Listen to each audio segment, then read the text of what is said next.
Chapter 1. The beginning of an adventure unlocking Crossfire and acquiring the AK-47. In the bustling city of Shanghai, within a quaint neighborhood, a message echoed through the air. Doll sister, where are you? I miss you. 2,000. Wasn't it just 1,000 last time? If you can't afford it, don't bother contacting me. Gazing at the heartless woman on his phone, Lin Yi shook his head and sighed softly. It was merely a small video he had filmed to earn a little money, yet her response was so callous. However, with only 2,000 remaining in his account and rent looming, Lin Yi found himself in a quandary. Reluctantly, he turned his attention to a friend whose WeChat name read your desire. What awaited him, however, was a barrage of voice messages lasting a full 60 seconds, filled with furious reprimands. It was evident that she was also aware of the happenings on the website. I thought that by crossing over, I could amass great wealth. Yet, despite this prolonged journey, I still find myself struggling to make ends meet. Lin Yi lamented, staring at the ceiling while lying on his bed. A look of helplessness etched across his face. In truth, he harbored a secret. He was a traveler from another world. 2.5 years prior, after a grueling 996 workday, he had stepped out of his office, only to be struck by an overloaded semi-truck. Upon opening his eyes, he found himself in this parallel universe. He had hoped that his status as a traveler would allow him to soar to great heights. Yet, reality proved otherwise, lacking money, connections, backdoors, or any golden fingers. Even a traveler could not escape the fate of servitude. Thus, Lin Yi resorted to illicit ventures, only to have his activities exposed within a month in the community. All the women have turned their backs on me. Little brother, what are you doing? I am your sister, your own sister. Yet, as Lin Yi lamented the profound unfairness of society, he was suddenly jolted by a piercing scream from downstairs. What was that sound? A thrill coursed through him. Could it be new material for his musings? He hurried to the window to take a look. What he saw left him utterly astounded, his pupils dilating in shock as he gasped in disbelief. The once bustling street had descended into chaos. A beautiful girl in a short skirt was being overwhelmed by a miner, clearly terrified and desperately resisting. Brother, what's wrong with you? Upon closer inspection, Lin Yi noticed the miner's flesh beginning to rot, with his eyes turned a ghastly white. This is a zombie. Lin Yi's heart raced at the realization. It had mutated, but that was not all. Son, please stop.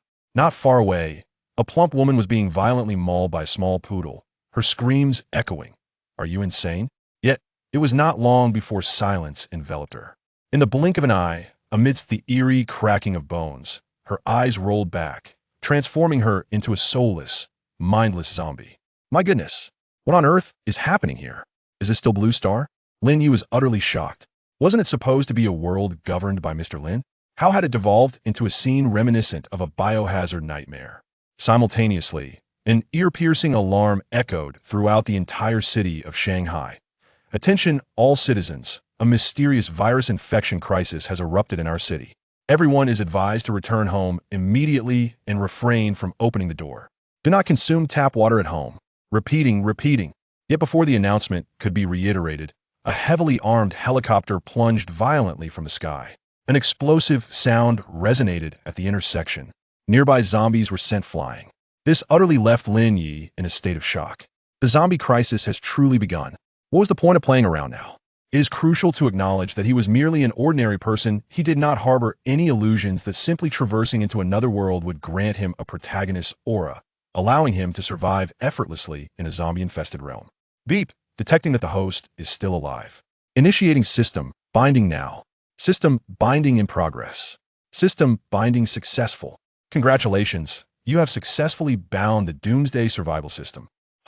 Just when Lin Yi thought he was destined for doom, a sudden announcement from the system filled his heart with joy. The system has arrived. The system is an essential golden finger in apocalyptic novels. Without a system, one would hardly dare to claim the title of a transmigrator. Yet, unexpectedly, after an entire year of waiting, this fortunate event had indeed befallen him. Ecstasy gleamed in Lin Yi's eyes. However, after a brief moment of exhilaration, he recalled his current predicament and promptly regained his composure, inquiring, System, what are your capabilities?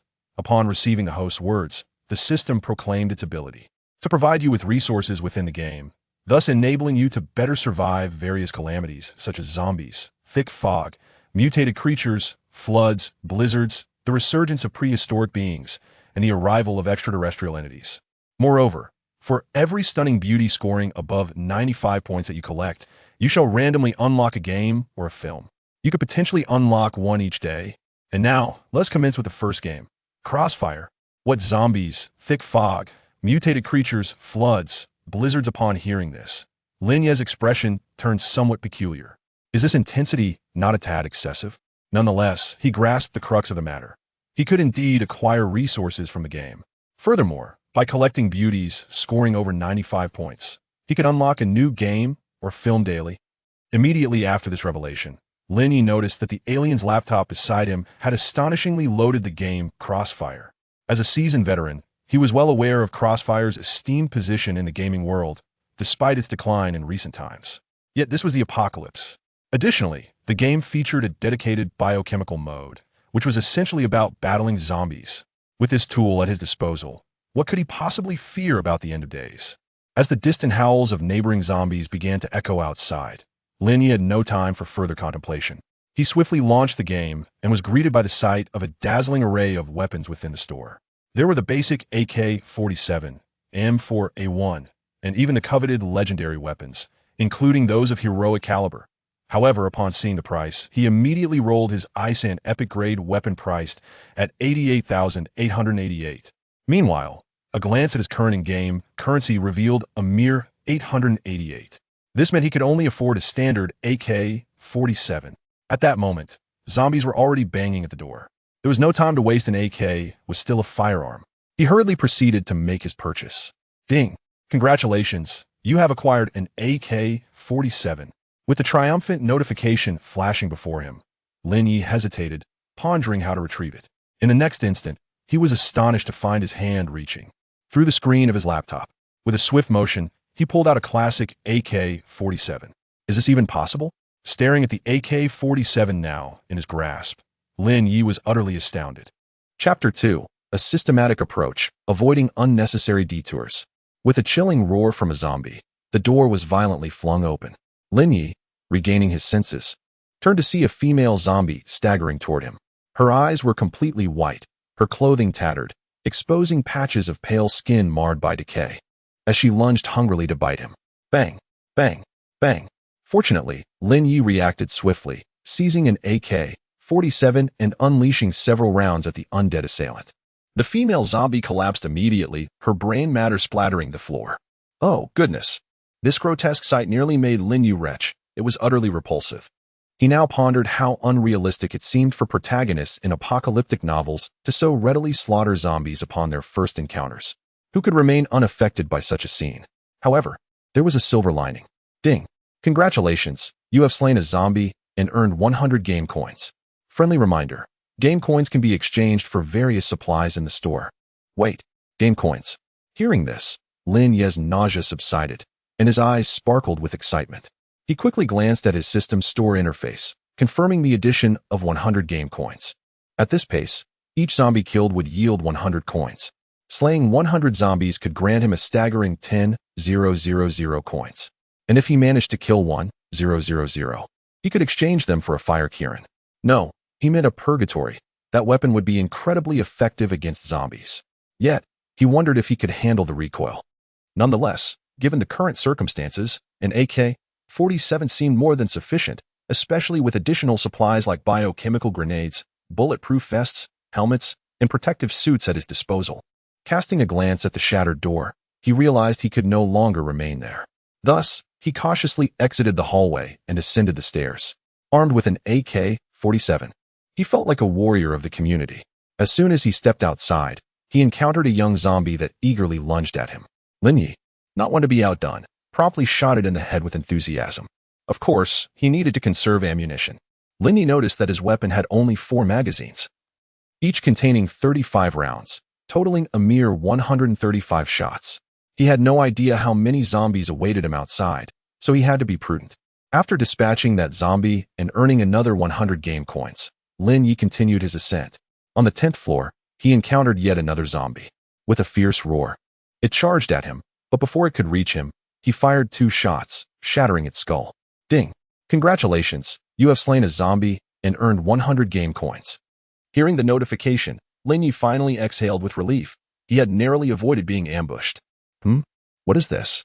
However, just as Lin Yi was about to step forward, he suddenly noticed a glimmering stone beside the corpse of a zombie. This piqued his curiosity. Upon picking it up and examining it closely, he realized it was a crystal core. System, what is the purpose of this item? Lin Yi inquired, intrigued, communicating with the system within his mind. Soon, he heard the system's voice respond, replying to the host. Call me boss. Yes, boss. This is a zombie crystal core. It contains peculiar energy. Consuming it may enhance your gene cells and improve your attributes. However, there is also a chance of infection. So it was a crystal core. Lin Yi immediately recalled the apocalyptic novels he had read previously.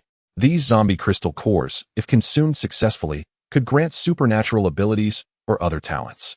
It seemed quite similar to those descriptions. However, the possibility of infection gave him pause. Lin Yi furrowed his brow. This was somewhat different from what the novels had suggested.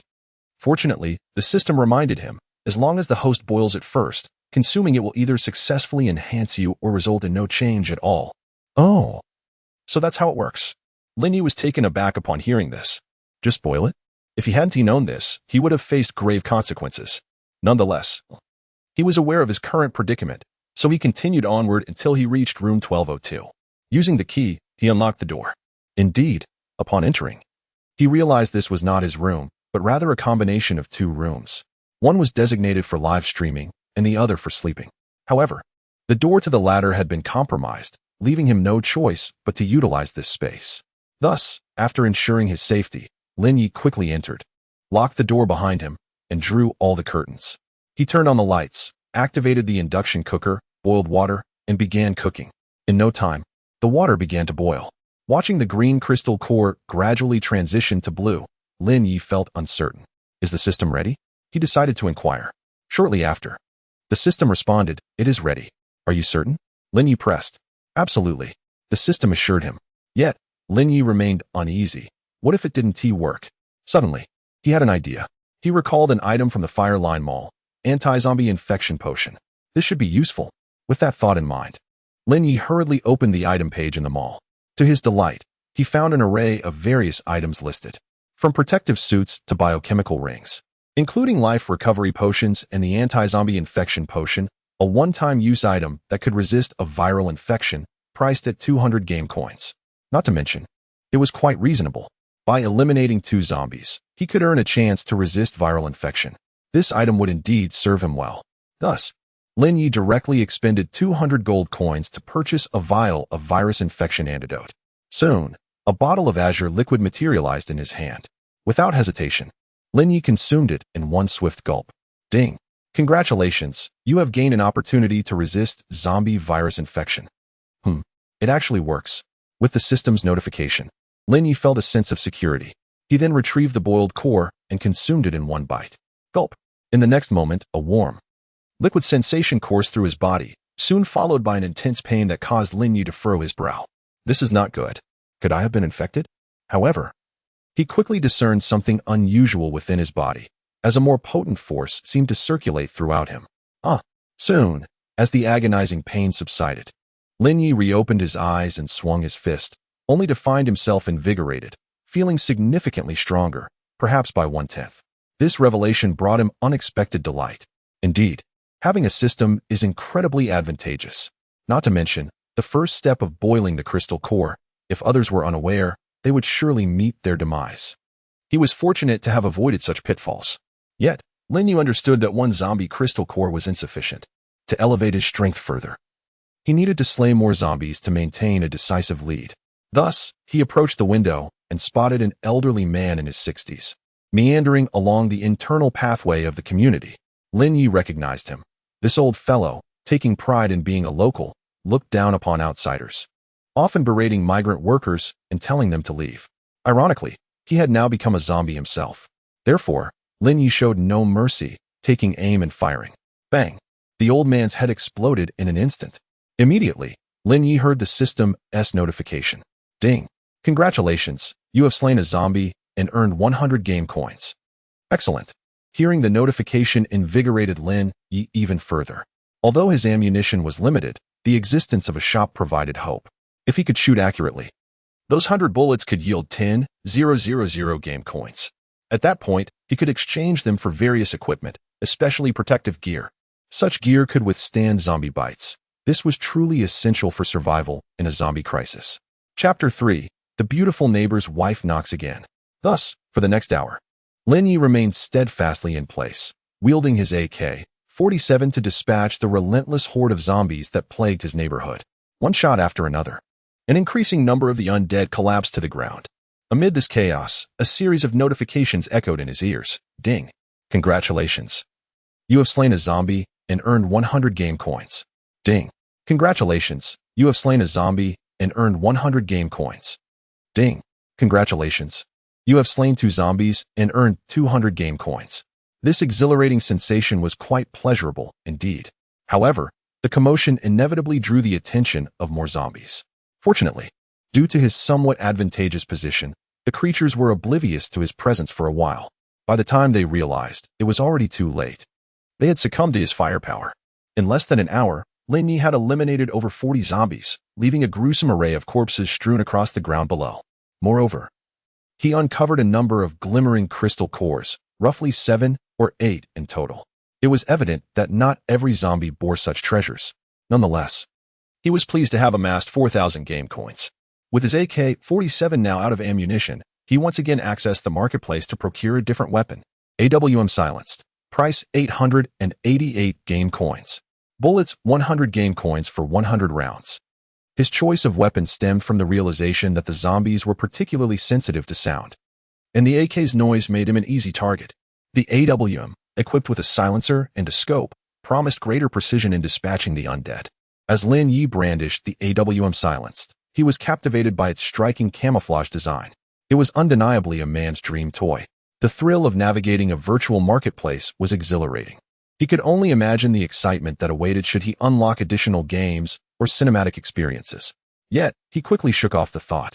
For the system's prerequisites were daunting. Finding a beauty with a score above 95 was no simple task. Just as he prepared to resume his onslaught against the zombies, a sudden notification chimed. He instinctively glanced at his phone, discovering a message from Doll Sister. Doll Sister, Woo, Lin Yi, where are you? There's a zombie crisis here. Can you save me? I'm in room 2204 at the Leaf Maple Hotel, and I'm so scared.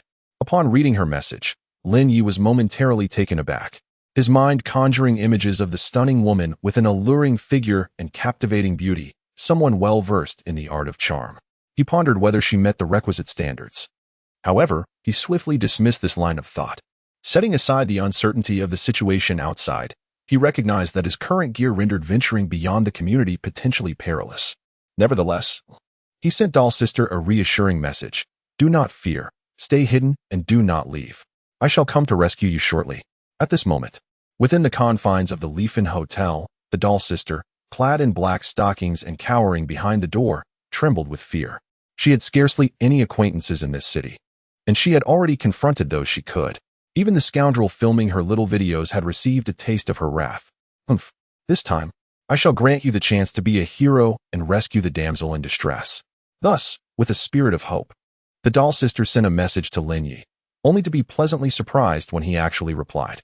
This prompted her to reflect, to think that I, a mere streamer, would attract a devoted admirer. She hastily sent another message. I will be waiting for you, Lin Yi. Love you, moi. If you come, I shall reward you handsomely. Little did she know, at that very moment, Lin Yi was at home, fervently battling hordes of zombies.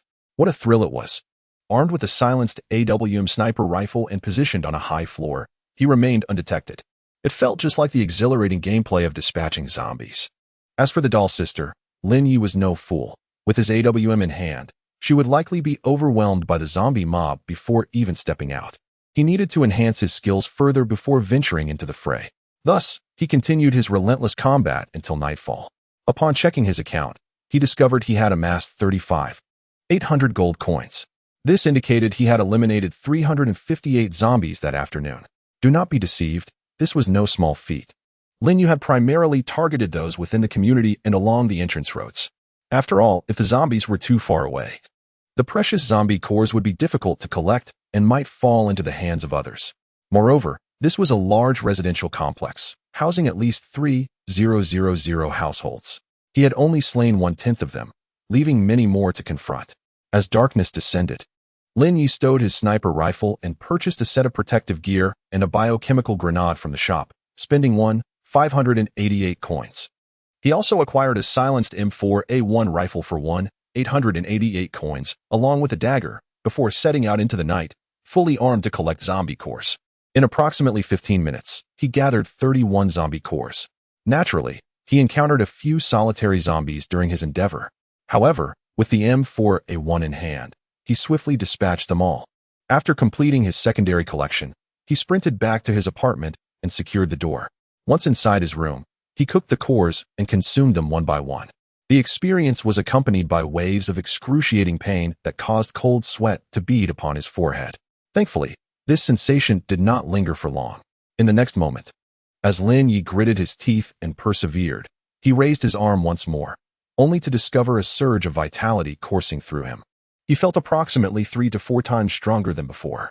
He now believed that with a single punch, he could fell a bull. This power was undeniably exhilarating. At this pace, he would soon become an extraordinary being, akin to a superhero. Suddenly, there was a series of knocks at the door. Suddenly, a series of urgent knocks reverberated from outside. Who could it be? The unexpected sound startled Lin Yi. Yet, in the next moment, a melodious voice called out, "Lin Yi. Lin Yi, are you home? It's Li Meishin, your neighbor across the hall. There is an outbreak of zombies, and I'm so frightened. Can you please help me?" Hearing her name, Lin Yi's heart stirred. Li Meishin was renowned as the most beautiful housewife in the community, possessing both exceptional beauty and an enviable figure. Lin Yi had encountered her on several occasions. To his surprise, she had come to his door. He hurriedly approached the peephole to take a look. Indeed, there stood a woman clad in a beige nightgown, her long, slender legs and strikingly beautiful face betraying her anxious demeanor as she fervently knocked on the door. Chapter 4. Unlocking a new game. DNF? Is this even possible? Li Meishin and Lin Yi are acquainted. She is known as the charming neighbor in the community. Reputed to be only 26 years old, and her husband is the president of a prominent bank. Due to her husband's frequent absences, it has often been Lin Yi who has accompanied her during workouts. They had developed a casual familiarity, but he never anticipated that she would seek him out. It turns out that Li Meishin arrived here after spotting Lin Yi holding a firearm through her peephole. With the onset of the zombie apocalypse, she felt unsafe alone at home and sought refuge with Lin Yi, mustering the courage to knock on his door. "Lin Yi, we are somewhat acquainted. If you save me, when my husband returns, I will ensure he rewards you generously with a good job," Li Meishin exclaimed, urgency evident in her voice. "A job?" Lin Yi chuckled upon hearing this. In the midst of an apocalypse, who would be concerned about employment? However, he could not deny that she was indeed quite beautiful, seemingly fitting the criteria. Suddenly, a zombie charged up the stairwell. "Ah!" Li Meishin, dressed in her nightgown, shrieked in terror, closing her eyes, convinced her end was imminent. In that moment, Lin Yi flung the door open and pulled her inside, simultaneously firing a shot at the approaching zombie. Bang! The bullet struck its head, leaving Li Meishin utterly relieved. She exhaled deeply, brushing off her luxurious hair, and gratefully addressed Lin Yi. Thank you. Thank you. Without you, I might have been bitten." "Don't mention it," Lin Yi replied, waving his hand dismissively as he surveyed the stunning woman before him. Name: Li Meishin. Occupation: beautiful housewife. Age: 26. Height: 172 centimeters. Weight: 56 kilograms. Remarkably attractive, exquisite figure. Enjoys exercising, loves watching movies and running. Overall rating: 95. Indeed, a score of 95. Lin Yi couldn't help but reflect on how fortunate he was, encountering such a suitable companion in the early days of the apocalypse. "Ah, Lin Yi, what kind of look is that?" Just as Li Meishin began to collect herself after the harrowing experience, she noticed the strange gaze from the man before her, instinctively shielding her vital areas. However, Lin Yi's next command shattered her composure. "Crouch." "What?" The abrupt order left Li Meishin momentarily stunned, her face flushing crimson. Angrily, she retorted, "What do you think you are doing? My husband is the bank president. If he finds out, you will be in trouble." "The bank president?" Upon hearing this, Lin Yi chuckled darkly and said, "That was before the apocalypse. Now, if you don't behave, I shall cast you out to feed the zombies." At these words, Li Meishin immediately panicked. Faced with death or a humble position, she wisely chose the latter and, with some humiliation, gritted her teeth and crouched down. An hour later, Lin Yi tossed a banana to Li Meishin. "Is this it?" she thought. glaring at Lin Yi with indignation. Surely, this cannot be all. Will you eat it, or not? If you refuse, there is nothing else. Lin Yi asked bluntly. Yes, yes, I will eat. Li Meixin exclaimed, frightened, and quickly cradled the banana in her arms. After all, she hadn't eaten all day. A single banana would suffice. She hastily peeled it and began to eat voraciously. Meanwhile, Lin Yi opened the nearby alien laptop and discovered, indeed, that with the acquisition of Li Meixin, a new game had appeared on the desktop. However, upon seeing the title, he was taken aback. Boldly emblazoned across the screen was the phrase, Dungeon and Warriors. No way, this is possible. Lin Yi was astounded. This was a post-apocalyptic world. Although more terrifying disasters might emerge later, what was a dungeon? The various equipment therein. Any weapon plucked from it would be an artifact in reality. Moreover, zombies in the real world are fearsome, yet in the dungeon, they are mere novice monsters. And now, you tell me I've unlocked the dungeon? If I were to procure something like the Radiant Starfall Blade or the Sacred Sword of Quantiai from within, wouldn't it lead to chaos? System. You truly are impressive. Lin Yi couldn't help but think to himself. Yet, the system responded with a hint of pride. What is this? As long as the master contributes significantly to the human cause and survives the impending calamities, even better equipment awaits in the future. Excellent, splendid. Lin Yi felt increasingly pleased with this system. Nevertheless, he first logged into the game, eagerly opening the store to see what could be purchased. Upon entering, he was met with a plethora of enticing items, equipment screens, weapon screens, and even item screens. However, the prices left him dumbfounded. Segmented blade, quality, purple, price, 28. 888 game coins. Blazing Phoenix Warblade, epic weapon, price, 288, 880 game coins. What? He was stunned. A purple segmented blade for 28, 888 game coins?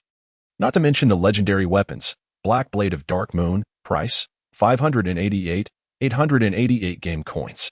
Famed Blade, Quantiai, price, 1, 288, 888 game coins. How many zombies must be slain? Yet, the system hastily reassured him, I understand your urgency, but please, do not rush. The caliber of these weapons is astonishing, not only in terms of their immense power, but also in their capacity to enhance one's attributes. It is entirely reasonable for them to be priced a bit higher. Upon hearing this, Lin Yi paused for a moment, suddenly realizing the validity of this argument. Indeed, while they may appear unassuming, it is, in fact, a low-tier katana. However, if brought into the real world, its added attributes, particularly the accompanying light attribute attack, would render it far more formidable than even the Fire Qilin. Moreover, one cannot overlook the superior weapons that follow, such as the Black Blade, Dark Moon, and the legendary Quantiai Justice, and the Radiant Starfall Blade, which can summon meteorites. Thus, after a moment of contemplation, Lin Yi resolved to procure for himself. Ding! Congratulations on your purchase of one. Upon successfully completing the transaction, Lin Yi swiftly reached out. And in an instant, a flash of white light revealed a long blade, approximately 120 centimeters in length, radiating a soft white glow, slender and extraordinarily sharp, materializing before him. Is this the? Lin Yi could not help but be captivated by the elegance of this exquisite blade. The material it was forged from seemed beyond the capabilities of contemporary technology. Furthermore, the attributes listed were impressive. Strength 20. Agility 20. Includes light attribute attack, enhancing damage against zombies. The fact that it possessed a light attribute attack, augmenting its effectiveness against zombies, caused Lin Yi's eyes to gleam with excitement. This weapon could effectively counter zombies. Just as Lin Yi was reveling in the beauty of his new weapon, a timid voice interrupted him. Lin Yi, what is this? He turned to see Li Meixin, her delicate face etched with concern, gazing intently at him. Moments ago, she had finished eating a banana and noticed that he had returned to the computer to play a game, which left her perplexed. What are you doing playing games at a time like this? Yet, in her moment of distraction, she had missed the appearance of the stunning and seemingly lethal long blade now in Lin Yi's grasp. Oh, I almost forgot about you. Lin Yi suddenly recalled that. Despite her meeting the necessary criteria and having accepted the game as terms, she was still not entirely obedient. What if she turned against him? A brilliant idea struck him. He remembered that there was a contract in the game. If he were to use the contract to bind her as a servant, he would have no fear of betrayal. With this thought in mind, Lin Yi quickly accessed the item interface and discovered, indeed, the soul contract. The user can form a contract with other pets or beings. Once the contract is successfully established, The counterpart will be bound to you and cannot betray you. If you perish, they shall perish as well. The price, 1,888 game coins. This is quite affordable. Lin Yi could certainly manage it. Thus, he made the purchase and retrieved an ancient scroll that materialized in his hand. Lin Yi approached Li Meixin, who was curled up on the ground, trembling with fear, and sighed, "Meixin, do not blame your brother Yi for being ruthless. The secrets are far too numerous. In this apocalyptic world, one cannot trust anyone lightly, can they? What do you intend to do with me?" Li Meixin's eyes widened in panic at the sight of the peculiar scroll. "You can't possibly mean to silence me." Fortunately, Lin Yi merely presented the scroll and opened it for her to sign. "This document binds your soul to mine. It ensures that you cannot betray me. If I perish, you shall follow suit. Are you willing? If not, I can let you go right now." These words left Li Meixin momentarily speechless. Is this real? Such a thing exists? However, with the conversation reaching this juncture, despite her confusion about the modern world's peculiarities, she desired to survive. I will sign," she hastily declared. And with that, she inscribed her name. As the soul contract was completed, Lin Yi discovered a new attribute section had appeared, displaying Li Meixin's name. This revelation brought him a sense of relief. He then advised Li Meixin, "All right, you should rest for now. We can discuss matters further tomorrow. It is quite late, and safety is paramount." "Okay." Li Meixin exhaled a sigh of relief and promptly settled onto the sofa to rest, while Lin Yi retired to his bed. However, in the dead of night, as Lin Yi lay awake, he noticed Li Meixin had crept in beside him. "Lin Yi, I am scared." Well, she had taken the initiative. Faced with her blushing visage so close, Lin Yi found himself at a loss for words. Chapter 5: The Blade. As dawn broke the following day, Lin Yi awoke, feeling invigorated. Indeed, after a restful night, he felt remarkably refreshed, particularly with Li Meixin relieving his stress. A glance towards Li Meixin revealed that the lovely young woman had already risen, peering out the window to observe the situation outside. "You're awake." Upon noticing Lin Yi had gotten up, Li Meixin hurried over in her delicate golden sleepwear. "Lin Yi, there are even more zombies outside." "Oh." Lin Yi's heart stirred at her words. He swiftly made his way to the balcony and discovered that, indeed, there were significantly more zombies than the previous day. The undead were howling and meandering about, indicating that more residents of the complex had succumbed to the infection. At that moment, the internet was still operational. Lin Yi opened his phone and saw that the neighborhood chat was already in a frenzy. A community worker exclaimed, "Can everyone please refrain from drinking water? I've already said it. The water is contaminated with a virus." A resident from Unit 302 chimed in, "Seriously, I can't believe this. Early this morning, someone knocked on my door while I was still asleep. As I was about to open it, I found it was a zombie, and it nearly bit me. I think I might be turning." Just then, a terrified woman's voice echoed from Block 12, "Get away. If you want to die, do it outside." But it was too late. Witnessing their neighbor transform into a zombie horrified Li Meixin, and she anxiously clutched Lin Yi's arm. "Lin Yi, oh no, night brother. What shall we do?" "Stay calm." Lin Yi, now possessing 3 to 4 times the strength of an ordinary person, found the situation manageable. The immediate priority was to amass game currency. Only with more currency could he exchange for superior equipment, such as the renowned Blade Kansai Seiken, Moonlight, or Starlight Meteor Blade. With such weapons, what could he possibly fear in this apocalypse? Thus, Lin Yi readied his suppressed AWM sniper rifle and aimed at the zombies below. Bang, bang, bang, one after another. He eliminated them with precision. This spectacle left Li Meixin in a daze, momentarily unsure of what to do. Of course, she could not remain idle. Lin Yi discovered that whenever someone else utilized weapons from the item shop to slay zombies, he too would earn game currency.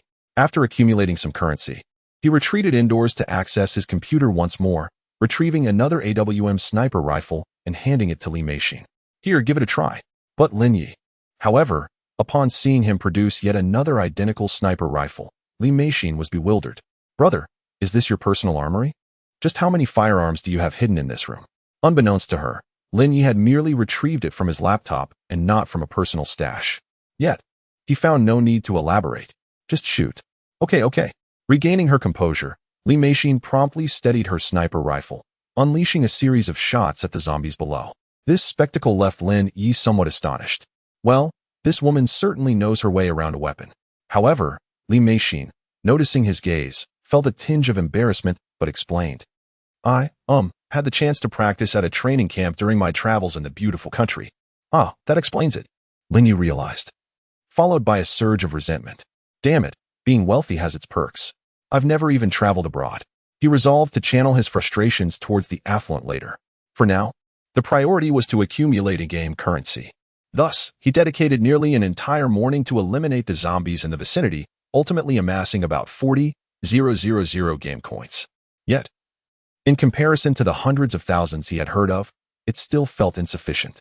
Nevertheless, Lin Yu dismissed his concerns. After all, 40 to 50,000 game coins was no small feat. He also counted roughly 40 energy crystals among the fallen zombies. If he could collect them all, he could enhance his overall attributes by more than fourfold. Of course, Li Meishin was equally exhilarated. The experience mirrored that of engaging in a real-life CS game. Initially, she felt a bit out of her depth, but with each shot, she became increasingly hooked. All right, Lin Yu observed that he had nearly cleared the area. Checking his game currency, he noted it had reached 50,880, including what he had left from the previous day. Now, it's time to collect the zombie crystals. Zombie crystals? Li Meishin echoed, taken aback. Precisely, Lin Yu elaborated. Consuming these can enhance one's overall attributes. What? Such a thing exists? Li Meishin gasped, covering her mouth with her delicate hand. Does that mean we might encounter extraordinary beings like in the movies? Extraordinary beings? Lin Yu was uncertain. Yet he understood that the more crystals he consumed, the stronger he would become, ensuring his survival in this apocalypse and allowing him to thrive. He instructed Li Meishin, stay here and keep an eye on the surroundings. If any zombies approach, eliminate them. I'll retrieve the crystals. Understood. Li Meishin nodded vigorously, her determination evident. Setting aside any concerns about their contract, she recognized her reliance on Lin Yu for survival. Thus, she was keen to comply. Soon after donning his gear and arming himself with a blade, Lin Yu descended rapidly. However, as he reached the ground floor, a zombie lunged at him with alarming speed. Roar. Fortunately, Lin Yu reacted swiftly, parrying with a decisive strike. With a single, powerful swing of his blade, he severed the zombie in two, its body collapsing in halves. Lin Yu stared in astonishment at the bisected corpse before him. Goodness, even before exerting much effort, this fellow has already collapsed. What's more astonishing is the sudden plume of smoke that erupted as the blade sliced through. In the blink of an eye, that zombie was reduced to ashes by the radiant attack. This light attribute assault is indeed remarkable. Observing the charred remains of the zombie, Lin Yu felt a surge of delight. Truly, it is worthy of its origins from the dungeon. In reality, it is undeniably impressive, environmentally friendly, and pollution-free. And this is merely an ordinary blade. Just imagine the exhilaration if he were to wield 100,000 of such blades. However, he dared not linger too long. After dispatching the zombie, he swiftly made his way to the designated location to collect all the crystal cores. Of course, some zombies had noticed him and charged forth. Yet, before they could approach, they were swiftly eliminated by Li Meishin above. Quite commendable. Lin Yu observed this with approval, giving her a thumbs up. He resolved to reward her handsomely later. Feeling flattered by the praise, Li Meishin on the balcony blushed slightly. Yet, for her own safety, she intensified her efforts. Meanwhile, Lin Yu was not idle. After gathering all the zombie crystal cores, he had amassed a total of 45. Once they were safely stored in his pack, he immediately returned. Upon reaching the second floor, he suddenly recalled that he had yet to procure any food. In this apocalyptic scenario, with water supplies contaminated, clean water and food had become exceptionally crucial. Thus, he rummaged through the premises and discovered approximately 4 cases of mineral water, 2 packets of ham sausages, a box of French bread, a case of instant noodles, and 2 cases of beer. Do not underestimate these humble provisions. It is no exaggeration to say that in the later stages, such items will be worth their weight in gold. Chapter 6. The Spatial Ring and Lingxi. Even so, carrying these items up to the 10th floor proved to be quite a strenuous endeavor. Bang, bang, bang. As the door swung open, Li Meishin was taken aback by the sheer quantity of items Lin Yu had brought. So much stuff. Of course, in the face of the apocalypse, securing resources is paramount. We must get everything inside first, Lin Yu declared. Oh, all right. Although Li Meishin had not experienced the apocalypse firsthand, she understood the critical importance of food in such dire circumstances and hastened to assist. Before long, they had moved everything inside. Lin Yu made a rough calculation. For 2 people, this should suffice for half a month. However, this was merely the beginning. Greater calamities were yet to come. This amount would undoubtedly prove insufficient. Alas, how wonderful it would be to possess a spatial ring. Lin Yi mused, contemplating how such an item would alleviate his concerns regarding storage. Wait a moment. He suddenly recalled something. A spatial ring. Was there a grid-like ring available in the dungeon? He pondered its effectiveness. With this thought in mind, he headed to the bedroom and opened his computer. Sure enough, he discovered within the marketplace a ring, part of Linksy, upon use. It increases speed by 3% and provides a storage volume of 10,000 cubic units. No time dilation. Stored items will not decay. Price, 28,888. Goodness, it truly works. Lin Yi's eyes sparkled as he beheld the ring. 10,000 cubic units of storage. What an extraordinary concept. That equates to a volume of 10 meters in length, 10 meters in width, and 100 meters in height. It is comparable to a 30-story building. Just imagine. If it were filled to capacity with supplies, it could sustain not just 2 people, but even 10 for a decade. Furthermore, Lin Yi noted another remarkable feature. This ring could store fresh items that would never spoil. Who would have thought that something seemingly trivial in a game could be so powerful in reality? No wonder the system claimed it to be quite extraordinary. What a splendid item. Would you like to make a purchase? Purchase. Surely, one wouldn't want to wait for the holidays to acquire such a treasure. Ding. Upon successful purchase, Lin Yi reached into the void and pulled forth a golden ring adorned with a heart-shaped, purplish-red gem. Upon binding and utilizing it, Lin Yi discovered, to his delight, that he now had an additional 10,000 cubic units of space. This item is indeed useful. Lin Yi felt exhilarated, realizing that this dungeon was far more advantageous than merely crossing fire lines. And this was only the beginning. What if he were to find a woman of exceptional caliber? He wondered what other games or films he might unlock, perhaps something from the Marvel Universe. The prospect of wielding a spatial gem and becoming invincible. Clearly, that remains a distant dream for now. However, Lin Yi first boiled the zombie crystal cores. After they were cooked, he consumed them all. Gulp. With each one he ingested, he felt a warm current flowing into his body.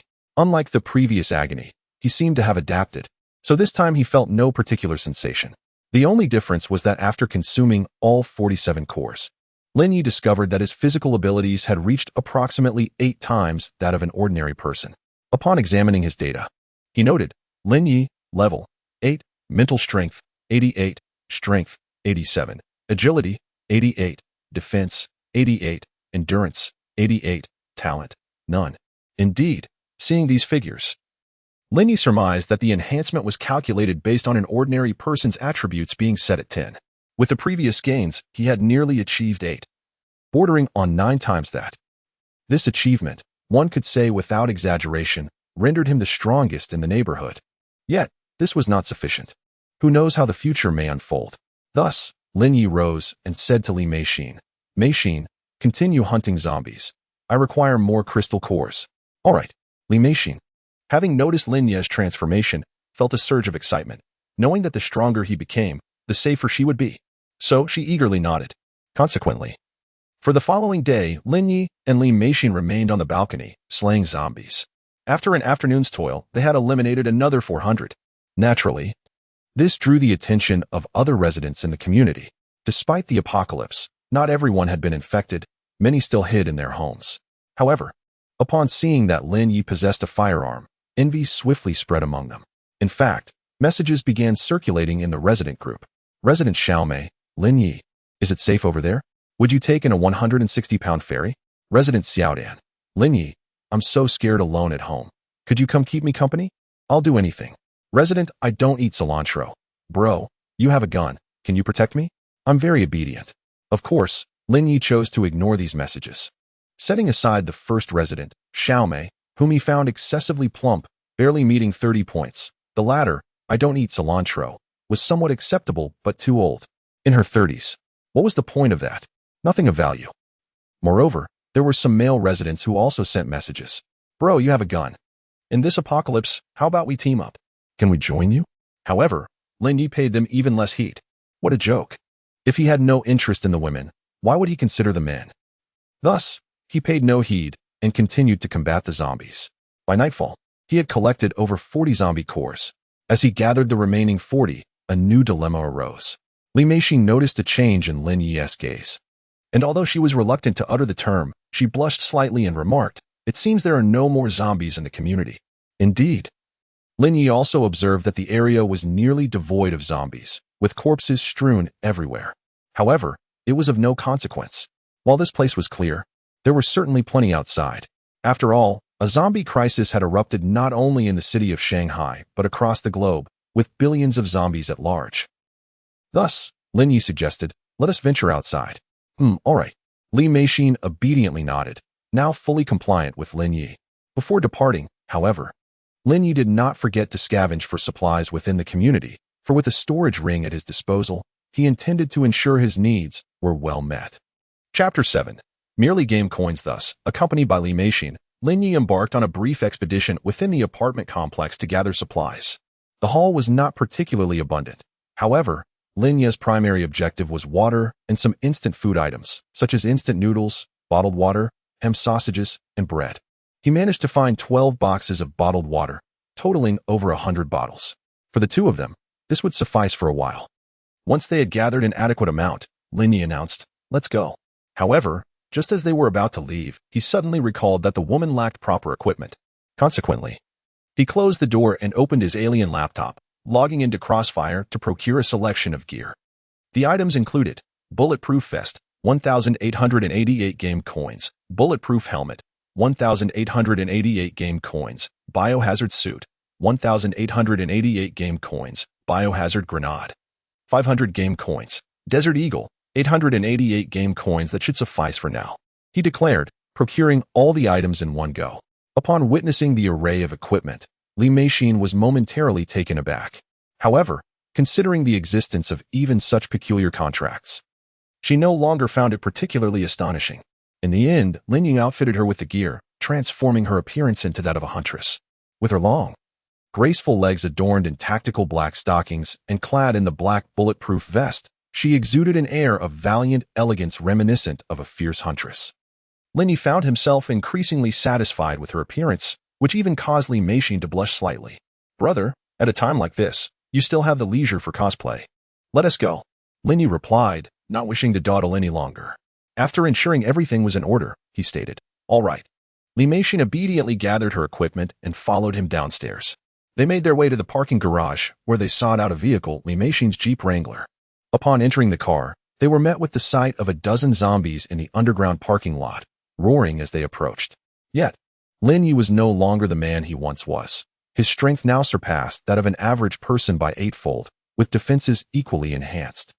It was no exaggeration to say that these zombies would struggle to pierce his skin. With determination, Lin Yi grasped his knife and swiftly dispatched the sluggish zombies, the sounds of his strikes echoing in the confined space. Li Meixin, seated in the passenger seat, was astonished, her eyes wide as she covered her mouth in disbelief. Is this truly the strength of a human? Having eliminated the remaining zombies, Lin Yi acquired 2 zombie crystal cores, casually tossing them into his spatial ring. With a roar, he ignited the engine of the Jeep, which emitted a deep, resonant growl, louder than that of an ordinary car, but not excessively so. With a firm press on the accelerator, they were off. The Wrangler swiftly departed from the underground parking lot of the community, emerging onto the surface. At this moment, a few fortunate neighbors remained, having sheltered in their homes for a day and a half. As they observed the grim sight of nearly lifeless bodies, predominantly zombies, they contemplated their escape. Suddenly, they noticed someone starting their vehicle, unexpectedly vacating the premises. It was Lin Yi, the elder brother. A young man, witnessing this, hurriedly pointed downstairs. Li Meixin had actually left with Lin Yi. Now they were gone. "Oh, is that so?" A bald man, hearing this, quickly approached the window to take a glance, a flicker of uncertainty crossing his face. Yang Xing addressed his companions, who were huddled together nearby. "Should we seize this moment to leave as well?" But fear gripped his friends. "We have no weapons. It may not be safe to venture out." "Come on, what are you afraid of?" Yang Xing exclaimed, brandishing a baseball bat. "This is our weapon. If we don't leave now, we'll starve to death right here." Upon hearing this, a moment of silence fell over the group before they sighed in resignation. Indeed, staying meant certain starvation. "We'll follow your lead, Brother Yang," remarked a thin man beside him. "All right, let us go." Yang Xing, feeling a newfound confidence akin to that of a protagonist in a post-apocalyptic tale, led a small band of 7 or 8 individuals carefully down the stairs. Meanwhile, Lin Yu had already departed from the youth community with Li Meixin, indifferent to the fate of the remaining survivors. The apocalypse had arrived. They were merely game currency in this dire scenario. Chapter 8. The frantic accumulation of game coins. Soon, they hastened towards Duck's Mouth. Along the way, the streets and alleys were teeming with zombies, their howls echoing as they indiscriminately attacked their own kind and hunted for traces of surviving humans. Numerous areas were already engulfed in fierce flames, including the wrecked vehicles strewn across the streets, one after another, transforming the place into a post-apocalyptic wasteland. Inside the passenger seat, Li Meixin's delicate face paled at the sight. Is this still the Shanghai I once knew? Who could have imagined that one of the world's top metropolitan cities had devolved into such chaos?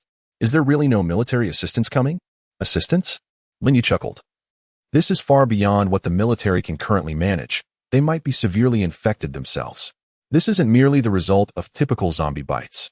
If it were a human-to-human transmission, they would have suppressed it with firearms in no time. The critical issue is that it spreads through the groundwater. Who knows how many have been infected? Moreover, even if the military manages to regain their composure, it won't happen overnight, Lin Yu asserted. For now, we must rely solely on ourselves. Indeed, Li Meixin glanced at the man beside her, acknowledging that Lin Yu had transcended the limitations of an ordinary person. He would undoubtedly grow even stronger in the future. Following him offered a sense of security. Roar, roar, roar. Along their route, they witnessed numerous tragic scenes and glimpsed survivors fleeing from pursuing zombies. The rugged jeep, too, drew attention, prompting many zombies to stagger in pursuit of this swiftly moving vehicle. Fortunately, with Li Meixin at the passenger seat, she wielded an M4A1 with a silencer. After a day of training, her aim had significantly improved. She dispatched over 30 zombies along the way, not forgetting to disembark and collect some crystal cores. Before long, they entered the vicinity of Duck's Mouth.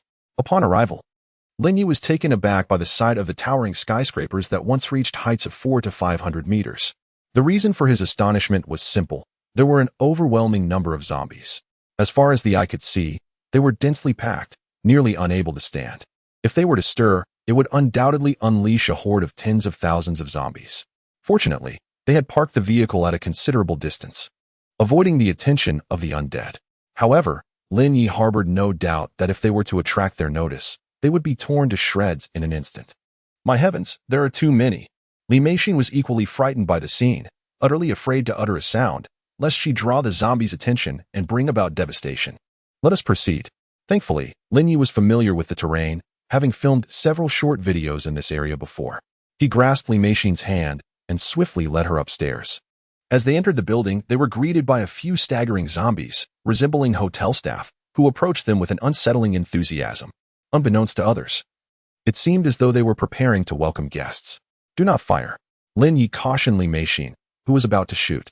The horde of zombies was overwhelming, yet he still possessed a tactical knife. With an 8-fold enhancement, coupled with the knife's doubled speed, Lin Yu's swiftness resembled that of lightning. Thus, it was merely a series of swift strikes, accompanied by bursts of resplendent light. 5 or 6 attendants were instantly reduced to ashes. Let us ascend.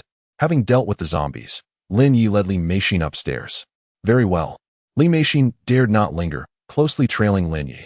Surprisingly, there were not many zombies in the stairwell. They had evidently descended below. This fortuitously provided Lin Yu with an opportunity. They ascended all the way to the top floor, a staggering 100 stories. Li Meixin was nearly exhausted. Even though she regularly exercised, she found it arduous. Ultimately, it was Lin Yu who bore her weight. Fortunately for him, the 8-fold enhancement to his physique significantly bolstered his endurance. At last, upon reaching the pinnacle, he gently set her down. Li Meixin, her cheeks flushed, gazed at Lin Yu. Brother Yi, I still need you to carry me up. With a casual clap of his hands, Lin Yu dismissed her concerns. Just a trivial matter. At that moment, a zombie surged towards them, resembling a butler. This was a commercial building, and the top floor housed the Bulgari Hotel, reputedly a private aerial garden presidential suite belonging to a wealthy proprietor. Such spaces were rarely occupied, reserved solely for the affluent owner. One might wonder at the luxury of the wealthy. Here, real estate valued at 30,000 to 40,000 per square meter, with over 1,000 square meters set aside. However, with the apocalypse having unfolded, even vast fortunes had been rendered void. Thus, Lin Yu dispatched the private butler, and ushered Li Meixin inside. This is... Li Meixin's eyes widened in awe upon catching up. It is exquisite here. Yet, she remained perplexed as to Lin Ye's intentions for bringing her to this place. The view was splendid, the scenery breathtaking, and the amenities were comprehensive, ideal for habitation and for hunting zombies. After all, by sealing off the topmost entry, the zombies would scarcely discover this sanctuary. Even if they did, entry would be impossible. They could utilize the weaponry from their previous experiences to hunt the undead from this vantage point. Thus, all the zombies below would become their quarry. Ah, I see. Enlightened by his words, Li Meixin's eyes sparkled as she grasped Lin Ye's plan. She began to admire his intellect. Indeed, at a height of 400 meters, equipped with silencers, this was the perfect setting for exterminating zombies. Soon, after vanquishing all the zombies, Lin Ye approached the grand entrance, fashioned entirely from brass, a valuable asset. He had procured an access card from a butler. Beep, beep, beep. Before me lies an expansive aerial garden, enveloped by colossal glass walls on all sides. The sheer scale of this space is overwhelming, exuding an immaculate cleanliness. The opulent sofas and reception area are worth a fortune, each piece valued at no less than $1 million, complemented by a generous 120 square meter cinematic screen. There is even a dedicated backup power supply, along with a connection to external solar energy, ensuring an uninterrupted power supply. How breathtaking this place is. Even Li Meixin, the wife of the bank president, has never beheld such lavish private residences, leaving her utterly astonished. However, Lin Yi remains indifferent to the opulence around him, his primary focus being the suitability of the location. As he ascends to the rooftop garden and gazes downward, he discovers the horde of zombies lurking beneath. Indeed, the sheer number is staggering, amounting to at least several 100,000. This position is simply exceptional for hunting zombies. After a brief respite with Li Meixin, Lin Yi promptly sets up his suppressed AWM sniper rifle on the rooftop, unleashing a flurry of shots below. With each pull of the trigger, he finds success, almost every bullet finding its mark on a wandering zombie amidst the throng. The zombies, unable to disperse due to their overwhelming numbers, can only huddle together, emitting guttural roars. As a result, his aim is unerringly precise. Your turn to shoot. Lin Yi encourages after dispatching over 20 zombies. All right, Li Meixin replies, peering down and feeling a wave of dizziness wash over her. Yet, this truly is an opportune moment for exterminating the undead. In less than an hour, the two managed to eliminate over 1,000 zombies. This is a far more efficient endeavor than in the residential complex, with a kill occurring almost every 2 seconds, requiring no aim whatsoever. Once the task is accomplished, Lin Yi opens his computer to discover that his game currency has amassed to 140,000. Chapter 9. An unexpected encounter with Jiang Yumei. 140,000. I can finally acquire a fire Qilin in Crossfire. Even in the dungeon, I am on the verge of obtaining the Blaze Phoenix Battle Blade. However, that is still insufficient. Lin Yi must hunt down more zombies. His ultimate goal is the $1 million renown sword, the Quanzi Psychis. After all, even an ordinary saber possesses such formidable power. Just imagine the chaos a $1 million divine weapon would unleash. Of course, he could opt to toss down a biochemical grenade. With such a dense horde of zombies, one grenade could easily annihilate several hundred. Yet, the noise would be too great. He does not wish to attract too much attention. Should these zombies become frenzied and discover his position, it would spell disaster. Even though his current strength is commendable, it would be futile against a tidal wave of hundreds of thousands of zombies. Thus, he opts for a more prudent approach. Throughout the afternoon, the two of them managed to slay approximately 4,000 zombies. The number of zombie crystals below is equally impressive, totaling around 400. Alas, they are all ensconced within the horde. Truth be told, it is impossible to retrieve them now. Descending would only result in being besieged. Therefore, Lin Yi resolves to mark these locations for future retrieval. This endeavor continues until nightfall. Li Meixin is utterly exhausted, her body nearly numb from the relentless fighting. She is, after all, an ordinary woman, unable to endure such prolonged exertion. With a weary demeanor, she slumps onto the sofa, her delicate arms trembling incessantly. Let us rest for a while. Lin Yi, aware of her limitations, understands that she cannot withstand such an ordeal indefinitely. Moreover, the darkness has descended. If they continue firing, the sparks might attract the attention of the zombies. All right, she replies softly, nodding gently, reluctant to move, leaning against Lin Ye's arm. Seizing this opportunity, Lin Yi plans to venture outside in search of sustenance. The supplies within his spatial ring are alarmingly scant. He must gather more, lest they cannot survive for even a month. Then, be swift in your return, Li Meishin says hesitantly, loosening her grip on Lin Ye's arm. Understood. He responds with a slight nod. Soon after, Lin Yi departs with his saber in hand. However, being in a hotel means that the food supply is limited. Upon reaching the kitchen, he discovers that much of the supplies have been contaminated by zombies, leaving him shaking his head in dismay. To gather provisions, he must venture to larger supermarkets and warehouses. Nevertheless, he refrains from wasting time. He decides to gather all the preserved items from the kitchen's refrigerators. To his astonishment, he stumbles upon exquisitely packaged pre-prepared meals, roast duck, fish head soup, black pork buns, as well as pork knuckles and 8 treasure rice. He can hardly believe his eyes. In a hotel of considerable size, the presence of pre-prepared meals was quite disheartening. However, this unexpected situation had turned in Lin Ye's favor. He promptly stored everything into his storage ring, discovering a plethora of red wine, including illustrious labels like Lafite and Romani, totaling over 800 bottles.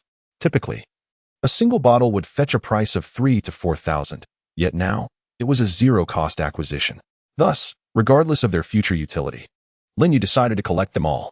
Once he had tidied up the kitchen, an unexpected commotion caught his attention. A figure darted down the hotel corridor. Intrigued, Lin Yi instinctively pursued the fleeting shadow. The figure, in a state of panic, pleaded, "Please, don't eat me," as they rushed into a hotel room. Barely managing to close the door before Lin Yi pushed it open. Inside, a frightened woman begged for mercy. As he turned on the lights, Lin Yi was taken aback by the sight before him. A stunning young woman clad in a short black leather coat, accentuating her long legs draped in a form-fitting skirt and white stockings, complete with glasses. She trembled visibly, a distinctive rose tattoo adorning her right thigh. "Is that you, Miss Yu Ming?"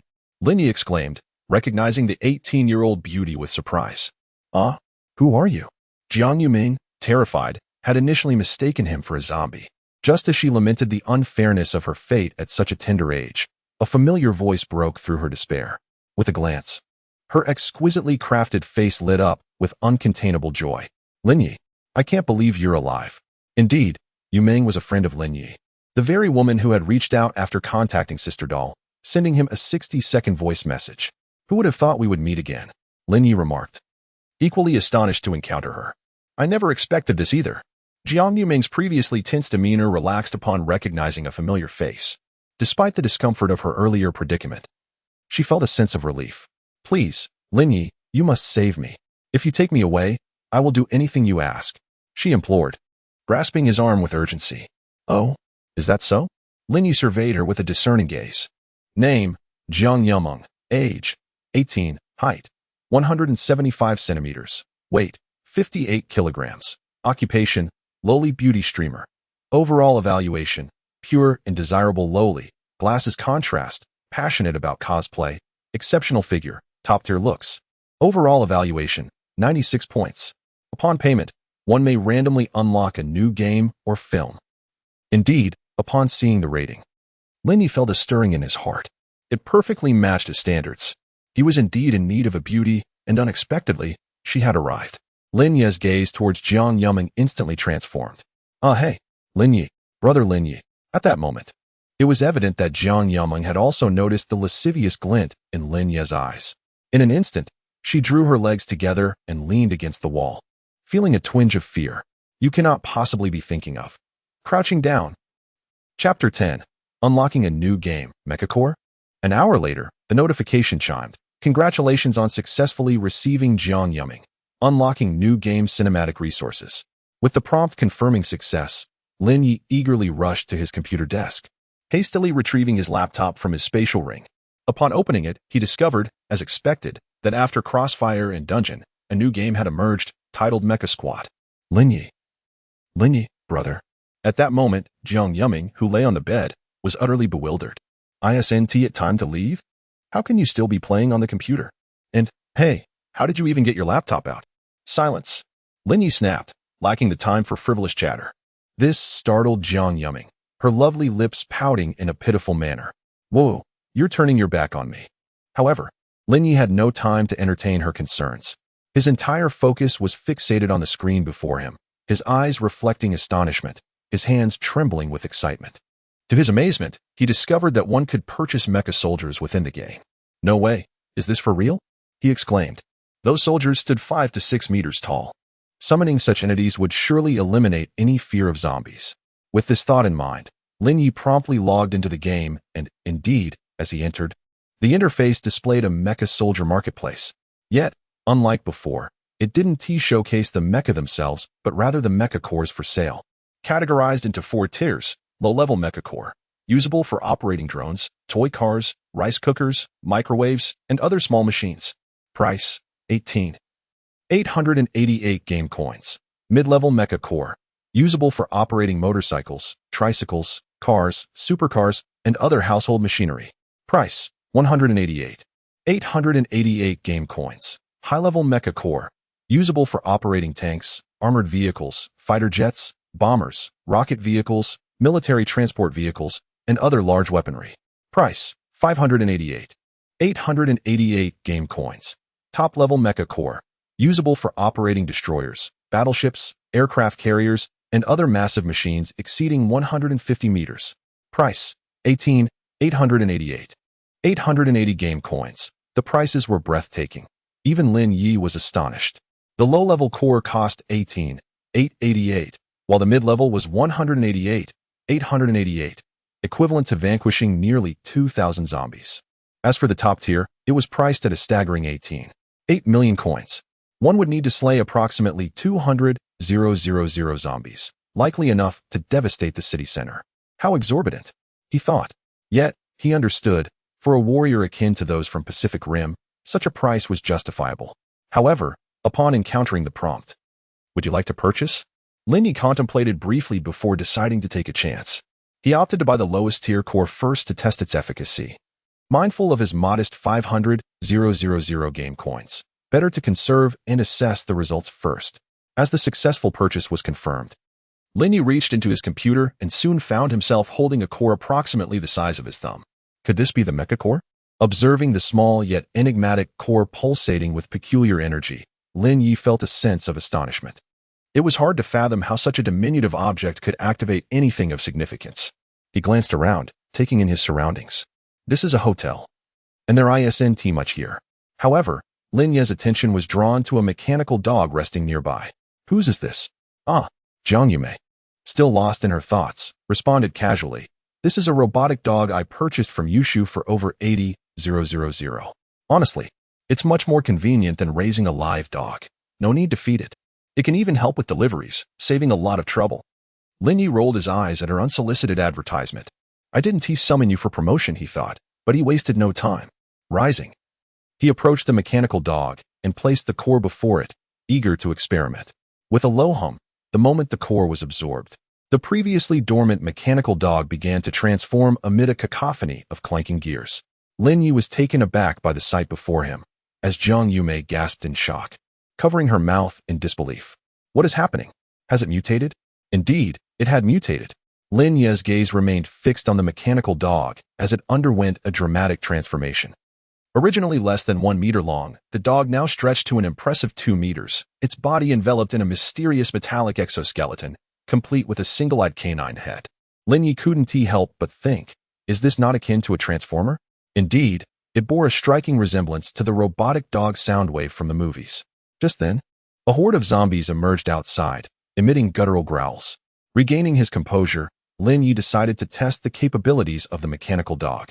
"Go, eliminate them," he commanded. Responding to the order, the mechanical dog dashed out with remarkable agility. Lin Yi and Jiang Yume hurried to the door, only to discover a zombie clad in a service uniform staggering toward them. Before it could draw near, the mechanical dog executed a series of swift movements, scaling walls with ease. Its elongated tail hook suddenly sprang out, piercing the zombie's skull with a swift thrust. Wow! Jiang Yume, who had been beside Lin Yi, was left speechless, her mouth agape in astonishment. So impressive! Yet, this was merely the beginning. Soon, Jiang Yume spotted a group of over a dozen zombies staggering down the corridor. So many! Jiang Yume, startled, felt her delicate face pale instantly, urgently tugging at Lin Yi to flee. "Brother, let us escape." But then, an even more outrageous event unfolded.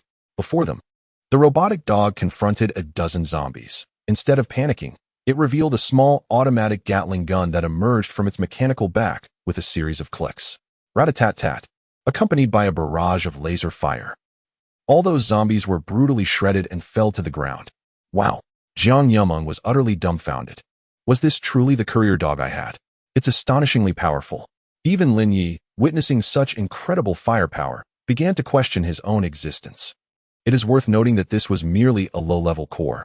How could it be so extraordinary? What if a battleship were activated? Wouldn't that be akin to a towering mech warrior from Pacific Rim? Goodness, if such a thing existed and ventured into the city, would there be any fear of zombies?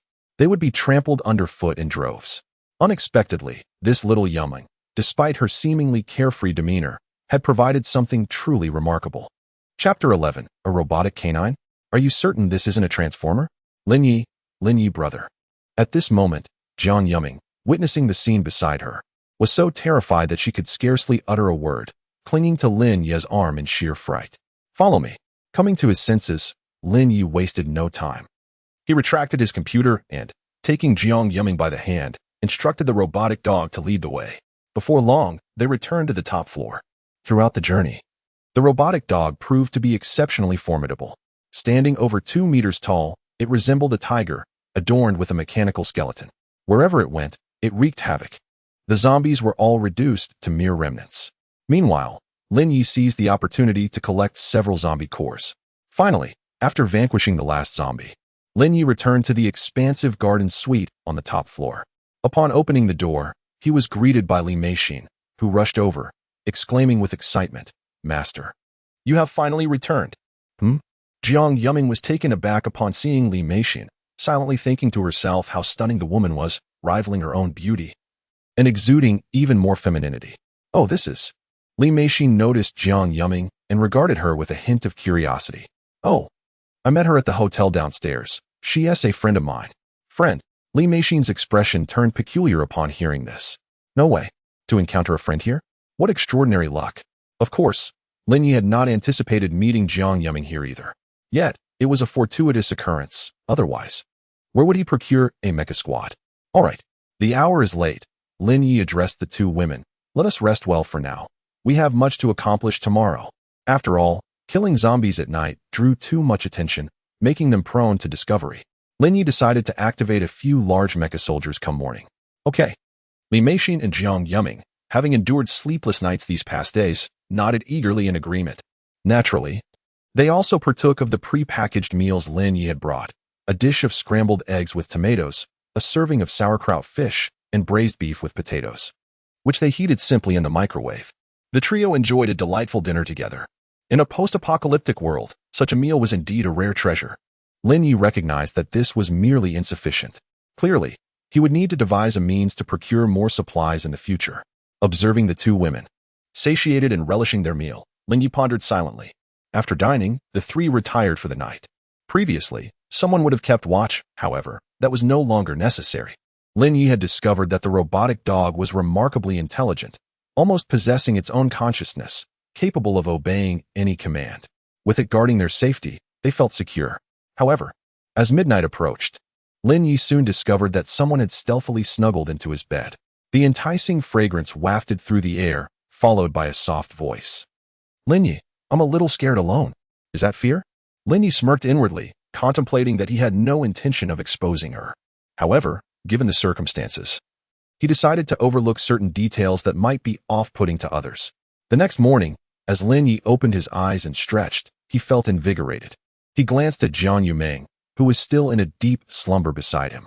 To be frank, this little girl exuded a different aura compared to Li Meixin. Li Meixin had the essence of a newlywed, while this one radiated youthful vitality. As he drew back the curtains, bright sunlight streamed onto the floor-to-ceiling windowsill, enveloping the room in warmth and comfort. However, the sight of the zombies below was somewhat of an eyesore. Upon entering the living room, he was greeted by the enthusiastic antics of a robotic dog. It was evident that the area had been quite secure the previous day. You've worked hard. Lin Yi affectionately patted the dog's head. The machine responded with an exuberant bark, clearly indicating that it had not found its duties burdensome. Lin Yi chuckled at the scene before him. This contraption was rather intelligent. Master, you are awake. At that moment, he noticed Li Mei Xin had prepared breakfast. It consisted of simple fare, some bread, and, taking advantage of the electricity, a few fried eggs that Lin Yi had previously collected. "Wow, how sumptuous!" exclaimed Jiang Yuming, who, still clad in her sleepwear and donning stockings, rushed into the room. Upon seeing the breakfast spread, her eyes sparkled with delight. She was famished after spending a day and a half hiding, and waking up to such a feast felt utterly blissful.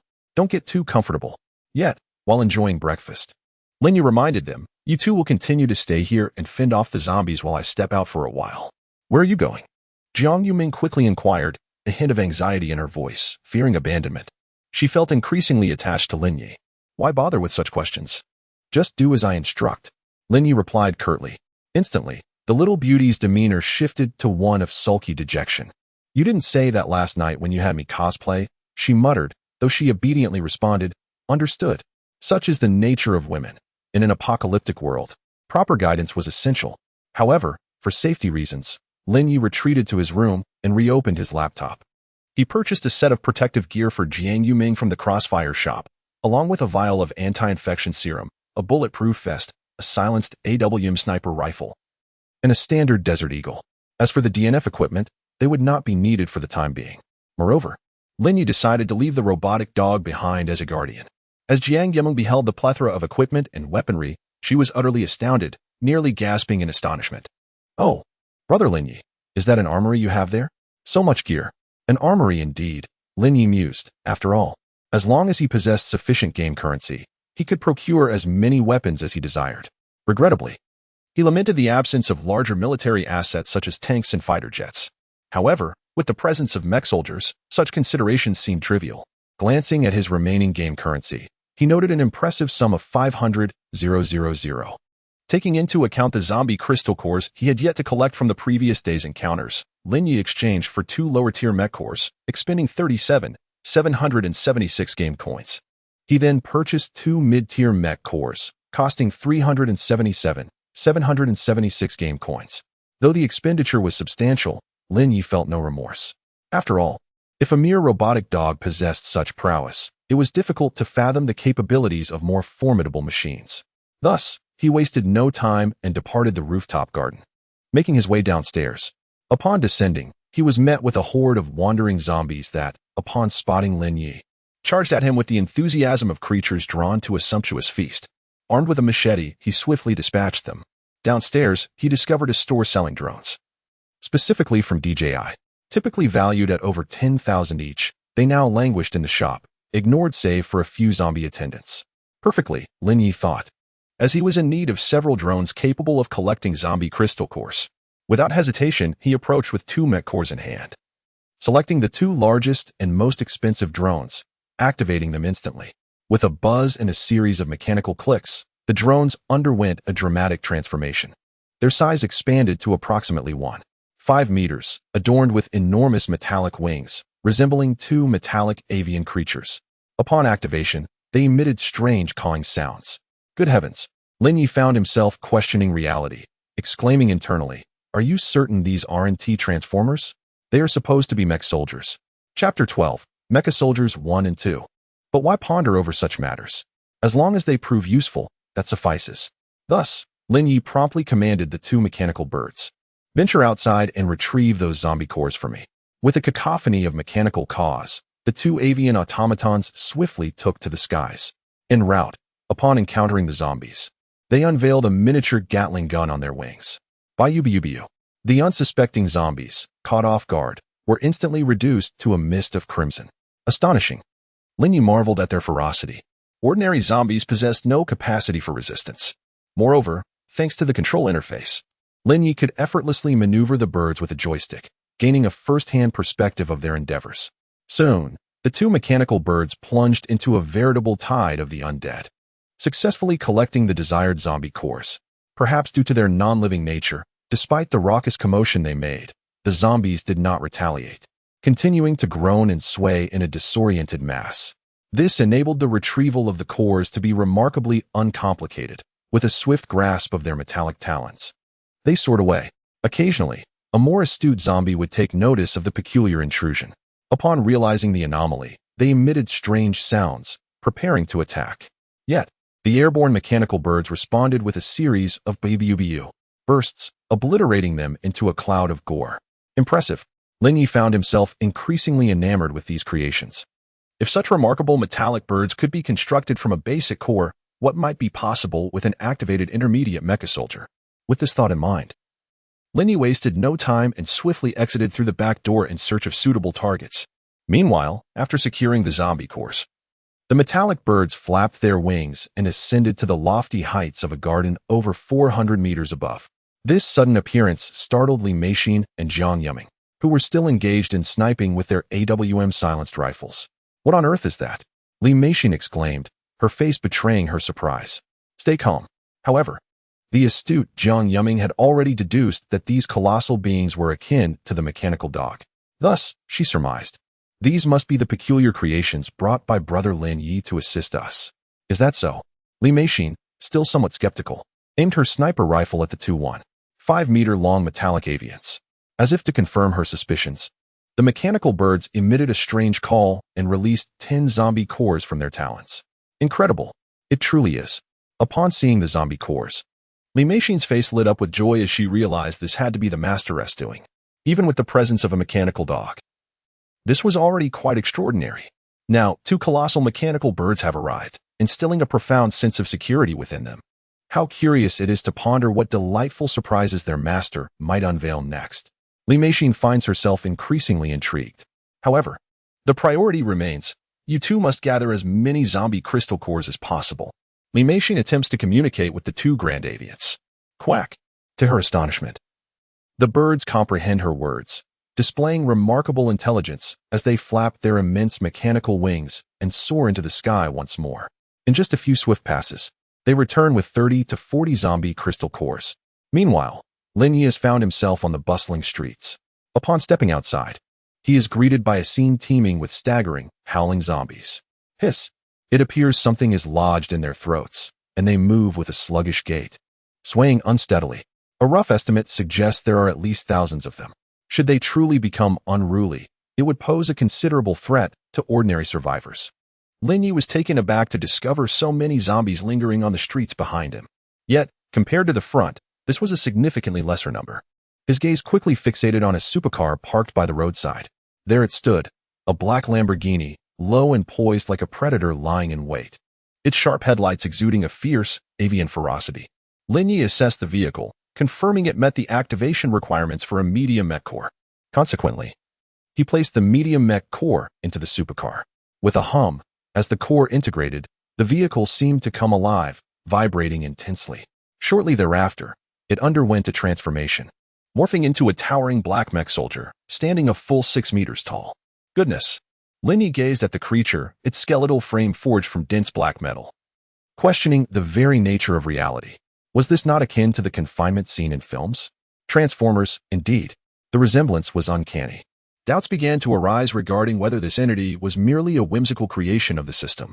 At that moment, the newly transformed mech, now fully realized, perceived Lin Yi and emitted a respectful tone. Mech Unit 1 greets the leader. Roar. Yet before Lin Yi could respond, the commotion attracted the attention of the entire street of zombies. They had detected Lin Yi and the imposing Mech Unit 1, letting out strange hissing sounds as they charged forward with ferocious roars. Eliminate them first, Lin Yi commanded without hesitation. Understood, leader. In response to the order, Mech Unit 1 raised its colossal mechanical arm, transforming it into a massive hand cannon, aiming at the surging tide of zombies. With a barrage of gunfire, the hand cannon whirled furiously, unleashing bullets that shattered the charging zombies into a mist of crimson. In a single encounter, dozens of adversaries were swiftly vanquished. The sheer ferocity of this firepower left even Lin Yi astounded. It far surpassed the capabilities of those 2 birds. Moreover, the most formidable feature of Mecha 1 was not merely its firing mechanical arms, but rather the transformation occurring at its shoulders, where 2 colossal shoulder cannons emerged with a resounding crackle. Boom! Accompanied by an intensely scorching wave of blue energy, it coalesced. With a single shot, the terrifying energy wave penetrated the street ahead, spanning nearly 100 meters, obliterating at least 200 zombies in its wake. The ground was left strewn with the crystalline cores of the fallen undead. Impressive. Lin Yi's astonishment grew even further. However, The overwhelming number of zombies proved to be a formidable challenge. Soon, he noticed an increasing horde of zombies converging, drawn by the commotion and his distinct scent as the only living being. Consequently, a cacophony of growls erupted as zombies from all directions, including those scaling the buildings, leapt recklessly from great heights. They crashed to the ground, some shattering limbs, others fracturing legs. Yet, as long as their heads remained intact, they quickly rose, emitting unsettling sounds as their bones creaked. They charged forward in an array of bizarre postures. The relentless barrage of bullets from Mecha 1 erupted, obliterating the advancing zombies into clouds of crimson mist. Yet, the staggering multitude of undead was overwhelming. A glance around revealed at least 10,000 zombies converging. Linyi realized that one mecha was simply insufficient. Therefore, while Mecha 1 held the line, his gaze fixated on a lavishly extended Rolls-Royce Phantom, evidently abandoned by some affluent individual who had yet to escape the onslaught of zombies, its exterior marred with bloodstains. However, the vehicle remained structurally sound. Swiftly, Linyi approached and activated the vehicle using the Mecha core. Boom! As the energy from the Mecha core surged into the car, the sleek black Rolls-Royce Phantom emitted a thunderous roar, transforming into a towering 7-meter mecha warrior, even larger than Mecha 1. Leader, be cautious. The moment it was activated, it spotted several zombies emerging from the nearby shopping center. With one mechanical arm, it swiftly shielded Linyi while the other brutally pulverized a zombie into a gory paste. The mechanical arm was colossal, measuring 2 meters in diameter. Its descent was akin to that of a heavy machine crashing down. Simultaneously, it drew forth a large electromagnetic gun from behind. Bang, bang, bang. Successive bursts of blue energy beams evaporated several zombies, shattering the glass curtain walls in the process. Chapter 13. The Terrifying War Machine. What formidable power! Linyi observed with keen eyes, even questioning whether he could withstand such might. However, despite the prowess of these two colossal beings, he noticed an ever-increasing horde of zombies converging from all directions. The count had surpassed 20,000. No matter how formidable they were, they could not withstand the relentless tide of the undead. Thus, Linyi promptly commanded them to lure the zombies away from this location and eliminate them all. Yes, leader. The two giants, upon hearing the order, hesitated not, especially Mecha 1, who swiftly grasped Linyi and, amidst a violent transformation, morphed into a sleek black Lamborghini. With a thunderous roar of the engine, it surged forth like a bolt of black lightning, racing down the street. Meanwhile, Mecha 2, responsible for the rear guard, after unleashing a barrage of cannon fire, bent down and transformed into a Rolls-Royce Phantom. With a series of resounding booms, it followed closely behind the Lamborghini, soon escaping the central street area. Even so, the relentless zombies lunged at them fearlessly along the way. Yet evidently, the two mecha soldiers possessed their own consciousness, guiding Linyi to effortlessly drift and evade all the zombies. Midway, a turret emerged from the roof, unleashing a torrential barrage of fire upon the undead. Bayubayubayu. In their wake, the zombies were obliterated by laser fire. In less than half a minute, the two vehicles burst forth from the encirclement of zombies. Linyi noted that during that brief onslaught, the two titans had dispatched nearly 2,000 zombies, augmenting his game currency by an additional 200,000. Once they broke free from the zombie circle, Linyi disembarked, and the two giants reverted to their imposing forms. Mecha 1 respectfully addressed Linyi. Leader, are you unharmed? Yes, I am fine. Coming back to his senses, Linyi shook his head. In truth, with his current strength, even if surrounded by thousands of zombies, he could easily escape, perhaps even turn the tide against them. Yet who could resist the allure of such powerful mecha soldiers? Like Transformers, no male could say no. Therefore, Linyi promptly issued another command. You two, find a way to return, eliminate all the zombies there, and bring back the crystal cores to the top-level garden. But, your safety. Mecha 1 did not immediately comply, but rather humanely inquired. No worries. Linyi waved his hand with a smile. These zombies cannot harm me. Just focus on executing the mission. After all, the two could effortlessly dispatch thousands of zombies. If he could accumulate 10 or 8 more, a true mecha army would be the ultimate security. Yes, esteemed leader. Upon witnessing the unfolding chaos, the two formidable figures hesitated no longer. They once again retrieved their colossal hand cannon weapons and charged towards the throng of zombies. However, this time, they demonstrated greater wisdom than before, realizing that remaining stationary while firing would draw too much attention. Consequently, They opted to cleanse the streets from narrower alleyways, where the number of zombies was comparatively sparse, amounting to merely dozens or hundreds.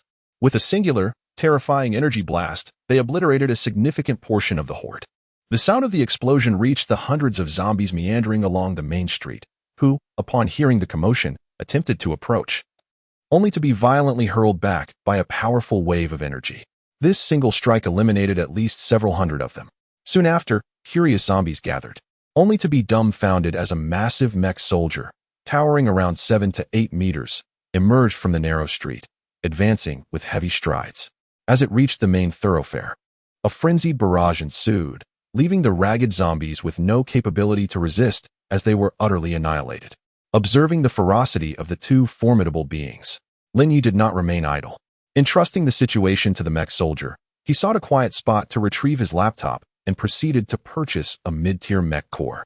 The mid-tier core was only capable of activating standard household vehicles or sports cars. Larger transport vehicles and heavy machinery necessitated a higher-grade mech core. Thus, he continued his search for an appropriate vehicle. Among the options, sports cars and luxury vehicles appeared to be the most suitable. Lin Yi discovered that the mech's capabilities would enhance based on the speed and defensive attributes of its host.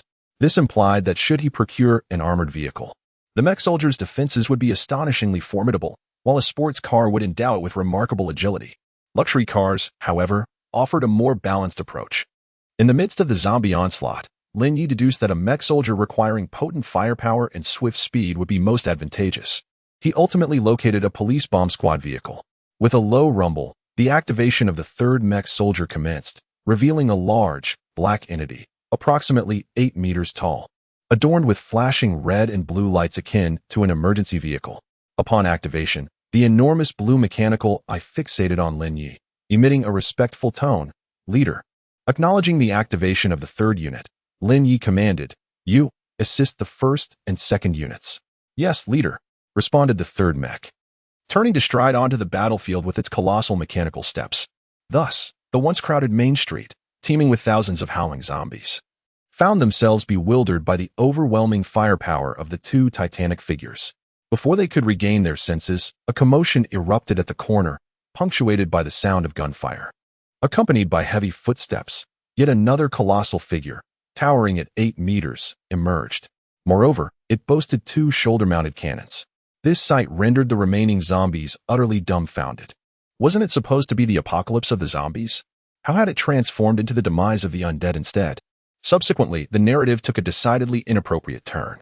Thus, the events continued until nightfall. The trio of titans managed to eliminate over 12,000 zombies. Over 12,000. What a staggering figure. This equated to an impressive sum of 1.2 million game currency. Moreover, this was merely the cleansing of the outer streets. The true zombie frenzy lay within. Lin Yi refrained from deploying the 3 giants into that chaos. Setting aside their capability to handle the situation, he harbored grave concerns that a riot could ensue, potentially leading to the collapse of the immense building under the weight of the undead. Such an outcome was far from his desires, particularly as he intended to reside there himself. Additionally, Lin Yi chose not to immediately exchange the game currency for items, as he aspired to acquire an advanced mech core. Given the impressive performance of the intermediate model, he could only imagine the spectacle an activated tank would present. For now, it was prudent to return. Yes, esteemed leader. However, as darkness descended, Lin Yi gathered all the zombie cores, approximately 1,000 in total. After depositing them into his storage ring, he led the trio back to the Zifeng building. Chapter 14. Rescue from the military. Meanwhile, in the rooftop garden, Li Meixin and Jiang Yameng were not idle either. They had spent the entire day battling zombies. Fortunately, with the assistance of the mechanized birds, the task was somewhat alleviated. Nonetheless, they were still left fatigued and sore. Jiang Yameng even collapsed onto the sofa, reluctant to rise. However, upon seeing Lin Yi return, she eagerly rushed forward. "Wow, Brother Yi, you're finally back," Jiang Yameng exclaimed, embracing him passionately. She did not forget to inquire, "Brother Yi, where have you been? We were worried sick all day." Li Meixin approached as well, wrapping her arms around Lin Yi's. These 2 girls clung to him as if they were part of him. "Oh, it's nothing," Lin Yi replied, feeling slightly overwhelmed by their warmth. Yet, he continued, "I was out gathering a few new allies for you." "What new allies?" The 2 girls exchanged puzzled glances, surveying their surroundings. Survivors? But we haven't seen any survivors. Lin Yi chuckled at their words, having little interest in the survivors. No, these are our new members. He pointed to the two metallic birds and a robotic dog. Oh. The two girls suddenly understood. Their master was referring to these. Jiang Yuming's interest piqued. She exclaimed, "Where are they? Let me see. Well, they're rather large. So I had them stay below. You'll meet them tomorrow." What too large? Jiang Yuming's expression turned curious. How big can they possibly be? It was worth noting that these three little creatures had already left a significant impression on Li Meixin and Jiang Yuming. Were there even more astonishing beings below? Lin Yi simply smiled, choosing not to elaborate further. You'll find out tomorrow. Soon, the trio shared a simple dinner, after which Lin Yi, under the attentive care of the two girls, managed a brief wash-up. Given the scarcity of water and the contamination of underground sources, he could not afford to be extravagant, opting for a quick cleanse instead. Afterward, Lin Yi retrieved 2 storage rings from the game and handed them to the mechanized birds, instructing them to gather some supplies. Caw, caw. The 2 birds, upon receiving their orders, promptly locked onto the storage rings and took flight with their expansive wings. As for what occurred next, Lin Yi cast a glance at Li Meixin's face, glistening with sweat and reminiscent of a ripe peach. He knew it was not the most appealing content to dwell on. The following morning, Lin Yi awoke with a stretch, greeted by the warm sunlight streaming through the floor-to-ceiling windows, creating a cozy and delightful atmosphere. After the exertions of the previous day, he relished the moment. Thus, his mental state is exceptionally good. At this moment, the mechanical bird has returned. Seeing the bird flapping its wings, brimming with excitement, Lin Yi was somewhat taken aback. It has returned so soon. However, he still inquired, "What did you gather?" The mechanical bird, unable to speak, merely tossed a ring to Lin Yi. Upon inspection through his consciousness, he was astonished by the sight before him. He had initially assumed that these 2 little creatures would only manage to collect a few dozen tons of supplies. Yet, upon opening the storage ring, he discovered an astonishing volume of 100,000 cubic units, densely packed with an abundance of bottled water, both large and small. This alone accounted for at least 10,000 cubic units. Lin Yi couldn't help but question whether this creature had raided a reservoir. Moreover, in addition to the water, there were numerous other beverages, such as tea, oolong tea, and Pepsi, totaling nearly 100 tons. Did you raid a warehouse? Lin Yi, witnessing this scene, couldn't restrain his astonishment and retracted his consciousness, casting a peculiar glance at the 2 little beings. In what seemed like an attempt to prove their diligence, the 2 little creatures projected the events that had transpired. To Lin Yi's amazement, they had indeed attacked a transit warehouse located in the suburbs, which was filled entirely with drinks, water, and bread. Altogether, there were approximately 11,000 tons of goods, with water alone accounting for 10,000 tons. What does this signify? A typical household consumes no more than 1 cubic meter of water per day, and even that is considered excessive. Yet, these 2 had procured a staggering 10,000 tons. For 3 individuals, even with extravagant consumption, this would last a decade. Not only would they have enough water, they could practically fill a swimming pool every day. Lin Yi couldn't help but display a satisfied expression. Well done. However, he understood that this was merely the beginning. Future challenges such as harsh winters, earthquakes, floods, and extraterrestrial invasions loomed ahead. Resources would only become scarcer. Therefore, it was prudent to stockpile food and water now. Additionally, other essentials like medicines were equally important. Consequently, he decided to purchase another ring from the game and tossed it to the 2 mechanical birds, instructing, from now on, your primary mission is to gather food and water. The more, the better. But refrain from bringing anything contaminated with the zombie virus. The 2 little creatures flapped their wings and made a couple of peculiar sounds, their meaning unmistakable. Understood. Brother Yi, Brother Yi. However, before the 2 mechanical birds could set off, there, clad in a delicate pink silk nightgown and donning slippers, Jiang Yuming approached with an enchanting grace. Upon her arrival, she exclaimed in delight, "It seems there are troops outside coming to our rescue." At this revelation, Lin Yi felt a stir of emotion. How could it be so swift? It was merely the 3rd day since the apocalypse had erupted, and troubles were already being resolved. "Let us go and take a look," he urged, following Jiang Yuming to the rooftop garden. Indeed, as they emerged, the ominous skies above the ravaged city of Shanghai resonated with the thunderous roar of helicopters. In the distance, Nearly a dozen armed helicopters and transport planes appeared, accompanied by an announcement that echoed through the air. Attention all survivors of Shanghai. We are the Shanghai Navy. According to reliable intelligence, a widespread outbreak of the zombie virus has occurred globally. We have established new safe zones for those affected. We urge all survivors to make their way to our safe havens within 3 days. We will escort you to safety. After 3 days, we will abandon this city entirely. Please take heed. Repeat, repeat. The message was reiterated thrice, injecting a glimmer of vitality into the previously desolate city. Once only filled with the chilling cries of the undead, many survivors, hidden in various corners or within their homes, stirred with excitement upon hearing this news. Wonderful! The military is here to save us. The Navy, we are saved. As more leaflets fluttered down from the heavens, numerous individuals flung open their windows to catch them. Each leaflet detailed the 18 designated safe pickup points across the city, complete with precise routes, igniting a flicker of hope among those who glimpsed the possibility of survival. Even Jiang Yuming, in her night attire, her strikingly long legs catching the eye, reached out to grasp a leaflet. Indeed, these are the designated refuge points provided by the military. Night brother, shall we seek refuge in the safe zone? She inquired eagerly, casting a glance at Lin Yi. Refuge? Lin Yi chuckled at the suggestion. What a jest.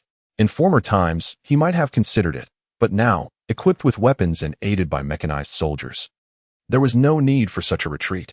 On the contrary, their departure would serve their interests better. Thus, this territory would belong to them. Consequently, the resources of all Shanghai would be at his disposal. Chapter 15.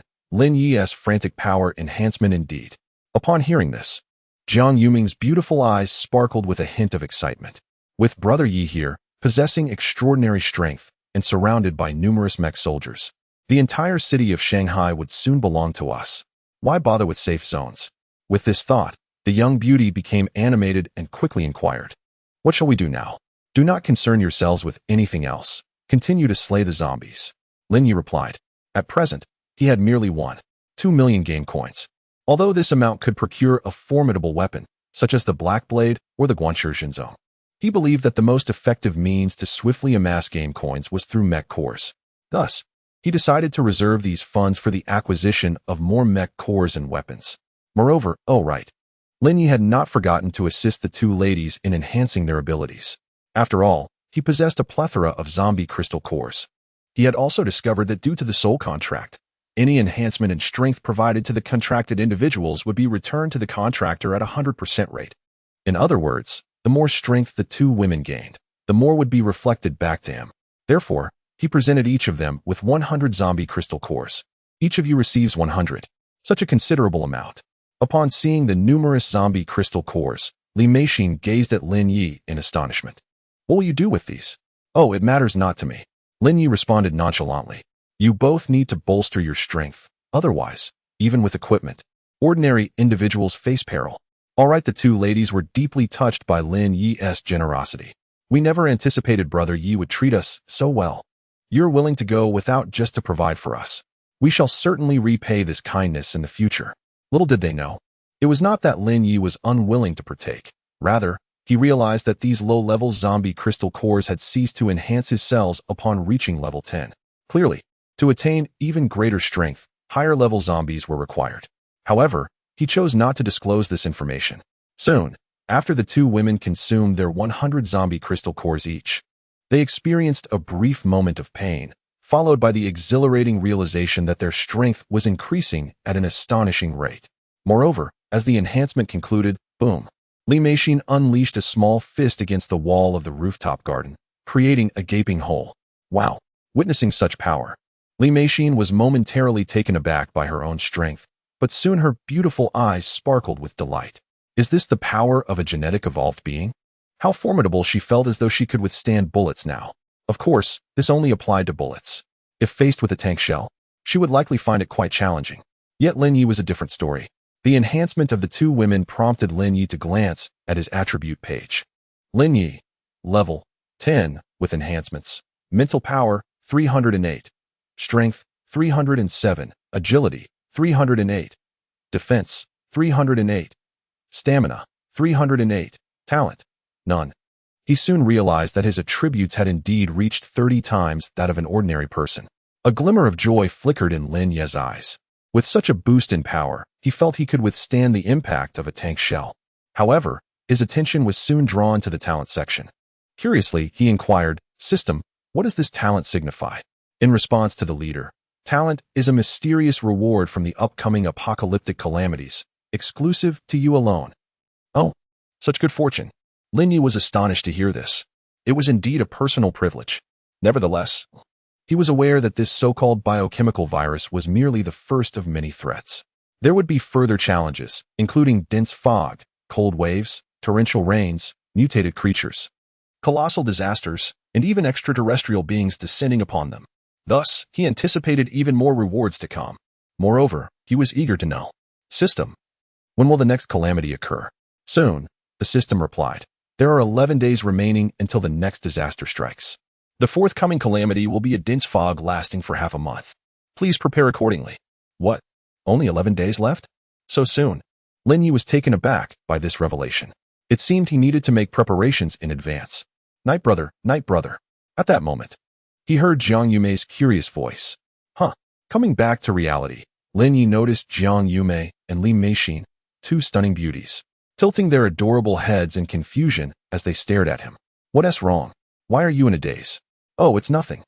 Shaking his head with a smile, Lin Yi refrained from elaborating further. After all, the system was his greatest secret, one he would never divulge to anyone. He simply said, "You two go ahead and eliminate the zombies." All right. Having just enhanced their strength, the two women were eager to test their newfound abilities. They hurried to the balcony, armed with sniper rifles, and continued to take aim at the zombies below. Thanks to the tenfold enhancement, their vision and accuracy had significantly improved. In a short span, they dispatched over 20 zombies. Of course, Lin Yi did not forget about the 3 hulking figures on the first floor. He commanded them to clear out the zombies near Duck's Mouth. "Yes, leader." The 3 gigantic figures on the first floor did not hesitate and immediately sprang into action. With a thunderous rumble, the first floor became a battleground, teeming with swaying zombies. Yet, due to their nature as mechanical soldiers devoid of life essence, the zombies exhibited no reaction to them. However, suddenly, several of the hulking figures erupted into chaos. One after another, they transformed into colossal beings, towering 5 to 6 meters, even 7 to 8 meters high. The zombies, with their pallid eyes, were utterly bewildered. "What?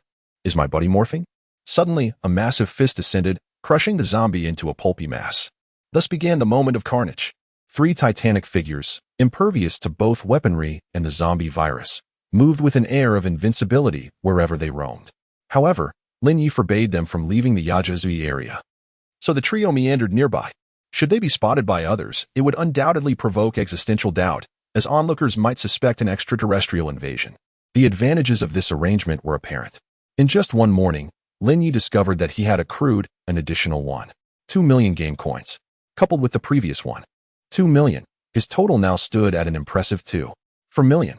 This realization filled him with a sense of awe. Indeed, mechanized soldiers were significantly more efficient at dispatching zombies than he was. Consequently, Lin Yi decided to invest over 300,000 game coins to acquire 2 intermediate mech cores. He entrusted them to the mech birds, commanding, "Go and find 2 suitable mech soldiers to activate and bring back." The 2 mech birds emitted shrill, discordant cries as they seized the mech cores, flapping their enormous wings and soaring into the sky. Lin Yi held no fear of them dropping the cores or having them snatched away, for the system was designed so that no matter who activated the mech cores, the resulting mech soldiers would ultimately pledge their loyalty to him. This assurance was the primary reason he felt confident in delegating the task to the mech birds. Chapter 16. Are you certain you activated mech soldiers and not transformers? Soon, 2 mechanical birds flapped their wings, emitting strange caws before swiftly taking flight. Before long, they soared over a horde of zombies, arriving at a second-hand luxury car exhibition center. Inside, they discovered a striking red Ferrari 488 and a pristine white McLaren P1. With a roar, the engines thundered, and the 2 supercars burst through the glass facade with undeniable flair. Supercars? Lin Yi momentarily froze, clearly astonished that these little creatures had sought out such extraordinary vehicles. As the cars emerged, they gracefully sped onto the elevated highway, weaving through the zombie-infested expanse with ear-splitting engine roars, seemingly indifferent to being detected. "Ha ha ha, let us go." "Oh yes, exhilarating." Remarkably, the two mech soldiers exhibited their own consciousness, embodying the characteristics of the supercars, stylish, youthful, and brimming with vigor. They plunged into the Grand Bridge, overwhelming even Lin Yi with their audacity. Eventually, the duo arrived downstairs. As Lin Yi descended, he was met by the sight of two magnificent supercars. Upon noticing Lin Yi's approach, they promptly began to transform. With a series of mechanical whirs and clicks, they morphed into towering mech soldiers. Each standing 6 meters tall, one gleaming red with dual blades formed from its tail fins, and the other stark white, wielding a massive firearm. The spectacle was truly breathtaking. They knelt respectfully before Lin Yi, addressing him with utmost reverence. "We salute you, esteemed leader." At that moment, the mechanical birds returned. Lin Yi gazed skeptically at the two mech soldiers, resembling white Gundams, while the mechanical bird settled on his shoulder. "Is this the soldier you sought? This is surely a Gundam." However, the mechanical bird continued to caw incessantly, seemingly attempting to explain. Lin Yi gradually grasped its message: to forge powerful mech soldiers, one must have a robust chassis and a formidable heart, the heart being the engine. Seeing Lin Yi comprehend, the mechanical bird flapped its wings in excitement, as if to applaud. "Ah, now it makes sense." A faint smile crept across Lin Yi's lips. He finally understood why the mechanical bird had chosen these particular creations. Indeed, the engines of supercars are remarkable. Even the most basic models possess a V6, not to mention the V8, V10, and V12 varieties. Many of these supercars are also crafted from carbon fiber, providing exceptional protective qualities. No wonder Lin Yi regarded the two magnificent beings with satisfaction. After all, he is indeed handsome. He then commanded, "Go, along with numbers 1, 2, and 3, venture outside to hunt the zombies. We are in dire need of more soldiers." "Yes, my leader," responded the two towering figures, rising with palpable excitement. With a striking transformation, one morphed into a supercar and charged enthusiastically towards the horde of zombies. Roar. Clearly, the zombies took notice of these two behemoths. There was no way to conceal their approach. The commotion was too great. Thus, they surged forward, intent on battling the giants. However, they were met with a staggering 6-meter height and mechanical arms nearly a meter in diameter. Boom. In an instant, a zombie was crushed beneath the weight of one of them. Ugh, disgusting. The splatter of zombie blood on the McLaren's visage was met with evident disdain. Yet, the Ferrari was a different story. Armed with dual blades, it struck with precision. Bang, bang, bang. Each strike was devastatingly sharp, with every descent. The blades severed zombies in half, and they were laser-infused, incinerating the undead into ash. Observing this, the McLaren exclaimed, "Hey, buddy, lend me a blade." "No problem." The Ferrari replied generously, tossing over a weapon while cautioning, "Don't lose it. That's my rear wing. Without it, my supercar form will veer off course." Understood. The white mech, now armed, surged forward with exhilaration. Even Lin Yi, upon overhearing their exchange, was momentarily stunned. Wait, are these truly mech soldiers? Not transformers? Just then, Jiang Yumeng, clad in a delicate, light yellow nightgown, dashed down. Upon landing, she was greeted by the sight of countless charred and smoking corpses. With the two colossal figures almost out of sight, she couldn't help but cover her mouth in astonishment, exclaiming, "Oh my goodness, Yigu, what are those things?" "Oh, I forgot to mention." Lin Yi suddenly recalled, realizing he hadn't informed the two women yet. He shrugged. "Our new members." "What? This is what you meant by new members?" Jiang Yumeng's expression froze in disbelief. "Goodness, we thought they were human. But now you tell me they are these 6-meter-tall mechanical giants? And they look nothing like the sci-fi soldiers from movies. They are so impressive, resembling Transformers." However, after a brief moment of shock, the sight of these formidable beings slaying zombies with such ease snapped Jiang Yumeng back to reality. "Oh, Yigu, by the way, I have something to tell you. The zombies above can't reach us." What do you mean?" Lin Yi was taken aback by her revelation. "I don't really know how it happened," Jiang Yumeng replied, her face streaked with tears. "We've been killing all morning. Perhaps it's because the corpses are piling up down here, but the remaining zombies aren't coming over. Our shooting range isn't sufficient." It turned out that Jiang Yumeng and Li Meixin had been vigorously engaged in battle just moments before. It remains uncertain whether it is due to the sudden intelligence of the zombies, but the once densely packed horde began to scatter, leaving behind a vast expanse of open ground littered with remains. As a result, the range of their sniper rifles proved insufficient. Lin Yi's expression shifted to one of realization upon hearing this revelation. Wasn't it said that zombies were devoid of intellect? How could they possess the awareness to evade bullets? Perhaps the overwhelming number of corpses instilled an instinctual sense of danger, prompting them to retreat. After a brief pause, Jiang Yiming pondered aloud. Indeed, that could be the case. Lin Yi, contemplating the notion, found it somewhat plausible. After all, the area was strewn with the carcasses of their kind. Even without brains, they must have an innate understanding to keep their distance. However, this posed a dilemma. If the zombies refrained from approaching, how were the two women to eliminate them? Damn it! What kind of hellish place is this, filled with zombie corpses everywhere? Lin Yi exclaimed. Be quieter, boss. If we attract those zombies, we are done for. Just as Lin Yi furrowed his brow in concern, sounds of survivors emerged from the street behind them. Lin Yi turned to discover 7 or 8 fully armed survivors approaching, led by a bald man who wore a disgruntled expression. He chastised his companions. What are you afraid of? I've consumed nearly 10 zombie crystals. I'm no ordinary person now. I can take down zombies with ease. Suddenly, as they walked, they caught sight of Lin Yi and Jiang Yiming standing on the lower level, startling the bald man and his companions, who mistook them for zombies. Wait, it's just people. Upon closer inspection, the bald man realized they were an unmutated man and woman. However, his attention was swiftly drawn to Jiang Yiming's stunning beauty. Her skin like snow, an innocent visage, and her long, graceful legs, clad in a beige nightgown.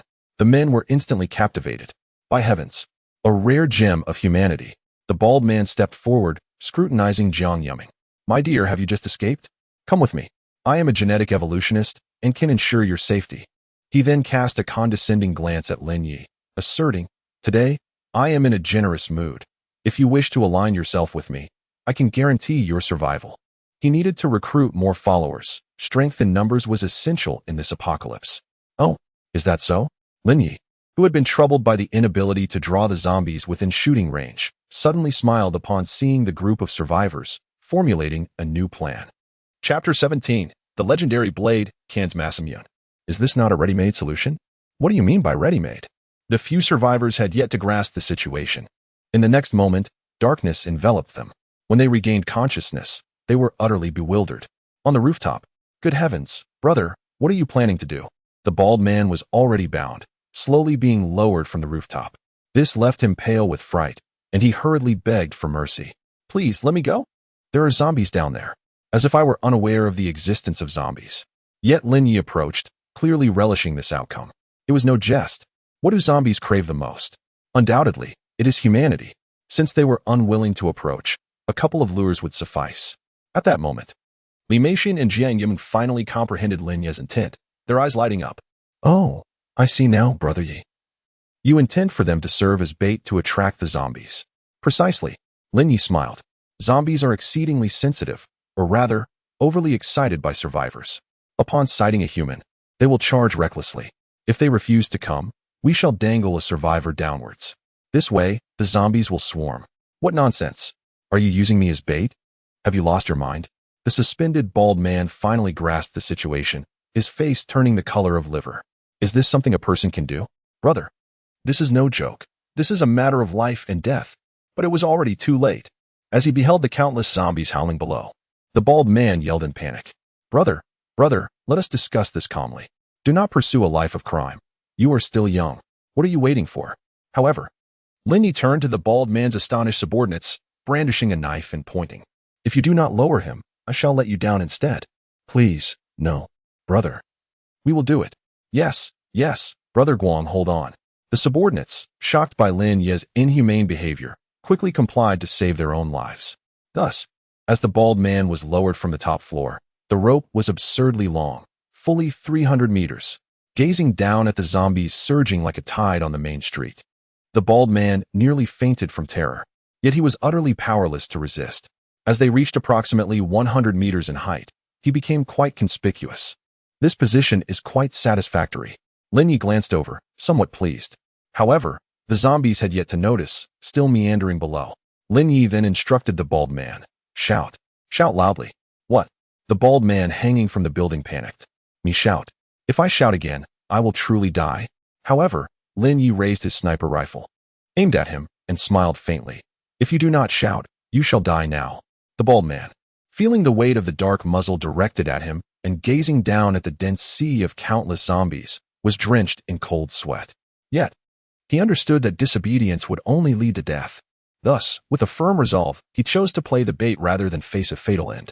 Suddenly, he yelled downwards with all his might, "Hey, you garbage zombies, come and get me, ha ha ha." Indeed, as the bald man taunted from above, the commotion captured the attention of the zombies. These creatures had been blocked here for nearly 3 days, without a morsel to eat. Upon spotting a human, the white pupils of countless zombies began to shimmer with interest. They emitted guttural roars, starting to converge towards him. "They're really coming," Li Meishin and Jiang Yumling exclaimed in excitement at the sight. However, in stark contrast to the two women's exhilaration, the bald man's face turned ashen. As the zombies drew nearer, stepping over the corpses of those that Li Meishin and Jiang Yumling had previously slain, he frantically shouted upwards, "Big brother, hurry, shoot, shoot." Observing this scene from the rooftop, Lin Yi chuckled and calmly instructed Li Meishin and Jiang Yumling, "Continue." "No problem," the two women replied, their faces alight with thrill, clearly surprised by this clever tactic. As they watched the zombies approach, they eagerly opened fire. With a series of muffled gunshots from their silenced sniper rifles, the zombies were met with consecutive headshots. However, the sheer volume of zombies was overwhelming. Lin Yi estimated there to be around 7,000 to 8,000. They were frenziedly attempting to tear apart the bald man, suspended at a height of 70 to 80 meters. Even Li Meishin and Jiang Yumling found it increasingly difficult to keep up.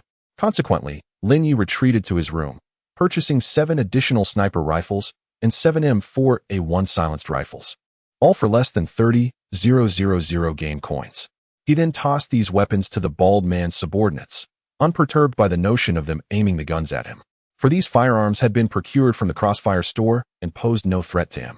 As for Li Meishin and Jiang Yumling, they were unaffected, as they had both reached level 10 as genetic evolutionists. Ordinary firearms could hardly inflict damage upon them. Thus, Lin Yi tossed over the weapons and commanded, "You all, start firing."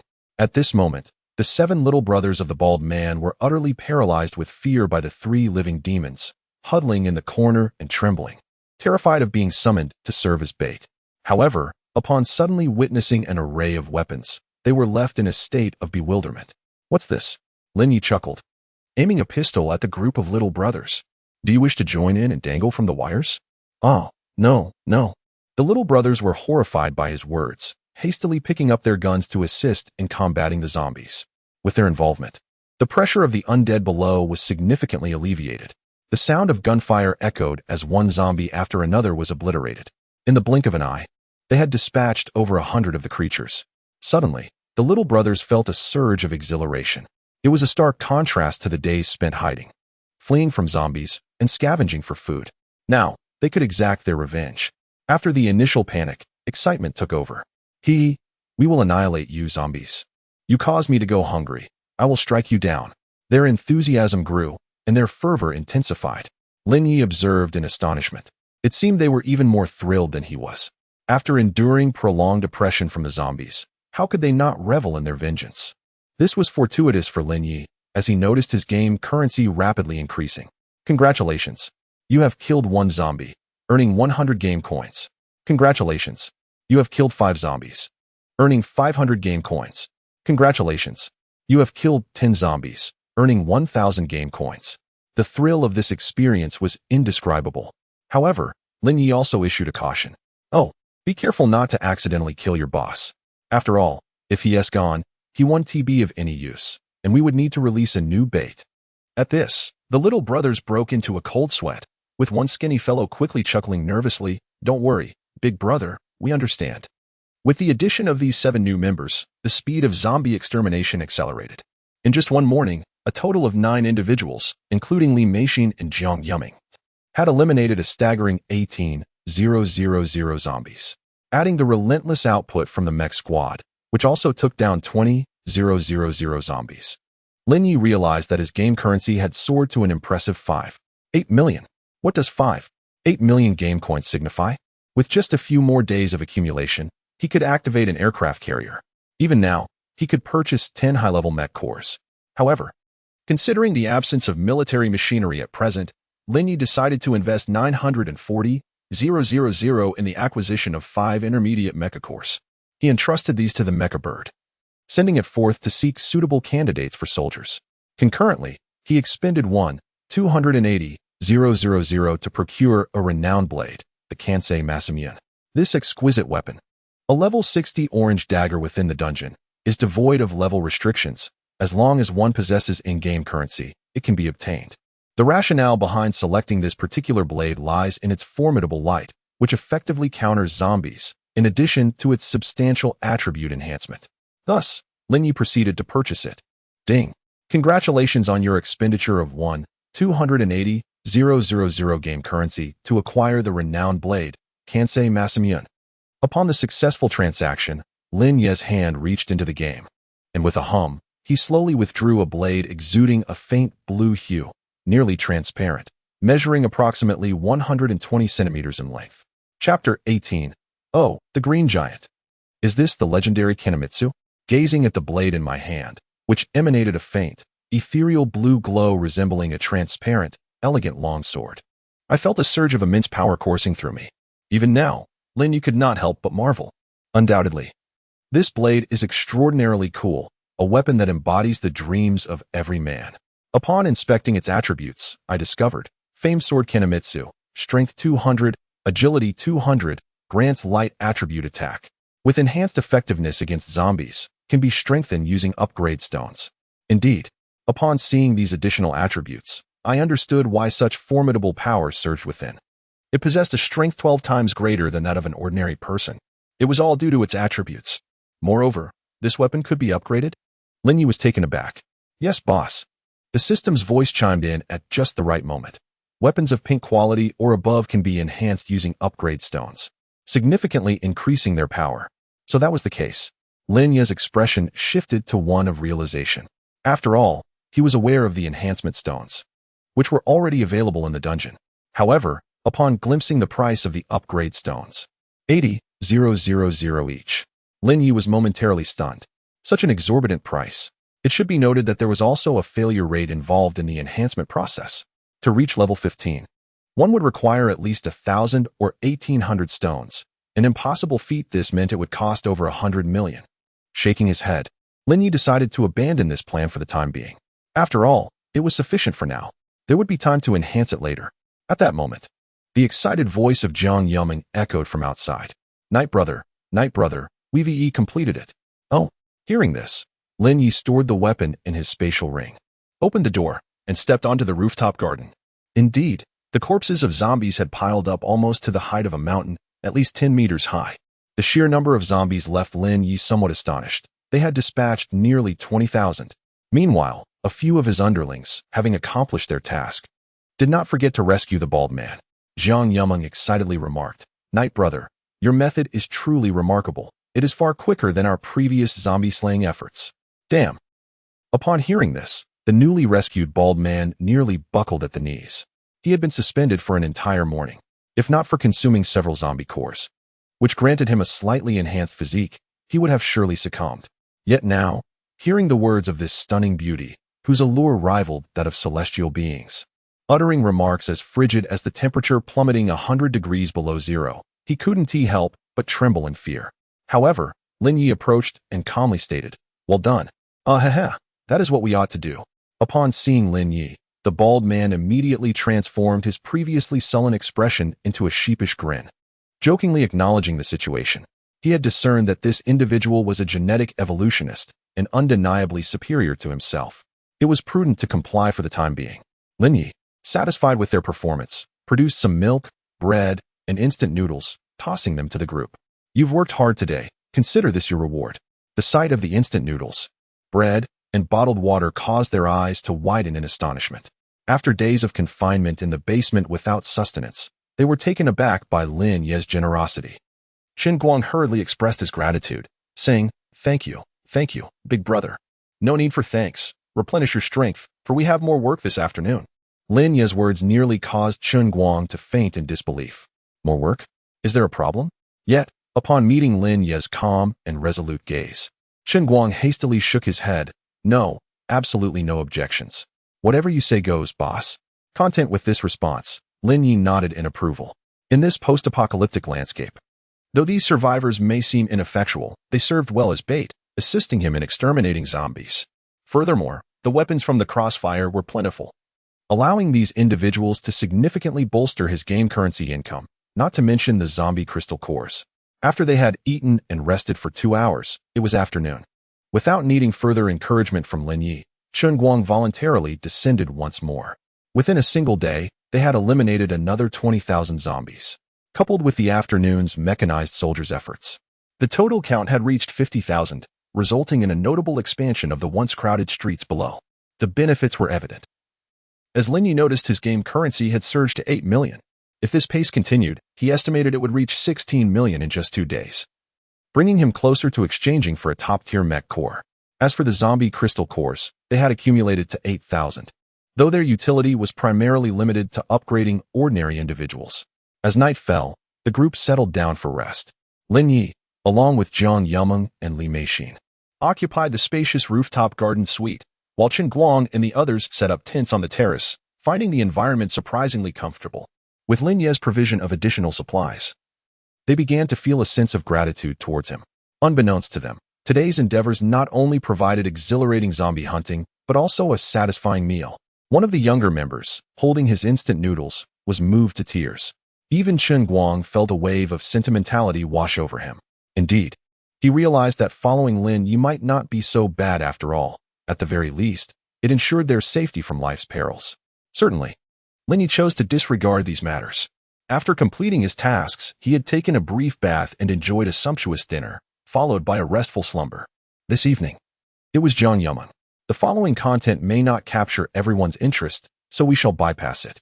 As dawn broke the next day, the sky had brightened, and the Mecha bird returned, bringing with it 5 new members. However, this time was different from before. Lin Yi noticed that, in addition to the supercars, there was an ambulance, an off-road vehicle, and a large truck, including 2 Aston Martin sports cars.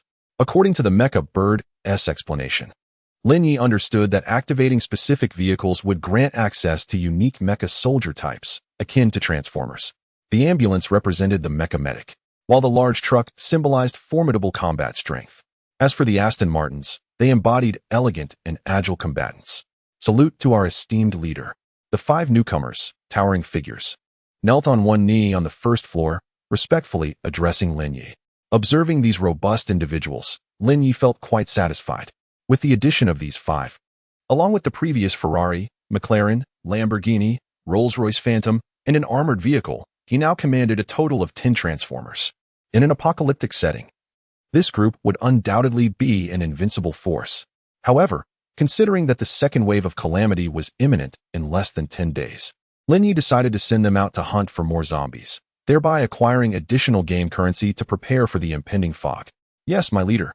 The 5, having received their orders, promptly turned and marched heavily toward the exit. Before long, the sounds of cannon fire echoed from outside. Meanwhile, Lin Yi was not idle. He opted to venture out to gather supplies and medicine, aware that the second wave of disaster was approaching. Although his physical condition was commendable, it would be prudent to prepare in advance.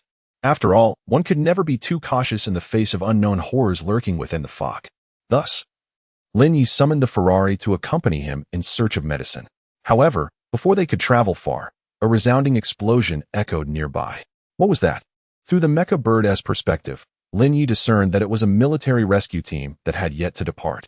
Approximately a dozen individuals, all fully armed and donned in various protective gear, were present, their bodies laden with grenades. Curiously, the leader wielded a knife, indicating that he too was a genetic evolutionist. Roar! At that moment, they were besieging a colossal zombie, towering approximately 2 meters high, radiating an eerie green luminescence. Upon the first glimpse of the creature, Lin Ye's mind was consumed by a singular thought: the Green Giant? Chapter 19. The Apocalypse, and yet you still rob banks. Indeed. This creature is colossal and grotesque, with pallid skin devoid of color, emanating a faint green glow, resembling a green giant. Its strength and speed are astonishing. With a single punch, the Green Giant effortlessly crushes a car. Be careful. The leader, a female officer, urgently cautions upon witnessing the scene. The soldiers, caught off guard, scramble to evade, narrowly escaping the giant's wrath. However, in the blink of an eye, one soldier is struck down by a single blow from the Green Giant. Everyone, stay alert. This is a first-grade zombie. We must not approach it. We need to devise a way to retreat. The composed officer, adorned with a tactical helmet, commands with a firm voice. Panic ensues among the surrounding soldiers as they fire incessantly, attempting to disrupt the giant's movements. Its speed is too formidable. We cannot evade it. As the chaos unfolds, one soldier makes a fatal misstep, falling prey to the green giant once more. The remaining soldiers are gripped by fear. They had come to rescue survivors, but never anticipated encountering such a monstrous foe. Su Qingyan realizes that prolonging the confrontation is futile and decisively states, "You all must leave. I will cover your retreat." What? The soldiers are taken aback by her declaration. This creature is terrifying. Even you, Captain, cannot contend with it. Do not worry. I am an 8th level gene evolver. Even if I cannot defeat it, I will not perish.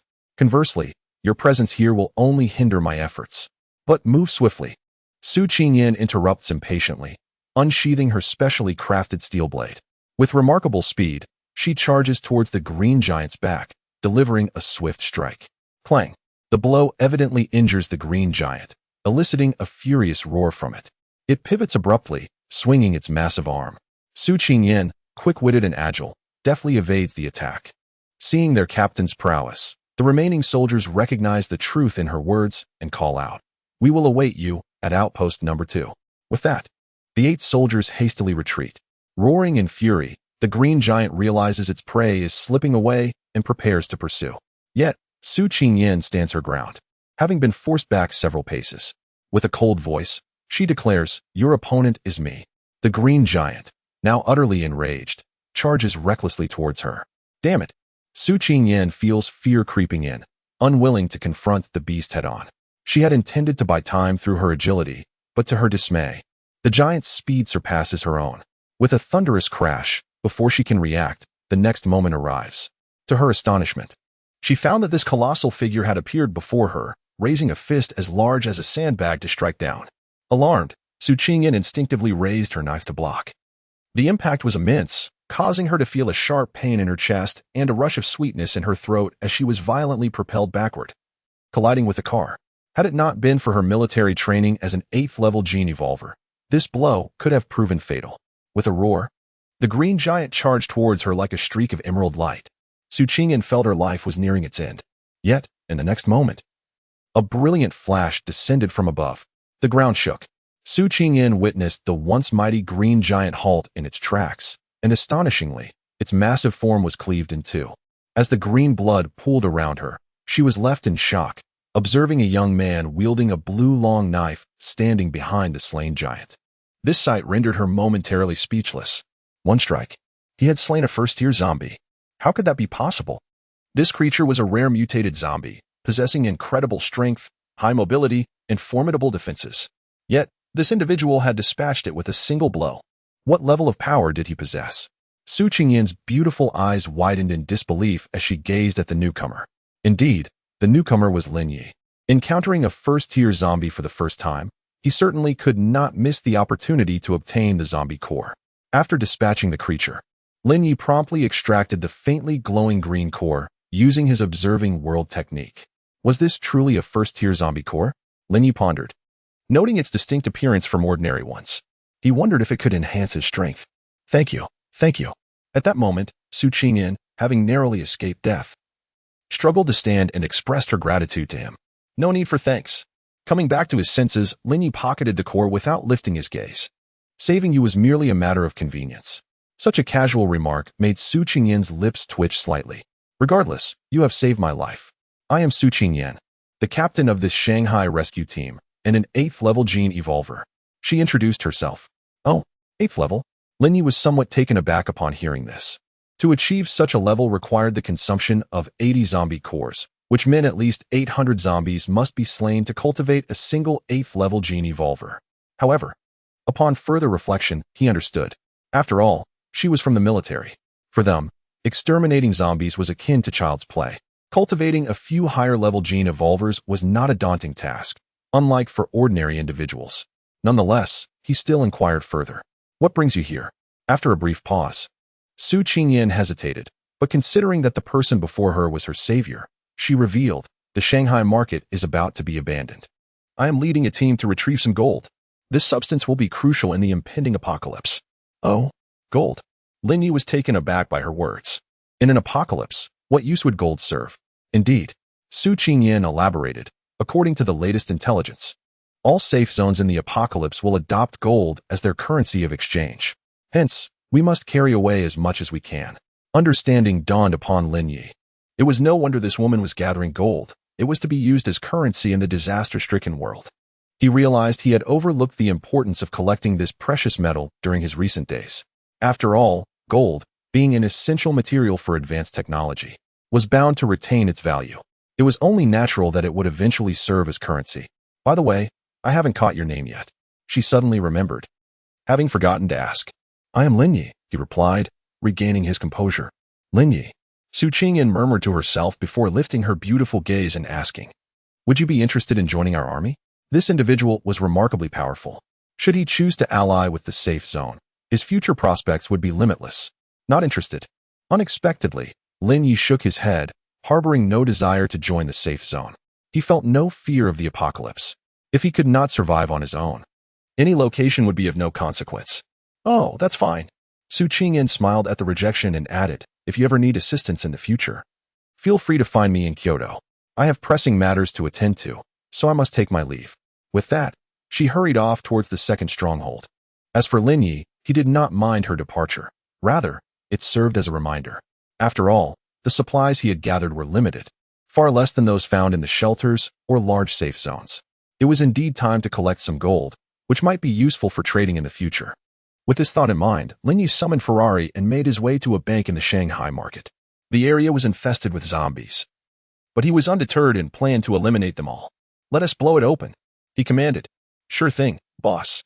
Without hesitation, Ferrari aimed at the bank's vault door and unleashed a terrifying energy beam. Boom. The vault door melted away, allowing Lin Yi to enter. To his delight, he discovered a substantial amount of cash, at least 200 million RMB. Gazing at the stacks of money, he could not help but feel a pang of nostalgia. If only I had this much money before the apocalypse, I would have struck it rich. But now, it is merely a heap of worthless paper. Yet, fortunately, there is a considerable amount of gold here. Lin Yi glanced around and estimated that there are nearly 1,000 pieces, weighing 500 grams each. Additionally, there are various other oddities. In total, it amounts to approximately 4 tons. One cannot help but marvel at the abundance of gold in the Shanghai headquarters. This is the first time Lin Yi has beheld such a vast quantity of gold, his eyes nearly dazzled by the sight. Of course, the Ferrari could not comprehend it. It merely stood by the insurance door, its mechanical eyes fixated on Lin Yi, who was busily filling his spatial ring with the treasures. The large head was filled with confusion. Boss, what is the purpose of this? However, Lin Yi was preoccupied with his task and offered only a smile, saying, you will understand in due time. After collecting everything here, Lin Yi proceeded to several other banks. Clearly, although Su Qingshan had received orders, she had not managed to gather everything. The sheer number of zombies made it perilous, and she had sustained serious injuries, forcing her to abandon the effort. This, however, inadvertently benefited Lin Yi, as these items might prove useful. He toiled until nightfall, amassing approximately 6 tons of gold. During this time, other survivors discovered his activities. Yet, upon witnessing his audacity to rob a bank, they couldn't help but chuckle, thinking he had lost his mind. After all, in a post-apocalyptic world, what use is gold? But Lin Yi paid them no mind, continuing to gather all that he could. By 8 o'clock in the evening, he finally returned to the rooftop garden. Upon arriving home, he found Jiang Yuming and Li Meixin, who, after a long day of work, had chosen to take a brief respite. Seeing Lin Yi return, they hurried over, inquiring, Brother Yi, where have you been?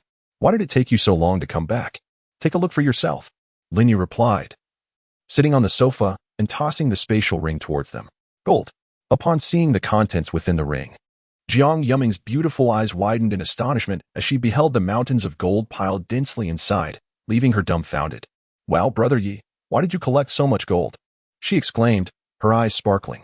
No girl can resist the allure of gold, even in a post-apocalyptic setting. Lin Yi did not conceal the truth, casually stating, it may serve as currency in the future.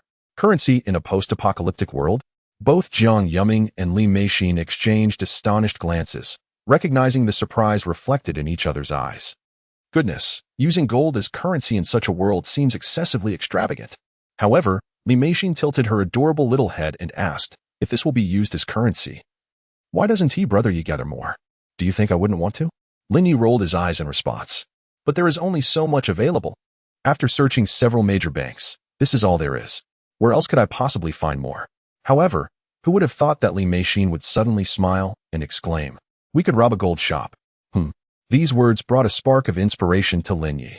He smacked his forehead, realizing his oversight. Of course, gold is not exclusive to banks. Gold shops abound as well. Reflecting on this, Lin Yi looked at Li Meishin with surprise, exclaiming, "I didn't realize you were quite clever." Flattered by the compliment, Li Meishin immediately puffed up with pride. Yet soon after, she dashed to his side, nuzzling her arm against Lin Yi's. Her face brimming with anticipation as she suggested, "How about tomorrow we gather some gold for you? We've been battling zombies daily. And who wouldn't want to experience the thrill of robbing a gold shop for free?" "Absolutely," Lin Yi replied with a grin. After all, they had a plethora of mech soldiers at their disposal. Taking down zombies wouldn't be a challenge for just the two of them. Thus, he assigned, "This task is entrusted to you both. You have 2 days to complete it." "Yay, no problem." Upon hearing this, the eyes of the two lovely ladies sparkled with excitement. Robbing a gold shop sounds incredibly exhilarating. Chapter 20. Hoarding supplies, raiding a grand warehouse. As dawn broke the following day, the two women, accompanied by a mech soldier, McLaren, eagerly set off. Meanwhile, Lin Yi chose to rest at home, relishing the fact that with so many helping hands gathering game currency and collecting supplies, there was no need for him to exert himself. Indeed, lounging on the plush sofa, he felt a sense of pure bliss wash over him. However, he did not forget about the first-tier zombie core. After a brief cooking session, he consumed it without hesitation. Buzz. Upon ingesting the zombie core, Lin Yi was astonished to discover that his strength had surged by an additional 10 points. As expected, the palpable change within him stirred a realization. It appeared that slaying more first-tier zombies was essential for further evolution. Contemplating this, he promptly contacted the mech bird, instructing it to seek out higher-level zombies on his behalf. Caw. The mech bird, receiving its orders, promptly took to the skies. Yet, Lin Yi failed to consider that the apocalypse had only just begun. Where could there be an abundance of first-tier behemoths? Indeed, after an entire day of scouting around the city, the mech bird returned empty-handed. Having failed to locate a second green giant, it seemed fortune had favored him this time. Watching the mech bird return without success, Lin Yi felt a twinge of disappointment. This creature likely wouldn't emerge until later. Nevertheless, he remained unperturbed. With the backing of the two women and the esteemed Guanshi Jingzong, he had already transcended to a 5th-tier genetic evolver, establishing himself as an undeniable sovereign. Not even artillery could breach his defenses, so he was in no rush. Thus, the day swiftly passed. As night descended, Jiang Yuming and Li Meishin returned, their spirits high and their arms laden with spoils. "We're back." The two women radiated vitality. Clearly elated. "How did it go? What did you gather?" Lin Yi inquired from the comfort of the sofa, intrigued. "Brother Yi, take a look. We have quite a haul," Li Meishin exclaimed, dashing over to showcase their bounty. Lin Yi examined the spatial ring, and upon seeing its contents, he was taken aback. Inside lay a plethora of gold bracelets, necklaces, rings, and even golden Pishio pendants, all brimming within. It appeared they had amassed no less than 4 to 5 tons. Evidently fatigued yet exuberant, Li Meishin continued, "Today, we raided at least 50 gold stores. We've nearly cleaned out the entire city." Throughout the day, they had first coordinated with the mech bird to establish their targets and then, alongside McLaren, systematically looted each establishment, leaving no gold store in the city untouched. Nevertheless, even with such extensive efforts, their total haul amounted to only 4 or 5 tons. However, it is undoubtedly more rewarding than relying solely on oneself. Altogether, there are nearly 9 tons amassed. Moreover, he also noticed a plethora of luxury watches within, including Rolex, Vacheron Constantin, Patek Philippe, among other opulent items, alongside branded sweatshirts. This sight elicited a slight twitch at the corner of Lin Yi's mouth. "You certainly haven't overlooked anything." As this topic arose, Li Meishin's cheeks flushed slightly as she shyly remarked, "Well, we mainly thought that we might need them later. After all, this is our first time venturing out alone to gather supplies, so we just collected whatever came to mind." "Indeed, that makes sense," Lin Yi mused, acknowledging the validity of her point. After all, his own collection primarily consisted of essential goods. To truly elevate the quality, he hadn't considered the finer details as these two lovely ladies had. Thus, after some contemplation, Lin Yi decisively stated, from now on, you two needn't engage in battling zombies, focus solely on gathering supplies. Coincidentally, I just had the Mecha bird scout a large logistics warehouse. How about you accompany me tomorrow to collect some? Really? The two women exclaimed, their eyes sparkling with excitement. Oh wow, another opportunity for zero-cost shopping. Sounds great. We're in. They nodded eagerly in agreement. Furthermore, to express her gratitude for Lin Yi's thoughtful arrangement, Jiang Yuming proactively entered his bedroom that evening. Adorning herself in a stunning Ganyu cosplay, one must admit, she was a captivating beauty. Who could possibly resist someone dressed as Ganyu? Apologies, but it was simply irresistible. Thus, the scene transitioned into a segment that everyone was less fond of. The following morning arrived with a thunderous roar. It marked the 6th day since the apocalypse had begun. Before they could set off, a helicopter appeared in the sky, its noise reverberating ominously. Li Meixin recognized it immediately. Brother Yi, that seems to be a military helicopter. Without needing to say more, Lin Yi noticed it too.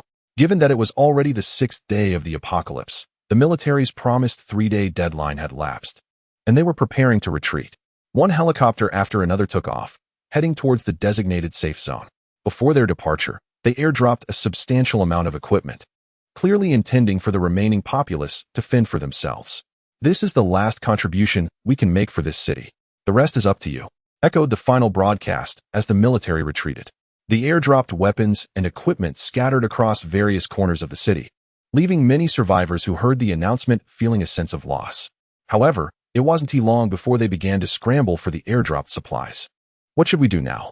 At that moment, Jiang Yuming turned to Lin Yi, her expression filled with urgency as she inquired. There's no need to worry.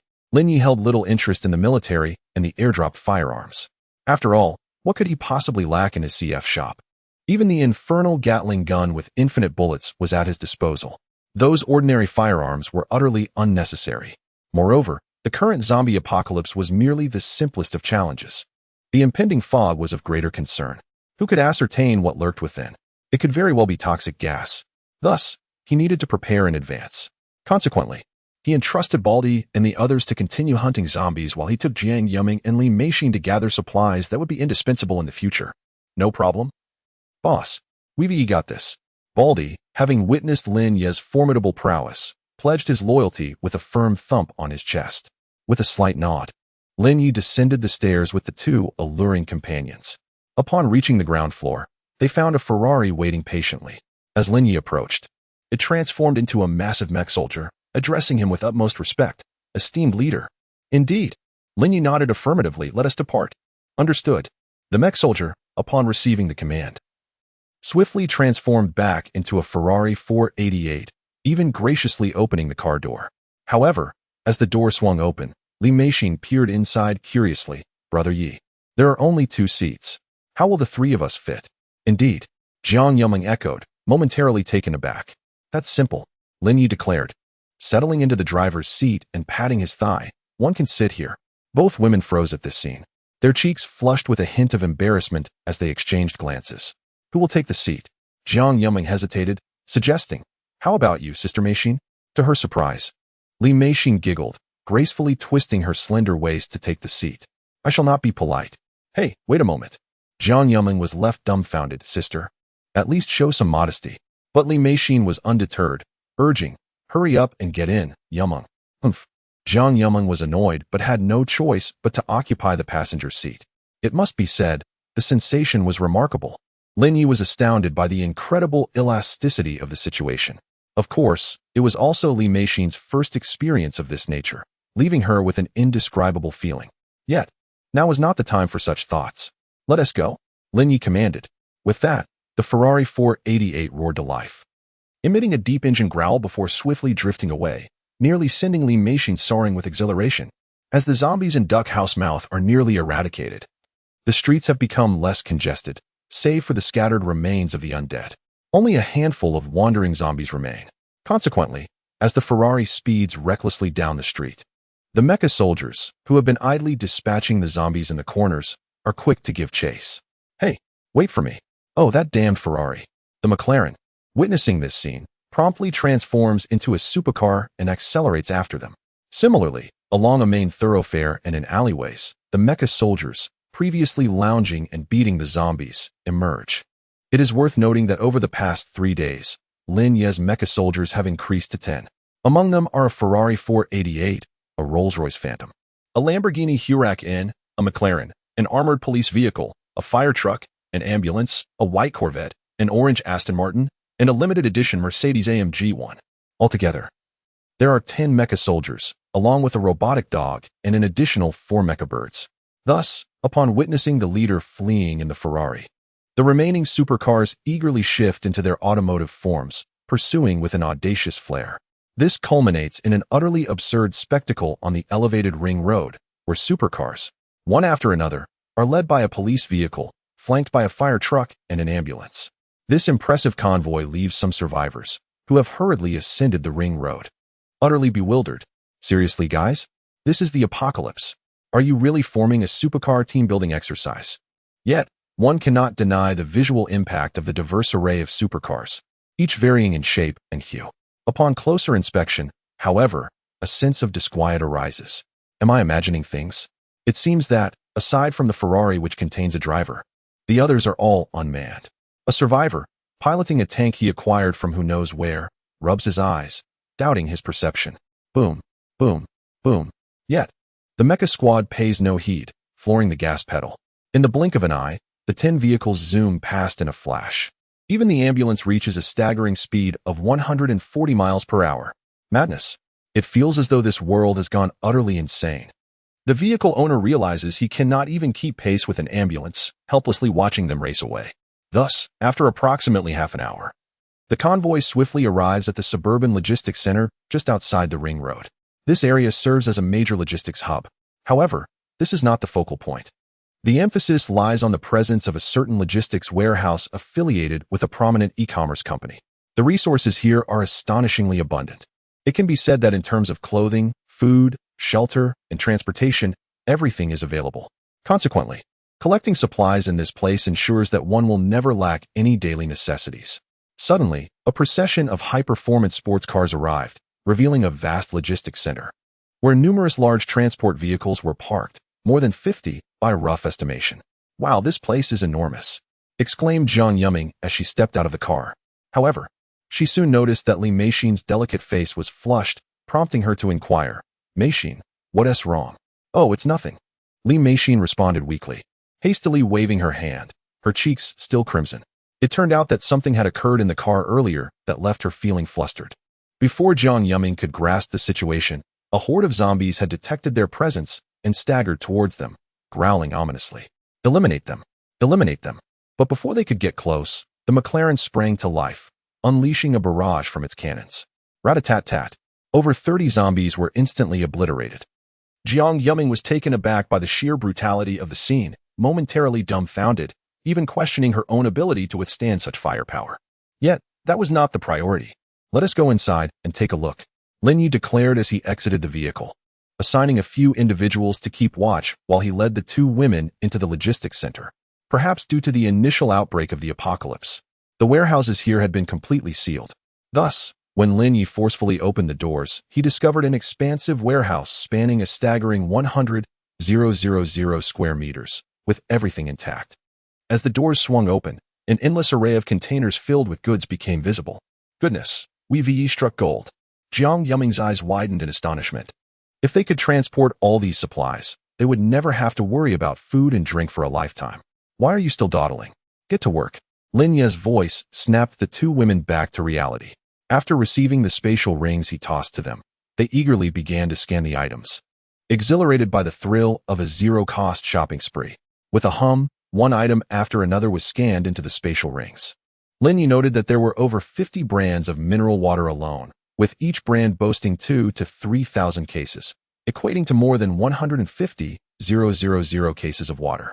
Additionally, there were drinks, snacks, basic essentials like sausages, bread, canned goods, and a variety of fruits and vegetables, all remarkably well preserved. Of course, Lin Yi did not forget the gas masks. After all, if the fog were indeed as toxic as depicted in films, they would need protection. Even if one possesses a robust constitution, it proves futile. Disappointment loomed as the search yielded nothing but ordinary fire masks. It appeared that a visit to the hospital was imperative, Lin Yi mused to himself. Meanwhile, Jiang Yumei's focus diverged significantly. She began to gravitate towards adult products, collecting an assortment of items, small umbrellas, various medications, and test strips, including intimate apparel and clothing. This bewildered Li Meixin. What on earth are you gathering, Yumei? Oh, you simply don't comprehend. Jiang Yumei replied mysteriously in a hushed tone. In this apocalypse, you wouldn't want to have children, would you? The very suggestion caused Li Meixin's cheeks to flush crimson. Upon reflection, she realized the gravity of the situation, although they were in a safe zone. The prospect of bringing a child into this end-of-the-world scenario was indeed daunting. After all, such a world was hardly suitable for raising children. However, Li Meixin was not as liberated in thought as Jiang Yumei. She merely blushed and said, "You can handle those items." Huh, but who would have thought, Yumei, that you would consider so many aspects? Yet Jiang Yumei, aware of Li Meixin's thoughts, playfully remarked, "I'll only take what I need. And it's better to stock up on more medicine. Night good dozen tea fancy small umbrellas." Li Meixin could only think, "You certainly plan ahead." Seizing an opportunity while Jiang Yumei was distracted, the striking beauty discreetly scanned a row of medications. In addition, there were various pieces of lingerie and more. Akin to a zero-cost shopping spree, they swiftly scanned everything into their spatial rings. However, the vastness of the place proved overwhelming. And even with 3 individuals working tirelessly throughout the day, they only managed to accomplish the task at hand. Finally, as the last item was scanned into the spatial ring, Jiang Yumei could no longer contain herself. She collapsed onto Lin Yi without a trace of her usual allure. "I feel the same." Li Meixin stumbled toward Lin Yi as well. The drain on their mental energy had been staggering, leaving them utterly exhausted. "Let us rest here for now and return tomorrow." "Indeed, that sounds good." The 2 women hastily arranged a large mattress, embracing Lin Yi as they succumbed to slumber. The scene was extraordinary. There was no denying that Lin Yi was equally fatigued. However, with the resources they had gathered, he felt confident that even a temperature of -100 degrees would not deter them. The following morning, as the trio roused from their repose and prepared to depart, an unexpected sound erupted outside, an ominous rumble. Lin Yi lifted his gaze to behold a Porsche 911 and 2 Ford Raptors on the nearby suburban road. As they approached the warehouse, a bloodied woman emerged from the driver's seat of the Porsche 911. Upon seeing Lin Yi and the others, she felt as though she had glimpsed a glimmer of hope. She hastily cried out, "Rescue me, please, save me." Chapter 21. Jiang Yudream. Quite the unusual play. Aunt Li Zhan at this moment. 7 or 8 armed survivors emerged from the 2 Ford Raptors behind. They had pursued closely. "Hey, run, run!" exclaimed a burly man brandishing an M4A1, a lewd grin plastered across his face. However, they soon laid eyes on Lin Yi and the enchanting beauties, Li Meixin and Jiang Yudream. Their gazes were transfixed. "Oh, look, there are 2 stunning women here. If we take them back, our leader will surely regard us with newfound respect." The man with the gun fixed his heated gaze upon Li Meixin and Jiang Yudream. Such exquisite beauty. Having such women in bed would be an absolute delight. Of course, he acknowledged Lin Yi, but dismissed him as an ordinary survivor. Thus, he was not deemed worthy of concern. "Hey, kid, know your place and get lost, or don't blame me for being rude. How dare you speak like that?" This provoked Jiang Yudream, igniting her fiery temper. She was ready to take action, but Lin Yi intervened, calmly stating, "Do not tarnish your hands." "What's that?" The words displeased the burly man, who sneered, "You're looking for trouble, huh? Do you even know who we are? Brothers, take him down." Suddenly, before the henchman could advance, the Ferrari parked nearby shook violently. What the hell? The henchmen were terrified, thinking it might explode. But in the next moment, something even more terrifying occurred. The classic red Ferrari transformed into a colossal 6-meter-tall mech soldier, brandishing a cannon aimed directly at them. What is that? A monster. The sudden appearance of this behemoth sent shivers down the spines of the survivors, prompting them to flee. Yet there was no chance for escape. "Let us show them what," Lin Yi commanded. "Understood, leader." The Ferrari, now a mech soldier, unleashed 2 thunderous shots at the survivors, instantly vaporizing 4 of them. "Run, run." The remaining survivors, witnessing the carnage, desperately fired at the Ferrari. However, the Ferrari was a mech soldier, boasting formidable defenses that even missiles would struggle to penetrate. let alone these mere bullets that barely tickled its surface. At that moment, an even more outrageous event unfolded. The burly man realized that there was not merely one mech soldier present. Boom. Over there, McLarens, Lamborghinis, and Rolls-Royces began transforming one after another into mech soldiers, encircling them. What the hell? In that moment, despair flickered in the eyes of the burly man, surrounded by such formidable adversaries. What was there to play at? Meanwhile, McLaren boldly brandished a hand cannon larger than his own head, a semblance of human emotion gracing his mechanical visage. Why aren't you running? Please, please, don't kill me. The remaining 4 survivors promptly raised their hands, crouching on the ground, fervently pleading for mercy. Just a moment ago, you were so arrogant. Jiang Yumeng approached, delivering a swift kick that sent the robust man sprawling to the ground. The man gasped, feeling as though his chest had caved in. This girl possesses such strength, he thought, his breaths coming in ragged gasps. He felt as though death was imminent. Little did he realize, Jiang Yumeng was a level 10 genetic evolver. With a single kick, even a bull could meet its demise, let alone a mere human, who was fortunate to still be alive. The terror of death compelled the man to continue his pleas. Miss, oh no, young lady, please spare me. Spare you? I quite enjoyed your previous defiance, Jiang Yumeng replied, her expression transforming into one of captivating allure, addressing him with a gentleness that belied her earlier ferocity. The burly man was taken aback, perceiving her as somewhat unhinged. Fortunately, Lin Yi arrived just in time. Jiang Yumeng instantly composed herself, sweetly clinging to Lin Ye's arm, appearing as an obedient child. Brother Yi. He has no capacity for resistance now. My strike was quite measured. The burly man felt a wave of despair wash over him, pondering the nature of the individuals he had encountered. Just then, Lin Yi posed a question. Who are you? WER. The burly man, snapping back to reality, seized the opportunity to respond quickly. We are from Paradise Company. Paradise Company? Lin Yi paused, unfamiliar with the name. The burly man hurriedly explained. It was established after the apocalypse, primarily to survive in this new world. My name is Zhang Hao, and my brother is Qin Feng, the leader of Paradise Company. Oh, so you are part of the so-called apocalypse group, Lin Yi remarked, a look of understanding dawning on his face. It was reasonable for survivors to band together, forming various factions or companies in the aftermath of the end times. However, he still inquired, what is your purpose in coming out this time? WE. The burly man hesitated, suddenly at a loss for words. Bang. Without warning, Lin Yi fired a shot, obliterating the man's head. You took too long to answer. The remaining 3 henchmen were nearly rendered unconscious by shock. Just a moment's delay, and you execute him immediately? Come on, you speak. Lin Yi directed his gun towards another survivor. I'll talk. The man dared not hesitate for a moment, and quickly stated, we are here to capture this Li Zhan, who has escaped from our company. We must bring her back. Oh. Lin Yi turned his gaze to the trembling woman behind him, her face smeared with blood.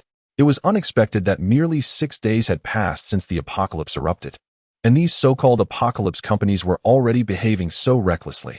Is there more? At this moment, Jiang Yumeng menacingly inquired once again. No, nothing more. Absolutely nothing. Jiang Yumeng glanced at Lin Yi, and upon receiving his understanding nod, she once again donned a captivating smile. Well then, all is well. Ah, truly. The 3 men, upon hearing this, believed they had narrowly escaped calamity and were about to ask if they could leave. However, the next instant, a resounding crash echoed as a Ferrari, a McLaren, and a Rolls-Royce were each taken away by the individuals. Then, in a corner, a dull wave of energy surged forth. In an instant, the 3 men vanished without a trace. The bloodied woman, witnessing this scene, turned pale with fright, her body trembling. You need not be afraid. Li Meixin reassured her with a smile. When dealing with villains, especially during an apocalypse, one must be prudent. We do not kill indiscriminately. Thank you so much. The woman, upon hearing this, finally breathed a sigh of relief and promptly displayed her gratitude. Yet soon after, it seemed she recalled something. Hastily crawling before Lin Yi and pleading, Sir, I implore you, could you help me? Please, save my daughter. Your daughter? Lin Yi regarded the woman and noticed her evaluation was not particularly high, merely 85 points. This was likely due to her being over 40 years of age. However, considering that she still managed to attain an 85-point evaluation at such an age, one could only imagine the score she would achieve if she were 20 years younger. Thus, Lin Yi reassured her, there is no need to panic. Take your time. Yes, yes. The woman was initially flustered, but after gathering her composure, she recounted the events that transpired. As it turned out, her name was Li Zhan, a former owner of a media company. However, following the outbreak of the apocalypse, she had been imprisoned by the leader of a fitness company, and her daughter, Chen Xiao, had also been unable to escape. She had finally managed to break free and sought help, only to be pursued relentlessly by the enforcers of the Paradise Company until she found herself here. If I had not encountered you, I truly fear. Li Zhan's voice caught in her throat, and her head hung low, her tone becoming choked with emotion. Yet, thinking of her daughter, her eyes reddened as she implored, "Please, save my daughter. I will do anything you desire if you agree to help her." Wait, did you say your daughter's name is Chen Xiao? Lin Yi focused intently, catching the crucial detail. With an oddly expressive glance at Li Zhan, Chen Xiao remarked, "Isn't that a rather famous female artist?" Indeed, it was true. Noticing that she had heard of her daughter, hope ignited in Li Zhan's eyes as she eagerly exclaimed, "My daughter is an artist, exceptionally beautiful. If you rescue her, I can assure you that we—" She trailed off, leaving her words hanging in the air. However, beside her, Jiang Yumei had already covered her mouth in astonishment. Wow, this is quite extravagant. Yet, that was not the crux of the matter. Chen Xiao was aware that Lin Yi knew of a certain Korean idol, whose looks were undeniably striking. Lin Yi felt a twinge of absurdity for having forgotten about female celebrities. After all, weren't they all quite attractive? At the very least, they could narrow down the search. For instance, this woman's daughter before him. Consequently, Lin Yi turned to Jiang Yumei and proposed, "Yumei, how about you take charge of this matter? Your current capabilities are quite impressive. Coupled with the mech soldiers, a company like Paradise need not worry." "Ami?" Jiang Yumei initially reacted with surprise, followed by a hint of bashfulness as she hesitantly replied, "Am I up to the task?" "Up to it." Lin Yi chuckled. "In this period, you've slain no fewer than 8,000 zombies, if not a full 10,000. Surely, this cannot pose a challenge for you?" "Ah." The revelation left Li Zhan beside them in shock. Such a seemingly delicate and sweet girl had vanquished so many zombies? Was it true? "Well, if you say so." Jiang Yumei feigned hesitation for a moment before breaking into a sweet smile, adding, "But brother Yi, you'll need to keep an eye on me outside. I might feel scared on my own." "Certainly." Lin Yi nodded, eager to observe any progress Jiang Yumei had made during this time. Before long, a Ferrari approached. This time, Lin Yi instructed Li Meixin and Li Zhan to take the Rolls-Royce Phantom while he accompanied Jiang Yumei. However, to Lin Yi's surprise, despite the limited space, Jiang Yumei insisted on squeezing into the driver's seat, settling upon his lap to experience the thrill. What could Lin Yi possibly say to that? Let us set off. With a roar, a procession of supercars, ambulances, fire trucks, and armored vehicles swiftly departed. In no time, under Li Zhan's guidance, the group arrived at the towering edifice of Paradise Company. Chapter 22. An affection for the mother rather than the daughter? At this moment, within the grand edifice, a colossal arena stood. Bang, bang, bang. 3 crisp sounds echoed as 3 figures were sent hurtling backward. Nearby, a chorus of survivors erupted in applause. "Bravo! Exquisite performance. Brother Feng is remarkable. Truly a genetic evolutionist." On the stage, a young man clad in a black short-sleeve shirt surveyed the fallen survivors with a look of disappointment. Pathetic. Utterly pathetic. Since becoming a genetic evolutionist, Qin Feng had rallied a group of survivors to assist him in exterminating zombies and scavenging for resources. Now, he had consumed a staggering 20 zombie cores, transforming from an ordinary individual into a second-tier genetic evolutionist. This bestowed upon him thrice the strength of an average person. One must not underestimate this enhancement. In the Marvel Universe, even Captain America, post-serum, boasted merely 4 times the strength of a regular human, daring to lift airplanes. Thus, it is evident that thrice the power equates to 2/3 of Captain America's might. Naturally, the ordinary survivors were no match for him. "Brother, you are too formidable." One of the subordinates, still on the ground, could barely rise, yet he did not forget to flatter. "Humph, a bunch of useless wastrels." Qin Feng remained unsatisfied, reclining in a chair as 2 beautiful women massaged him. His tone was frigid. He understood all too well that to establish a firm foothold in this apocalyptic world, he required more zombie cores to amplify his strength. "Go, continue searching for zombie cores." "And what of Li Zhan? Has he been located?" Initially, spirits were high among the group, eager to act. However, upon hearing the latter question, they exchanged glances, suddenly subdued. Brother, he has not yet been found. What? Upon hearing this, Qin Feng's sharp gaze grew even colder. One trembling subordinate, terrified, knew well the objective of finding Li Zhan.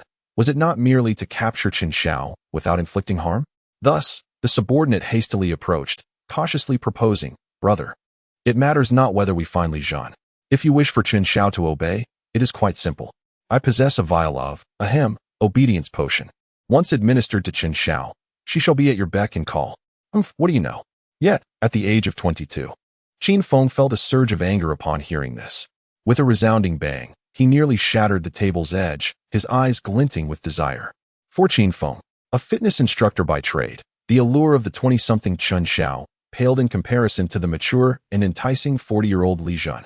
Once, Qin Feng was merely a fitness coach at this very gym. By a twist of fate, he ingested a zombie core, thus transforming into a genetic evolutionist and seizing control of the establishment. While serving as a coach, he had always admired the perfectly sculpted figure of the 40-year-old Li Zhan, whose mature charm captivated him. Regrettably, she had always treated him with indifference. But now, circumstances had shifted, an opportunity had presented itself. Regardless, find her for me and ensure her safe return. His desire to conquer this beautiful, mature lady was overwhelming. The younger brother was bewildered. No, elder brother. Your target is Li Zhan. Before he could respond, a melodious voice suddenly echoed. There's no need to search. I have brought her to you. Oh. Upon hearing this voice, a group of people hurriedly turned their gaze in that direction, only to be astonished by the sight of an enchanting woman dressed in a fox-hunting outfit, with the bloodied Li Zhan at her side. Who are you? And how did you get in here? The younger brother's pupils constricted as he beheld Jiang Yuming's effortless entrance. It was known that this place was heavily guarded. How did this woman slip in unnoticed? Intriguing. However, Qin Feng, seated in his chair, had already discerned Jiang Yuming's identity. A smirk of amusement gracing his lips. A gene-evolved individual. And judging by her strength, she was formidable, yet. Upon noticing the crimson blood at the corner of Li Zhan's mouth, his expression turned icy. Who did this? The younger brothers exchanged bewildered glances, failing to comprehend. Why is the boss so concerned about this woman? Isn't Qin Shao more appealing? But upon noticing Qin Feng's cold and sharp gaze, the younger brother rushed forward, declaring, without a doubt, it must have been Lu Guangji and his crew. Lu Guangji, the one hunting Li Zhan.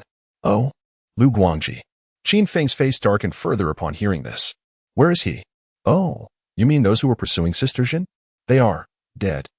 Jiang Yuming remarked nonchalantly. What? Dead? The younger brothers were taken aback by this revelation. Good heavens. Lu Guangji is also a level 1 gene-evolved individual. How could he be dead? Was it you?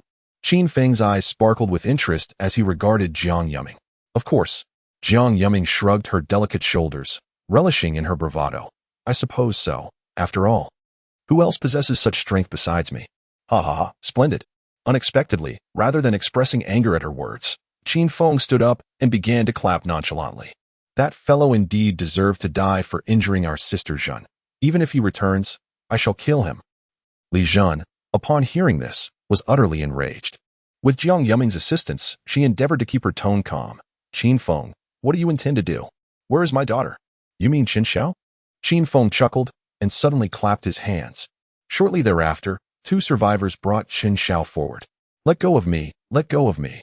A stunning beauty appeared, clad in a black gown, her figure and looks exemplary, exuding an air of aloofness and innocence. She wished to struggle, yet was bound tightly. Upon seeing the injured Li Zhan, she exclaimed, Mother, your face. However, Li Zhan, neglecting her own condition, anxiously inquired, Shao, are you all right? I'm fine. Qin Shao felt a pang of sympathy as she observed her mother's disheveled hair, her eyes misting with emotion. Even Lian Jianyume could not help but marvel at Chun Zhao's appearance, thinking to herself, goodness, she is truly beautiful. No wonder, brother, you wanted her. She certainly meets the criteria. Yet Li Zhan's thoughts were consumed with concern for her daughter. Seeing that Xiao Xiao seemed safe, she hastily turned to Qin Feng, asking, Qin Feng, tell me, what must I do for you to spare my daughter? Spare her? Qin Feng gazed at Li Zhan and suddenly smiled, speaking to himself. You know, Sister Zhan, ever since our time at the gym, I have longed to work out with you, but you were so aloof, only allowing a female trainer to assist you. You refused my invitations to dine alone or to train together. The group of survivors was left in shock. Wait, dude, you have that kind of preference? Lien Jiangyumei was momentarily stunned, pondering whether this fellow harbored an Oedipal complex. Li Zhen grasped his implication, hesitating briefly before mustering the courage to lift her beautiful eyes and ask, "Are you suggesting that as long as with you, you will let my daughter go?" "Absolutely," Qin Feng responded, his enthusiasm ignited as if he had been infused with energy, his eyes sparkling with delight. These ordinary mortals cannot comprehend that a woman, much like a raisin, becomes sweeter with more wrinkles. All right, enough. Lien Jiangyumei could no longer tolerate the conversation. What kind of preference is this? A man in his 20s interested in a woman in her 40s. Are you not a bit twisted? Let us talk about me instead. Lien Jiangyumei surveyed the area, counting 1, 2, 3, 4, 5. There are quite a few of us, 32 in total. Oh, disheartened. Qin Feng felt a twinge of annoyance and then fixed a cold gaze upon Lien Jiangyumei. I almost forgot to ask how you got in here. Are you here to assist Li Jin? No. Upon realizing she was being scrutinized, Lien Jiangyumei remained unfazed. Instead, she counted again and revealed a sweet, innocent smile that could disarm any man. I have only two purposes for being here. The first is to take Chen Xiao away. The second is to eliminate every one of you present. Chapter 23. Jiangyumei with severe Chinibu outside the building. The convoy remained parked by the roadside, quietly waiting. Inside the Ferrari, the seat was adjusted to its maximum extent. Li Meixin sat on Lin Ye's lap, her delicate face slightly flushed. Yet, her concern lingered as she asked, "Brother Yi, can Yume manage on her own?" "Do not worry," Lin Yi replied, unconcerned.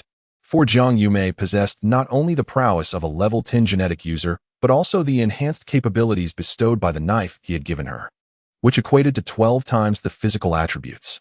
Such a level of strength in the current apocalypse was nearly unparalleled. Even if Qin Feng were a genetic evolver, he could not possibly match Jiangyumei. Having already deployed a mechanical bird for reconnaissance, Lin Yi felt assured. Before that, why don't we engage in something more entertaining? He suggested. What do you mean? Li Meixin's face turned an even deeper shade of crimson, reminiscent of a ripe peach, eliciting an almost irresistible urge to savor her. Her breath quickened, as if she were contemplating something. However, before she could act further, chaos erupted. Run! Run! A moment later, a dozen panicked survivors burst from the building, accompanied by the sound of gunfire that abruptly ceased. The survivors, disregarding the zombies outside, sought to escape this place. This sudden turn of events prompted Li Meixin to roll her eyes in exasperation. Are you kidding me? Can't we wait a moment? Little did they know that something far more terrifying than the zombies lurked outside. Just as one survivor thought they had narrowly escaped and spotted a Rolls-Royce, preparing to flee, the ground shook with a resounding boom. In an instant, the magnificent luxury vehicle transformed into an 8-meter-tall mech soldier. What in the world is that? The survivor, poised to open the door, was rendered utterly dumbfounded. Yet, by the time they regained their wits to flee, the Rolls-Royce had already lifted them off the ground. Please, let me go? I beg you, do not kill me. The lifted survivor had never witnessed such a spectacle, convinced that extraterrestrial beings had descended upon Earth. With no other option, Li Meixin and Lin Yi decided to disembark. Friend, can you tell me what transpired inside? Lin Yi approached, his expression one of astonishment. Goodness, aliens disguised as humans? The survivor nearly fainted from fear, but as the commotion inside gradually subsided, they hastily replied, "It's a freak, a freakish woman." What? A freakish woman? The words elicited peculiar expressions from both Li Meixin and Lin Yi as they exchanged glances. Indeed, that is correct. The survivor remained oblivious to the expressions of the two individuals, only mumbling incoherently. A beautiful woman entered and killed Qin Feng, then slaughtered all of us. She even told us to run. As long as one could escape, there would be no death.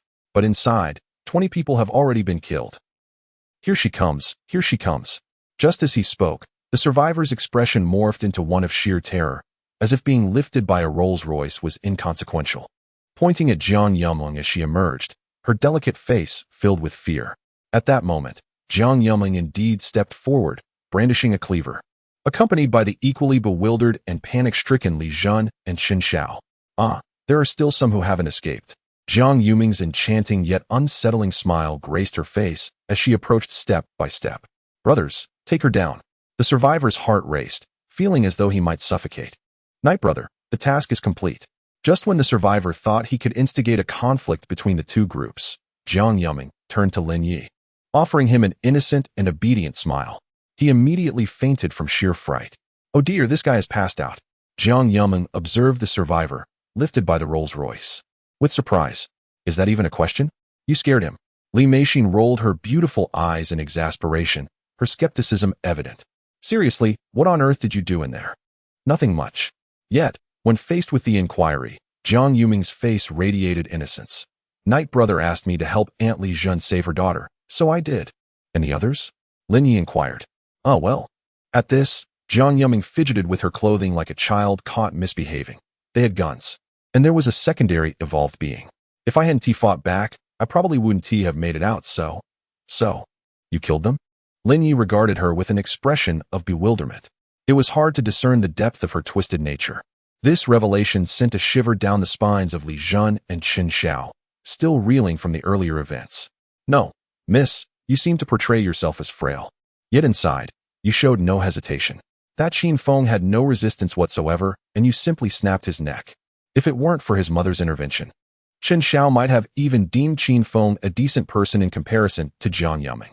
But you can't entirely blame Jiang Yuming. Night Brother, you wouldn't believe it. I even gave them a chance to escape. Yet they had the audacity to shoot at me. Look, if it weren't for my bulletproof vest, sob, I would have been shot through. Jiang Yuming deliberately pointed to the subtle marks upon her chest, yet no matter how one looked at it, it seemed as though she was flaunting her assets, which were glaringly conspicuous. Furthermore, whenever Jiang Yuming mentioned Qin Feng, a wave of disgust washed over her. And in a gossipy tone, she exclaimed, that Qin Feng is quite the pervert. He disregards the 20-year-old Qin Xiao and instead desires her mother. Wouldn't you agree? He must be a deviant? Oh, such peculiar tastes. Lin Yi replied, somewhat astonished by her words. Indeed, the mere mention of this made Jiang Yuming feel nauseated. She had slain countless zombies without experiencing such a sensation. Quite normal. Lin Yi, however, remained unfazed. In a world devoid of legal constraints, the darker aspects of human nature are inevitably magnified. Even a virtuous individual may find their hidden depravity fully unleashed in the oppressive atmosphere of a zombie-ridden world. Oh, is that so? Jiang Yuming pondered, her delicate hand resting on her crimson lips, suddenly finding some merit in his reasoning. But soon, a troubling thought struck her, and she gazed at Lin Yi with a contrasting expression. So, does that mean I am also a pervert? For she had indeed taken many lives moments ago. No, you do not qualify. Yet, contrary to her expectations, Lin Yi surprisingly shook his head in response to the young beauty's self-reproach. Oh, Jiang Yuming's fair visage brightened with delight. If that is the case, then it seems I hold a rather high regard in your eyes. However, in the next instant, Lin Yi extinguished her enthusiasm. You are suffering from severe delusions of grandeur. Your darker side has been amplified and brought into reality, which constitutes an even more perverse behavior. Jiang Yuming. Chapter 24. The hospital emptied. Indeed, it is evident that Jiang Yuming is once again embodying a certain twisted persona. However, this time, the act of murder is all too real. In this apocalyptic scenario, one must kill or be killed. Therefore, Lin Yi feels no moral qualms. On the contrary, he casts a glance at Qin Xiao, assessing her figure, her alluring curves and striking visage, complemented by her ample assets. Quite commendable, indeed. The system rates her a solid 95, just enough to pass. Let us proceed. Time is of the essence. Lin Yi intends to procure some gas masks at the hospital. What do we need to go to the hospital for? Li Meixin inquires, perplexed. Lin Yi does not conceal his intentions, responding, in the wake of the zombie apocalypse, we must prepare for the impending fog. What? Fog? Li Meixin and Jiang Yuming exclaim in unison, their beautiful eyes filled with confusion. What on earth is that? Admittedly, Lin Yi is unsure as well. But it must be something formidable if it follows the zombies. He merely shakes his head. I am not entirely certain. It could potentially be toxic. Toxic? Li Meixin and Jiang Yuming are taken aback. If it's toxic, how can we proceed? Who cares? Is survival not our priority?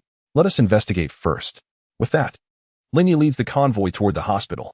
To him, the situation with Qin Feng is merely a side note, yet he gains a stunning beauty rated at 95. Soon enough, the mech squad arrives at the renowned Fudan University-affiliated hospital, once home to top-tier experts and professors. However, the scene now is one of chaos. every doctor, patient, and bystander has succumbed to zombification. Those clad in white coats emit guttural sounds, some even retaining a semblance of beauty, though lamentably, they are now the undead. Among them, he also spots elderly individuals, some clad in patient gowns, who should have long since departed this world, yet now appear remarkably vibrant. Upon seeing Lin Yi and his companions, they eagerly approach in greeting. This spectacle leaves Li Meixin momentarily stunned. Goodness, the apocalypse seems to have revitalized the old men. Enough. Let us resolve this swiftly. Lin Yi wastes no time and leads the way. Roars echo as the zombies, frenzied and relentless, charge towards them. Be careful. Li Jun, seated in a Rolls-Royce Phantom, urgently warns. But in the next instant, her lips part in disbelief. A whole banana is swallowed whole. For in the blink of an eye, Lin Ye's movements are lightning quick. And in mere moments, the courtyard is overrun by hundreds of zombies, suddenly severed, instantly evaporating and burning to ashes. Oh my heavens! Li Jun thought she was imagining things, staring incredulously at the boy who had just arrived at the doorway. How is this possible? A genetic evolver. Jiang Yaman kindly explained beside her. A genetic evolver? Chen Zhao's charming face displayed a hint of astonishment, followed by her inquiry. Is he similar to that Qin Feng? Qin Feng. However, Jiang Yaman could not help but scoff at this. Humph. Can that Qin Feng even be compared to Night Brother? At present, Lin Ye's level is at least 3 times that of an ordinary person, Jiang Yaman pondered. Yet, she was too lazy to elaborate further.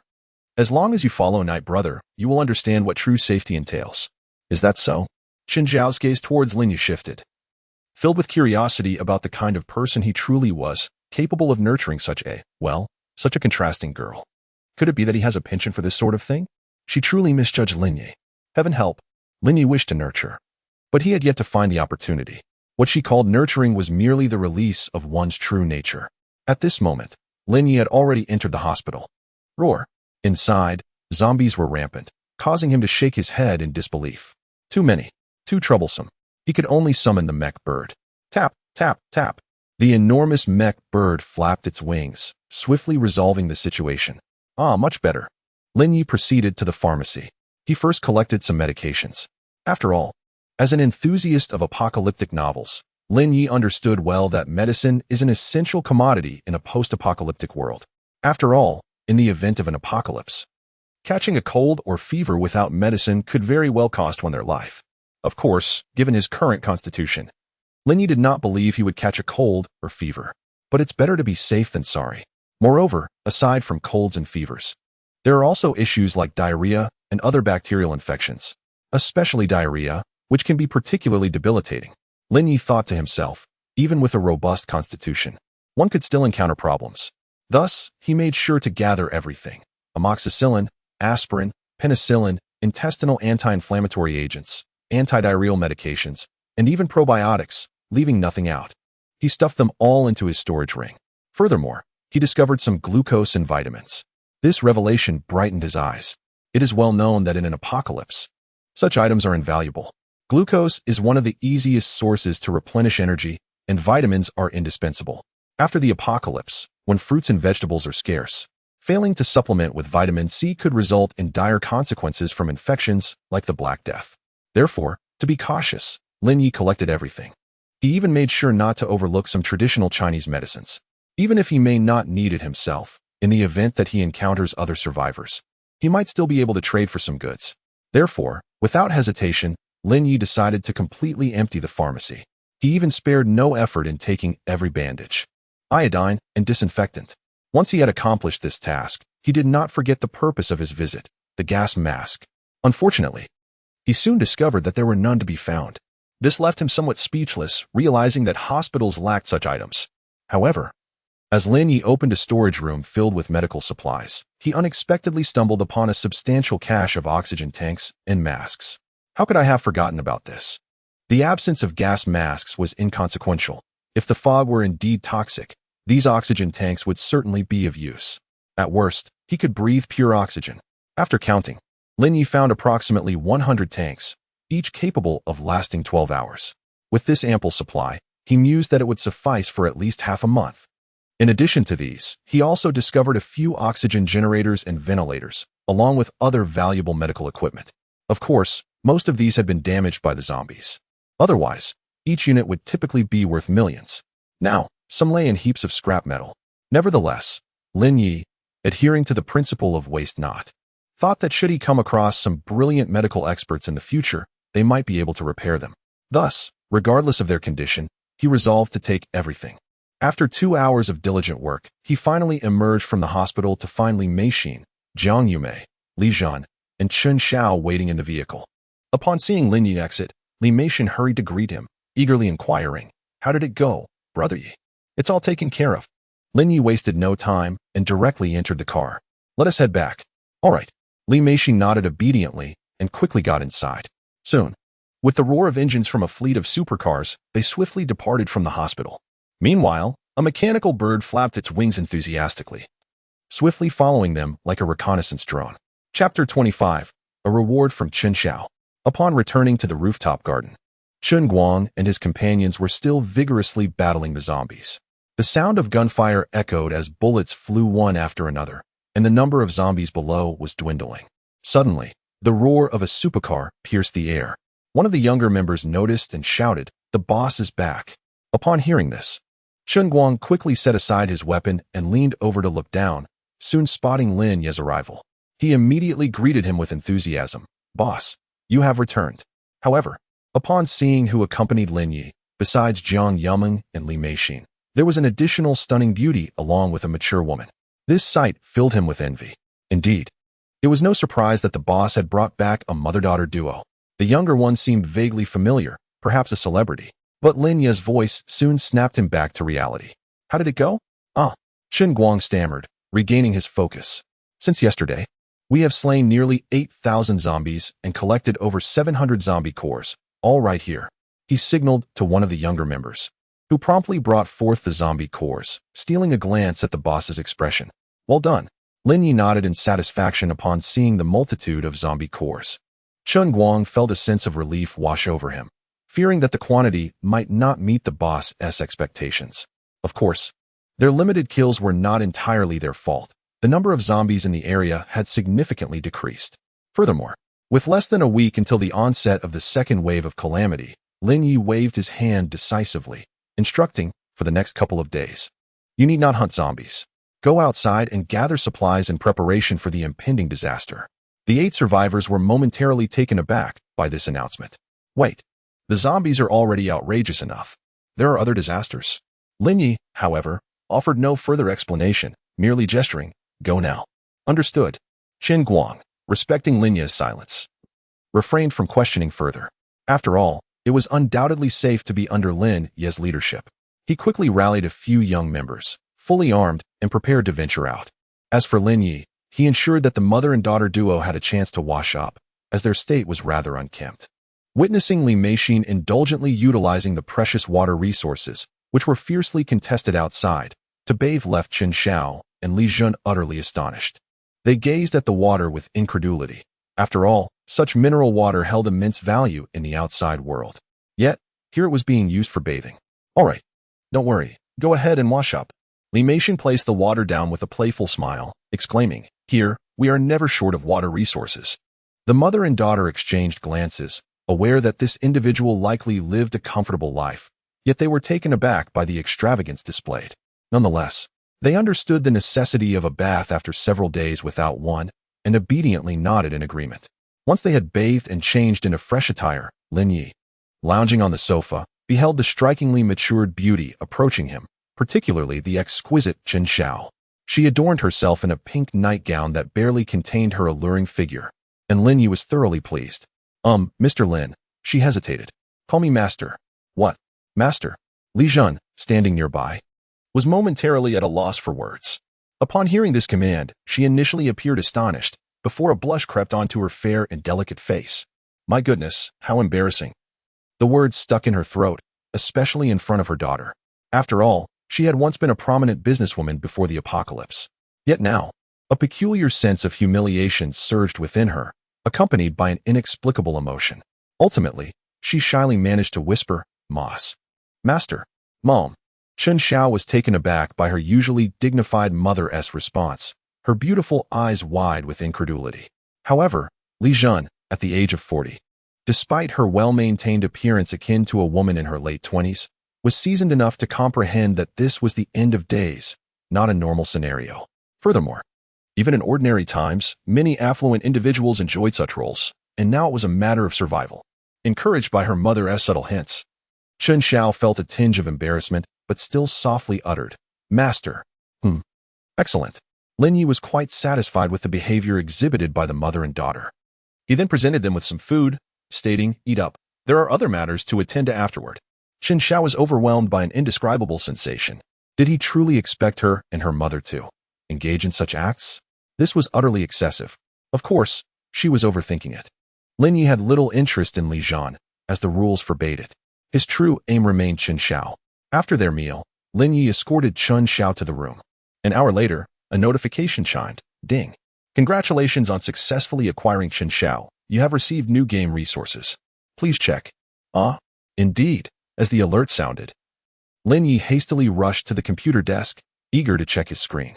Meanwhile, Chen Xiao, wrapped in the blanket, stared at the man before her, utterly speechless.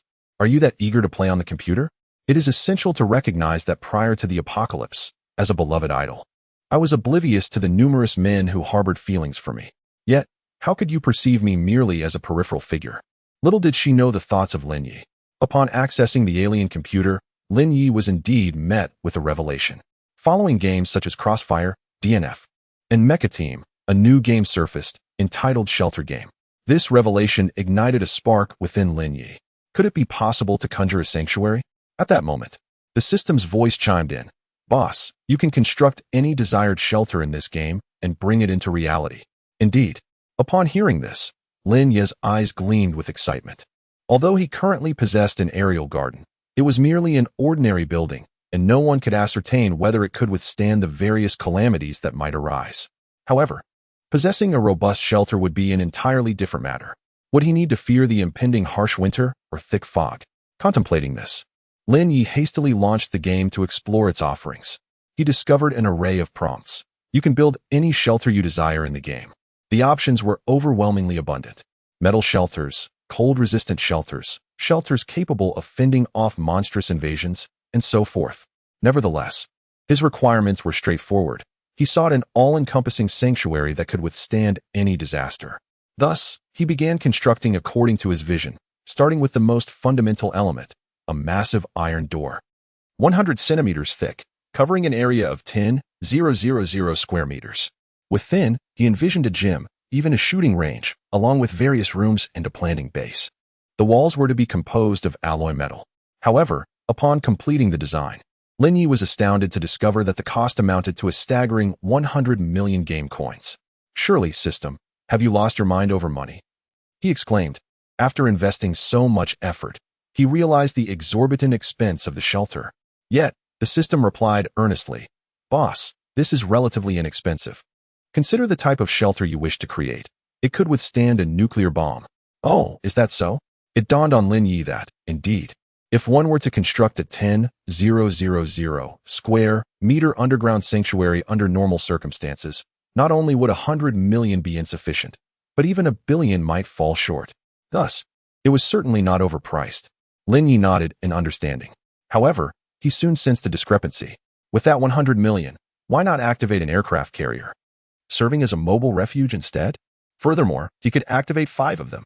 Chapter 26, the 6th stage gene evolver, only Lin Yi. It is important to note that 5 aircraft carriers collectively amount to a significant force. Moreover, they are accompanied by mech soldiers that rival the Transformers in terms of safety. However, the system responded with utmost seriousness. Boss, while the mech core is indeed viable, this refuge can be constructed limitlessly as long as you possess the funds. Not only can you build a shelter of 10,000 square meters, but you could even create an underground city capable of accommodating 10 million survivors. Which of these 2 options do you believe is more suitable? What? An underground city capable of housing 10 million survivors? Upon hearing this, Lin Yi was taken aback. Is this for real? If so, this game truly holds remarkable potential. The prospect of crafting an underground world made him realize that perhaps his vision had been too limited. Reflecting on this, Lin Yi suddenly perceived the game's immense capability. In theory, constructing a Doomsday safe zone was entirely feasible. Furthermore, It could be reinforced at will to defend against any invasion. This was akin to being granted an entire city. However, upon glancing at his meager sum of 20 million game currency, he understood the arduous journey ahead. Nevertheless, he acknowledged that he did not require it at present and felt no urgency. At that moment, just as Lin Yi was about to exit the game, he noticed that Chen Xiao had approached him, clad in her pajamas, her long, graceful legs accentuating her allure. A faint, delightful fragrance radiated from her presence. What is this? Lin Yi mused, intrigued by her. To be frank, this woman was indeed remarkable, her beauty strikingly flawless, surpassing evenly Mei Xin and Jiang Yaming. Oh, it's nothing.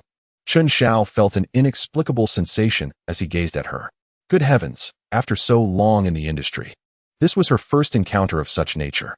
Standing before the first man she had ever met in this context, she found herself at a loss for words. However, she managed to say softly, regardless, I must thank you for saving my mother and me. No need for thanks. Lin Yi waved his hand dismissively. We all benefit in our own ways. The words left Chen Xiao momentarily stunned, her cheeks tinged with embarrassment. Wait, does that mean we are merely? Little did she know that Lin Yi was referring to unlocking new gameplay features. Oh right, I almost forgot. Lin Yi then produced 2 soul contracts for the mother and daughter duo. Since you wish to remain here, you must sign this contract. Otherwise, knowing too many of your secrets could pose a problem. This is. Upon receiving the contract, Chen Xiao glanced at it, her beautiful eyes widening in surprise, as an enchanting aura emanated from it. Yet, Lin Yi offered no further explanation. Just sign it. Alright. After a moment's hesitation, Chen Xiao considered that without Lin Yi, perhaps my mother and I have long perished in the apocalypse. Although, one might speculate about her thoughts on the matter. Nevertheless, she is far superior to that Qin Feng. Thus, Chen Xiao paused momentarily before inscribing her name. She then handed another document to Li Zhan. Naturally, Li Zhan, being more perceptive and seasoned by numerous trials, recognized the absurdity of the apocalypse. Consequently, she found the extraordinary no longer surprising. Understanding that survival necessitated obedience to Lin Yi, she decisively signed as well. Splendid. With the completion of the contract, Lin Yi noticed 2 new names emerging in his system interface, which elicited a satisfied nod. From this moment forth, you 2 shall accompany me. However, mere mortals cannot suffice. Therefore, Lin Yi produced 200 zombie crystal nuclei, instructing Li Meixin to cook them. Each mother and daughter received 100. What is this? Li Zhan inquired, perplexed by the zombie crystal nuclei. It's the zombie crystal nuclei. Li Meixin explained with a smile. With these, once consumed, you both will gain extraordinary powers. What? Eating this will transform us into gene enhancers. This revelation immediately conjured images of Qin Feng, the dominant figure at the gym, in the minds of the mother and daughter. That fellow must have consumed these as well. However, Li Zhan recalled that Qin Feng had taken nearly a week to gather a mere 20. Yet here, there were an astonishing 200. Goodness, that is an overwhelming amount. Li Zhan's gaze towards Lin Yi shifted, filled with newfound admiration. And she felt as if she had aligned herself with the right individual. If only she knew that Lin Yi possessed over 20,000 of these crystals. Her astonishment would have been even more profound. Yet, such details were not the crux of the matter. Ding, congratulations on your comprehensive attributes. Basic values increased by 20-fold. As the mother and daughter consumed the zombie crystal nuclei, Lin Yi felt his own strength surging once more. He checked his data. Lin Yi, level 50, stage 5, mental power 518, strength 517, agility 518, defense 518, endurance 518, talent none. Is this the power of a stage 5 gene enhancer? He waved his hand, feeling his strength amplified by a third, muttering to himself. To think, he already possessed 30 times the strength of an ordinary person. Though with the enhancement of Guanshi Jingzong, it could reach 50 times. Yet now, in a normal state, he had achieved this level. Moreover, it was a comprehensive enhancement. This method of upgrading is akin to launching a rocket. Lin Yi now believed that even if faced with 10 bulls, he could vanquish them all with a single punch. My heavens! At this moment, after consuming 100 zombie crystal cores, Li Zhan opened her beautiful eyes. A glimmer of astonishment flashing across her face as she sensed her strength had become unprecedentedly formidable. Is this the power of a genetic evolver? How astonishing! No wonder that Qin Feng has always sought more zombie crystal cores. It appears that this is the sensation of becoming a genetic evolver. How absurd. She felt that should she encounter Qin Feng again now, a single punch might be enough to end his life. Of course, she was well aware that this was the result of Lin Ye's efforts. Without him, she would truly be nothing. Contemplating this, her gaze towards the man before her shifted significantly. Hey, what kind of look is that? Noticing the subtle change in her expression, Lin Ye's demeanor turned peculiar. Oh, it's nothing. As she regained her composure, Li Jun revealed a captivating smile. To be honest, this woman was indeed strikingly beautiful, despite being 40. She appeared no more than 25 or 26. Her figure and visage were impeccably preserved, showing no sign of age. Thus, Li Jun remarked, I was merely reflecting. I didn't expect you to treat us so well. Treat you well? I treat myself even better. Lin Yi chuckled at her words, though he was disinclined to elaborate further. All right, take this opportunity to familiarize yourselves with your newly acquired powers. In case the second wave of calamity strikes, we must be prepared to avoid any setbacks. Understood. The mother and daughter nodded obediently, now completely compliant with Lin Yi. Observing this, Jiang Yiming and Li Meixing felt a twinge of jealousy. Hey, are you kidding me? Night brother, you're only paying attention to the new mother-daughter duo. Have we become invisible? Humph, I'll make sure you realize my worth tonight. However, these were mere trivialities. In the ensuing days, with the addition of new members, Lin Yi reverted to his previous state. As the second wave of calamity loomed, he urged the mech soldiers to hunt as many zombies as possible and gather more supplies. Clothing, food, drink, and even cosmetics were not overlooked. In Jiang Yiming's words, for women, appearance is paramount. Lin Yi wholeheartedly agreed. After all, indulging in some cosplay occasionally was rather delightful. Throughout these days, he had not forgotten to monitor the situation in the city of Hu, which, following the military's withdrawal, had devolved into an ungoverned apocalyptic wasteland. Coupled with the supplies previously dropped, survivors within the city began to rise rapidly within a matter of days. Some even evolved into genetic evolvers, establishing their own bases of survival and developing their own factions. However, their levels were rather mediocre, with only a few reaching levels 3 or 4. Daily, they began to clash fiercely over food and resources. The city is rife with incessant disputes throughout the day. However, these matters hold no sway over Lin Yi. Chapter 27. The Boeing 747, Lin Yi's first aerial mech soldier. From the very beginning, his sole focus was on the impending catastrophe. Thus, 2 days swiftly elapsed. It was now the 20th day since the outbreak of the apocalypse. The mech squad had nearly flattened the suburbs of Shanghai, having annihilated over 100,000 zombies. In the process, Lin Yi amassed more than 10 million game coins. Moreover, the 4 women were not idle either. They secured several supply warehouses in the outskirts. Previously, these had contained only fast food, but this time they stumbled upon refrigerated meat storage, acquiring approximately 3,000 tons, enough to sustain several people for a lifetime. However, the most significant event occurred early that morning. Brother Yi, have you noticed? The zombies seemed to have vanished. In the rooftop garden, Jiang Yume, clad in a light golden silk gown, her long legs and exquisite figure captivating, could not help but survey the deserted streets with an expression of astonishment.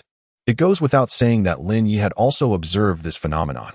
Although he had spent the past few days resting and indulging within the confines of his home, he had not been completely idle. That morning, he dispatched his mech bird to scout the surroundings, only to discover that the zombies had seemingly retreated from the streets, as if threatened, seeking refuge in hidden locales. This sparked a suspicion within him. Perhaps it was the impending fog that was influencing their behavior. The fog, yet again. The mere mention of this term caused Jiang Yume's delicate face to tense, for it is only human to fear the unknown calamity. What could be lurking within that fog? Compelling even the zombies to flee? Could it truly be his brother you suggested, that it harbors toxins? Goodness, how shall we proceed?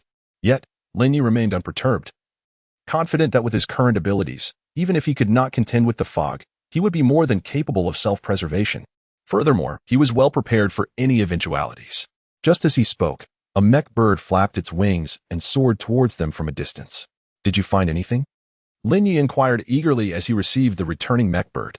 With a series of harsh, discordant sounds, the mech bird conveyed its message clearly. It had indeed found something. Excellent.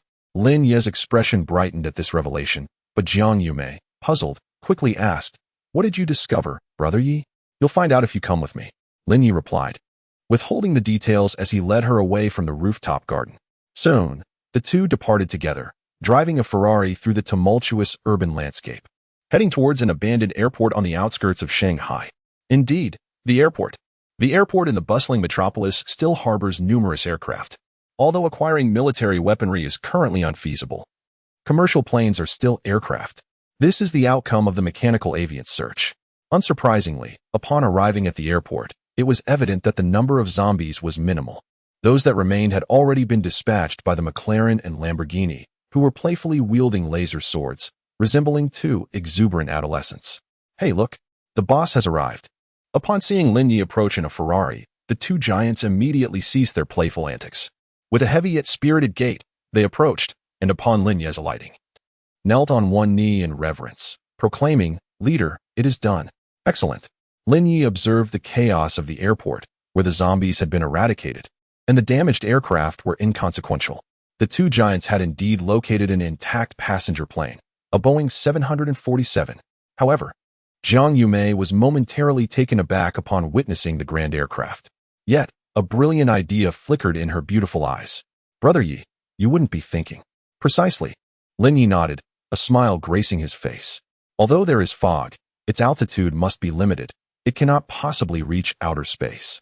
If we have a passenger plane in the air, we need not worry about the fog." How ingenious! Jiang Yumei was astonished by this remarkable notion. Indeed, even if fog does descend upon us, with an aircraft, we would soar above it. We would have nothing to fear. "Brother Yi, you are truly brilliant." Reflecting on this, Jiang Yumei gazed at Lin Yi with newfound admiration. "Whoa, you are indeed my first and only partner. Simply outstanding." All right. However, Lin Yi did not wish to squander time. He gazed at the Boeing 747 before him, feeling a twinge of reluctance. After all, despite being a civilian aircraft, its size was considerable. It required two high-grade mech cores, approximately 270,000 game coins. 2.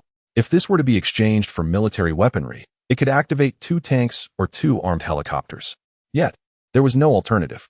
The metropolis lacked any military base, only the navy, which appeared largely unaffected. The mechanical avian had scoured for days without uncovering any trace, leading to serious doubts that it had long since drifted to the Pacific Ocean. Thus, they could only settle for this option, at least for the time being. With a hum, Lin Yi stepped forward, integrating the mech cores into the Boeing 747.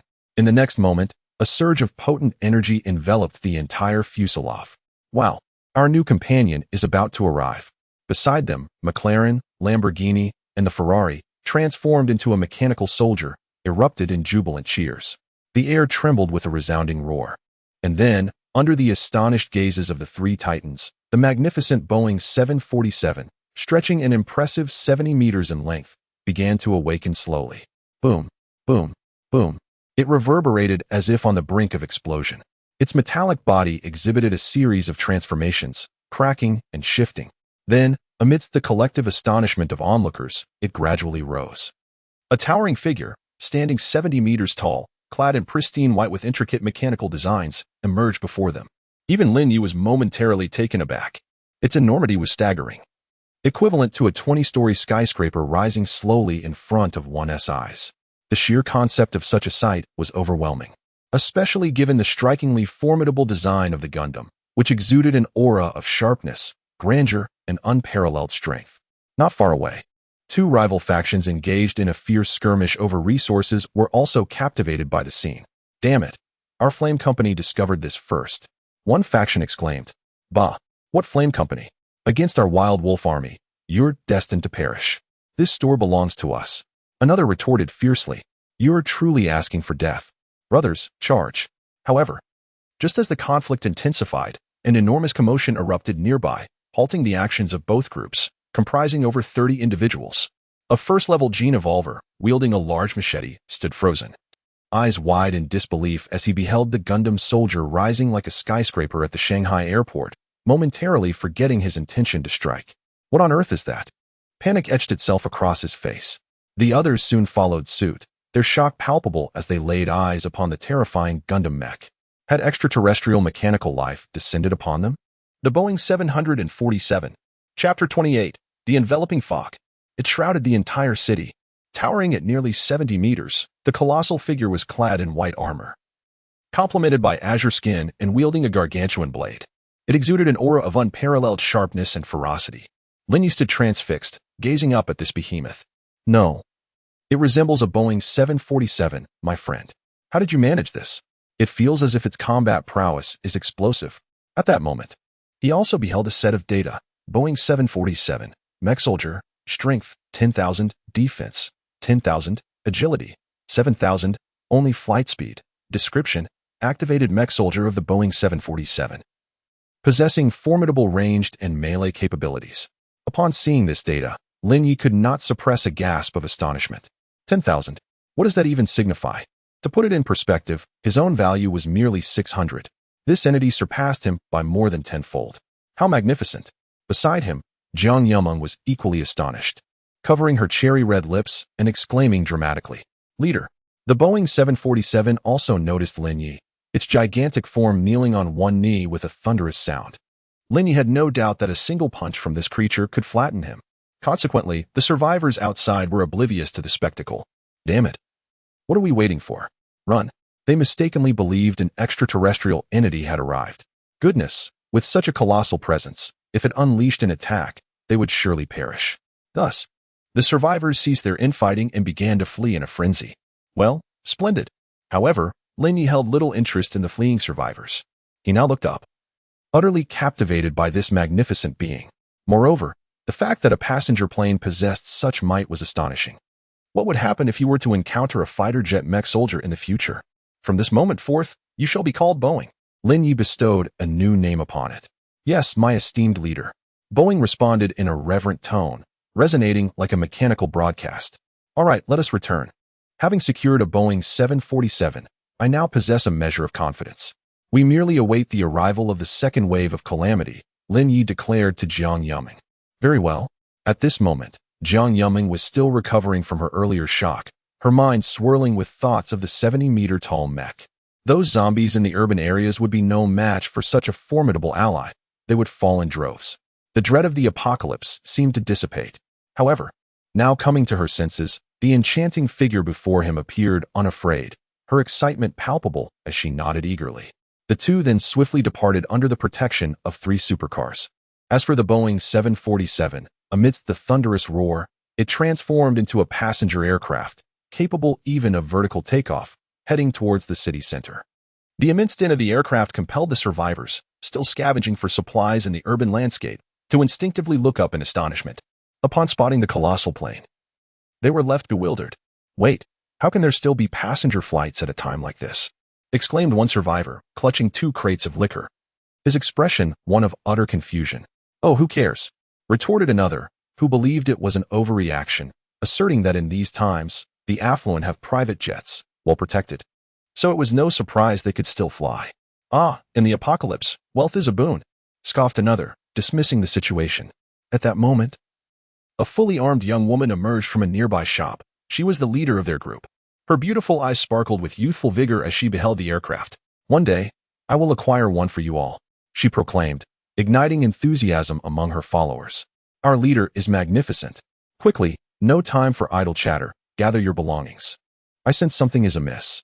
Chen Yuehan felt an unsettling peculiarity in the sudden departure of the zombies. All right, the others, aware that without Chen Yuehan, they would have perished long ago, complied diligently. Of course, had they known that this marvel was not merely technology, but akin to a transforming mecha soldier, they would surely have been left speechless. By nightfall, Lin Yi summoned everyone back to the rooftop garden, confident in the presence of the mech squad guarding them. Nevertheless, for precautionary measures, he expended 200,000 game coins from the shelter game to procure some building materials, sealing off a portion of the aerial garden to ensure safety. Done. Once these arrangements were complete, Lin Yi clapped his hands and smiled at the 4 women, who gazed at him in a daze. Ah, it's all set. The 4 women, seated on the sofa, synchronized their movements, resting their delicate chins in their hands, gazing blankly at the man before them. Once he seemed to have finished, Li Meishin innocently remarked, well, it should be fine now. After all, what else could they do but reinforce their defenses? As for any potential threats, the mech squad was outside. Let us rest for now. All right. Upon hearing that they could finally relax, the 4 women were elated. promptly rising to return to their rooms to freshen up and retire for the night. Of course, accompanying Lin Yi that evening was Chen Xiao. This lively girl was quite proactive now, and Lin Yi found her company enjoyable. After all, it had only been a few days. One could hardly grow weary of each other in such a short span. Especially tonight, as Chen Xiao donned a striking black low-cut evening gown, the visual impact was stunning. Night brother, how does this look? I just collected it today. Very nice, very nice. Gazing at her attire, reminiscent of a black swan, Lin Yi nodded with satisfaction. Upon hearing this, Chen Xiao exhaled in relief and charmingly responded, as long as brother Yi likes it. Following this, the conversation veered into less appealing territory. The next morning, as dawn broke, the sun's radiant light streamed through the floor-to-ceiling windows. This comforting sensation prompted Lin Yi to stretch lazily. He glanced at the enchanting figure beside him, still peacefully asleep, and couldn't help but marvel at her beauty. Truly, this woman was stunning. At that moment, the voice of Jiang Yunming pierced through the tranquility. Brother Yi, come quickly." She hurriedly burst in. Startled, Chen Xiao quickly covered herself. "Oh my." Jiang Yunming paused, then quipped, "Sister, we're all girls here. What are you afraid of?" Realizing her oversight, Chen Xiao sheepishly acknowledged, You're right. I must have been overly cautious. I was worried about being seen by the fans." However, Jiang Yuming's attention was fixated on Lin Yi, her eyes sparkling. "Wow, brother Yi has an incredible physique." Just as she was lost in her thoughts, Lin Yi's inquiry snapped her back to reality. "Oh, there's trouble, there's trouble. Brother Yi, you must go outside and see. It's foggy out." "Oh, is a second wave of calamity upon us?" Lin Yi's heart quickened at her words, and he promptly donned his clothing. Approaching the floor-to-ceiling windows in the living room. Upon looking down, he was momentarily taken aback by the scene below. The once thriving city of Shanghai now lay shrouded in a thick, white fog that enveloped nearly the entire metropolis. This mist extended beyond Shanghai, and from the height of the 400-meter building, he could see that even the distant areas were cloaked in this ethereal haze, as if standing amidst the clouds. Simultaneously, a cacophony of strange sounds echoed from below. Chapter 29, A World Shrouded in Fog. Mutated beasts assaulting the city. What is that sound? Jiang Yuming, standing beside Lin Yi, also heard it. Her curiosity piqued. Why not simply take a look? Yet Lin Yi remained unfazed, deftly maneuvering the mechanized bird into the thick fog. Caw, whoosh. As the mechanized bird descended, they beheld a chaotic scene on the fog-laden streets, cluttered with abandoned vehicles and a multitude of unidentified corpses. Alongside the zombies they had previously vanquished, survivors were also scattered among the debris. Visibility was severely diminished, cloaked by the fog, allowing only a glimpse of 7 or 8 meters ahead, with an overwhelming sense of desolation and death permeating the air. Buzz, buzz, buzz. Just as Lin Yi piloted the mechanized bird to explore other streets, a sudden crash echoed nearby. A large door was flung open. "Oh, don't come any closer." A man and woman dashed towards them. The woman sprinted faster, but the man was suddenly knocked down by an enormous bat, crashing onto a white sedan. "Damn it. Get off." The man was paralyzed with fear, flailing his limbs desperately in an attempt to dislodge the creature. Squeak, squeak, squeak. However, the bat was larger than the man, its wings spanning nearly 2 meters, pinning him down. Soon, the man was enveloped by the bat's massive wings, and the sounds of bones cracking and blood flowing filled the air, accompanied by his increasingly feeble movements. What in the world? Li Meixin, observing this harrowing scene through the mechanized bird, felt her face drain of color. An enormous bat, and was it not a tad too colossal? Witnessing her companion's demise, the woman was rendered utterly paralyzed, her eyes betraying sheer terror and despair, forgetting to flee. After what felt like an eternity, as the bat spread its wings once more, the man was reduced to a gruesome sight. The bat's grotesquely humanoid, mutated head turned its gaze towards the woman. At that moment, the woman finally regained her senses and attempted to escape, only to trip over an iron rod. Just as she braced herself for the inevitable doom, a rapid-fire barrage erupted. Accompanied by the horrifying sound of a Gatling gun, the bat screeched in agony, staggering backward. She turned in shock to discover a mechanical bird, approximately 150 centimeters in length, unleashing a relentless barrage upon the bat. Indeed, it was the mechanized bird. Lin Yi had not anticipated encountering such a formidable creature within the fog, likely a product of the impending calamity. He was eager to assess the creature's defenses, reassured by his own safety.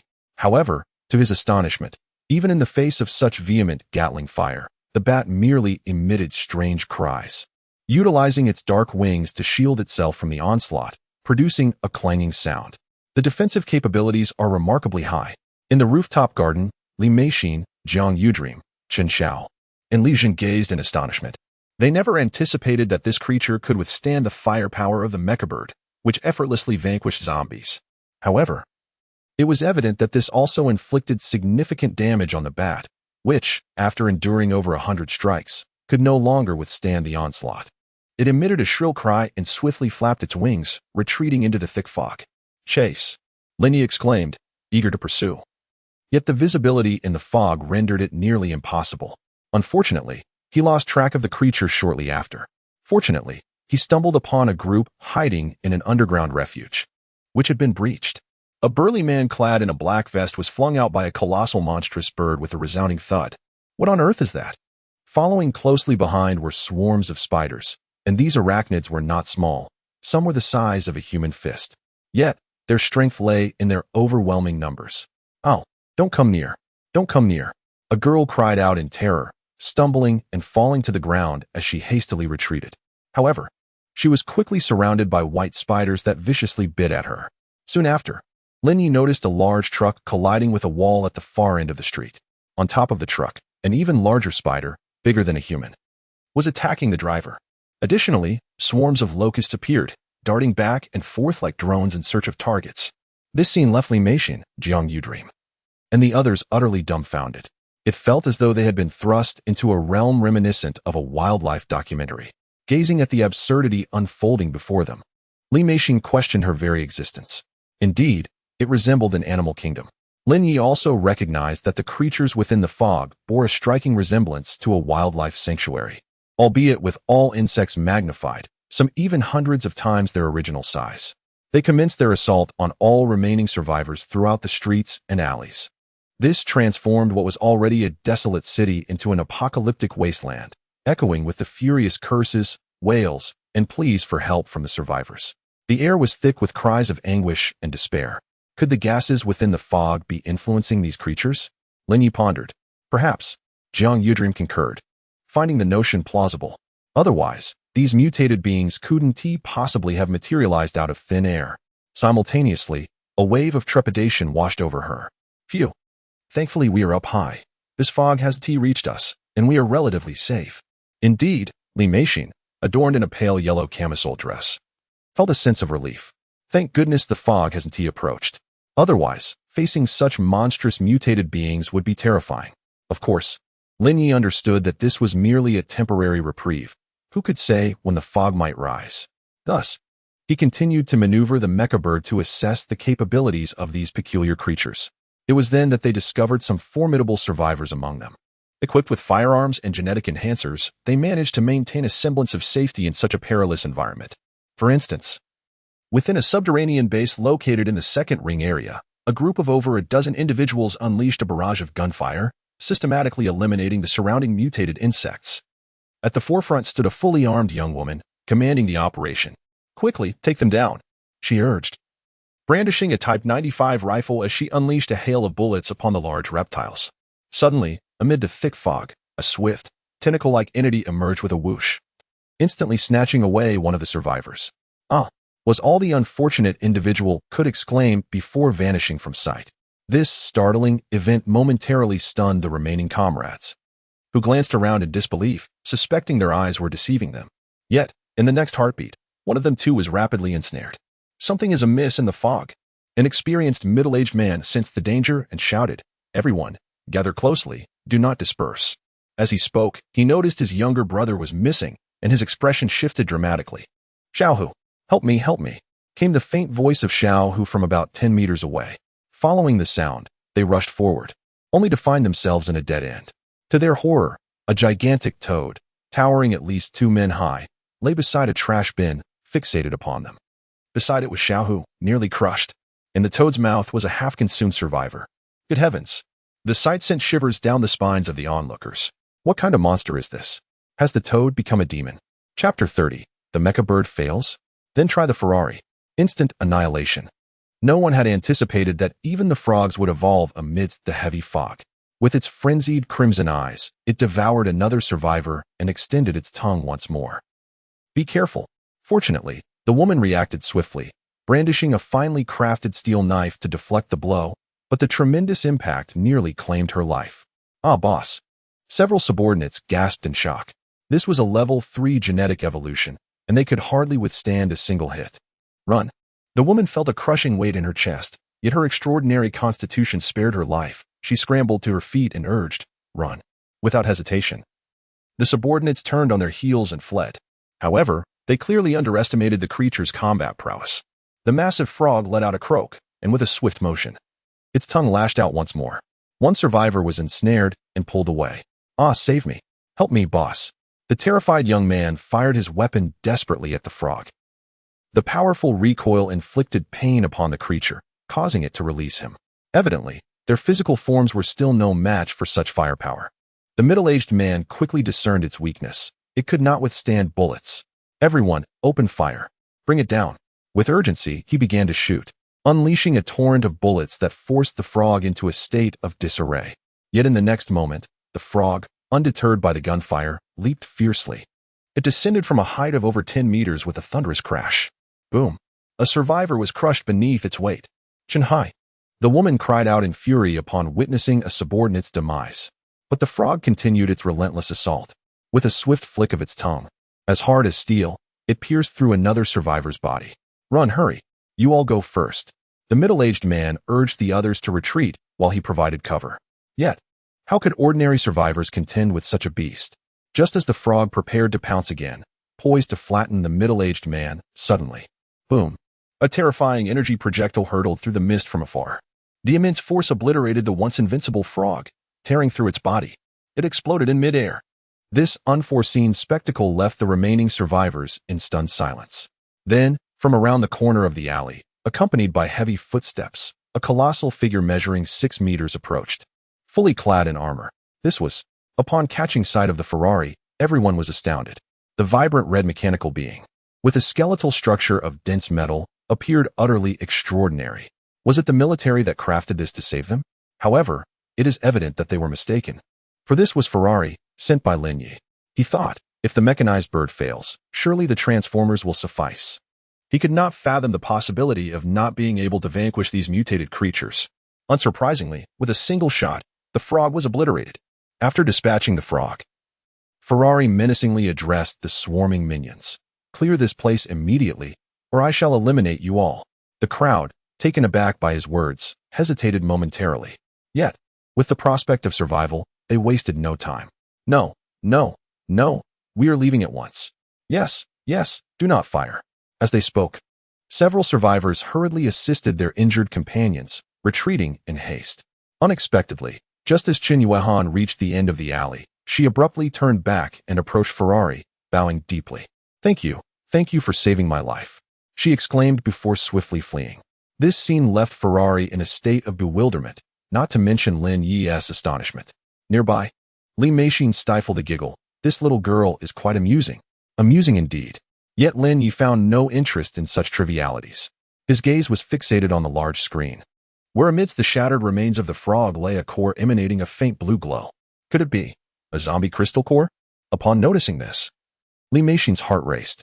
No, but soon after, she observed Lin Yi shake his head, his eyes gleaming with intensity. It is a core, or perhaps better described as a biological core. A biological core? The others echoed in confusion. Indeed, Lin Yi's eyes sparkled. He had gleaned from the system's prompts that this was a biological core. While similar to a zombie crystal core, it differed in that it was a second-tier biological core. This meant that the frog had reached the standards of a second-tier zombie. It was worth noting that during the zombie outbreak, even first-tier creatures were scarce. Yet now, amidst the fog, there existed mutated beings akin to second-tier zombies. How could ordinary individuals survive in such conditions? Fortunately, these creatures posed no real threat to him. On the contrary, this presented an opportunity. What did he lack the most at this moment? Certainly, advanced course. Otherwise, he would not have been reliant solely on the contract enhancements provided by a few women to amplify his strength 50-fold. But now, with this core, it seemed he could elevate his level once more. Of course, Lin Yi was not foolish. Until he had thoroughly assessed the situation inside, He would not take any reckless risks. Even with 500 points in defense and strength, it was insufficient. Thus, he commanded Ferrari to continue exploring other areas, seeking out stronger creatures within the fog. "Yes, boss," Ferrari responded, setting off to further investigate the mist-laden streets. Then more mutated creatures were discovered. There was a spider the size of a man, and drones comparable to high-speed flights darted through the fog-laden city like lightning. Additionally, there were large rats, measuring 2 meters long, lurking in the shadows, shrieking with a cacophony of sounds. The towering figure of the mech, Ferrari, still exuded an air of dominance. Even in a city besieged by these aberrant beings, wherever he ventured, no mutated creature dared to provoke him. However, one particular creature caught his attention, a mutated rat king, hiding in an alley, poised to make its move. Yet, before it could escape, Ferrari cornered it. Then, with a resounding hum, a powerful energy cannon was unleashed, instantly vaporizing the second-tier rat king, which subsequently dropped a second-tier biological crystal core. "So weak," Ferrari remarked, his mechanical voice laced with disdain. Meanwhile, the mech bird excitedly picked up the core. Once this foe was dealt with, Ferrari resumed his search for the next target. However, just as he ventured out, a colossal shadow loomed overhead. It was a creature reminiscent of Cthulhu, with 4 mighty arms, descending rapidly. The creature, approximately 7 to 8 meters long, crashed down upon Ferrari, toppling his massive form. "Oh, what the hell is that?" Ferrari exclaimed. Despite being thrown off balance, he swiftly recovered with an impressive flip and drift along the foggy main street, drawing forth an enormous energy gun. He fired a terrifying energy blast at the bizarre Cthulhu-like entity. The impact was tremendous, causing the creature to emit a furious, agonized roar, until it collided with a nearby dilapidated building, leaving a gaping hole in its abdomen, rendering it motionless. Through the scanning perspective of the mech bird, Lin Yi and Jiang Yuming discerned that this grotesque being was entirely gray, resembling decayed wood, with a human-like face but a skeletal, massive form akin to Cthulhu. It had been reduced to a mere hive of destruction. Astonishingly, Lin Yi realized that this creature was, in fact, a 4th-tier monster. Chapter 31. Just how powerful is Ferrari? In the midst of the dense fog, I reigned supreme. To his astonishment, there exists a 4th tier. What on earth? 4th tier. However, Jiang Yumeng and the other women were left dumbfounded, their beautiful eyes widened in disbelief.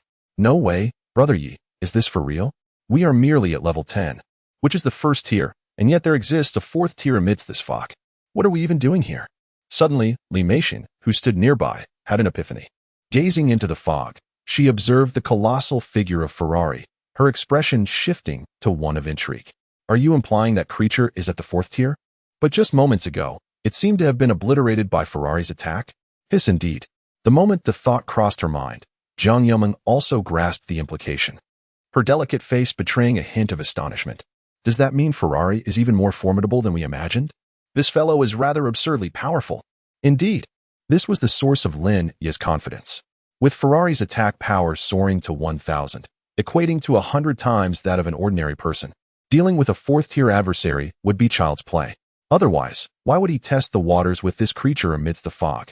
However, reality proved him mistaken. The subsequent wave of calamity was not nearly as formidable. Within the fog, Ferrari was akin to a boss-level entity. At that moment, the mechanical birds ascended, bringing with them 3 biological crystal cores. Among them, 2 were blue, signifying the 2nd tier, while 1 was purple. Was this the crystal core of the 4th-tier creature? Lin Yu mused aloud upon seeing the purple core in his hand. Li Meishin also noticed the anomaly, her gaze fixed intently on the biological crystal core, eyes ablaze with excitement. "The energy is remarkably high." Indeed, Lin Yi nodded in agreement. Biological crystal cores serve 2 primary purposes. One, to empower gene enhancers, and the other, to provide energy for mechanical soldiers. With this thought, he tossed the core into the air. The agile mechanical birds immediately unleashed a torrent of flames, cooking the biological crystal core to perfection. This was another method he had discovered. As the core was consumed, Lin Yi felt a warm liquid coursing through his limbs, as if every cell within him vibrated with newfound vigor, fortifying his being. In an instant, upon reopening his eyes, Lin Yi beheld his body's data, witnessing a remarkable increase of 20 points across all attributes. This revelation stirred excitement within him. An increase of 20 points. It was noteworthy that consuming a regular zombie crystal core had only yielded a 10-point enhancement previously. Yet this time, it had doubled. Evidently, higher-tier crystal cores bestow greater enhancements. Moreover, this was a fourth-tier biological crystal core, which was rather significant for them. Thus, Linyi decided to deploy Ferrari once more to hunt the mutated creatures lurking within the dense fog. The thrill of indiscriminate slaughter in such an obscured environment delighted Ferrari immensely. With a resounding boom, the colossal figure, upon receiving its orders, swiftly set its sights on a frog, approximately 1 meter in length, slightly smaller than its previous target. The solitary creature, upon catching sight of Ferrari's towering 6-meter frame, momentarily froze in shock, only to feign ignorance and attempt to hop away. However, as Ferrari raised its energy cannon to aim at the creature, the frog, sensing imminent danger, was startled into a desperate leap for escape. In a heartbeat, it was obliterated in a spectacular explosion. Simultaneously, a biological crystal core plummeted to the ground. This time a vibrant green, ready for the mech bird to collect. On the rooftop, Linyi tossed the core to Jiang Yuming, suggesting she give it a try. Among the 4 women, perhaps due to her character, Jiang Yuming exhibited the most adept mastery over her abilities, making her the ideal candidate for this experiment. All right, she replied eagerly. After receiving the biological crystal core, she cooked it thoroughly before consuming it without hesitation. With a resounding boom, as the first-tier biological crystal core entered her body, a glimmer of light flashed in Jiang Yuming's eyes. Her strength surged, doubling her foundational power, now reaching level 11, which equated to first level. My strength has increased, she exclaimed, her delicate face radiating joy. Yet, her expression soon shifted to a slight frown, pondering whether this method of augmentation was excessively slow. To ascend to the second tier, she would need to acquire at least 9 first-tier crystal cores, an exceedingly high demand. However, Linyi perceived this progress as commendable. For a first-tier genetic evolver, defeating a first-tier creature was not an insurmountable challenge. Naturally, it was improbable to fully inherit such powers. That makes sense, she conceded, recognizing the logic in his reasoning. As one's physical limits increased, the constraints of genetic evolution would undoubtedly become more stringent. Otherwise, unchecked growth would lead to monstrous outcomes. Moreover, with the awareness of the fog's conditions, Linyi considered this an opportune moment for their advancement. Sensing her power augmenting once again, Jiang Yuming began to feel a surge of ambition. By hunting more high-tier creatures, perhaps she could transcend into the 3rd tier, 4th tier, or even the 5th tier. Such an achievement would undoubtedly place them leagues ahead in the apocalyptic landscape. Indeed, Linyi nodded in agreement. What constituted a disaster for others symbolized an opportunity for them. He was determined not to let this valuable chance slip away. Nevertheless, before embarking on their quest, he first organized the mech squad for departure, a process that took approximately 4 hours. After acquiring 40 first-tier crystal nuclei and administering them to the 4 women, I elevated them all to the 2nd tier before allowing them to embark on their journey. Very well. With such determination, the 4 ladies did not hesitate. Taking a deep breath, they leapt from an altitude of 400 meters using ropes, their 20-fold enhancement in physical prowess rendering them formidable. Like luminous points, they swiftly vanished into the dense fog. Meanwhile, witnessing the fervor of the women, Linyi did not remain idle. After a brief respite, he indulged in a meal before descending in a leisurely manner. However, this was a privilege exclusive to Linyi. The other survivors were not so fortunate. For them, this catastrophe was far more terrifying than any zombie threat.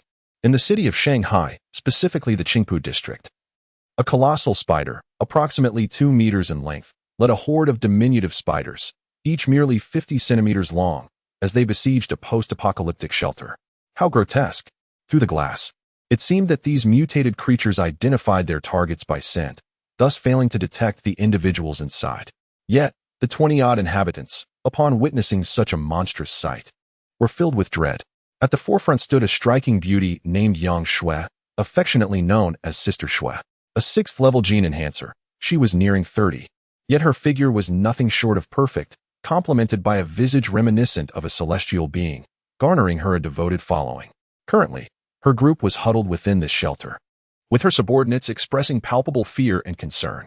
Sister Shui, if we are discovered, we are doomed, one of the younger men exclaimed anxiously. Moreover, I just saw an enormous mechanical monstrosity wandering past, indiscriminately slaughtering everything in its path. What in the world is this? Is this still my home? They all pondered in a state of bewilderment. Initially, They thought the presence of zombies was absurd enough. But the emergence of these creatures had utterly shattered their perception of reality. Chapter 32. Lin Ye's unarmed slaying of a fourth-order monster. Remain calm. Yet, Yang Shui remained composed. Gripping a steel knife firmly as she spoke in a low tone, "Everyone, try to keep quiet to avoid detection. I will see if there are other ways to escape this place." She was acutely aware that the spiders had been observing them for quite some time. To survive, they had to leave. However, a question arose. One of the younger members could not contain himself and asked, "Sister Shui, if we leave, where do we go?" This question momentarily stunned Yang Shui, but soon she devised a plan. "There is a cargo ship at the port. I believe if we can reach it and start the ship, we might escape this fog." Really? Upon hearing this, the group felt a surge of hope. After all, who didn't know that Yang Shui had once been the owner of a shipping company? Leaving on a cargo ship would indeed be far safer. Suddenly, as they were contemplating their next move, a peculiar sound emerged from a corner. Yang Shui and her companions turned to see a rat that was nearly 30 centimeters long. Oh no, it's a mutant rat. But that was not the end of it. In the darkness, pairs of eyes began to illuminate one after another. The sheer number of them caused Yang Shui and her companions to gasp in horror. "Quick, run." Without time for further thought, Yang Shui shouted. The group immediately opened fire. The concentrated gunfire swiftly dispatched the mutant rats. Subsequently, they dashed out through the back door without a moment's hesitation. Roar! Outside, the enormous spider heard the commotion. With a swift gesture of its foreleg, countless white spiders surged forth like a tidal wave. Soon, they found themselves on the main street. Gunfire erupted as several members attempted to fend off the white spiders. Although their firepower was impressive, taking down many, even more spiders continued to swarm toward them. "Get in the car," Yang Shui called out to the group, simultaneously tossing a grenade. Boom! Under the cover of the explosive, everyone quickly piled into the vehicle and sped away through the thick fog. Fortunately, they were on a main thoroughfare, although visibility was severely limited, only allowing glimpses of what lay 10 meters ahead. The driver, a middle-aged man, navigated through the chaos of the city. The fog was rife with mutated creatures, survivors, and abandoned vehicles. Even with an A2 driving license, the middle-aged man's skills were put to the test as he repeatedly collided with guardrails and other cars. The younger members in the back cried out in alarm. "Come on, Li Gu, slow down. Slow down. Do you want to live or not?" Li Gu retorted, exasperated. Boom. Just as he spoke, perhaps due to the excessive speed, they nearly crashed into a wall. "Slow down. I know." As Li Guang attempted to reverse and make a turn, a sudden, thunderous roar erupted, resonating like a colossal foot crushing against the chest of humanity, leaving them breathless. "Be careful." Yang Shui, ever vigilant as a genetic evolutionist, immediately turned off the engine.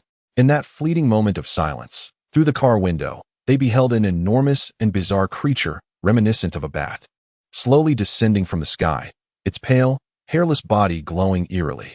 It possessed 6 slender arms, towering at least 5 to 6 meters, a peculiar amalgamation of human and monster. "What on earth is that?" Several companions gasped, their eyes wide with sheer terror, too fearful to speak aloud, lest they attract the attention of the monstrous entity. Fortunately, the towering beast seemed oblivious to their presence as it delicately landed, its immense weight shattering the wall upon impact, before gliding away on its 6 outstretched arms. Finally, when the creature vanished into the mist, leaving behind an unsettling silence, one of the companions in the back seat exhaled in relief, nearly suffocated by anxiety. However, before he could utter a word, a resounding crash echoed as a gigantic, elongated arm pierced through the rear window with the precision of a sharpened spear. "Ah!"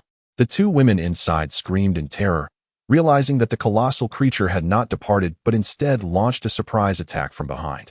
In a single, devastating strike, one survivor was impaled, yanked from the shattered window with brute force. "Quick, run!" Yang Shui shouted, springing into action as she flung open the car door. Brandishing an automatic rifle, she unleashed a torrent of bullets at the beast.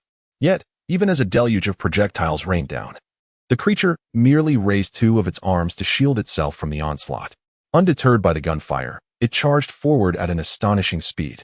With a resounding crash, the vehicle was overturned, and the surviving occupants screamed in despair. Everyone out. Fortunately, many among them were genetic evolutionists, albeit at level 1.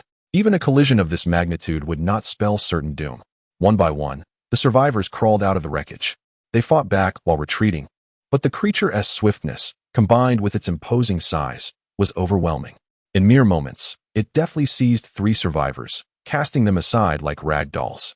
Seconds later, they hit the ground with sickening thuds, some crumpling lifelessly, while others lay motionless upon the vehicle, unable to move. A most unfortunate event occurred, as a hapless individual was unceremoniously impaled by a column beside the road. The middle-aged man, consumed by rage, brandished his firearm and unleashed a barrage of bullets, vowing to vanquish the monstrous foe. Yet, the creature's formidable defenses rendered ordinary ammunition utterly ineffective. "Do we have any grenades?" he exclaimed. "Yes, grenades." Upon Yang Shue's urgent suggestion, one of the subordinates swiftly produced a fragmentation grenade. With a resounding crash, the grenade was hurled towards the beast. The creature, seemingly oblivious to the peril, curiously grasped the explosive, examining it with intrigue. But in an instant, a deafening explosion erupted, nearly toppling the creature. Amidst the billowing smoke, Yang Shui, letting out a sigh of relief, cautiously peered into the haze. Yet, her heart sank once more. A low hum filled the air as the creature, evidently incensed, staggered back to its feet, one arm severed, and oozing an uncanny purple ichor. Its speed had dramatically increased. In a swift flurry, 3 survivors were dispatched before they could comprehend their fate. Just as the beast turned its attention toward Yang Shui, and despair loomed over the remaining group, a thunderous explosion resonated. The monster was sent hurtling through the air as if struck by a mighty force. After a moment's pause, silence enveloped the scene. As the smoke began to clear, the gathered onlookers beheld a young man, wielding a long blade that emitted a faint azure glow. He extracted a pulsating, purple-hued biological core from the creature's cranium. This astonishing spectacle left the scant 6 disheveled survivors utterly dumbfounded. In the midst of the fog, a lone individual had managed to slay such a formidable monster with his bare hands. Chapter 33. A chance encounter with Yang Shui. Are we to recruit mech soldiers for the army? Indeed, the visitor is none other than Lin Yi. However, his purpose is not to rescue, but to eliminate high-level Cthulhu shadows and acquire biological crystal nuclei. Although they may not be immediately useful, he has already discerned that the area is rife with first- and second-tier mutated creatures.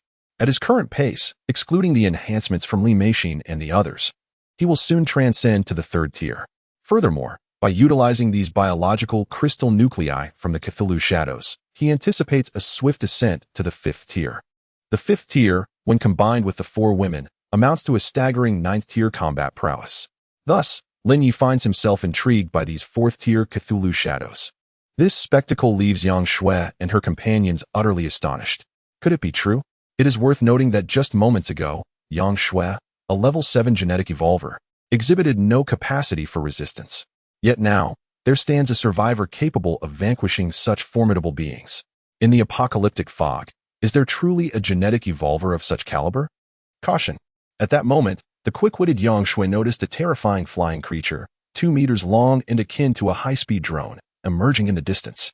With remarkable reflexes, she promptly alerted her companions. However, Lin Yi's response was even swifter. Whoosh! It was a mutated wasp queen, moving with great speed, attempting a surprise attack to seize the biological crystal nucleus. In an instant, Lin Yi drew his blade. Buzz! The fearsome sword technique, the observation of the world, cleaved the wasp queen in twain. Splatter! Blood gushed forth instantaneously. Hiss! The onlookers couldn't help but gasp in astonishment. "Oh my God!" one foreigner exclaimed. "Is this fellow even human? Hey, another one is coming." Yet Lin Yi calmly retrieved the 2nd-tier biological crystal nucleus from the wasp queen's remains. All done. To his surprise, within just a few hours, he had amassed over 20 biological crystal nuclei. Meanwhile, Li Meishin, Jiang Yameng, and even the mother-daughter duo had taken action. For others, this situation might spell disaster, but for them, it was a splendid opportunity for advancement. Naturally, Lin Yi harbored no fears for their safety, especially with the Lamborghini and McLaren at their disposal, capable of easily dispatching 4th-tier Cthulhu shadows. What harm could befall them? At that moment, Yang Shui, having regained her composure, hurried over to Lin Yi, expressing her gratitude. "Thank you. Thank you for saving us." "No need for thanks," Lin Yi replied, his interest in them rather minimal, stating, "I am merely here to collect biological crystal nuclei. Rescuing you was merely a matter of convenience." Convenience. Her words caused Yang Shui to involuntarily twitch her mouth, though the mask obscured her expression. Nevertheless, she understood that with a presence like Lin Yi by her side, reaching the port safely was assured. Thus, Yang Shui hurriedly spoke, "Dear friend, could you do us a favor and escort us to the port? I assure you, I will reward you for your assistance." Reward? Lin Yi chuckled at her words. In this apocalyptic world, what could possibly be considered a reward? Money? That was utterly worthless now. Nevertheless, his curiosity was piqued, and he inquired, "What could you offer me?" Unexpectedly, Yang Shui replied, "Whatever you desire, I will provide, as long as I possess it. Moreover, my father is a major general in the Dragon Nation and the commander of the aircraft carrier fleet in Shanghai." Oh. Lin Yi was taken aback by this revelation. He gazed at the masked woman with an air of surprise. The fact that her father was a major general in the Dragon Nation intrigued him. After all, he lacked military strength at the moment. His mech squad was composed solely of civilian models, the best of which was merely a Boeing. However, if he could acquire tanks or fighter jets, the thought made his mind race with possibilities. Then let us proceed. However, Yang Shui was uncertain whether Lin Yi would agree, given that such a formidable genetic evolver had transcended the boundaries of modern understanding. Even a powerful aircraft carrier fleet would find it challenging to confront someone like him. Just as she was consumed by her worries, she heard Lin Yi's words that filled her with joy. "You agree?" "Of course," Lin Yi nodded. "But considering your valuable identity, I believe it warrants 2 J-35s. "What? J-35s? Yang Shui was momentarily taken aback. Fighter jets? What was this man thinking? Very well. Yet, recognizing the opportunity to survive, Yang Shui promptly nodded in agreement. Splendid. Lin Yi slightly inclined his head, satisfied with her affirmation. He swiftly summoned a Ferrari and a rescue vehicle. He was unperturbed by the possibility of her reneging on their agreement. After all, he merely needed to ascertain the location of the aircraft carrier fleet. When the time came, he would dictate the terms. To their astonishment, the surviving members of the group were stunned as they boarded the rescue vehicle, marveling at the absence of a driver, yet witnessing it come to life.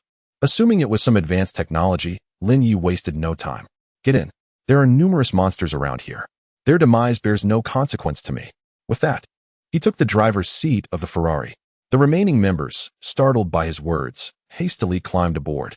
With a roar, the vehicles ignited, and the rescue vehicle and Ferrari sped away from the cursed place. Despite the thick fog enveloping the area, the mech birds soared above, directing their path, as the mech squad communicated through their unique frequency bands for navigation. As long as the mechanical bird maintains its line of sight, even amidst thick fog, they shall not lose their way. However, it remains prudent to avoid any obstacles. Thus, under the guidance of the mechanical bird, the group swiftly departed from the treacherous urban roads and ascended to the elevated bridge. Along the way, they encountered several mutated creatures, all of which Lin Yi effortlessly dispatched. Upon reaching the elevated bridge, visibility significantly improved, extending to approximately 20 to 30 meters. Yet, as fate would have it, a colossal shadow of a Cthulhu-like entity drifted overhead, causing the group to collectively hold their breath. This creature, adorned with 3 heads and skin that glowed eerily white, was an indescribable being, its anatomy defying conventional understanding. Even Lin Yi felt a pang of trepidation upon witnessing its immense form, stretching over 10 meters in length. Fortunately, it seemed this behemoth had not taken notice of their presence. It appeared that these Cthulhu shadows were not limited to the 4th tier of existence. Gazing at the monstrous figure soaring through the sky, Lin Yi muttered to himself, "What?" However, Yang Shui, beside him, failed to catch his words and looked at him in confusion. "Oh, it's nothing," Lin Yi replied, snapping back to reality without elaborating further. He continued to navigate the Ferrari swiftly along the elevated bridge towards the port. Throughout the journey, they encountered a plethora of mutated creatures, flying insects the size of 40 to 50 centimeters, fierce as bullets. Beneath the bridge, a black torrent of ants surged forth. "This is utterly outrageous," Yang Shui exclaimed, momentarily at a loss for words, struggling to comprehend the catastrophic events unfolding before her. After nearly an hour, the group finally arrived at the port, shaken but unharmed. However, as soon as they disembarked, they were once again taken aback by the scene before them. The port was a gruesome tableau of corpses, most having been shattered by gunfire. "Boss, it appears a great battle has taken place here." A foreigner approached, cautiously and visibly anxious, addressing Yang Shui. "Be careful." Yang Shui sensed the gravity of the situation. No need to worry. Lin Yi had already sent the mechanical bird for reconnaissance. These bodies perished before the fog descended, They were struck down by gunfire. I suspect the military must have been here previously, Lin Yu speculated. The military. Upon hearing this, Yang Shue's heart raced. Could it be her father? It is worth noting that there was no stationed armed regiment in Hu City due to its proximity to the coast. Instead, a naval fleet was deployed for maritime operations. As the likelihood of a carrier fleet being infected by the zombie virus was minimal, they primarily consumed filtered water, including pre-stored resources, and could remain at sea for 2 to 3 months at a time. It should be considered the safest. Perhaps my father truly has been here. Upon this thought, Yang Shue's eyes sparkled with light. It is possible that my father searched for me but could not find me, thus allowing the troops to return. Look over there. Is that not your cargo ship?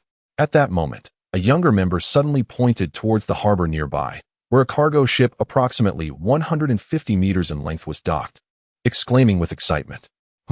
The sea was shrouded in thick fog, obscuring visibility at a distance. Nevertheless, the cargo ship was still visible. Let us go?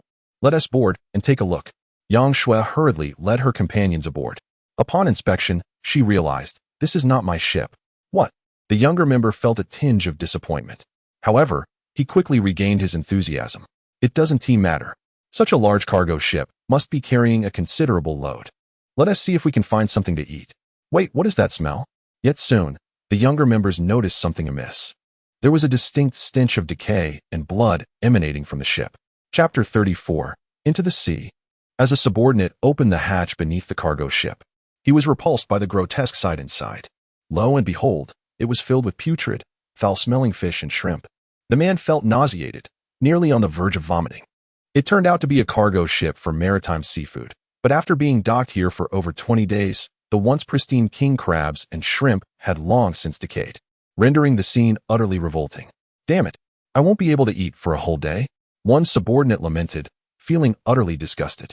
However, in stark contrast to the concerns of those around him, Lin Yu found himself captivated by the surrounding cargo ships. Many of them were over 100 meters long, surpassing even the length of a Boeing 747. If activated, TSK, their combat potential should be formidable. But soon, he shook his head, dismissing the notion. Ridiculous. He only had 30 million game coins in his possession, enough for merely 2 top-tier mecha cores. Thus, he could not afford to squander resources on this endeavor. He required an aircraft carrier instead. There is no aircraft carrier fleet here, Lin Yu remarked as he surveyed his surroundings. Don't worry. Yang Shui, hearing this, hurried over and said, I have a cargo ship. Once we leave the port of Hushi, I can find a way to locate my father. Then we will be safe. Is that so? Lin Yu glanced at her. At that moment, a subordinate who had been trailing Yang Shui finally made a discovery. Sister Shui, I found it. Over here. Oh. Upon hearing this, Yang Shui's heart stirred, and she rushed over, only to find a cargo ship docked nearby, emblazoned with the words Hushi Maritime. Indeed, Yang Shui's face lit up with joy. However, before she could board the vessel, her expression shifted dramatically. Be careful. In the next instant, a swift-moving mutated creature pierced the head of a survivor. Bin. Yang Shui's face contorted with anger. She sprang into action, leaping onto the ship. With a clang, she struck the creature's head with her blade. It resembled a bird in form. Although its skin was tough, Yang Shui was a level 7 genetic evolver, and she dispatched the mutated beast on the spot. Yet, the very next moment, a rumbling sound echoed as more mutated birds emerged from all directions in the port, surging forth like a tide. Lin Yu furrowed his brows. Warning, it's a flock of mutated birds. Quickly, board the ship. As Yang Shui urged them on, she immediately tossed down a rope. Understood. The group wasted no time, scrambling up. 2 others remained behind, fending off the surrounding mutated avian creatures. In an instant, chaos ensued. The flocks of birds numbered in the hundreds, and their mutated forms exhibited ferocious aggression. Fortunately, Lin Yu was present, accompanied by 2 formidable companions. However, he chose not to transform them, as there was no need to reveal his own powers. With a single leap, he launched into the air like a cannonball. Buzz. At the same time, the Kansei Sisu in his hand erupted with a dazzling blue radiance. In the astonished gaze of onlookers, Lin Yu became a blue arc in midair, swiftly dispatching a dozen mutated avian beasts. Good gracious. This spectacle left his 2 underlings utterly dumbfounded. Is he even human?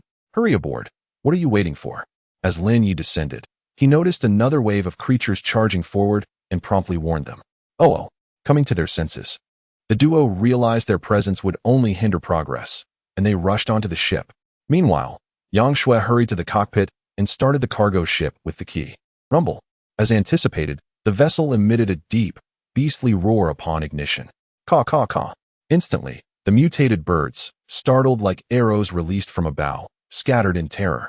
Seizing this moment, Lin Yi leaped aboard the ship. As for the Ferrari and rescue vehicle below, the two formidable beings remained in their automobile forms, visibly bewildered. Boss, are you embarking on a long journey? Yet Lin Yi simply stated, return to Li Meishin and the others. Let them dictate our course for now. After all, he intended to investigate the aircraft carrier. Tell them I shall return shortly. Honk, honk, honk. The two vehicles cooperatively honked their horns. Meanwhile, as the cargo ship roared to life, the surviving few breathed a sigh of relief upon seeing Lin Yi return. Their curiosity piqued. Big brother, are you not taking those two intelligent vehicles? They had always assumed they were advanced technology. However, Lin Yi paid no heed, his gaze fixed upon the vast, fog-laden sea ahead. He inquired of Yang Shui, are you certain that beyond the ocean lies safety? At the very least, it is safer than here. Yang Shui wiped the sweat from her brow and replied, urging her subordinates to hastily navigate the vessel. Fortunately, these individuals were from a shipping company, and one was even a captain. Otherwise, sailing would have posed a significant challenge. As the cargo ship set sail, the mutated birds dared not approach, clearly intimidated by the tremendous noise. This provided Yang Shui with an opportunity. As the vessel slowly departed the port, she finally exhaled in relief. For now, it seemed we were safe, but that may not be the case. Perhaps this is merely the onset of calamity. However, Lin Yi held a different perspective and calmly remarked, have you considered that if we encounter a more formidable creature at sea, we might capsize without even a refuge? His words, once spoken, left his companions momentarily stunned, but they quickly grasped the gravity of the situation. Indeed, they had been preoccupied with the mutated creatures on land, failing to contemplate the potential threats lurking beneath the waves. What if a mutated whale were to attack? Or a swarm of sharks, or dolphins, or various other marine life? No, I must return to shore. One of his companions expressed regret. Yet, Yang Shui remained unperturbed, offering Lin Yi a reassuring smile. With him around, what was there to fear? After all, he was capable of vanquishing even the Cthulhu creature. Sometimes, being too clever is not advantageous, Lin Yi observed calmly. Fortunately, Lin Yi's concerns proved unwarranted. As the 150-meter-long cargo ship departed the harbor, heading into the vast ocean, a thick fog enveloped the seascape. Nevertheless, the radar and detection systems functioned effectively, allowing them to navigate around obstacles with clarity. Moreover, it appeared that marine creatures had not undergone any mutations, which surprised him. It seemed that these fog-induced anomalies were confined to the land. The sea remained unaffected. Curiously, he inquired, how long until you can reach your so-called Major General father? No need to rush.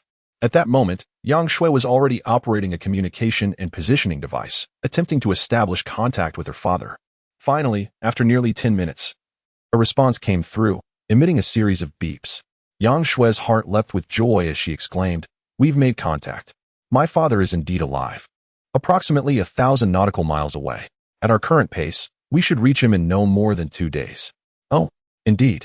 Upon hearing this, Lin Yi finally comprehended why his mech bird had been unable to detect any naval activity.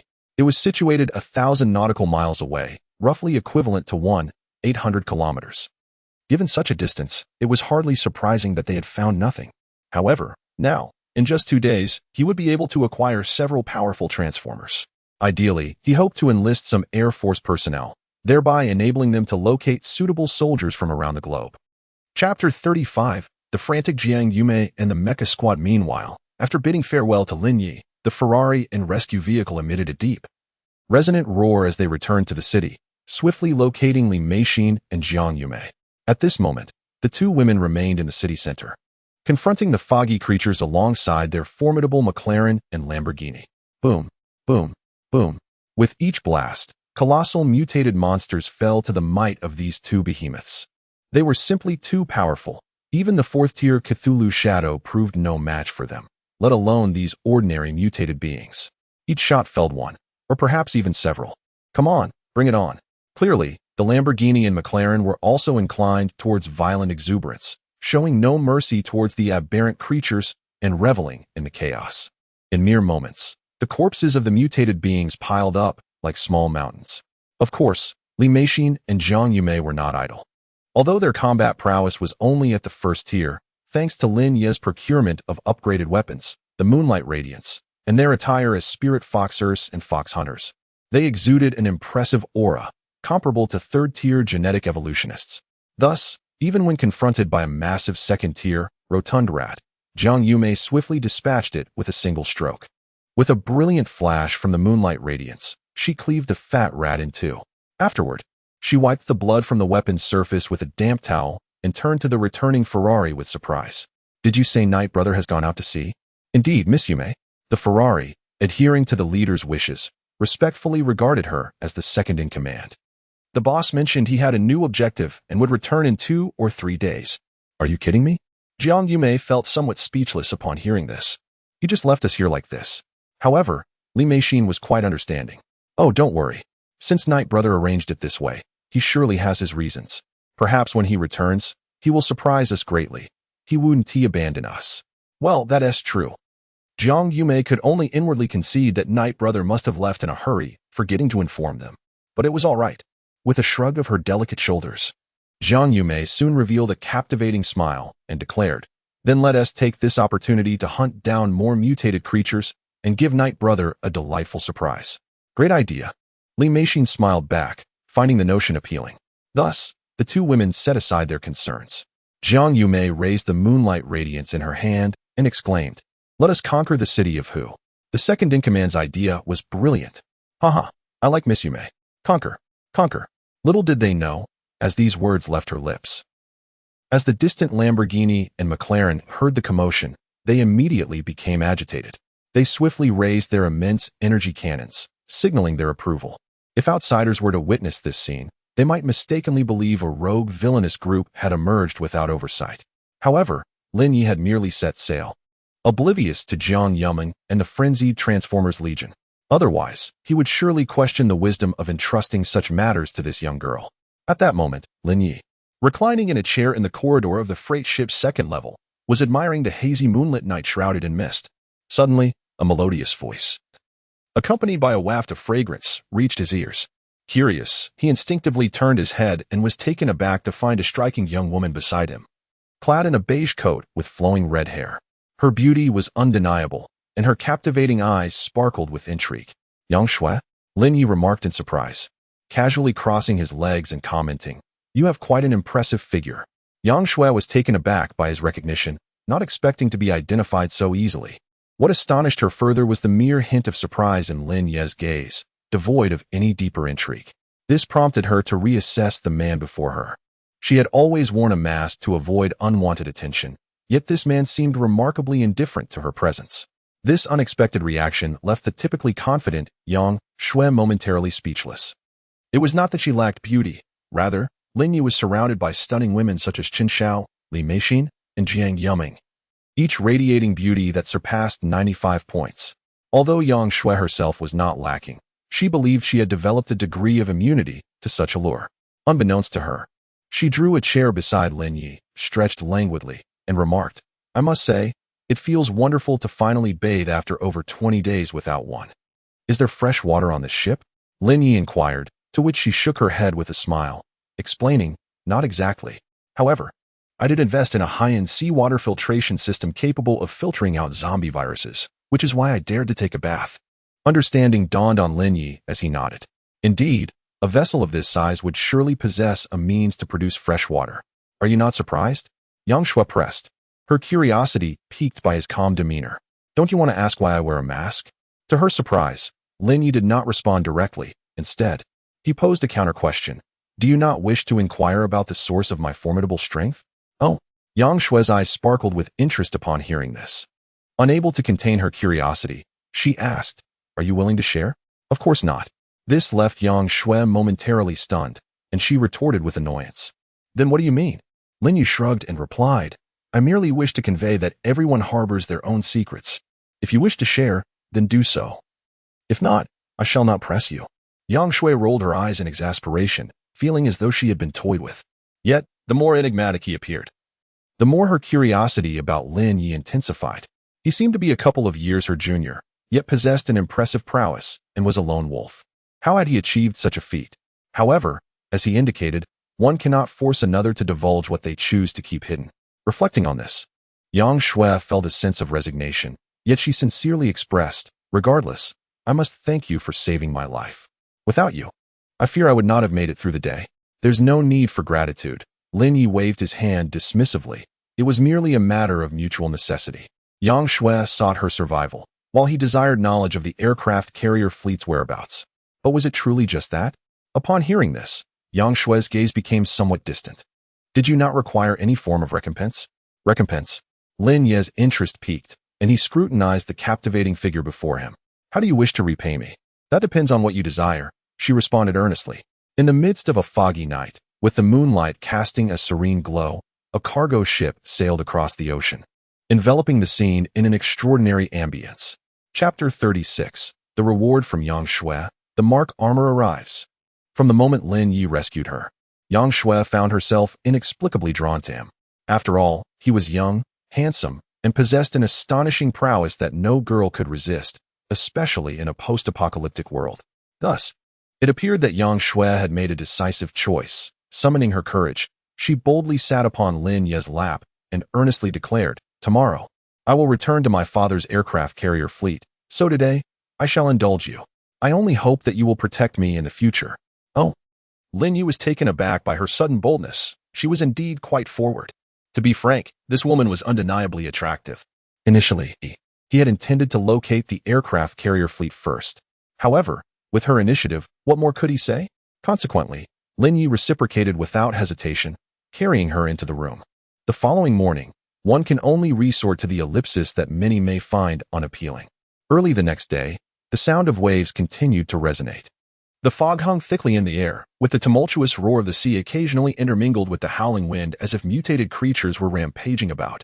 Fortunately, this cargo ship was quite substantial, and even though some marine life in the shallow waters had mutated, it posed no threat to the vessel, which was over 150 meters long. Upon awakening, Lin Yi found himself invigorated. At that moment, a notification from the system chimed in his ears. Ding! Congratulations on receiving 95 points from Yang Shui, unlocking a new reward. Short video 1. Upon hearing the notification, Lin Yi's eyes sparkled with intrigue. Another reward had arrived. However, this time, it was different from before. It was not a game, but a short video. What purpose could this serve? With a sense of curiosity, Lin Yi opened the short video, only to discover it was a memorable scene from Avengers: Infinity War, featuring Tony Stark's nanotech armor transformation. At that moment, the system added, "You may select any one piece of equipment or resource from it, but as it is complimentary, you are limited to one item." Friendly reminder: living beings cannot be selected. What? The ability to select any piece of equipment or resource. Lin Yi was momentarily bewildered by this notification. Did it truly mean he could extract an item from the Avengers? Is this real? If he could procure a few Infinity Stones, wouldn't he be invincible? However, it was evident that this notion was somewhat impractical at the moment, as there were none present in the video. Nevertheless, his gaze was immediately drawn to Tony's nanotech armor within the short video.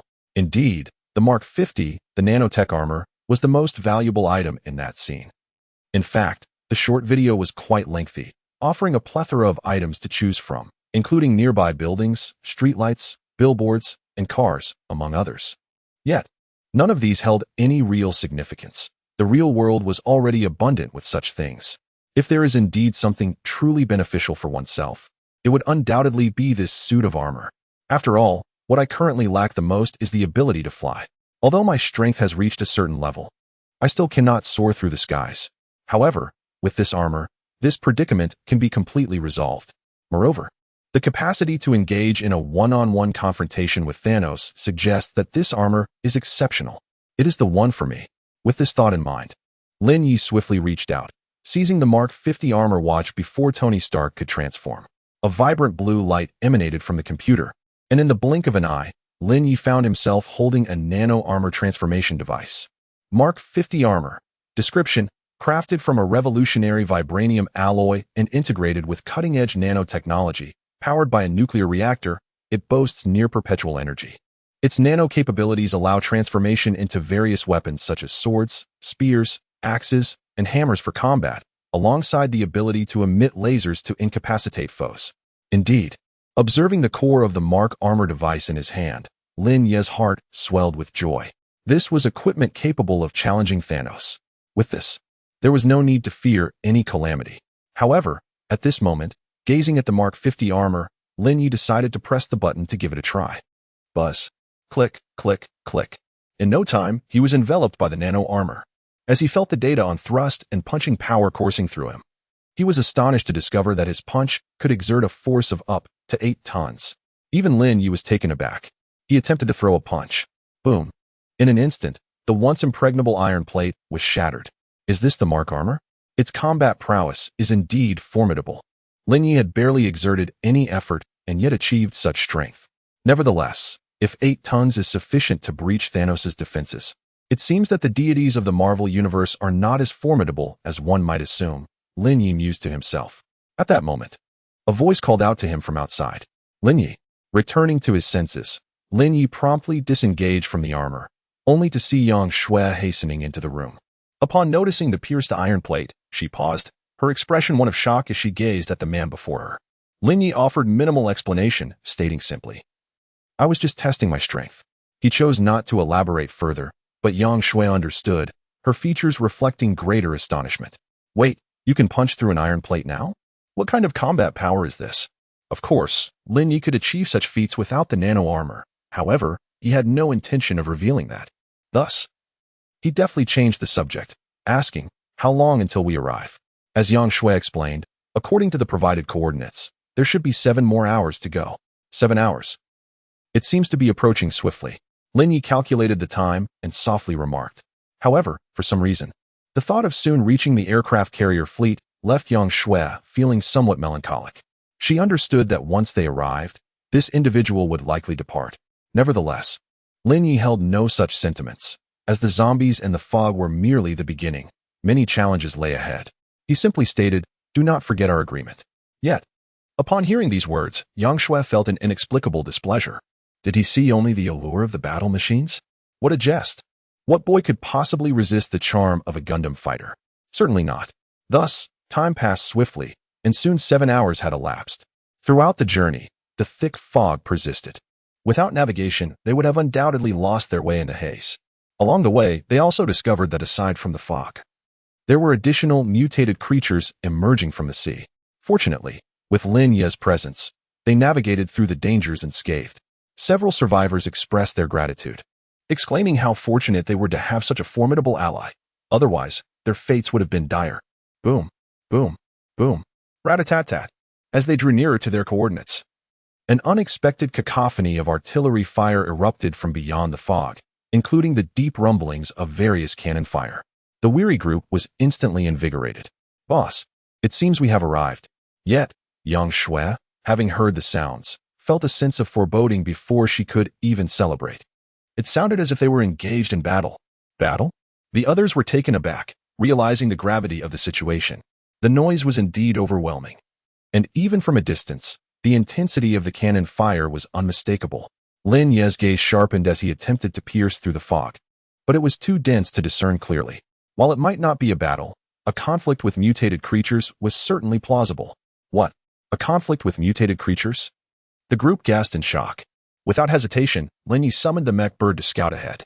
Indeed, about 10 nautical miles away, he witnessed the frenzied tongues of fire from the cannons, unleashing a relentless barrage into the sea. Simultaneously, from the depths of the ocean, strange green humanoid creatures, covered in spikes and resembling missiles, surged towards the military forces aboard the aircraft carrier. Chapter 37. The F-22 Raptor. There are so many of them, each standing at the height of an ordinary person. However, their agility is astonishing, darting like bolts of lightning towards the aircraft carrier and its surrounding fleet. Yet, they gravely underestimate the terror of the carrier group. Behold, those densely packed green creatures surge forward like a tidal wave, intent on assaulting the entire fleet. But in the next moment, as the close-in weapon systems adjust their aim, a split second later, with the flick of a flame, rat-a-tat-tat, the terrifying close-in guns, capable of firing 12 0.000 rounds per minute, unleash a torrent of fire. In a mere encounter, those swift-moving green monsters find themselves with no chance to even touch the ground, as they are relentlessly obliterated mid-air, transforming into mere splatters of flesh, some even exploding into clouds of blood mist. At this moment, soldiers aboard the carrier, fully armed, spring into action. They wield various firearms, sweeping the area for those green monsters. Rat-a-tat-tat, poo-poo-poo. Even with their incredible speed, they cannot withstand the onslaught. In just 5 or 6 minutes, thousands of green creatures have been eradicated. Even Lin Yi, witnessing such terrifying firepower, cannot help but feel a jolt of surprise.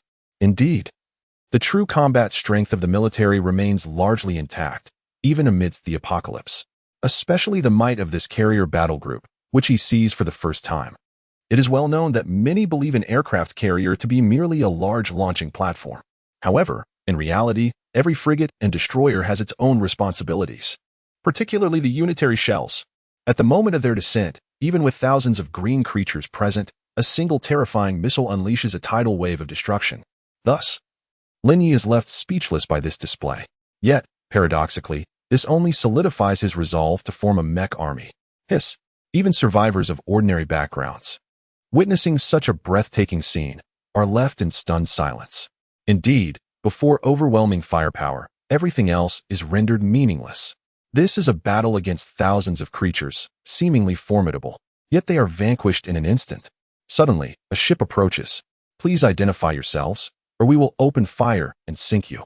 Meanwhile, on the battlefield, a serious voice cuts through the fog, indicating they have spotted the cargo ship. Quickly, returning to her senses, Yang Shui instructs her subordinate to report their position. Soon, the subordinate rushes inside, utilizing the loudspeaker to announce, "We are the Dragon Nation maritime cargo ship, Captain Yang Shui speaking." What? It is indeed a Shui. As expected, the aircraft carrier's deck has been cleared of thousands of green monsters. A middle-aged major general, with a square face and irresolute demeanor, displayed a hint of relief upon hearing this name. He had previously received the coordinates from Yang Shui, but he hadn't anticipated her arrival would be so swift. He promptly instructed the nearby female officer, "Quickly, bring a Shui here." "Yes," replied the female captain, who was also a genetic evolutionist leading the genetic legion of the aircraft carrier fleet. After receiving the command, Captain Shenji saluted and dispatched a vessel to fetch her. Before long, through the thick fog, Yang Shui and her companions were brought aboard the aircraft carrier. Dad, upon stepping onto the carrier and seeing her father, Major General Yang Guang, in uniform, Yang Shui could no longer contain her emotions, bursting into tears as she fell into her father's embrace. "A Shui, it's really you." Yang Guang, overwhelmed with joy at the sight of his beloved daughter alive, could not hold back his tears. "I thought you were in the city. Already." He could not finish his sentence, but Yang Shui understood his implication. Wiping her tears, she quickly replied, "It was Lin Yi who saved me." "Oh?" Yang Guang then noticed Lin Yi, who had accompanied Yang Shui. He was somewhat surprised, as the young man appeared somewhat frail. Yet his deep-set eyes exuded an air of mystery. Nevertheless, since this young man had saved his daughter, Yang Guang stepped forward, saluted, and said, "Thank you, young man, for saving my daughter. There's no need for thanks." Lin Yi, having been captivated by the array of aircraft and various equipment aboard the carrier, snapped back to reality, waving his hand dismissively and stating calmly, "It's simply a matter of mutual benefit." "What do you mean by mutual benefit?" Yang Guang was taken aback. He immediately turned to his daughter, who blushed and, glancing at the surrounding troops, stepped forward and whispered, "I'm sorry, Dad. I promised Lin Yi that if he agreed to escort me away, I would grant him 2 fighter jets." Now it all made sense. Yang Guang finally comprehended the situation. No wonder it was described as mutual benefit. However, he was somewhat puzzled as to why this young man would want fighter jets. Yet, since he had saved his daughter, Yang Guang did not hesitate. After all, the apocalyptic disasters had befallen not only the Dragon Country, but also other major powers, leading to a state where no one had unified command. It would not be an exaggeration to call it warlordism. Moreover, considering he had an entire aircraft carrier fleet at his disposal, 2 fighter jets were a trivial matter. He approached Lin Yi with a smile and remarked, "Since you have saved my daughter, it is only fitting that I express my gratitude. Behold, you may choose whatever you desire." As he spoke, he led him onto the deck. Lin Yi was pleasantly surprised by the old man's straightforwardness. which aligned perfectly with his own intentions. With this acquisition, he would truly possess a formidable mech army. Thus, he made his way to the aircraft carrier's deck for a closer inspection. There, he beheld an array of aircraft, including reconnaissance planes, electronic surveillance aircraft, and attack jets, as well as numerous armed helicopters. However, none of these were his targets. What he sought were fighter jets. If activated, they would undoubtedly be extraordinary. As he moved towards the sides, he discovered rows of various models of fighter jets. Not only were there the previously mentioned J-35, but also the J-16 and J-15. In all honesty, in terms of aesthetics, the J-15 and J-16 were significantly more striking than the J-35. From the front, they exuded an imposing and vigorous presence, with a length reaching 21 meters. If activated, they would surely be formidable machines. Nevertheless, when compared to the most advanced fifth-generation fighters, they would fall slightly short. Just then, as Lin Yi pondered which one to choose, his gaze suddenly sharpened upon noticing two imposing aircraft beside the J-16. He thought he must be mistaken, for next to the J-16 were two magnificent, hawk-like fighter jets painted in a striking black-gray hue. Yet, they were not of domestic origin. Were they F-22s? Another chapter awaits in the evening. Chapter 38. This is the true Transformer. Indeed, this object appears remarkably familiar. Lin Yi had frequently encountered it online in the past. If one were to discuss the world's first fifth-generation fighter jets, the F-22 would undoubtedly be at the forefront. This aircraft model has been in service for over 2 decades. Nonetheless, it must be acknowledged that it remains the most aesthetically striking of all fifth-generation jets. Despite Lin Yi's reluctance to concede this fact, he found himself awestruck by the imposing 19-meter length of the aircraft, with a wingspan of 56 meters and its sleek black-gray livery. It exudes an aura of ferocity and dominance. However, he was quite puzzled. One might wonder where we acquired the F-22 Raptor. At that moment, Yang Guang seemed to discern Lin Yi's bewilderment and approached with a smile. Indeed, coming back to his senses, Lin Yi nodded, neither affirming nor denying. After all, prior to the apocalypse, the Eagle Nation would never have sold such a fighter to the Dragon Nation. As anticipated, Yang Guang did not conceal the truth. He raised his hand and pointed towards the eastern direction, suddenly exclaiming, "Can you guess where this is?" Peering into the distance, Lin Yi could see that night had fallen, and the fog was thickening, rendering visibility exceedingly poor. It was nearly impossible to ascertain the location. After a brief contemplation, Lin Yi raised his gaze and declared, "It is the Island Nation." Upon hearing this, Yang Guang's eyes glimmered with a hint of surprise, impressed by the young man's acumen. Who would have thought that amidst the fog, he could still discern the direction? Of course, Lin Yi's knowledge of the location stemmed not from intuition but from the presence of the mech bird and the fact that they had been traveling northeast. The only possibilities were the nation of the Stick or the North Korean Empire, or indeed, the Island Nation. And as for the F-22, it was exclusive to the Island Nation and the Stick Nation. Indeed, Yang Guang nodded in confirmation, stating, "This is precisely the maritime boundary near the Island Nation." The aircraft was brought back from our landing on the island. Remarkably, one of Yang Shui's subordinates, upon hearing this, was instantly filled with excitement. His eyes sparkled with intrigue. "So, you actually landed on the island?" "Yes," Yang Guang replied, casting a sideways glance. The Island Nation also experienced a zombie apocalypse. And after more than 20 days of vigilance in this fog, we required supplies, so we sourced materials on site. Additionally, we replenished some weaponry and equipment. Lin Yi could not help but smirk at this notion of sourcing materials on site. It truly was a commendable strategy. Yet, he still harbored some confusion and pointed to the still uncollected green monstrous corpses scattered across the ground. "What about these?" "I do not know." Yang Guang shook his head and remarked, "Ever since we landed on the Island Nation, these green monsters have been attempting to attack us one after another. But we have managed to eliminate them. It is certain that they are products of the vicinity of this Island Nation." Upon hearing this, Yang Shui approached, her skepticism evident as she pondered, could they possibly be the result of nuclear radiation mutations? Yang Guang affectionately glanced at his daughter and chuckled. "We are indeed considering that these creatures might be zombies from the island. Otherwise, why would they launch such frenzied attacks on the aircraft carrier fleet?" This statement, however, served as a revelation for Lin Yi. Indeed, he paused momentarily, realizing that since they had arrived at the Island Nation, why not gather some supplies? There was even a possibility of discovering a considerable amount of military weaponry, along with earning some in-game currency. With this thought in mind, Lin Yi boldly looked up at Yang Guang and declared, "In that case, I shall require these two F-22s as my reward." Oh, Yang Guang was taken aback by this request, not because he was unwilling to comply, but rather due to his astonishment. "Mr. Lin Yi, you must understand that it is not a matter of reluctance on my part. Rather, operating a fighter jet requires a pilot with hundreds, if not thousands, of hours of flight experience. A layperson would only meet with disaster." He continued, "Moreover, how do you intend to transport these two jets? I can assist you in arranging other supplies and equipment, even biological crystal cores." However, before he could finish, he was stunned to witness Lin Yi toss what appeared to be an intelligent chip into the cockpit. In the next moment, with a hum, the two F-22s astonishingly powered up autonomously without a pilot. What on earth is happening?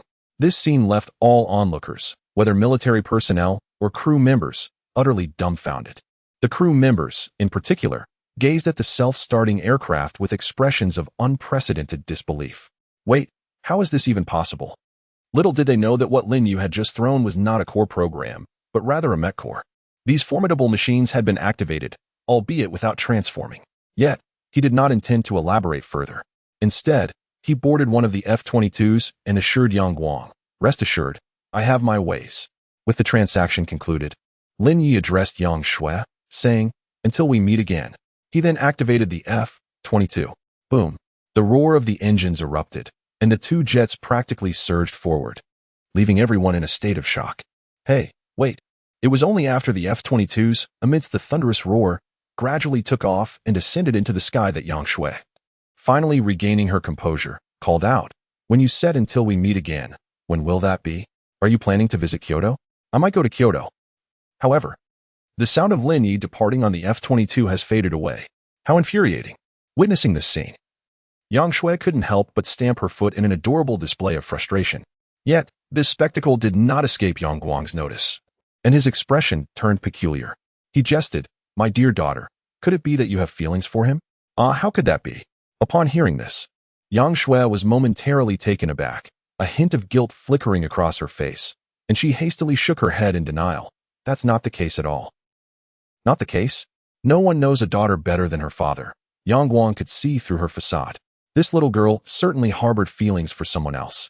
Otherwise, she wouldn't have displayed such behavior. Previously, she wouldn't even spare a word for other boys. Alas, realizing she had been uncovered, Yang Shui recalled last night, her cheeks involuntarily flushing. "Nevertheless," she countered, "no, I merely believe that Lin Yi is an exceptionally formidable genetic evolver." Oh? Yang Guang was taken aback by this revelation. That young man is also a genetic evolver? Chapter 39. The Terror of the True War Machine. It was evident that Yang Guang and his companions had not anticipated that this individual possessed not only such advanced technology, but was also a genetic evolver. Upon reflection, however, it became somewhat understandable. Indeed, anyone capable of escorting a Shui to this place could hardly be an ordinary person. Yet, there was more to it. Yang Shui exclaimed dramatically, "He is not just an evolver, he is extraordinarily powerful. Have you ever encountered those Cthulhu monsters that stand 6 or 7 meters tall? He can slay them with his bare hands." What? He can kill Cthulhu monsters with his bare hands? Is that for real? The incredulity in the air was palpable. As soon as these words left her lips, expressions of shock adorned the faces of the genetic team led by Shinji, who stood beside Yang Guang. They were all too familiar with those Cthulhu monsters, each at least at the 4th tier. Yet now, they were being told that the seemingly frail individual from earlier could vanquish a 4th-tier Cthulhu monster with ease. A profound silence enveloped the room, astonishment etched on every face. How could that be possible? They had reached the 1st tier only through the relentless extermination of zombie creatures and mutated beings, acquiring crystal cores through a fleet of aircraft carriers. And yet, the individual they had just seen possessed strength that surpassed the 4th tier. How was this achievable? Even Shinji, the captain of the genetic team and a 2nd-tier evolver, found himself questioning his existence. "I have no idea." Yang Shui shook her head in response, recalling her first encounter with Lin Yi, who had already displayed remarkable prowess. Who could fathom what he had endured?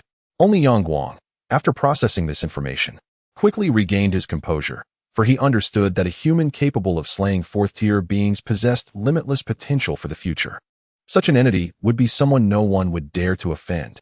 Thus, he proclaimed, regardless of the circumstances, We must never oppose him should we encounter him again. Indeed. Shinji, coming back to her senses, recognized the gravity of the situation and nodded solemnly. Yet, little did they know, the next time they encountered Lin Yi, he would no longer be alone but would instead command a legion of Transformers and Gundams, an overwhelming force. At present, however, Lin Yi found himself in a state of bewilderment. After piloting two F-22 Raptors away from the aircraft carrier, he soared through the skies like a bolt of lightning. "Wow, hey, this is exhilarating," he exclaimed, as the radio crackled with the suggestive mechanical voice of the F-22. Becoming a mech soldier filled him with excitement. But there was something about that voice that struck him as rather inappropriate. Fortunately, he used this opportunity to examine the data of this formidable machine. F-22 Raptor, mech soldier, Air Force, strength, 8,000, agility, 9,000, only flight speed, defense, 8,000, introduction, a mech soldier activated by the 5th generation F-22 Raptor. A born combat air force, possessing formidable long-range firepower and unparalleled close combat ability. Equipped with 6-unit missile launchers, flame laser sword, giant energy cannon, machine guns. It became evident that the data was flawless. This entity possesses capabilities comparable to a Boeing 747. Of course, it cannot compete in size. Yet, its combat prowess is nearly on par, especially as a military weapon. Clearly, they are heavily armed. Oh, my esteemed leader. And after this excitement, through the cockpit side window, Lin Yi noticed another aircraft following closely. Remarkably, it even had the leisure to transform, utilizing its humanoid form. The two massive jet-like tail fins remained perfectly swift. Rubbing its hands together, the mechanized face displayed a humanized semblance of flattery. "May I inquire where we are headed next?" The tone and expression evoked only one image in Lin Yi's mind. Indeed, it resembled the character Starscream from Transformers. The likeness was uncanny, especially in its sycophantic demeanor. This left him questioning his choices, pondering what exactly he had activated. However, after some reflection, he dismissed such thoughts. As long as the combat capability was intact, it sufficed. Hence, he waved his hand decisively and declared, to the island nation. Having arrived, it would be remiss not to procure something. "Understood, boss." Upon receiving the command, the two F-22 Raptors unleashed a terrifying sonic boom in the air, like muffled thunder. Amidst the soundwave barriers, they swiftly locked onto their target. Subsequently, upon locking onto a port in the island nation as they descended, they transformed into two colossal mechanical warriors standing a full 20 meters tall, safely carrying Lin Yi to the ground. Boom. Upon landing, the entire port trembled violently. Roar, roar, roar. Then, from the sea adjacent to the port, a horde of grotesque green humanoid creatures with uneven skin emerged. Upon sighting Lin Yi, they charged forth with the enthusiasm of predators spotting prey. What on earth are these ghastly beings? Disturbed by the sudden appearance of these green monstrosities, the Starscream-like raptor instinctively recoiled, wary of the slimy substance. Standing at 20 meters tall, it appeared rather whimsical. They must be mutated survivors from the island nation. Indeed, they are far from ordinary humans turned zombies, quite repulsive. Let us eliminate them all. Yet Lin Yi was far from polite upon arriving at the island nation. The inhabitants here bore little distinction from the undead. Thus, he spoke candidly. "Understood, boss." The two imposing figures, having received their orders, wasted no time. The formidable avian warriors swiftly drew forth two energy hand cannons. Buzz boom, buzz boom. A series of energy blasts erupted forth. The barrels were an impressive 3 to 4 meters in length, towering over any human. With each discharge, it resembled the launch of a pulse laser cannon, piercing through hundreds of meters in an instant. The green monstrosities were no exception. Upon nearing, they were instantaneously vaporized by the searing energy. In a moment, the entire port erupted into chaos, akin to a missile strike leveling the ground. Countless metal containers were reduced to mere fragments, as if they were made of paper. Freight containers, spanning over 10 meters in length, were sent soaring into the air, crashing down in the distance, indiscriminately obliterating numerous green creatures. The sheer magnitude of the devastation left even Lin Yi in a state of disbelief. He had merely requested the eradication of these monsters, yet within mere blasts, the port appeared almost completely ravaged. The combat prowess of these two was astonishing. Particularly, the avian warrior with a red spider persona found the carnage exhilarating. Seizing the opportunity as a creature lunged forward, it transformed into fighter jet mode with a sonic boom, shattering all nearby foes. It then alighted atop a massive shipping container, reverting to its original form, and commenced a relentless barrage of missile strikes. Suddenly, 6 missiles soared through the sky, darting towards their intended targets with peculiar trajectories. Then, with a series of thunderous explosions, the port was engulfed in an inferno, reminiscent of an apocalyptic scene. Witnessing this spectacle left Lin Yi utterly astonished. While he had to concede that these two were somewhat unorthodox, their strength was undeniably formidable. He finally comprehended why an ordinary mech soldier required merely 188, while a high-grade mech corps demanded 288, 888. The disparity was immense. And this was only represented by 2 corps of 288, 888. If one were to consider a top-tier mech, towering at 300 meters, it could potentially flatten this place entirely. Chapter 40. The Woman of Simple Days. Ishiharami. Certainly, Lin Yi did not rush to activate the machines. Although he currently possessed 30 million game coins, sufficient to activate 2.5 units, his previous encounters with the terrifying aircraft carriers had imparted a profound understanding. Should he fully unleash their firepower, the advanced military weaponry could obliterate everything in its path. He could not guarantee that, once activated, the colossal machines would not become targets for others. Thus, it was prudent to proceed with caution. First, he would establish a Decepticon legion, and in due course, he would rise to become the most formidable force globally. The locale of Simple Days presented itself as an ideal testing ground. With that in mind, he resolved to eliminate all the mutated creatures in the vicinity. Lin Yu raised his hand, commanding, "Hey, understood, boss." Although these 2 behemoths were fighter jets, they could also transform into automobile forms. Upon receiving Lin Ye's directive, the machines whirred and clicked, morphing into 2 sleek supercars. Lin Yi harbored no concerns regarding the low chassis. They were equipped with automatic adjustments. Thus, once he boarded, they swiftly set off towards the fog-laden streets of Simple Days. Before long, he arrived at a thoroughfare teeming with mutated beings, reindeers sporting 2 heads, their white eyes eerily fixated on passers-by, and even a mutated rat larger than a motorcycle, emitting a cacophony of squeaks. Yet, you did not encounter any living individuals in Simple Days. However, Lin Ye's intentions did not lie with them. He dispatched the mutated creatures with ease, claiming their biological cores. Following the guidance of the 2 raptors, he made his way to a luxury car exhibition center. There, he produced 5 intermediate mech cores, expending nearly 1 million coins to activate 5 formidable mech soldiers. With a resonant hum and a series of mechanical clicks, the towering figures of 6 meters transformed and stood upright, then respectfully approached Lin Yi, kneeling on one knee. In unison, they intoned with a deep, mechanized resonance, "Mech soldiers, salute the esteemed leader." Excellent. Observing the activated giants, Lin Ye's expression softened with satisfaction. He then commanded, "You 3, hunt down the mutated creatures and collect the crystal cores. You 2, gather some supplies and remember to seal them. The apocalypse has lingered for over 20 days. There is no telling if any items might have expired. Better to be safe." "Yes, esteemed leader." The 5 giants rose immediately, their heavy mechanical strides echoing as they departed with purpose. Meanwhile, Lin Yi turned to the raptors and instructed, "You 2, seek out the location of the military base on the island nation." Having experienced the raptors' formidable prowess, Lin Yi was now even more intrigued by the activation of high-level mech soldiers with the mech cores at his disposal. With 30 million game coins in hand, he was ready to proceed. Even at a price of 28 million, one could activate more than 20 units. Over 20 mech soldiers equate to an army of transformers, a formidable force against any adversary. Thus, he commanded, "Yes, boss." The 2 colossal figures responded without hesitation, sharing a mischievous grin before executing a graceful leap, swiftly transforming midair into 2 F-22 raptors. They hovered momentarily before a deafening sonic boom echoed, propelling them forward with astonishing speed. As of now, Lin Yi calculated that, excluding 3 mech birds, his Transformer Legion had expanded to 17 soldiers, a commendable achievement indeed. However, just as they were about to depart, Lin Yi suddenly noticed a group of survivors stumbling into view. "Help me." A girl clad in a snug white sweater rushed into the mist, panic evident on her face. Behind her trailed 4 others, clearly not part of her group, all desperately evading mutated creatures. In an instant, a monstrous mutated rat king burst forth with a chilling screech.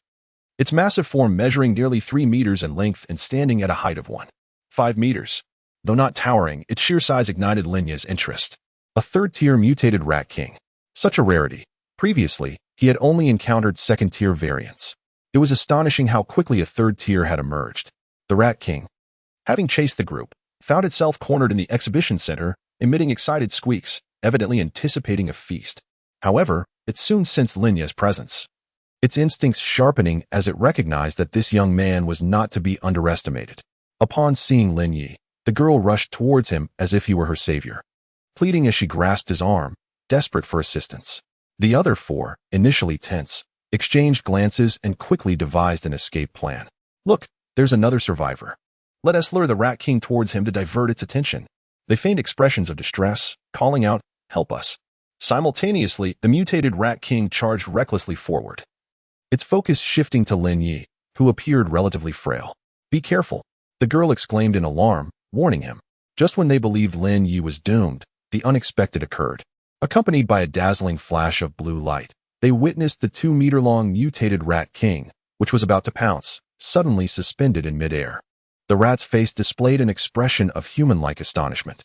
Under the astonished gazes of the 5 individuals, its massive body was abruptly cleaved in two, crashing to the ground with a tremendous thud.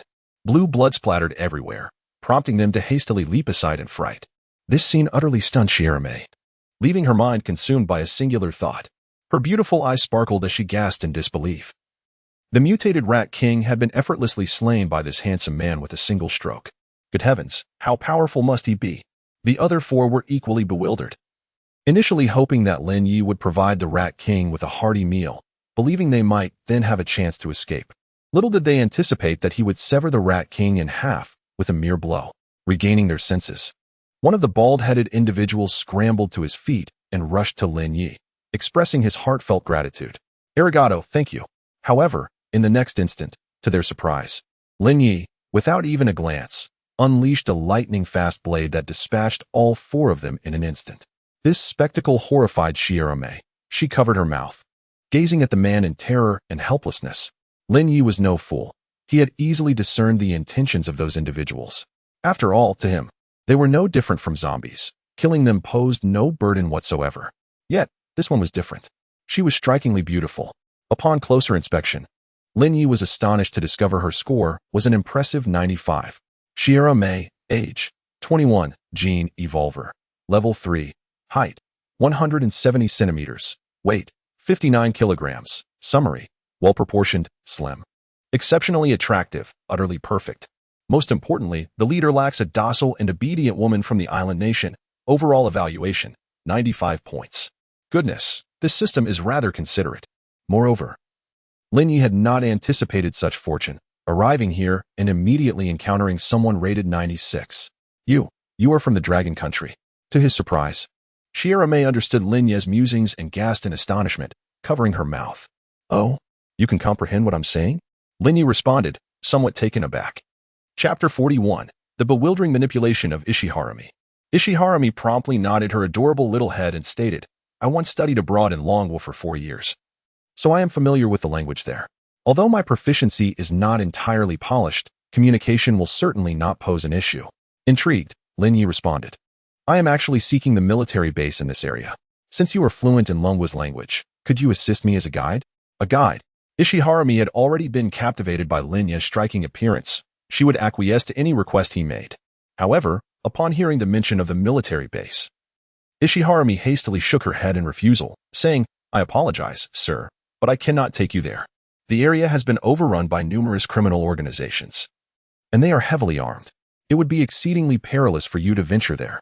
Moreover," she added, her fingers nervously twisting the hem of her clothing as she cast a furtive glance at Lin Yi, fearful of his disapproval, "I have my mother and younger brother waiting for me to return with food." Mother and younger brother? Food. Lin Yi regarded her with a bemused expression upon hearing this. He hadn't realized that this young girl was quite filial. "That is quite all right," Lin Yi reassured her. "You can first deliver the food and then escort me afterward. Following me will ensure your safety." "Well, if you insist." After a moment's hesitation, and considering that he had saved her life, Ishiharami ultimately nodded in agreement. Soon, Lin Yi accompanied Ishiharami back to her home. Initially, he had thought her to be quite dutiful, but upon arriving, he comprehended the true meaning of being thoroughly manipulated. Inside Ishiharami's home, her mother, Keiko, and younger brother, Kashin, were engaged in conversation with a bald man and several other survivors, discussing Ishiharami's marriage prospects. Upon seeing Ishiharami return, Keiko's face lit up with joy, and she approached her with enthusiasm. "Me, you are finally back. Look who this is, our neighbor Shinsei. He has agreed that if you accompany him, we shall receive half of his food rations, 20 bags of rice, along with plenty of meat and sausages. You must agree quickly." "What?" Ishiharami stood frozen in place, her expression one of disbelief and anger. "Mother, how could you do this? What is wrong with that?" Keiko replied, her demeanor entirely unperturbed. "You must think of your brother. He hasn't eaten all day. Relying solely on your own efforts to gather supplies will take forever. If you accompany Lord Shinsei, your brother will have a chance to survive." At that moment, Shinsei, having noticed the extraordinary beauty of Ishiharami, licked his lips and said, "Me, please agree to my proposal. Your mother has already sold you to me. Otherwise, you all will face dire consequences." He quickly noticed the man behind Ishiharami and frowned. "Who is this?" Linyi couldn't comprehend their conversation, but fortunately, he had a translator device provided by the Raptors, which allowed him to understand, albeit with difficulty. However, he grasped the situation. They were selling their daughter. He turned to Ishiharami with a puzzled expression. "Ishiharami, is this what you meant by your mother and brother?" Upon hearing these words, Ishiharami felt a deep sense of shame, especially in front of the man she admired. The thought that her mother was selling her to a balding old man who was nearly her mother's age shattered her self-esteem. Suddenly, gathering an unexpected surge of courage, she took a deep breath and looked at Kajima Keiko.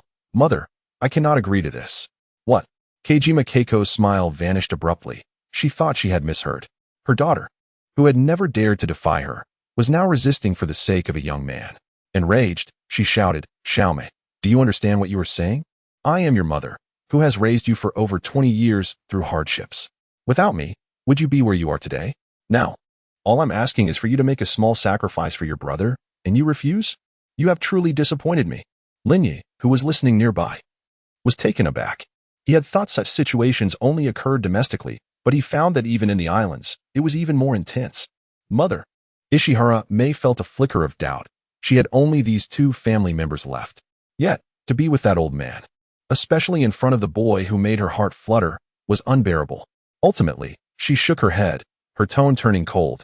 "It is impossible. Ishiharami." Kajima Keiko's hands trembled with rage. Meanwhile, her younger brother, Shin, shouted, "Sister, are you crazy? I just want something to eat. What is wrong with you making a small sacrifice?" The way he spoke made it seem as if it were a matter of course. "A small sacrifice, huh?" But Ishiharami finally rebelled, her delicate face displaying a chilling resolve. "How many times have I made sacrifices for you? Since I was 13.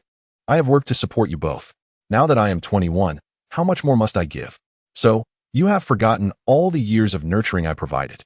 Kajima Keiko's face was etched with disappointment, her eyes glinting with resentment.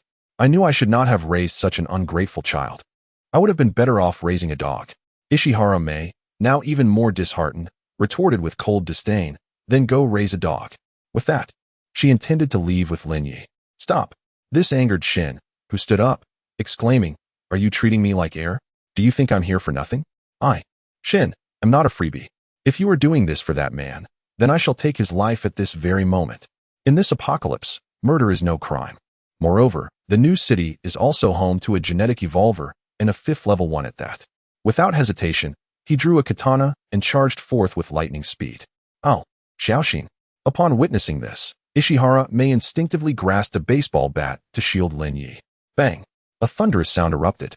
Ishiharami was sent flying, landing directly in Linya's embrace. Fortunately, he managed to support her with just one hand. Shortly thereafter, the voice of the man resounded behind her. "Do you require my assistance?" Chapter 42. Assault on the Eagle Army Base. "Master."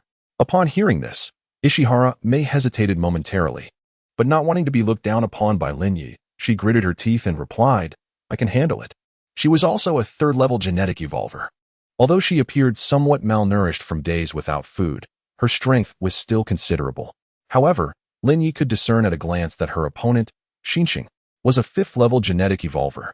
Therefore, he presented his treasured weapon, the Quan Shi Zhengzong, to her. Yoshi. But as the Quan Shi Zhengzong materialized, Xinxing was captivated by the long blade emanating a faint blue glow, his eyes shimmering. It was indeed a fine weapon. Of course. Lin Yi smiled. This is your nation's divine artifact. What? Xingxing could not comprehend Lin Yi's words, yet Ishihara Mei understood perfectly. The moment she grasped the Quan Shi Zhongzong, an unprecedented surge of energy coursed through her body, amplifying her strength nearly 20-fold in an instant. Scoop. As she felt the transformation of her power, Ishihara Mei's beautiful eyes widened in disbelief, tinged with exhilaration. However, Lin Yi's subsequent words sent a shiver down her spine. You can choose to follow me, but I require you to deal with them. At this, Ishihara Mei instinctively glanced at her biased mother, her gambling brother, her deceased alcoholic father, and their shattered home. Her gaze suddenly hardened with resolve. Lin Yi, indifferent to her turmoil, found a quiet room to rest. With the Quan Shi Zhongzong's support, no one inside would pose a challenge to Ishihara Mei, as anguished cries echoed from outside. When the door to the room was pushed open again, Lin Yi saw Ishihara Mei enter, her body stained with blood. Have you resolved it? Lin Yi inquired. Why, yes. Ishihara Mei's expression had grown considerably colder, and she respectfully returned the weapon. The outside had been left in utter devastation. All had been slain. Of course, Jiyuan, Keiko, and Xiao Xian remained, yet they were petrified by the scene before them. Bodies and blood were strewn everywhere. They had never witnessed such carnage. Xiao Mei, have you lost your mind? But Ishihara Mei was utterly disillusioned with them. Her focus was solely on Lin Yi. Kneeling respectfully, she declared, From this moment forth, Ishihara Mei is willing to serve you, master. Excellent. Lin Yi was quite pleased with this young beauty. He nodded, saying, You have 3 minutes to attend to matters at home. I shall wait for you outside. Yes, master. Ishihara Mei respectfully bid Lin Yi farewell. Once he departed, Xiao Xian and Jiyuan Keiko hurriedly crawled over, their eyes filled with terror. Xiao Mei, you can't abandon mother and brother. Yes, sister, you can't leave us. Yet, the gaze of Ishihara Mei had turned frigid. She was utterly disillusioned with the two before her, having dedicated her life to their service since childhood. What had she received in return? In this apocalyptic era, they still clung to her lifeblood. Thus, Ishihara Mei's look was one of sheer indifference, henceforth. My life belongs to Lord Lin Yi, and you are no longer part of it. Take care of yourselves. With that, she turned and exited the room. Xiao Mei, you cannot treat us this way. The anguished cries of Jian Keiko echoed from behind. But soon, the commotion attracted the attention of other mutated creatures. Upon Ishihara Mei's arrival, Lin Yi inquired, Is it done? Yes. Ishihara Mei's gaze towards Lin Yi was filled with submission, reverence, and a hint of longing. Excellent. Lin Yi nodded and summoned a vehicle from the knight's voice. Once aboard the sleek sports car, he commanded, Take me to the nearest military base.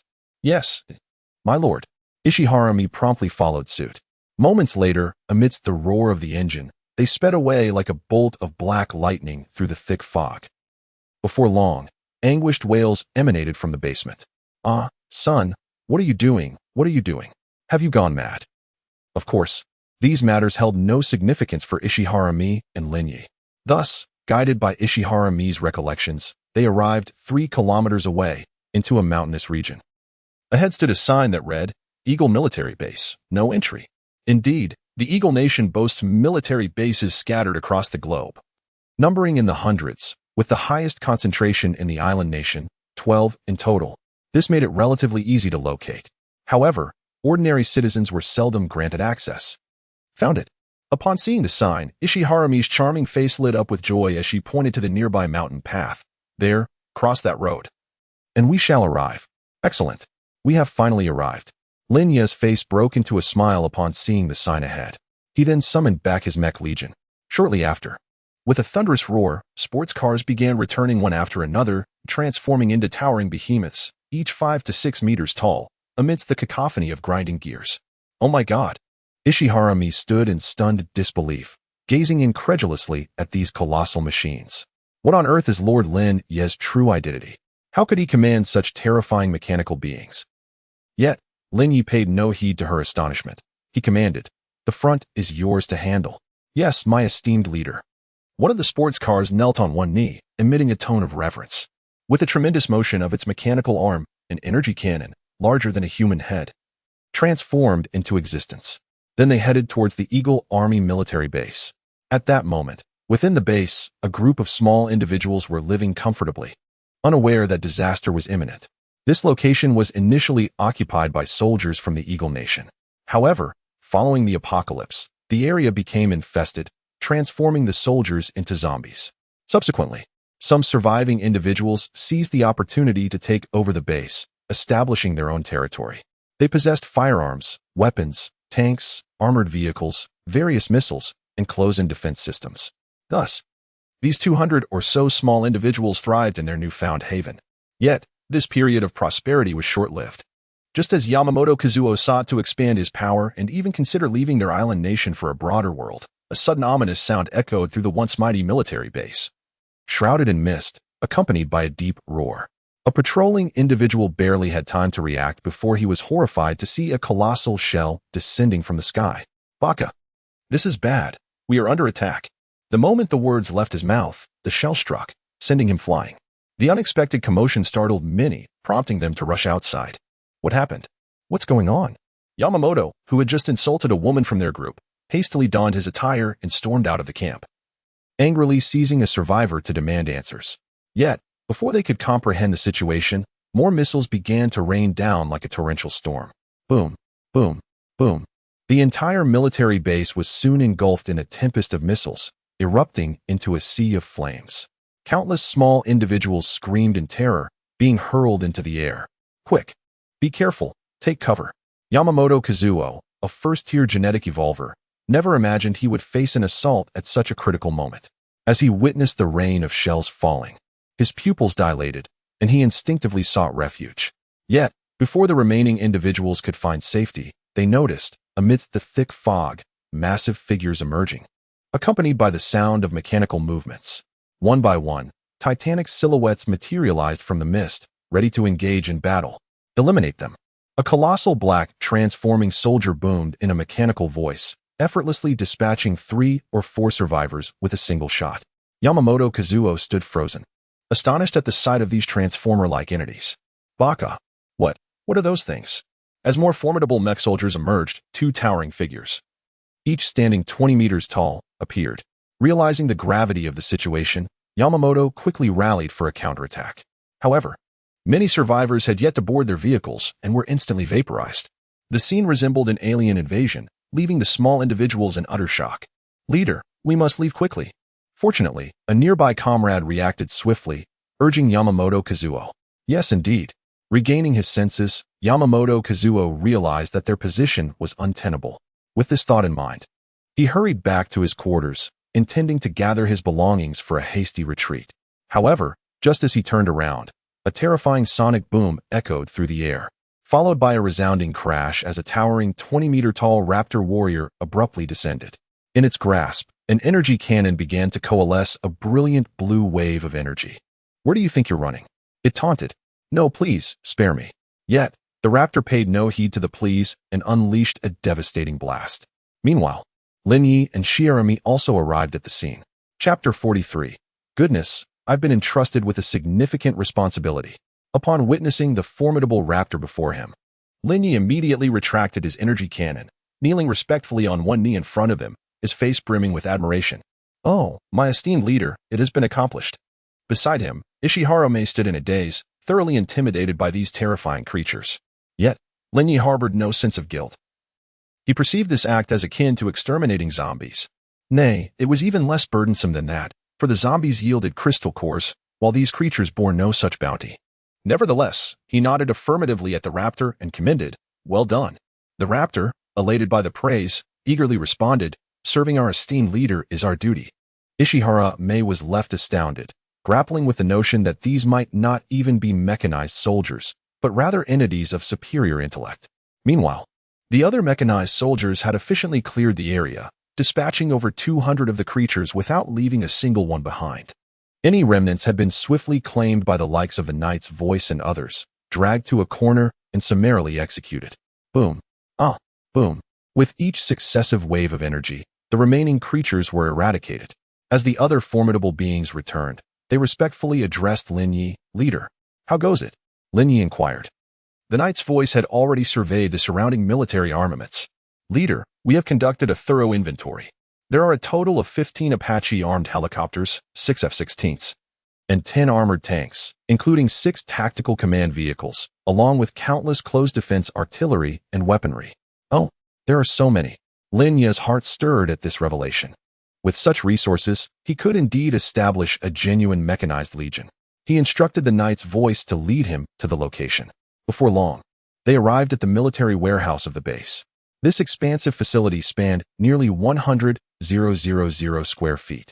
Upon entering, Lin Yi was awestruck by the sheer volume of weaponry, stacked haphazardly like discarded refuse. Oh my goodness! Ishihara Mei, who had followed closely, was equally taken aback by the countless firearms and ammunition, as well as the multitude of armored vehicles and tanks, some shrouded in tarpaulins, resembling a colossal supply depot. However, this was no mere storage. It was the arsenal of the Eagle Army. The island nation, apart from its self-defense forces, was primarily occupied by the weaponry of the Eagle Army, making this warehouse a veritable treasure trove of Eagle-grade equipment. Lin Yi conducted a rough assessment, noting the impressive array of armed helicopters, fighter jets, tanks, and armored vehicles. The ordinary firearms number over 3,000, including Barrett anti-tank equipment, thousands of boxes of ammunition, and 2,000 boxes of grenades, all piled high. Upon opening them, one is greeted with an astonishing sight of abundant bullets.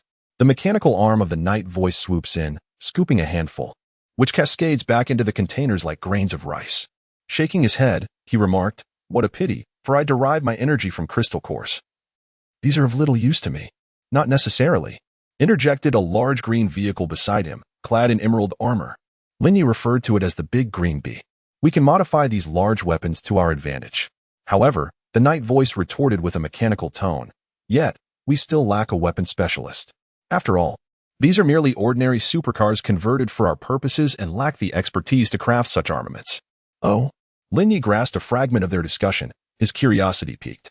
"Are you suggesting that if I utilize a mecha core to activate certain specialized auxiliary mecha soldiers, I could indeed create multifunctional units?" "Certainly," explained the night voice. "You possess a rescue vehicle, which functions as a mecha medic, capable of healing injuries.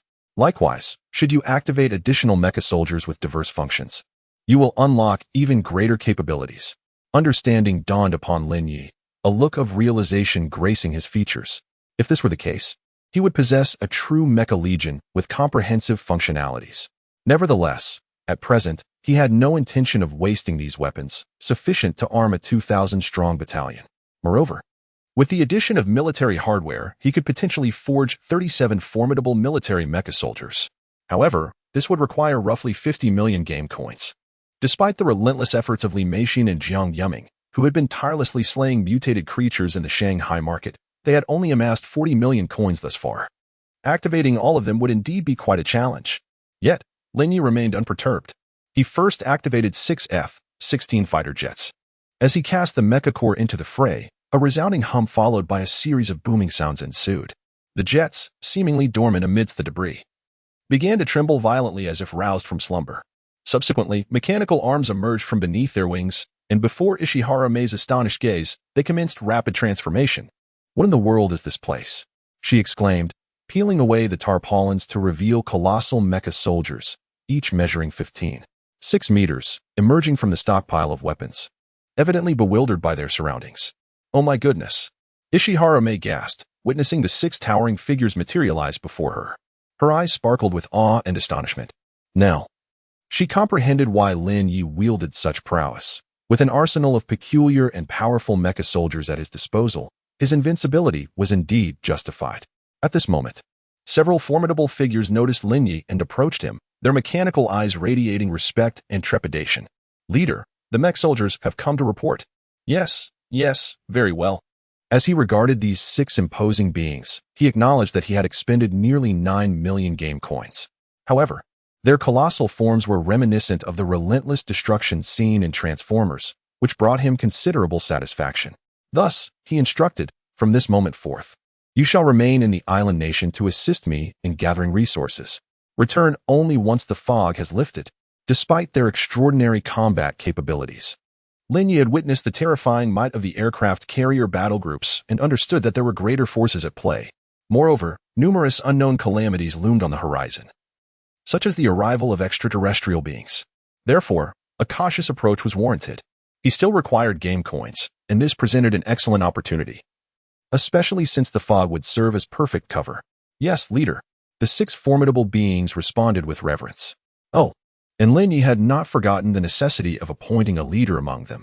After all, in his absence, someone needed to command to prevent any internal strife. Contemplating for a moment, he fixed his gaze upon the gigantic creature with a personality akin to that of a Red Widow, declaring, "You shall be in charge. From now on, you will be known as Red Widow, the commander of my Mech Legion's aerial forces." What? This proclamation left the ever-obsequious Red Widow in a state of shock, her crimson mechanical eyes narrowing in excitement, trembling slightly. By my word, I have been entrusted with a great responsibility. Chapter 44. Return to the Shanghai market, the silent undertakings of Jiang Yuming and others. Moreover, there was a new name. This revelation stirred excitement in the raptor, now referred to as the Red Spider, who displayed an expression of fervor. Immediately, he continued to flatter with utmost respect. "Rest assured, my esteemed leader, with me here, this place will undoubtedly become our supply hub." However, this left another individual, the F-22 Raptor, who was rummaging through a pile of weapons. Utterly bewildered. Wait a minute. Seriously, can flattery truly secure the role of commander? What about me? He hurriedly glanced at Lin Yi, rubbing his hands together. A lewd expression plastered on his mechanical face. "You." Lin Yi assessed him and said, "Take me and Ishihara May back to Shanghai." Oh.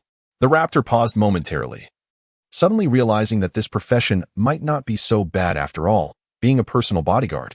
"Of course, my respected leader." The raptor responded with great deference. "Enough." Lin Yi clapped his hands. With matters settled, he wasted no time. Utilizing his spatial ring, he meticulously stored every piece of equipment, weaponry, and even ammunition from the warehouse. It was filled to the brim. With these, he essentially carried an entire mech army with him. He then instructed the raptor to escort him away. With the Red Spider present, Lin Yi felt no apprehension. After all, with 6 formidable beings and an Air Force tactical commander, they were all airborne.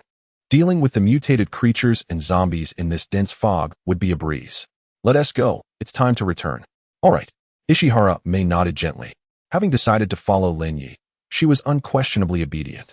Thus, after tidying up, Lin Yi and Ishihara May boarded the raptor for their journey back to Shanghai. However, a new dilemma emerged. Ishihara May curiously glanced at the seating arrangement within the raptor. "It seems there is only one seat. How will we manage with just one?" "That's simple," Lin Yi replied, brimming with solutions. Upon entering the cockpit, he adjusted the seat and then pulled Ishihara May onto his lap. As soon as Ishihara May settled onto Lin Yi's thighs, an overwhelming masculine aura swept over her, causing her head to spin, nearly fainting in his embrace. This unusual sensation was both nerve-wracking and exhilarating, providing an unexpected sense of security, especially considering the position. Ishihara May's delicate face began to flush crimson. "What's wrong? Is there an issue?" Lin Yi feigned ignorance.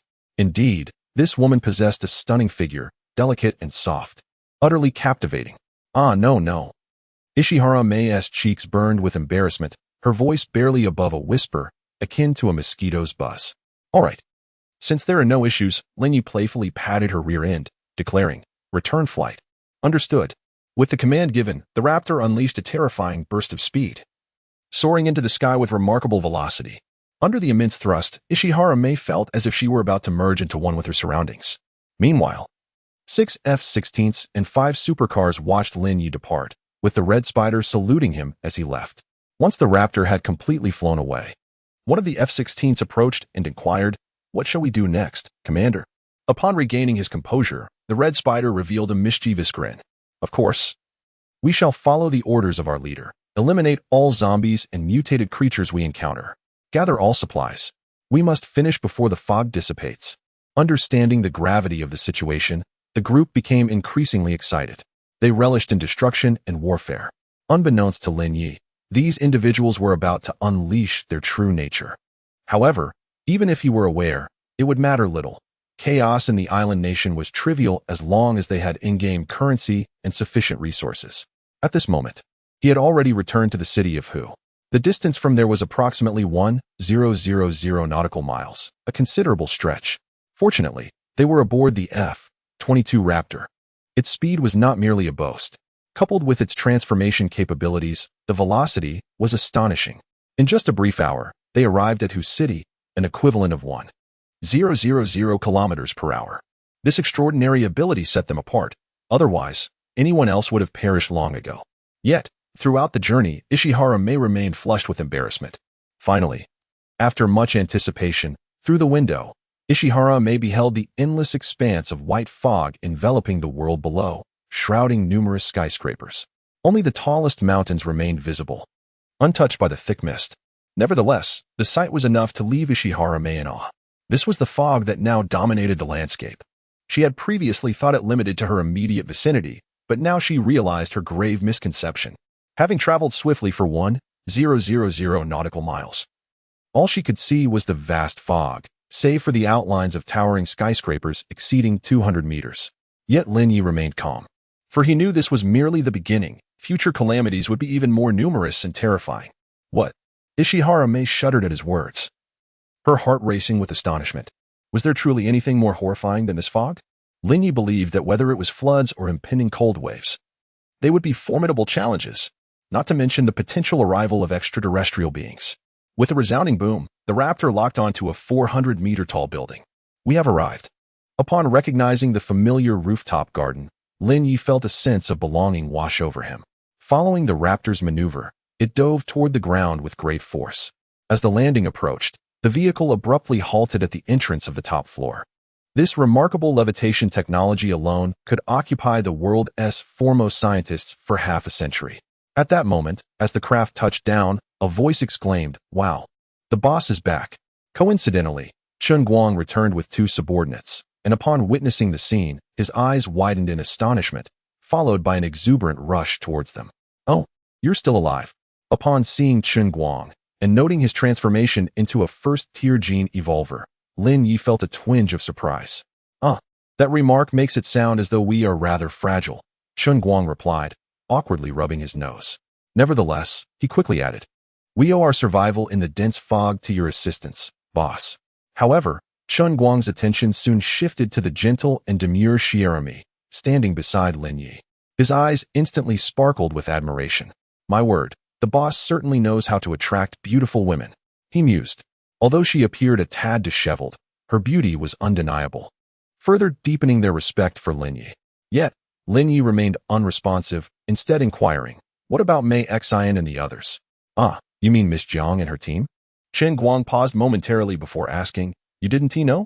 What do you mean?" Lin Yi was taken aback. "They're out there fighting for territory on your behalf." "Fighting for territory?" Lin Yi's expression shifted to one of bemusement, while Chun Guang, brimming with excitement, continued, "Miss Jiang and her team, utilizing the mech army, have already conquered the entire central area of Hu City. We now have nearly 400 survivors. We're currently preparing to seize another base." "What?" Lin Yi was left utterly speechless. It had only been a few days since his departure, barely 4 days. What on earth had these women accomplished in Hu City? Chapter 45. Is the daughter calling her brother, and the mother of the daughter also calling him brother? Heaven bear witness. Jiang Yuming and her companions had no intention of engaging in any nefarious activities. They simply felt that their efforts in gathering supplies and slaying mutated creatures were progressing at an agonizingly slow pace. Thus, they resolved to establish a sanctuary for survivors amidst the apocalypse. Over the course of several days, they harnessed the power of their mech legion to rescue a group of survivors and constructed a new refuge, aptly named Fog City. This title signified that within the fog, the city stood as steadfast as a mountain. Indeed, this was the reality, fortified by the presence of mech soldiers and a Boeing aircraft, rendering any incursions by mutated creatures futile. It swiftly became a sacred haven in the Shanghai market, capturing the attention of numerous survivors who flocked to join their ranks. Of course, their loyalty came at a price, as Jiang Yuming intended to employ them in aiding Lin Yi to procure supplies and eliminate smaller mutated beings. Remarkably, within a mere 4 days, she had nearly seized control of the entire central area of Shanghai, increasing the population of Fog City to over 400, including many gene-enhanced individuals. Upon learning this news, Lin Yi was rendered speechless. He had never anticipated that these women would cultivate a force amidst the apocalypse on his behalf. To be frank, he questioned the utility of such an endeavor. His mech legion sufficed for his needs. Others were merely a burden. After all, a future base in the apocalypse was not merely a matter of numbers. Rather, an abundance of people often complicated matters. Nevertheless, Lin Yi inquired, Where's Jiang Yuming now? Sensing a hint of displeasure in Lin Ye's tone, Chen Guang, though puzzled by the situation and the expansion of their influence, hastily replied. She is at the Ziguang building by the riverside at Yajezi. He gestured toward a conspicuous skyscraper approximately 5 kilometers away, standing over 300 meters tall. All right, I understand. Lin Yi nodded slightly and turned, instructing the raptor to take him and Ishihara Mei there. With a thunderous sonic boom, the raptor arrived in an instant. Wow. Chen Guang gazed enviously at the departing raptor. The boss is truly remarkable. How swift. However, Lin Yi did not land on the top floor due to the absence of a landing zone. Instead, he and Ishihara Mei approached the fog. Halt. Yet, before they could draw near, they found themselves confronted by a barricade of barbed wire, littered with the corpses of mutated creatures and various makeshift fortifications. A handful of armed survivors obstructed Lin Ye's path, admonishing him. Who are you, kid? Do you not know where this is? Oh, where's this? Lin Yi retorted, having been blocked. At that kid. Upon hearing those words, the young man's face exhibited a proud expression. This is the Fog City, the most formidable doomsday sanctuary in the entire Shanghai market. How audacious of you to dare intrude here. Yet, Lin Yi, without engaging in further dialogue, simply stated, Bring Jiang Yuming out to meet me. What? The expressions of the several subordinates shifted instantly.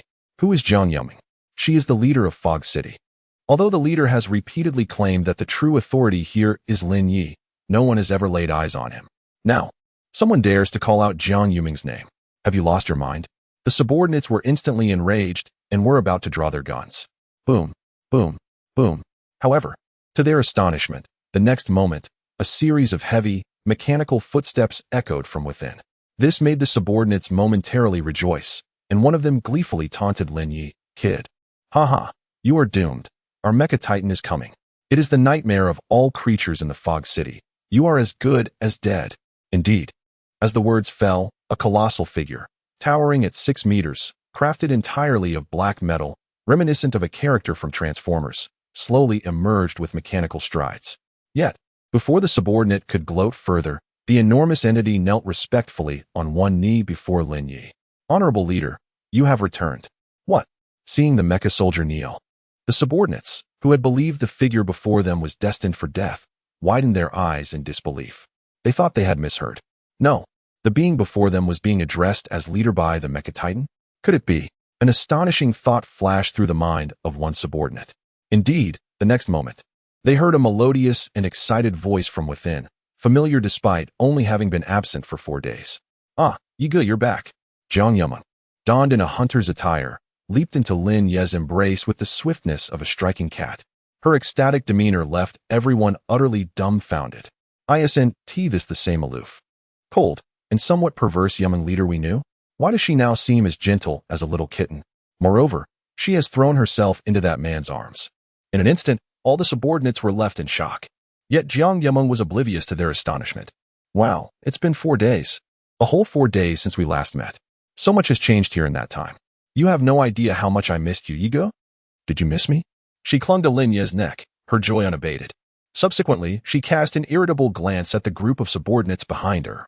Furrowing her brow as she exclaimed, What are you still staring at? Call him boss. He is none other than our formidable leader of the fog-bound city, Lin Yi. Oh, it truly is the boss. At this revelation, several survivors were taken aback. Is this really the legendary leader who has remained in the shadows all this time? No wonder he dares to come here alone with a beautiful lady by his side, and even audaciously demands Jiang Yuming to come forth. However, the implications of our earlier conversation. Boss. Realizing this, the young man broke into a cold sweat, hastily apologizing, We did not recognize you. Yet Lin Yi paid them no heed, instructing Jiang Yuming to lead the way. Before long, they entered the fog-bound city. Of course, the so-called fog-bound city was merely a towering structure reaching 300 meters high, surrounded by areas fenced with barbed wire. In Jiang Yumei's words, this is merely the beginning. Upon entering the building, it was fortified like an impregnable fortress with opulent office decor. As Lin Yi stepped inside, he spotted Li Zhan, Chen Xiao, and Li Meixin among the others. Wow, Yiga! Upon seeing his return, Chen Xiao and Li Meixin's beautiful eyes lit up, and they rushed towards him with enthusiasm. Ah, Yiga! Although already in his 40s, Li Zhan awkwardly rose to greet him. The remark left Lin Yi feeling somewhat perplexed. Mother calls me brother, and my daughter does too. What is my identity exactly? Chapter 46. The City of Stagnant Fog? Miss Yuming certainly knows how to play. However, he replied in a rather indifferent manner. Yet, beside him, Jiang Yuming had already detected a hint of something amiss in his tone. Thus, she cautiously turned to Lin Yi and inquired, Brother Yi, have I done something wrong? To her surprise, Lin Yi responded with a question of his own. This left Jiang Yuming momentarily bewildered. Upon reflection, she believed she had done nothing wrong. Fortunately, Li Meixine, lounging on the sofa with her long, elegant legs crossed, interjected, Need I say more? It must be about your unilateral decision to establish a Doomsday faction. Ah, establishing a Doomsday faction? Upon hearing this, Jiang Yuming made the connection. Is that what this is about? But I did it for Brother Yi. What could possibly be wrong with that? She thought it was rather beneficial, considering the number of people available to assist. Indeed, it seemed advantageous. However, Lin Yi was acutely aware that in the face of future calamities, mere numbers would not suffice. On the contrary, an abundance of individuals could become a burden. With our mechanized army, there was no need for ordinary survivors. The concept of a city of stagnant fog sounded impressive, yet its practicality was dubious. After all, his ultimate goal had always been to survive amidst the apocalypse and combat impending disasters. At that moment, Jiang Yuming finally grasped the situation, her delicate face reflecting a look of confusion. Yes, we have a mechanized army. Indeed, we do not require ordinary survivors. Furthermore, as Brother Yi pointed out, should more disasters arise, the need to care for this group would only complicate matters. Realizing her misjudgment, Jiang Yuming acknowledged the error. However, the pressing issue was that they had already established the faction. Could they simply disband it now?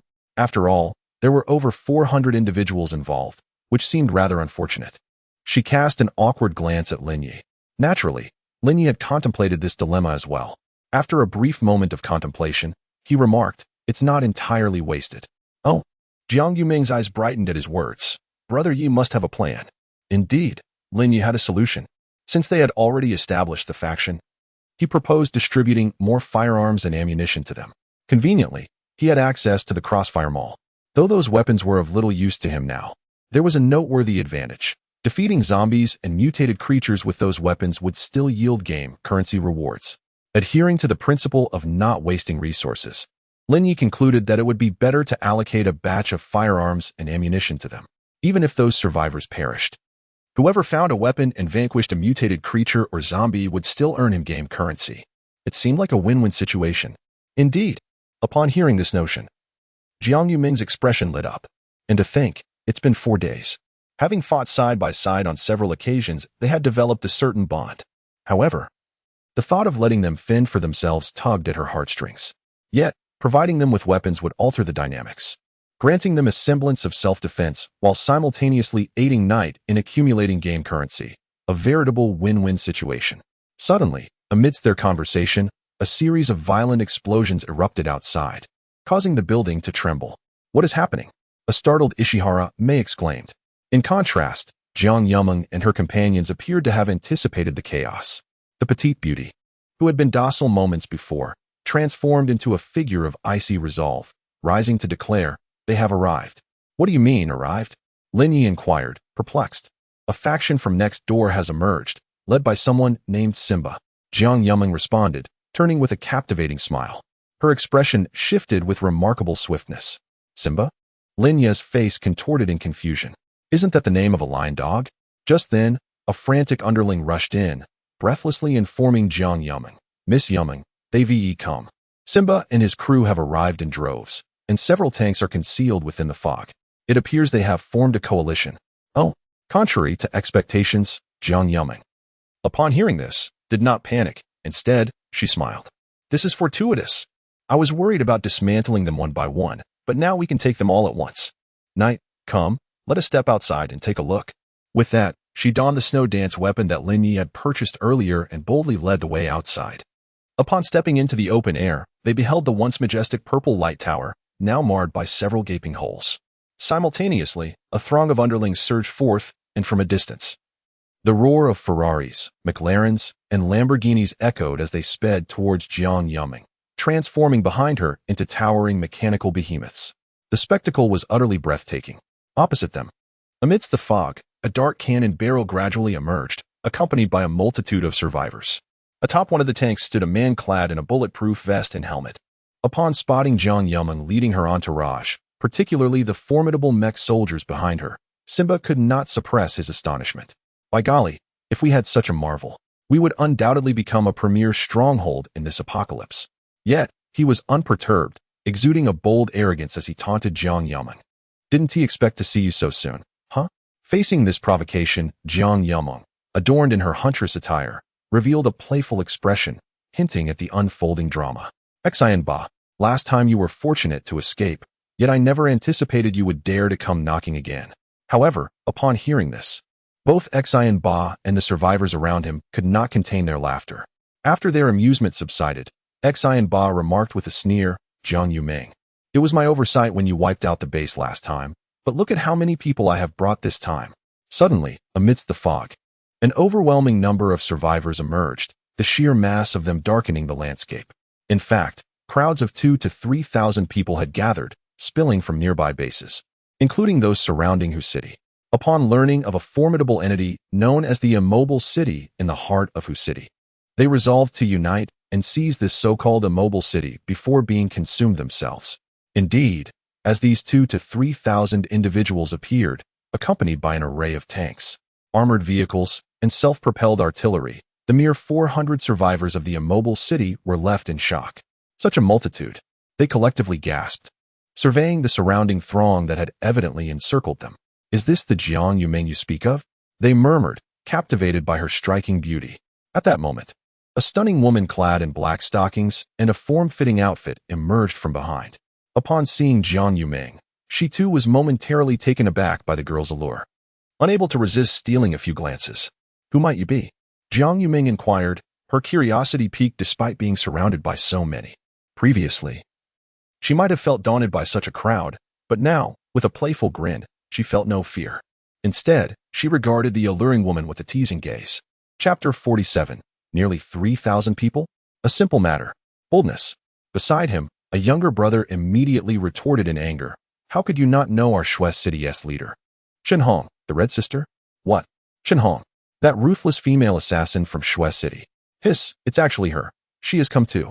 Upon hearing this, a group of survivors from the foggy city exchanged glances, gasping in shock. They had all heard this name before. The terrifying female assassin of Shui City. A first-tier genetic evolver who, with her formidable strength and iron-fisted methods, unified the entire power of Shui City. They never expected that this woman would also be present.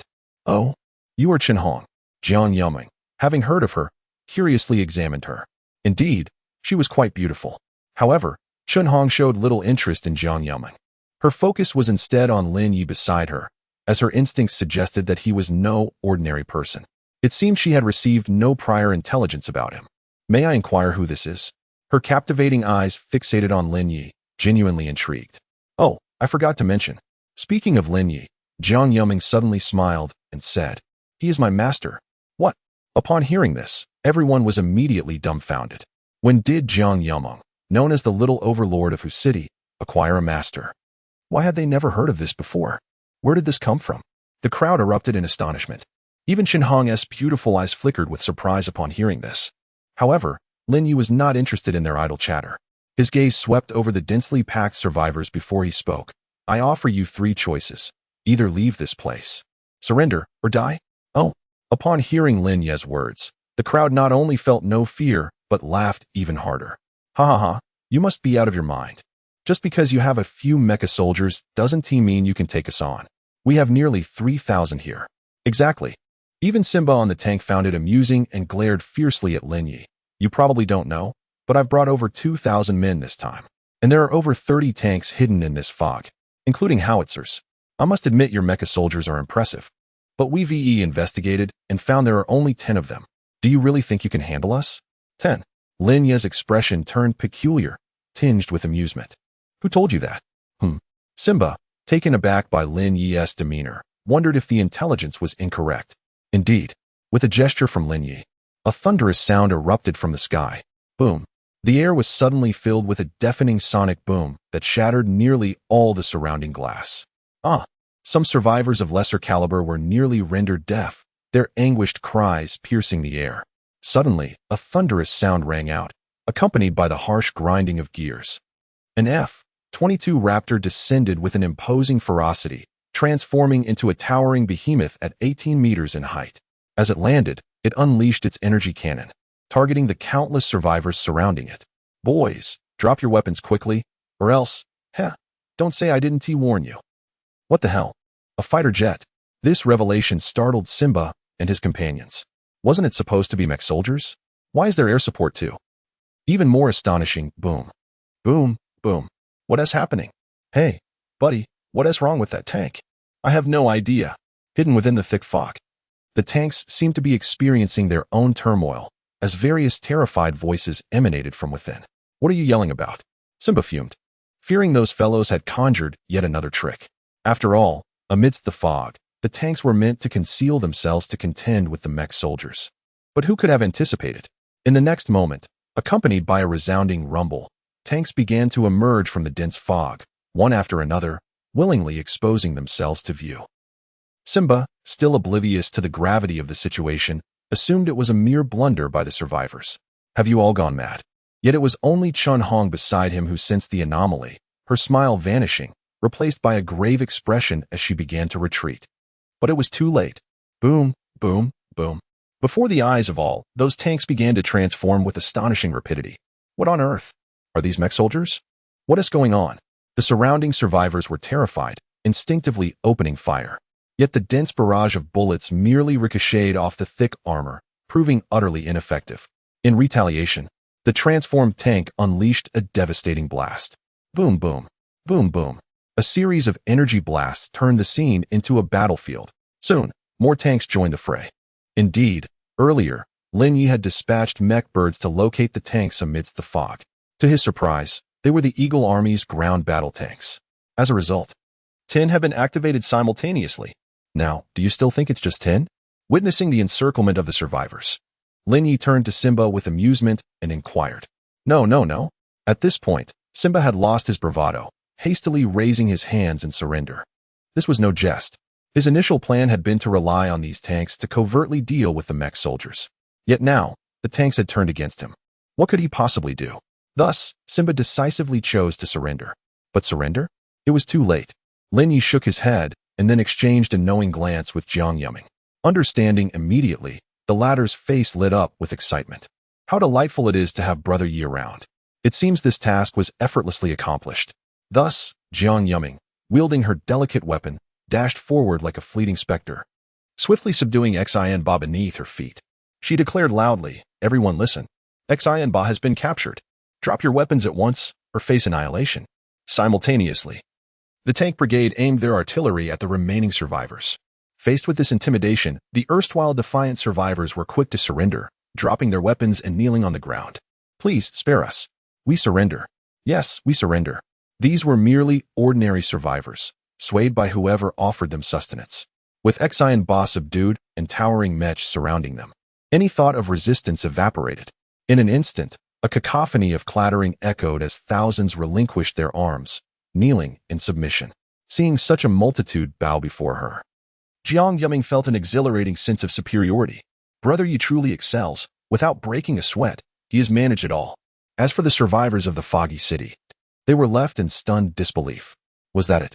Was it truly over? How extraordinarily swift. Yet, upon reflection, they recognized this was all thanks to Lin Yi's prowess. Following such a leader was indeed exhilarating.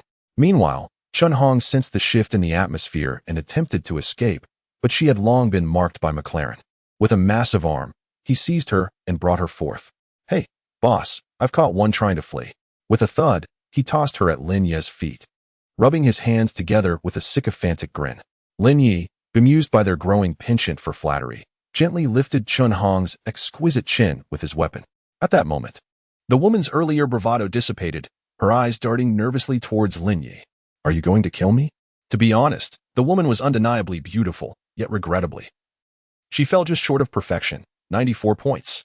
Such a pity. He shook his head in mild dismay, eliciting a startled reaction from Chun Hong. Could it be that he truly intended to end her? Chapter 48.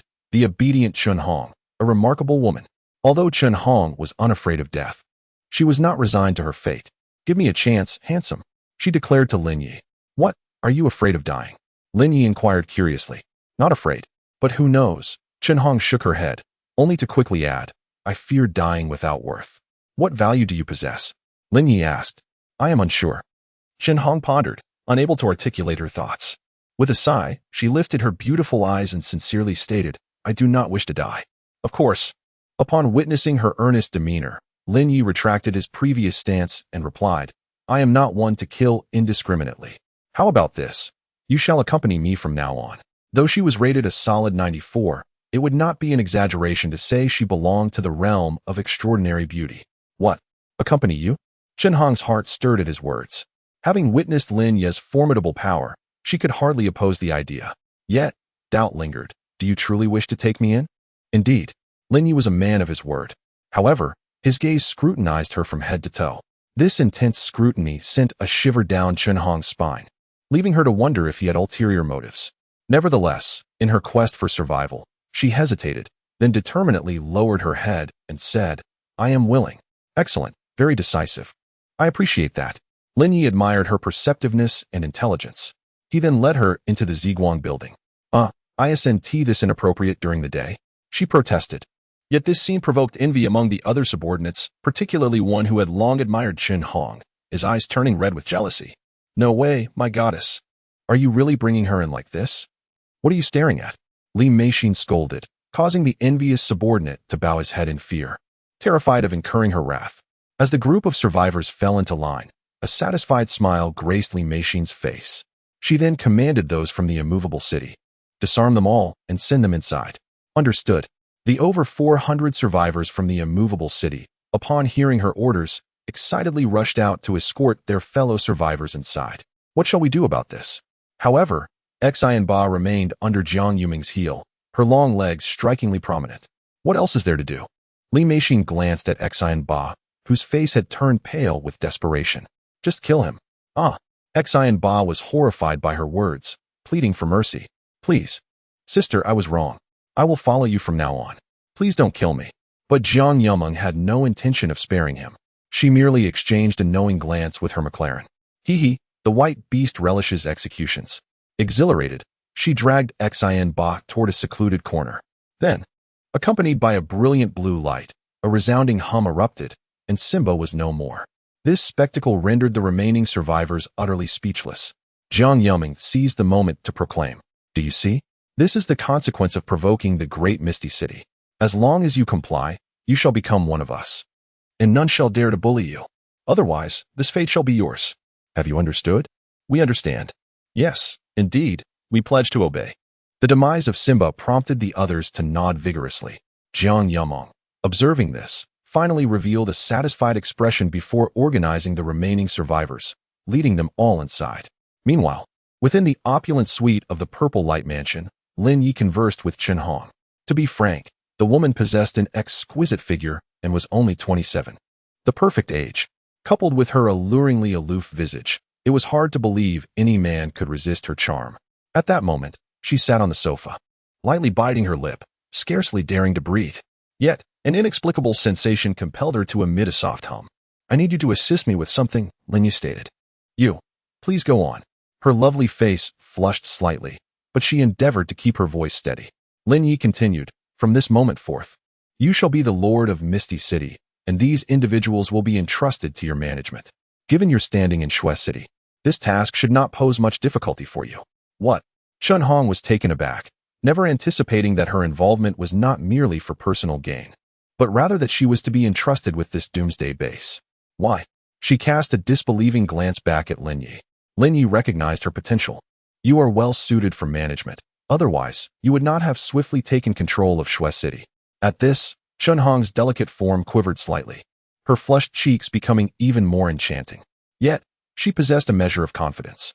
"Before the apocalypse, I held an executive position in a fiercely competitive company, overseeing over 1,000 sales personnel. I know what they require." That explains it," Lin Yi commented, realization dawning upon him. No wonder she was perfectly qualified for this role. With a smile, he added, "This suits you even better. But I still don't understand." Chen Hong furrowed her exquisite brows and softly inquired, "Why choose me?" I have already stated, Lin Yi replied, you are well suited for management. I still require this Doomsday base. And I feel more at ease with you at the helm. Are you not afraid I might betray you? Chen Hong questioned, perplexed, as she had only just pledged her allegiance. Yet, Lin Yi merely smiled. You may certainly test that. His words sent a shiver down Chen Hong's spine, prompting her to recall the formidable mech soldiers outside, as well as Jiang Yumeng and the other formidable women.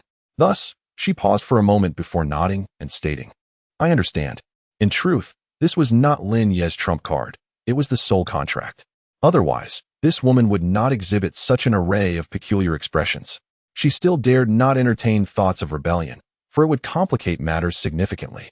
Consequently, Lin Yi also patted her shoulder and remarked, I prefer dealing with intelligent individuals.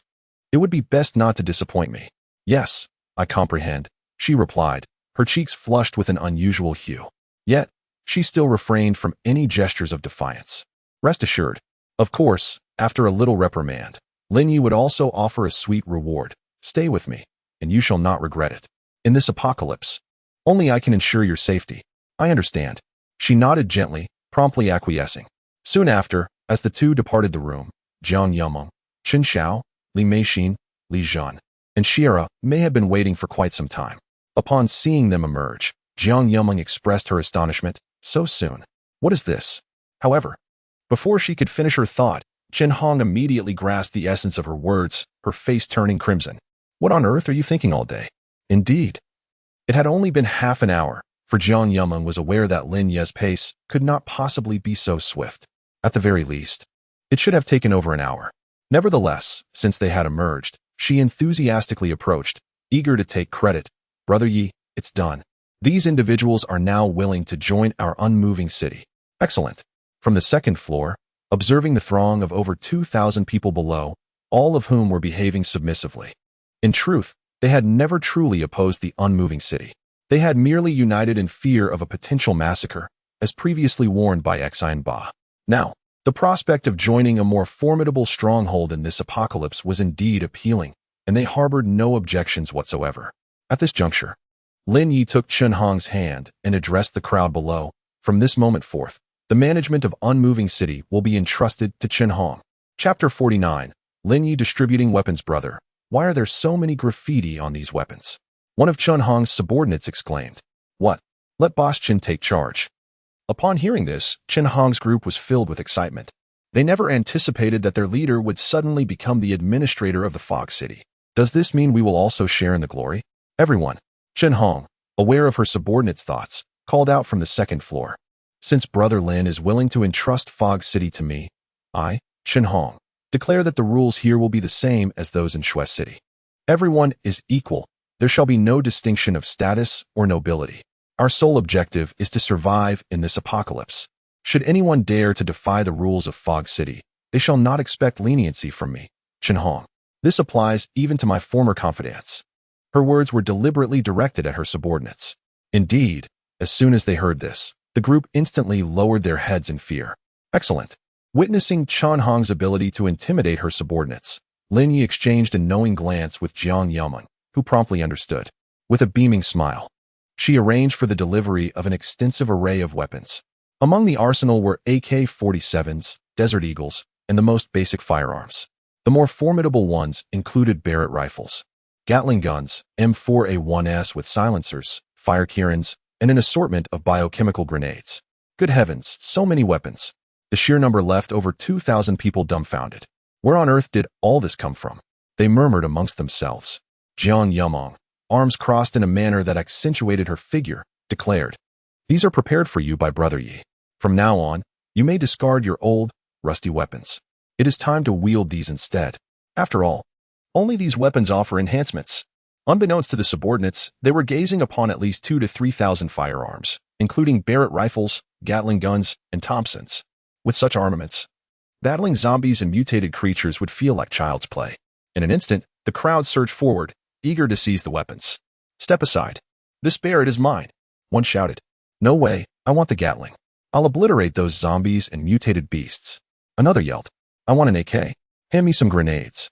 The exhilaration of over 1,000 individuals was palpable. They had never encountered such a vast supply of weaponry. Finally, One subordinate who had managed to snatch a weapon jubilantly raised it. Haha, I've got it. This gun looks so cool. However, his joy was short-lived as he soon realized that the AK-47 in his hands felt oddly familiar. Wait a minute. This weapon resembles one from an ancient online game I used to play. Right. Others began to notice as well. Whoa, this Barrett even has a skin. And it comes with infrared features. How unique. Hold on, could this be a golden Alaska? A survivor seized a gleaming AK-47, his expression one of sheer bewilderment. It felt unmistakably reminiscent of a weapon from a video game. This remark nearly caused Jiang Yuming and Li Meishin to burst into laughter. If these individuals were aware that all the weapons had been extracted from a game by Brother Yi, one could only imagine their reaction. Observing the frenzied crowd below, Jiang Yuming leaned closer to Li Meishin and whispered. Upon hearing this, Li Meishin could no longer contain herself. She stifled her laughter just long enough to shoot a playful glare at Jiang Yuming. Do not make me laugh. Only Lin Yi maintained a facade of solemnity. Let us not jest, he interjected. The weapons here are not inexpensive. Some cost nearly 2,000 game coins each. Take, for instance, the standard version of the Gatling gun. As for the skins, those are merely decorative stickers. Quite appealing, aren't they? V-weapons are out of the question. They could trade for several small mech soldiers. Nevertheless, these will suffice. Fortunately, the survivors seemed blissfully ignorant. Why dwell on such details? As long as they could combat the zombies, that was all that mattered. Indeed, despite their considerable numbers, not everyone was armed. Only about 400 to 500 possessed firearms, while the rest wielded large blades. My goodness, there were over 2,000 weapons of all varieties. Nearly enough for everyone. Where they originated from was inconsequential. Finally, after distributing the weapons, witnessing the excitement of the crowd holding their game-inspired armaments, Jiang Yuming could no longer hold back and burst into laughter, covering her mouth. This left the newcomer, Xiara Mei, somewhat perplexed. What is so funny, Jimei? She inquired. I'll tell you later, Jiang Yuming replied, nearly doubled over with mirth as she patted the young beauty's shoulder, struggling to regain her composure. All right. The distribution of weapons is complete, Lin Yi announced, clapping his hands. From this moment forth, your task is to hunt a sufficient number of mutated creatures in the fog, including the zombies that will soon appear. Do not fret about ammunition. I will have Chun Hong supply you. However, upon hearing this, Chen Guang appeared bewildered. Why does this sound like you're preparing for the worst? Aren't you going to oversee the base? He questioned. Indeed. The others who had initially followed Lin Yi wore expressions of surprise. They had all become gene enhancers, with the weakest among them at level 8. Thanks to Lin Yi's influence. Yet now, something felt amiss. Lin Yi paused before continuing. Of course, I have other matters to attend to. He had no desire to manage such a burdensome group. Providing a few weapons was already a generous act on his part. While these weapons were also a means to bolster his own game currency, they inherently served to protect the others as well. Rest assured, Lin Yi added. Even though I will not be here, my thoughts remain with you. Should any issues arise, seek out Chen Hong. She will relay any messages to me. After all, there are over 2,000 of you. In the future, one must learn to assist oneself in small ways. Yet one cannot truly afford to lose everything. Oh, that is reassuring. Upon hearing this, Chen Guang and the others finally felt a sense of relief. After all, they were well aware of Lin Yi's formidable strength. With him as their support, the future of the fog-bound city appeared truly promising. However, that was a matter for another time. Feeding over 2,000 people? Surely, one is not foolish. Thus, after issuing a few simple reminders to Chen Hong, Lin Yi departed with Jiang Yuming, Li Meishin, Li Zhen, Chen Xiao, and the newly joined Ishihara Mei, all under the watchful eyes of the vast crowd, returning to his exquisite rooftop garden. As for the mech soldiers, he decided to leave 2 behind, just in case. Upon reaching the sky garden, Jiang Yuming immediately relished the comfort of the plush sofa, entirely disregarding her appearance. The moment she stepped away from the Doomsday base, she realized just how delightful it was to do nothing at all. So, do you now appreciate the advantages of having fewer people around? Li Meishin teased, her smile radiant. The young beauty nodded eagerly, like a chick pecking at grains. Initially, she believed that being the leader would be impressive, yet in reality, it felt like she was merely a free laborer catering to various needs. Now that she had shed her title, an immediate sense of relief washed over her. Her only regret was establishing such a grand fog-bound city. Alas, Lin Yi truly possessed foresight. The more she pondered, the more she admired him. Had she known it would be this exhausting, she would have thought twice. Nevertheless, with the fog-bound city no longer in existence, what shall we do next? Jiang Yuming promptly rushed over to Lin Yi, eagerly offering him a massage. As she kneaded his shoulders, he found it quite pleasant and closed his eyes to relax. Wait, he instructed. Wait. Jiang Yuming paused, tilting her head in confusion. Wait for what? Wait for the fog to lift. Chapter 50. The day after the catastrophe. Mutated creatures beneath the sun. Is it truly over? Indeed, for the system had previously declared it so. The fog has persisted for half a month, and today marks the 7th day. This implies there are still 7 days remaining. Furthermore, I currently command over 2,000 individuals aiding in the acquisition of game currency. In the Shanghai district, there are 20 transformers, with an additional dozen or so from the island nation. There is scarcely any effort required. Each day, a substantial amount of game currency flows into our coffers. So why toil? Why not simply recline and relish the ease of existence? We merely need to await the conclusion of the fog and assess the situation thereafter. After all, who knows what other calamities may arise post-fog? Jiang Yuming's eyes sparkled with realization. Indeed, this period of relative inactivity has been a rarity. A few days of rest would be quite delightful. Of course, while Lin Yi indulges in respite, his mech legion and the city of unmoving fog remain industrious. Throughout the remaining 7 days, they dispatch large contingents of survivors, including the mech legion, to hunt down the mutated creatures and collect crystal cores. In these 7 days alone, the unmoving fog city has eradicated approximately 10,000 mutated creatures. Unlike zombies, these creatures possess a higher level, resulting in a considerably enhanced yield of game currency. Lin Yi was astonished to discover nearly 10 million game coins amassed. 10 million. While it may not suffice to acquire a top-tier mech core, it is ample to forge 7 or 8 military mechanical soldiers. Moreover, they secured a significant number of biological crystal cores, albeit most were of a lower grade, rendering them largely ineffective. The Mech Legion, however, is a different story. They target high-level creatures, the worst of which are at least second tier.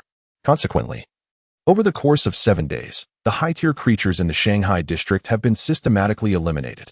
Upon calculation, Lin Yi found himself in possession of over 500 second-tier zombie crystal cores, approximately 300 third-tier cores, with the 4th tier being scarce at merely 60. And the 5th tier cores even rarer, totaling a mere 6. Insufficient for upgrades. Yet, one cannot fault the Mech Legion. Although the Shanghai district is teeming with mutated creatures, the majority are of lower levels. In total, counting all known entities, there are only 6 5th-tier creatures. Frustrated, Ferrari and his team resolved to venture beyond the Shanghai district in search of more lucrative opportunities. Moreover, the red spider from the island nation is not to be underestimated. They are also a significant source of game currency, accumulating over 60 million coins, equivalent to a daily influx of 10 million. As for the source of such wealth, it is clear to Lin Yi that they must be engaging in battles against zombies. Combining the efforts of the unmoving Fog City and the Mech Legion, a total of 70 million coins was amassed, in addition to the previous 30 million. Lin Yi realized with astonishment that his game currency had reached the staggering sum of 100 million. It is entirely feasible to establish a vast base spanning 20,000 square meters, equipped with every conceivable amenity and resilient enough to withstand the harshest of winter's end. Even in the absence of such grandeur, it would suffice to construct approximately 6 elite mech soldiers. However, there is no urgency. The thick fog is on the verge of dissipating, allowing for the opportunity to seek out superior mech carriers. At that moment, one could activate even more formidable units. Moreover, during these past 7 days, Jiang Yuming and her companions have not been idle. Seizing the final days, they have eradicated numerous high-level fog creatures in the city of Shanghai, thereby elevating their own levels and amassing a significant amount of resources. Remarkably, within this brief span, they have collectively ascended to the 4th tier.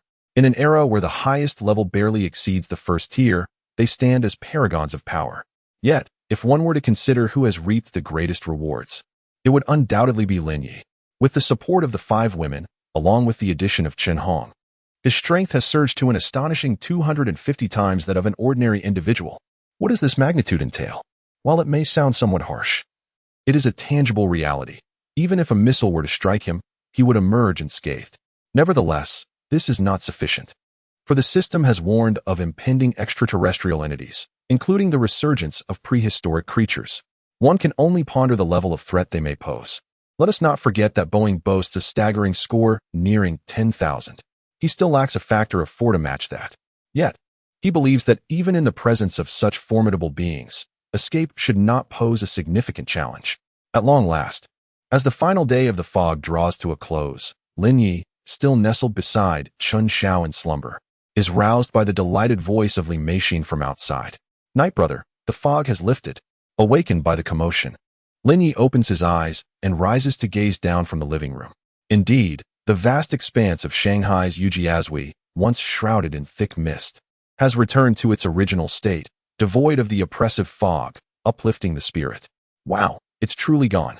Jiang Yumeng, unable to restrain herself, stretches her lithe form under the sun's warm embrace as she opens the window, her delicate features radiating pure delight. The pervasive gloom of the past few days had been rather discomforting, but now that the mist has cleared, she cannot help but take a deep breath, exclaiming, "This air is so much fresher." Indeed, even Lin Yi, gazing upon the vast landscape, finds himself nodding in agreement. The visual experience is far more pleasant than before. However, when he looks down at the city below, now resembling a desolate wasteland, it is difficult to fathom that this was once the most prosperous area of Shanghai. In an instant, it feels as though he has arrived in a city of refuse. It is truly hard to comprehend how even Shanghai has deteriorated to this state. One can only wonder how other regions have fared. As Qinzhao's beautiful eyes sparkled, she could not help but softly exclaim, "Let's go down and take a look." With the thick fog dissipated, Lin Yi planned to lead the women downstairs to observe the situation regarding the mutated creatures. All right, during the fog, they had roamed freely within it. Now, without the shroud of mist, they were better positioned to eliminate the mutated beings. However, to their astonishment, upon descending, they discovered that the once bustling street was eerily deserted, with the mutated creatures mysteriously vanished. Instead, the air was filled with the chilling roars of zombies, suggesting their resurgence. Jiang Yumei, witnessing the scene, expressed her disbelief. "Wait, these zombies are respawning?" Not a single one appeared during the fog, and now, right after it clears, they re-emerge. Where did they go during the mist? Could they be like NPCs, randomly respawning? At Lin Ye's ears, this notion was absurd. Yet, he soon realized that not all mutated creatures had disappeared. In certain areas, a few remained, lying on the ground or tucked away in corners, 1 to 2 meters long, hiding in the shadows, gasping for breath.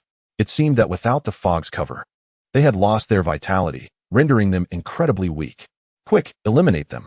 Kill it."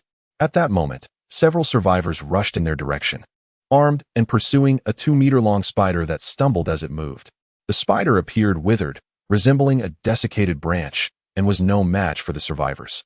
As it attempted to flee, one survivor struck it with a heavy iron rod, shattering its body. To their shock, not even a trace of blood remained. "This is..." Li Meixin gasped in surprise. Fortunately, one survivor, witnessing the event, kindly remarked, "These creatures, once the fog lifted, inexplicably became as fragile as decayed wood and can be easily destroyed, without any blood. Everyone is vying for the crystal cores."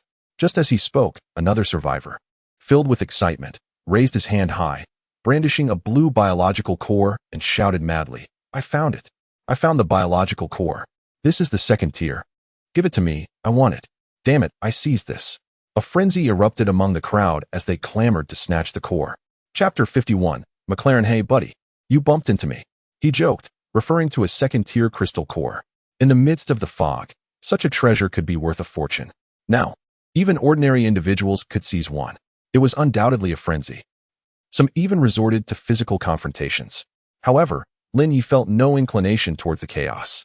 After all, he possessed over 1,000 cores of second tier and above. One more would hold little significance for him. Moreover, such specimens were not readily available. Second-tier creatures were rare, particularly in the entire Shanghai market. It was evident that these were left behind as the fog began to dissipate. "Let us go," Lin Yi declared, shaking his head dismissively at the scene. "Where to?"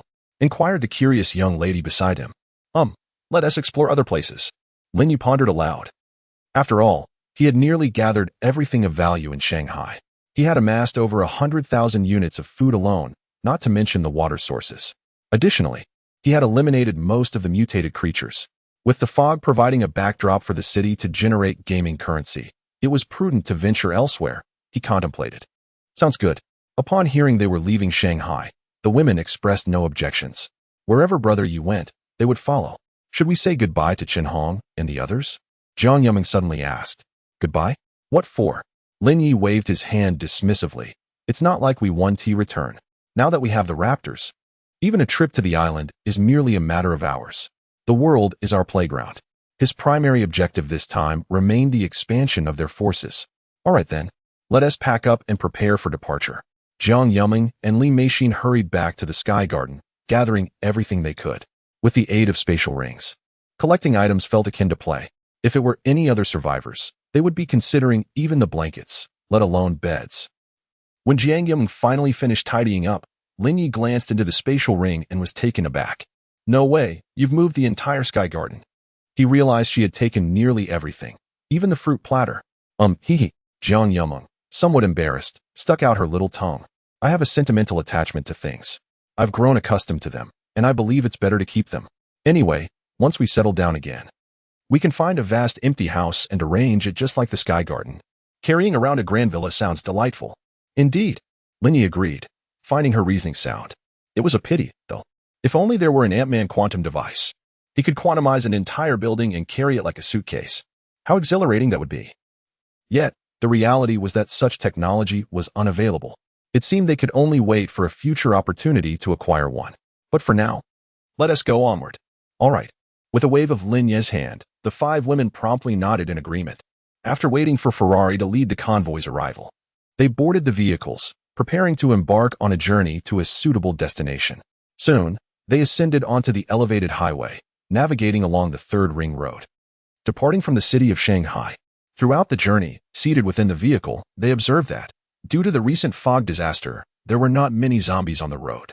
Conversely, numerous vehicles occupied the elevated highway, some carrying individuals, others families, laden with bags of all sizes, all attempting to escape the city. Surprised, Li Meixin, sitting in the passenger seat, remarked, I didn't realize there were so many survivors. Lin Yi, however, remained composed, responding, never underestimate the human will to survive.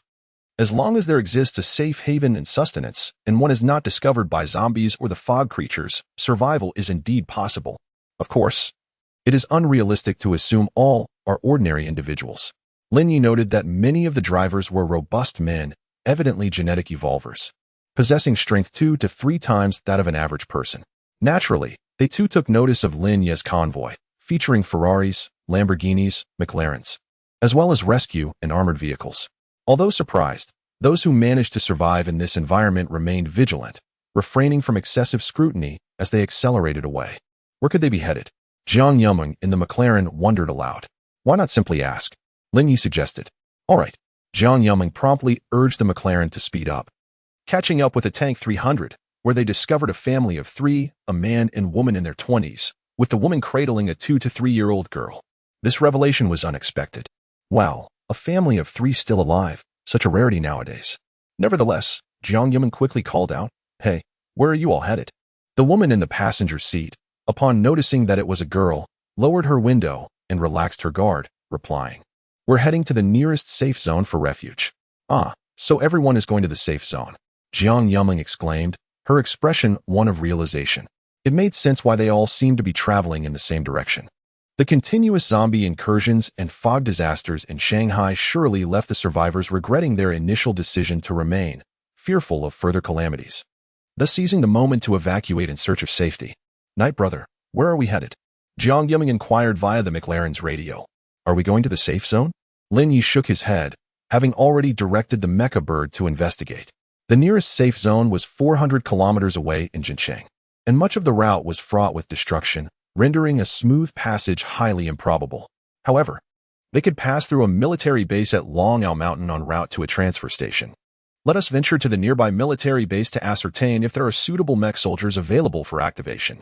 Additionally, we shall investigate which city might yield a collection of resources, including an abundance of gaming currency. Indeed, Jiang Yuming and her companions have no objections, after all. Following Brother Yi is their only concern, and they are amenable to any destination. Thus, it was not long before, at an interchange on the Third Ring Road, Lin Ye's convoy proceeded according to the route provided by the mech bird. The vehicles rumbled down the outer ring road, heading towards Longyao Mountain. However, due to the perils of zombies and the mist disaster, Lin Yi discovered that the roads below were exceedingly treacherous. The terrain was exceedingly muddy, and as they ventured away from the urban area of Husher, they encountered regions where landslides had occurred. Moreover, it was still only midday. Suddenly, the sky darkened ominously, as if night had descended. A torrential downpour commenced, obscuring the road ahead. "Oh no!" exclaimed Li Meishin, seated in the passenger seat, her lovely eyes blinking in disbelief. "Brother Yi, I can scarcely see the road ahead."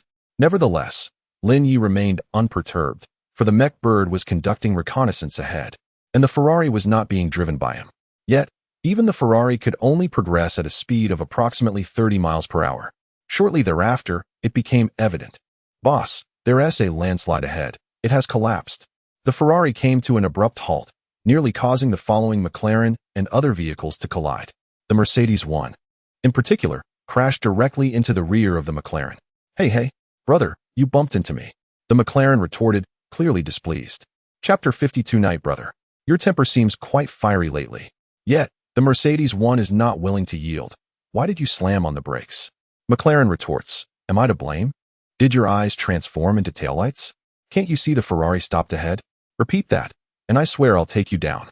Enraged, the Mercedes 1 contorts, brandishing a laser blade crafted from its rear wing, aimed directly at McLaren. Enough. Lin Yi, seated at the front, is somewhat speechless. Yet he still inquires of Ferrari, what is going on? Boss, there has been a landslide up ahead. The Ferrari emits a deep, mechanical voice in response. Oh, observing the situation, Lin Yi has no choice but to open the door and step out. Amidst the torrential downpour, coupled with an obscured sky, the scene bears little distinction from nightfall. Battling the rain, he discovers that the sole mountain road ahead is obstructed by fallen rocks and trees, rendering it impassable. Night Brother, what has happened? The rain pours heavily as Jiang Yaman, clad in a raincoat and clutching an umbrella, rushes over, opening it wide, fearing she might not be heard. There's a blockage ahead.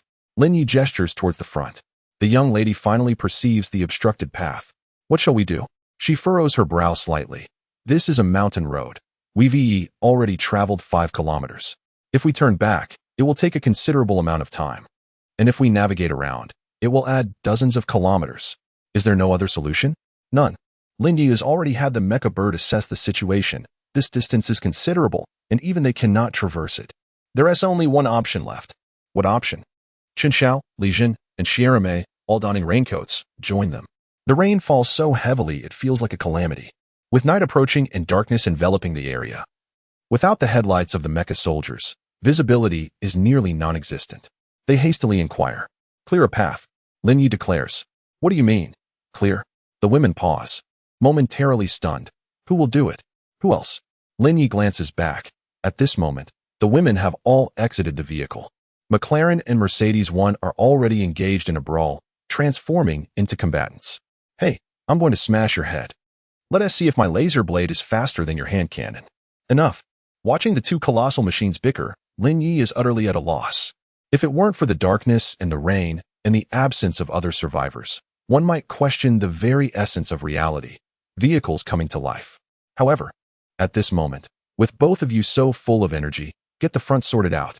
Oh, upon hearing this, the two combatants immediately cease their brawling, their mechanical faces displaying confusion. We're to work now? All right, let us get on with it. If it were a typical team tasked with clearing the path, it could take 3 to 5 days to accomplish. Yet, these few are different. The shortest among them stood at nearly 6 meters. That colossal tree was effortlessly lifted. There was no trouble whatsoever. Indeed, my friend, neither McLaren nor Mercedes-Benz dared to oppose. Immediately, they approached with heavy mechanical strides, commencing the task of removal. Meanwhile, several others, including rescue vehicles, armored cars, Ferraris, and Lamborghinis, also came into play.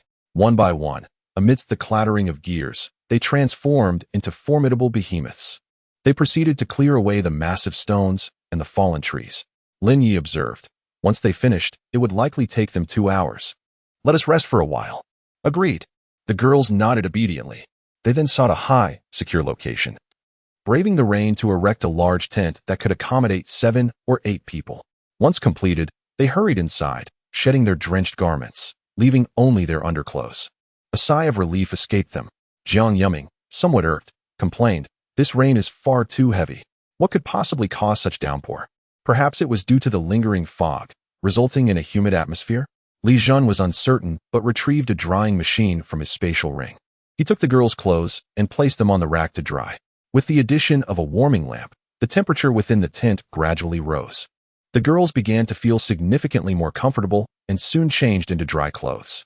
"Much better," Jiang Yuming exclaimed, nestled against Lin Ye's arm, a look of contentment gracing her face.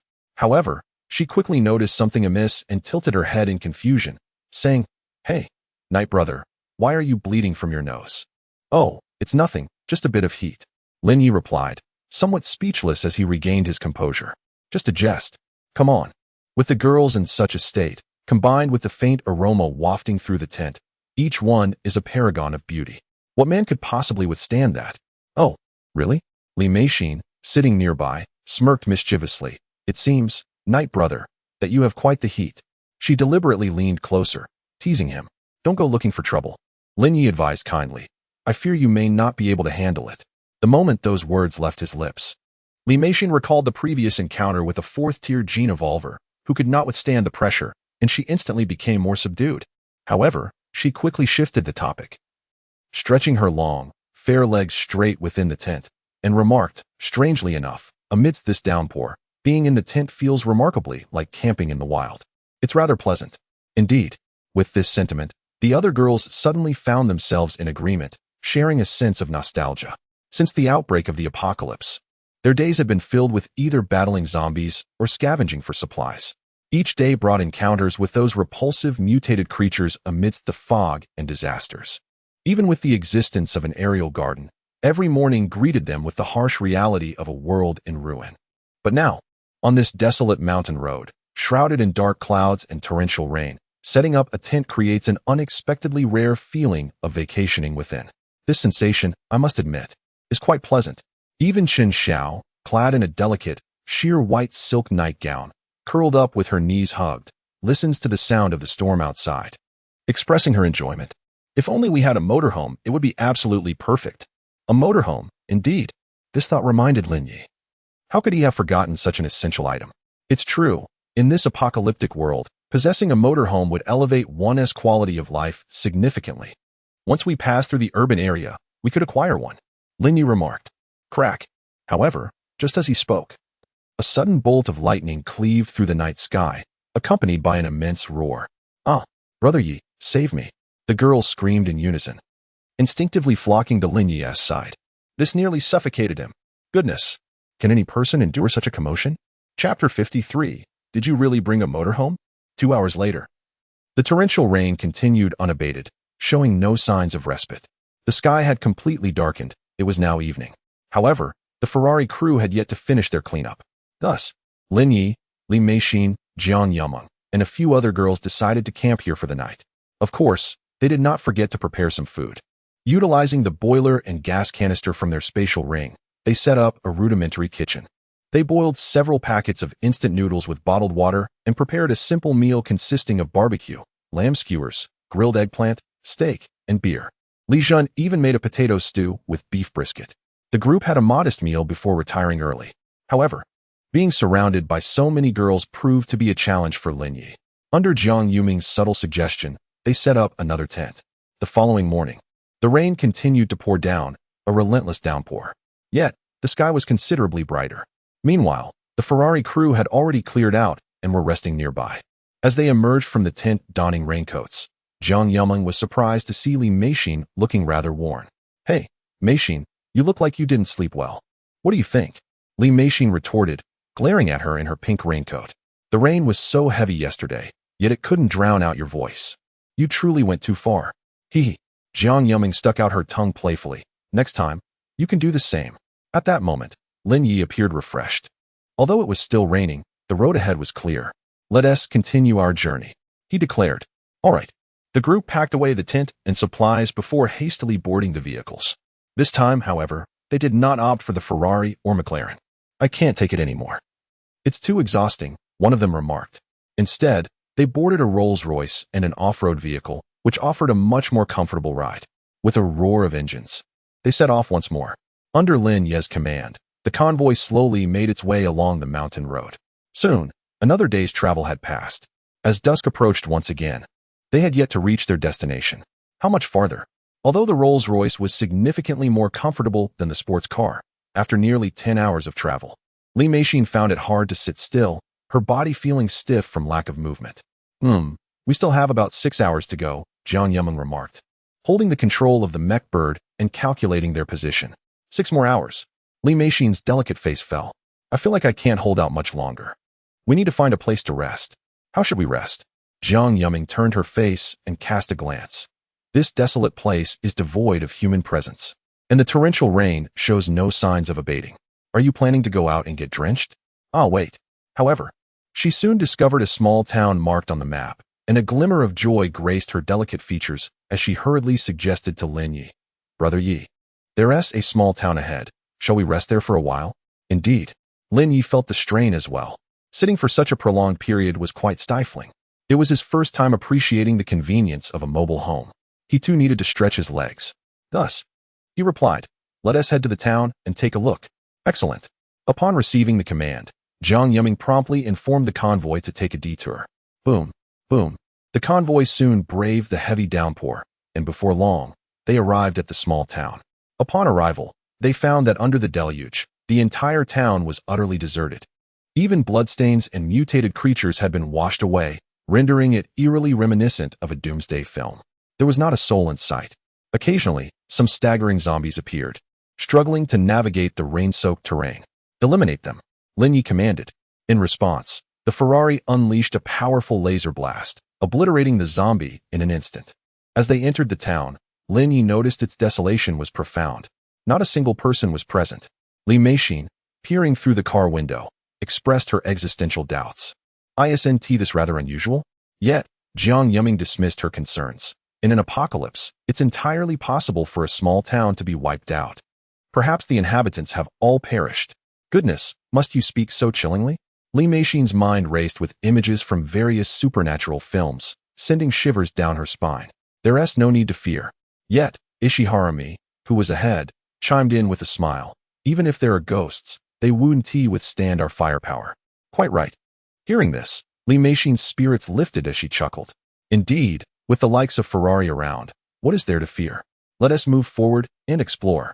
They soon arrived at a KFC, which appeared relatively intact, even still locked. Nearby, there was a gas station. Why don't you all refuel? Lin Yi instructed Ferrari and the others. Although these machines derived their power from the mech core and replenished energy from zombie crystal cores, perhaps due to their automotive nature, they had a peculiar fondness for gasoline, treating it almost like a beverage. Thanks, boss. Following the order, Ferrari, along with McLaren, Benz, Aston Martin, and the others, transformed into mechanical beasts with a cacophony of whirring gears. They headed to the gas station, eager to compete for fuel. Mine, I'll go first. Ferrari boisterously snatched the fuel canister from McLaren. Get lost, you can just drink 92 octane. Currently, Ferrari takes the lead, while McLaren is grumbling and competing fiercely with Mercedes nearby. I cannot settle for 92 octane. It lacks vigor. At the very least, I require 95. Why the urgency? Just wait a moment. Wait. If you delay any longer, you'll have consumed it all. Oh, wait. Why are you both drinking and grabbing at the same time? Hush. This scene left Lin Yi utterly speechless. It's not merely refueling. Must we engage in a brawl as well? Oh. It feels so much better to get out of the car. Finally, having exited, Li Meixin couldn't help but stretch, loosening her muscles, and instantly felt an unparalleled sense of comfort. Jiang Yumeng and the others were also fatigued, seeking chairs to rest. Of course, Lin Yi remained occupied. Given that the torrential rain showed no signs of abating anytime soon, and while the Rolls-Royce is typically quite comfortable, enduring such prolonged sitting was becoming unbearable even for him. Although he could consider using a Boeing or a Raptor, the sheer intensity of the downpour, coupled with occasional lightning strikes, posed a risk of being struck by lightning, which would be rather unfortunate. Thus, he dismissed that option. Seizing this moment of respite, he instructed the mech bird to scout the vicinity, see if there are any RVs nearby, and bring one back for me. He retrieved an alien laptop and extracted a mid-tier mech core, tossing it to the mech bird. With a cacophony of excitement, The mech bird immediately grasped the core and took flight from the KFC. Before long, the unmistakable roar of a powerful engine echoed outside. Suddenly, amidst the deluge, an enormous camouflaged RV appeared, akin to a moving fortress. It was indeed colossal. The sight astonished the women, and an exhilarating background score played. Thump, thump, thump. You know? The music from when Bumblebee first transformed into the Chevrolet Bumblebee. As it drew nearer, they realized it was, astonishingly, an 8x8 Norm Madison heavy-duty off-road RV. Chapter 54. Arrival at the Abandoned Military Base. Upon encountering the formidable off-road RV, resembling a heavy-duty truck, Lee Mei-Shin halted her movements, her gaze filled with astonishment. In such a quaint town, how could there be such an impressive vehicle? Truly unbelievable. Hearing the commotion, Jiang Yudream and the others quickly rose to peer through the glass, only to be rendered speechless. The RV was astonishingly large, measuring approximately 14 meters in length and towering at an impressive height of 5 meters. This must be worth over $1 million. Chun Xiao mused, bewildered by the revelation of such a magnificent off-road vehicle. Why is that surprising? Jiang Yudream replied, finding it quite reasonable. This may be a small town, but it is still part of Nandu. Encountering a wealthy individual is not out of the question. After all, Nandu is a historic city of the 6 dynasties. Chun Xiao nodded in agreement, suddenly finding her reasoning quite valid. Well then, let us board and take a look. We have yet to experience such luxury. Even Lin Yi found it hard to believe. Initially, she had expected to find a modest RV costing merely a few $100,000. To discover such an extravagant vehicle was beyond her imagination. As the eager women hurried aboard, they were astounded by the opulence inside, reminiscent of a 5-star hotel. The interior was spacious, approximately 28 square meters, with an exceptionally efficient use of space, featuring custom wooden flooring. It was not merely equipped with reclining airline seats but also boasted a bed, a bathroom, a wash basin, a kitchen, and a separate sleeping area. The ceiling height reached an impressive 2 meters. This is absolutely splendid, exclaimed Jiang Yudream, standing at 1.7 meters tall and feeling as though she could easily bounce around within the confines of the RV. Upon reclining in the plush airline seat, she was enveloped in comfort. Her expression, one of pure bliss. This is far more comfortable than a Rolls-Royce. And their essay bed. Lee Mei-Shin sprawled on the sofa bed, transfixed by the television, her excitement palpable. Finally, we can have a proper rest. Though they had camped outdoors in tents over the past 2 days, the comfort of a dry and soft bed was unparalleled. Lin Yi had not anticipated finding such a remarkable RV gaga. At that moment, the mechanical bird climbed aboard, emitting a peculiar call. Well done. Lin Yi recognized this as a request for praise and affectionately patted the mechanical bird's head. Gaga, thrilled by the commendation. The mechanical bird was in high spirits. Just then, the RV emitted a mechanical rumble, startling Lee Mei-Shin and the others. Boss, when do we depart? Considering there's nothing left here, let us leave now. Yes, boss. Boom. Upon receiving the command, the motorhome immediately roared to life, its 2,800 horsepower igniting with the ferocity of a beast's roar, creating a truly awe-inspiring spectacle. Remarkably, as the engine started, the interior of the motorhome exhibited little to no vibrations, leaving Lin Yi, seated in the luxurious aircraft-style chair, momentarily speechless. Indeed, the advantages of wealth are undeniable. If this vehicle were to be used for camping under normal circumstances, one could hardly imagine the unparalleled enjoyment it would bring. However, at present, it was the apocalypse. Thus, Lin Yi refrained from further chatter. Let us depart. Affirmative. The motorhome gradually accelerated, effortlessly navigating the torrential downpour. Meanwhile, the 10 colossal vehicles, which had drained the nearby gas station, quickly noticed the 14-meter-long motorhome had begun its journey. Hey, wait for us, boss. As they frantically filled their fuel barrels, fearful of wasting even a drop, a Ferrari struck the head of a nearby Mercedes-Benz in urgency. Hurry, the boss is leaving, catch up. With that, he dashed out into the rain, swiftly transforming into a Ferrari 488, its engine growling in a deep roar as he accelerated to pursue the motorhome. The other vehicles, resembling transformers, wasted no time either, each swiftly departing the gas station and converting into their automotive forms, one after another speeding away. This scene captured the attention of several survivors in a nearby vehicle. The driver rubbed his eyes in disbelief, staring at the gas station. Am I hallucinating from driving too long? Did I just see aliens transform into cars? What on earth are you talking about? You must be losing it. The passenger retorted angrily, thinking his companion was dazed from the long drive. Let me take the wheel. Ah, no need. The driver, regaining his composure, laughed awkwardly as his companion reached for the steering wheel. I'll drive.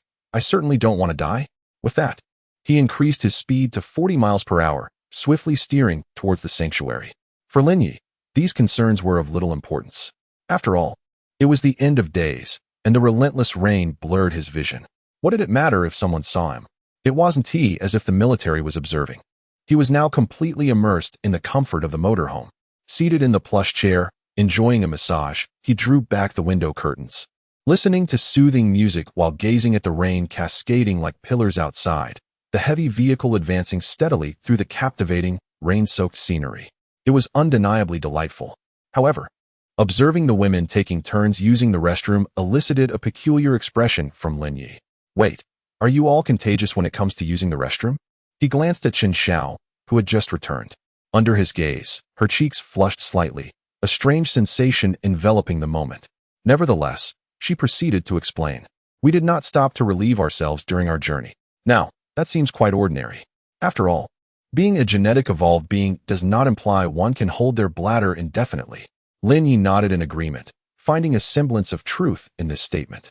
However, to be fair, having this camper van is indeed convenient. The women here are thoroughly comfortable, able to watch television, experience a smooth ride, and engage in physical exercise. Additionally, they have snacked a bit. Before long, everyone settled down for a rest. Uncertain of how much time had passed, a sudden jolt jolted Lin Yi awake. He opened his eyes, drew back the curtains, and glanced outside, only to discover, we have arrived. Indeed, upon hearing that they had reached their destination, the women expressed their excitement and hurriedly got up. A glance outside revealed a sign declaring no entry alongside an entrance to a military base. The area appeared somewhat desolate. The heavy mechanical sounds of the camper van echoed in the air. Boss, we have arrived. Let us go down and take a look. All right. The women quickly donned their raincoats and armed themselves, following Lin Yi as they descended from the vehicle. The torrential rain persisted, though it seemed to have lessened slightly. Upon exiting, Lin Yi spotted several zombies wandering nearby, their guttural moans echoing through the air.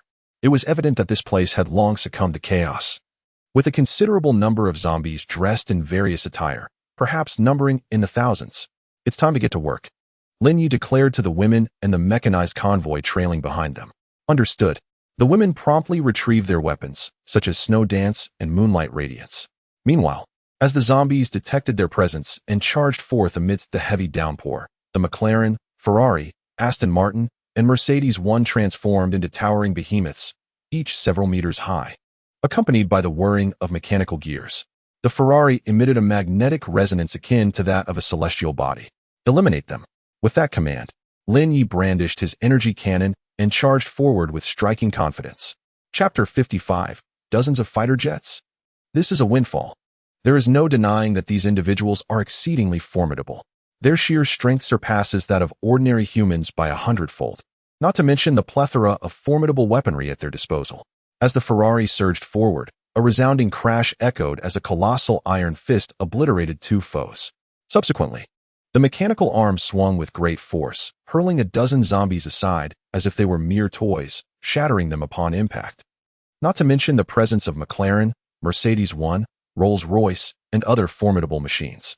Thus, in a matter of minutes, the thousands of zombies were efficiently eradicated.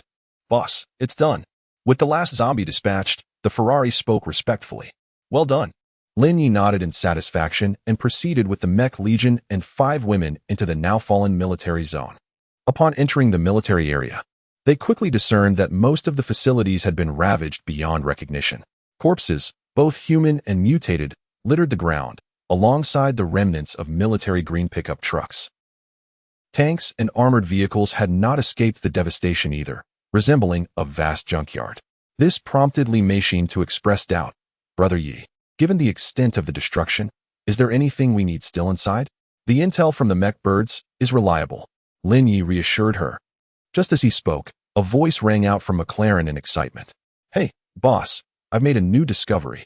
Upon hearing this, Lin Yi's interest piqued, and he hastened over. Let's take a look. The women promptly followed suit. Soon, They found that McLaren had uncovered a large military base nestled within the mountains, its walls formed by the natural rock. Before them stood a massive iron gate, towering at approximately 10 meters and spanning an astonishing 20 meters in width. Wow, this is a secret base, Jiang Yuming exclaimed in astonishment at the sight of the grand gate. However, Lin Yi took a step back and directed McLaren. Can this be opened? Absolutely. McLaren shrugged. For a powerful transformer, such a password unlock was trivial. Yet, it seemed there was a lack of power. Upon pressing a button, McLaren discovered that the backup power supply had been compromised. Nevertheless, this posed no challenge, as he could generate energy directly from his core. With a hum and a series of beeping sounds, a sequence of unlocking codes commenced. The next moment, the once silent, formidable steel door thundered open. Beyond the gate lay a vast military warehouse, spanning approximately 50,000 square meters and towering at least 20 meters high. Buzz. As the power was transmitted, the surrounding lights flickered to life one after another, illuminating the vast military base before our eyes. To my astonishment, within this immense facility lay a staggering array of weaponry and ammunition, piled high, alongside numerous tactical military vehicles, including tanks and armored cars, as well as large aircraft-like machines concealed beneath green military tarps. Li Meixin, Chen Xiao, and the others were rendered speechless by the sight. Wow, so many weapons and equipment here. Are we about to strike it rich? Li Meixin exclaimed, eagerly approaching to touch the bullets and firearms. Even Lin Yi was taken aback by the sheer quantity of armaments. Not to mention the armored vehicles and tanks, the stockpile of firearms was astonishing: sniper rifles, grenades, automatic rifles. With box after box of ammunition, there were easily 2,000 boxes, alongside machine guns and cannons. However, the focal point lay in the massive objects shrouded by military green tarps. Tear off these tarps, Lin Yi commanded Ferrari. Yes, boss, Ferrari responded, along with several others like McLaren and Aston Martin, immediately striding forward with heavy mechanical steps to unveil what lay beneath. In an instant, as the tarps were pulled away, Li Zhan, Chen Xiao, Li Meixin, Xiera Mei, and Jiang Yuming were all left in utter shock, their expressions reflecting sheer astonishment. Before them stood an array of armed helicopters and fighter jets, J-16s, J-20s, H-6Ks. Most of the aircraft were indeed combat jets and armed helicopters. There were nearly 10 J-16s alone, and 4 J-20s alongside a single H-6K. My heavens! Li Meixin and the others were completely stunned, covering their mouths in disbelief, their beautiful eyes betraying their shock. This could easily equip a heavy combined brigade. A combined brigade? Lin Yi chuckled. A combined brigade requires over 100 tanks. We still fall short. However, an armored regiment is definitely within reach. And look at this configuration. There are indeed a considerable number of combat aircraft here. Lin Yi approached to inspect, discovering that most were in pristine condition. If fully activated, he would command an entire Air Force battalion of Decepticons, boasting 40 to 50 aerial units, capable of sweeping through any nation beyond the 5 constant virtues. Of course, even engaging the 5 nations may be feasible, especially during this apocalyptic era. We are practically invincible. Yet, a question loomed. With so many weapons and equipment, why hasn't the military come to retrieve them? Jiang Yuming voiced her concerns. There are only about 1,000 zombies here. With the military strength, it should be a simple task to eradicate them. Why are they still here? How peculiar. Indeed, this remark awakened Lin Yi to a realization. He nodded thoughtfully. Certainly, over 1,000 zombies, not to mention the military. Even a mere squad of soldiers could manage them. There was no reason to forsake such an abundance of weaponry. Unless, just as Lin Yi had an epiphany, a deep, thunderous roar echoed from outside. Roar. There's a colossal creature here. Almost simultaneously, Jiang Yuming and Li Meixin exchanged glances, both coming to the same conclusion. Sure enough, with a resounding crash, the air was filled with a heavy thud. Immediately, amidst a cascade of green luminescence, one after another, robust figures resembling green giants, each towering over 2 meters, leapt forth. Goodness! Upon witnessing the 20 or so green behemoths at the entrance, Jiang Yuming's beautiful eyes widened in astonishment. Is this a first-tier zombie? No wonder there were so many abandoned weapons left untouched. It turns out there are over 20 first-tier zombies here. With the sight of these formidable creatures, Lin Yi finally grasped the situation. With such a multitude of first-tier zombies present, even an army might not emerge unscathed. unless they employed heavy weaponry. However, in that case, the equipment would become futile. Roar. The green giants, seemingly oblivious to the fact that any survivors would dare venture here, froze momentarily as they gathered at the entrance. Upon turning around to behold the military base, they encountered towering figures, some nearly 5 to 6 meters high, and others resembling colossal, transforming vehicles, almost 10 meters tall. The once fierce demeanor of these giants suddenly faltered. Why does it feel as though they might not prevail? Chapter 56. Could it be that the legendary 6th-generation fighter jet J-36 actually exists? And equipped with nuclear weapons, no less. However, the green behemoths have never feared their adversaries. Roar. Although the McLarens are colossal in size, we are not necessarily intimidated. Perhaps they are akin to those tanks, merely a heap of scrap metal. Roar. In an instant, over 20 green giants lunged forward, fiercely assaulting the nearest McLaren, clinging to its leg and unleashing a barrage of blows. The sound of impact echoed loudly. Yet, it was evident they had miscalculated. The McLaren remained unfazed, casually tossing one of the green giants aside. With a resounding thud, the giant crashed against the wall, emitting a wretched howl of pain. If any other survivors were to witness this, they would surely question their very existence. But, my friends, this is a first-tier zombie, quite formidable indeed. Yet, it was clearly futile. Boss. The McLaren turned to Lin Yi, who, regaining his composure, smiled and said, "A first-tier zombie is still a zombie. Let us not waste time. Eliminate them all." Understood. The hulking creatures received the command and charged forward with ferocity. Bang, bang, bang. Several green giants were dispatched on the spot. As the remaining ones realized they were outmatched and attempted to flee, they barely reached the door before being obliterated by the firepower of the heavy-duty truck parked nearby. The green giants were left utterly bewildered. How could such a massive truck possess such formidable firepower? Consequently, within moments, these green giants were completely annihilated. "Brother Yi," Jiang Yumeng exclaimed excitedly as she extracted the zombie cores. A total of 21 first-tier zombie cores. We can cultivate 2 second-tier genetic evolvers now. Excellent. 2 second-tier genetic evolvers would be considered top-tier combatants at this stage. Thus, Lin Yi felt a sense of satisfaction as he collected the zombie cores and turned to gather the weapons and ammunition. What about these fighter jets and helicopters? As the cleanup neared completion, Li Meishin finally inquired about the 20-odd aircraft. Lin Yi pondered before responding. Currently, there is no need to broadly activate our mech legion without expanding our influence. With what we have, it suffices for now. Let us store them all in the spatial ring for future contingencies. All right. Li Meishin nodded and hurried over to scan each aircraft, efficiently storing them in the spatial ring. However, when she reached the last one, she paused in astonishment. "Brother Yi, you must come see this. It appears to be different from the others." Oh, at her words, Lin Yi's interest was piqued. He approached and discovered that indeed, this aircraft boasted a design comparable to that of cutting-edge prototypes, exuding a sharp, sci-fi essence, all adorned with a silver-gray stealth coating. Unlike the usual J-20, this one exudes a formidable aura, resembling a fusion of a fighter jet and a bomber, flawlessly amalgamating the advantages of both aircraft.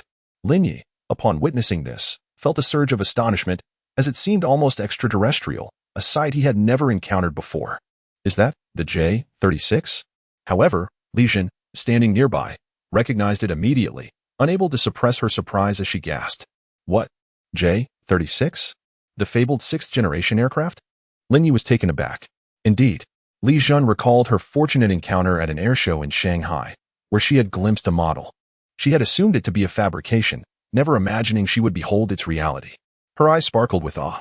It is essential to note that although it was a one-to-one replica model, it was ultimately a mere imitation. Yet, witnessing an authentic 6th-generation fighter jet before her eyes made her comprehend the sheer fantastical technology it embodied, akin to a groundbreaking marvel. Yet, I wonder about its combat capabilities. After all, this machine has never truly demonstrated its prowess. Lin Yi mused. How do we gauge its combat strength? Why not simply test it? He had not anticipated encountering a 6th-generation aircraft here, particularly the legendary J-36.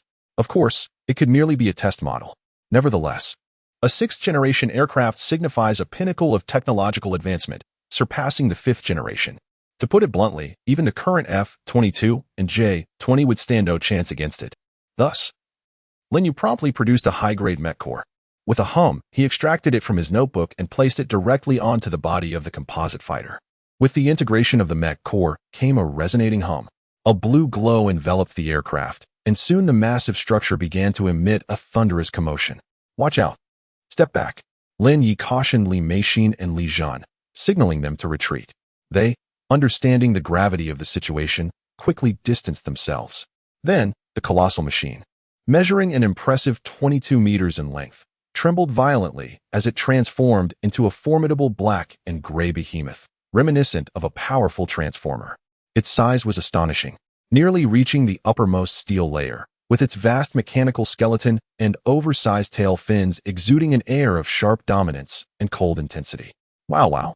It was undeniable that the emergence of this magnificent creature left even McLaren and Ferrari in shock, unable to contain their astonished cries. Hey. This new comrade is exceptionally large. Though they stood 5 to 6 meters tall, in the presence of the J-36, they appeared almost toy-like. Not to mention Lin Yi and his companions, who felt as insignificant as ants in comparison. What is this place? At this moment, upon successfully transforming, J-36 displayed a look of bewilderment in its mechanical gaze. However, upon noticing Lin Yi, it immediately adopted a respectful demeanor. It knelt on one knee, emanating a voice filled with reverence. "I pay my respects to my esteemed leader." "Ah, splendid." Lin Yi glanced at the data of this formidable entity.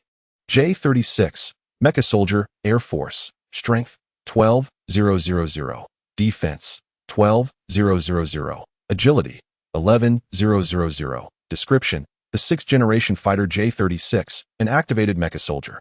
Possesses capabilities for both ranged and close-quarters combat. It is equipped with miniature nuclear missile systems as well as cannons, making it the most advanced 6th-generation fighter on Blue Star to date. Upon reading the information, he was taken aback. Wait, this fellow even carries nuclear weapons. Chapter 57. Heading to the southern capital, reuniting with an acquaintance. Lin Yi, it is a pleasure to see you again. One must acknowledge the formidable nature of nuclear weapons. These are instruments of annihilation reserved for the most elite nations worldwide. Yet here I stand, possessing such power myself. My goodness. Beside me, Li Meixin was equally taken aback. Wait, this guy possesses nuclear weapons? Does that not render us invincible? Invincible? Lin Yi believed that such an assertion was overly simplistic. One must not underestimate the military forces thriving in this apocalyptic landscape. While our armaments are more than sufficient to handle ordinary survivors and the creatures of this new world, the extent of the nation's reserves remains shrouded in mystery. Thus, caution is paramount. This remark elicited a subtle smile from Jiang Yume. Surely, no survivor would require nuclear weapons for combat. Yet, she conceded. It is true that one should not underestimate the firepower of those military units. Regardless, she cheerfully concluded, in any case, with this formidable asset at our disposal, our safety has been significantly bolstered. Lin Yi nodded in agreement. With this new addition, the J-36 undoubtedly stood as his most potent transformer to date. He then declared, "From this moment forth, you shall be known as Water Molecule." After all, is not the official designation of the 6th-generation aircraft Water Molecule? "Yes, my leader." Water Molecule replied with a respectful nod. Well then, with a new mech soldier at hand, coupled with the plethora of weaponry nestled within his spatial ring, Lin Yi felt a sense of security enveloping him. Where to next? Jiang Yume inquired. Next, he mused, it goes without saying. We shall vanquish more mutated beings and seek out several stunning beauties with scores exceeding 95. After all, he could not forget the impending calamities that lurked beyond the dense fog, particularly the resurgence of prehistoric creatures and the arrival of extraterrestrial beings. Who knows what chaos may ensue? If only he could unlock more games, perhaps an endless Galilean adventure or an interstellar fleet. Who would fear the disasters of Blue Star then? But of course, this hinges on the availability of game currency. Thus, Lin Yi summoned the F-22 Raptor. Raptor, hey boss, I'm here. As he spoke, a terrifying sonic boom resonated from outside, followed by the resounding arrival of a black transformer. The F-22 chimed in with a mechanical voice. Boss, what are your orders? You all, Lin Yi proclaimed as he accessed his laptop, expending 12,800 game coins to purchase 10 mech cores. He subsequently activated all 10 J-16s. With a series of guttural roars, one by one, the aerial transformers were born into existence. Lin Yi instructed. Follow the F-22 to locate a fallen city and exterminate the zombies. Accumulate more game coins. For the dense fog had lingered for 2 days and nights. An increasing number of zombies have emerged. He must continue to harvest game currency. No problem, boss. The F-22 Raptor found itself exhilarated, finally assuming the role of commander. Rubbing its hands together in excitement and with a fawning expression, rest assured, I shall accomplish the mission. Boom. With that declaration, it soared into the sky accompanied by 10 J-12 aircraft, setting out in search of new targets. Witnessing such an F-22 Raptor, Lin Yi wore a rather peculiar expression. Is this the appearance of the mech soldiers activated by the F-22? However, this was not the time for such considerations. Let us explore other places. All right. The several girls nodded obediently, promptly departing the base warehouse, boarding their vehicle, and navigating along the mountain road, the convoy moving slowly through the heavy rain. It was unclear how far they had traveled. The torrential rain persisted, and the dim weather rendered the distinction between day and night ambiguous. Although the girls were inside a luxurious heavy truck, boredom was setting in, leaving them drowsy. After all, with mech soldiers harvesting game currency worldwide, their presence was rendered unnecessary, leading to a sense of ennui. Night go, where are we headed now? Jiang Yume, somewhat bored, swayed her long, beautiful legs and apathetically gazed at Lin Yi from the bar counter. I'm not quite sure either.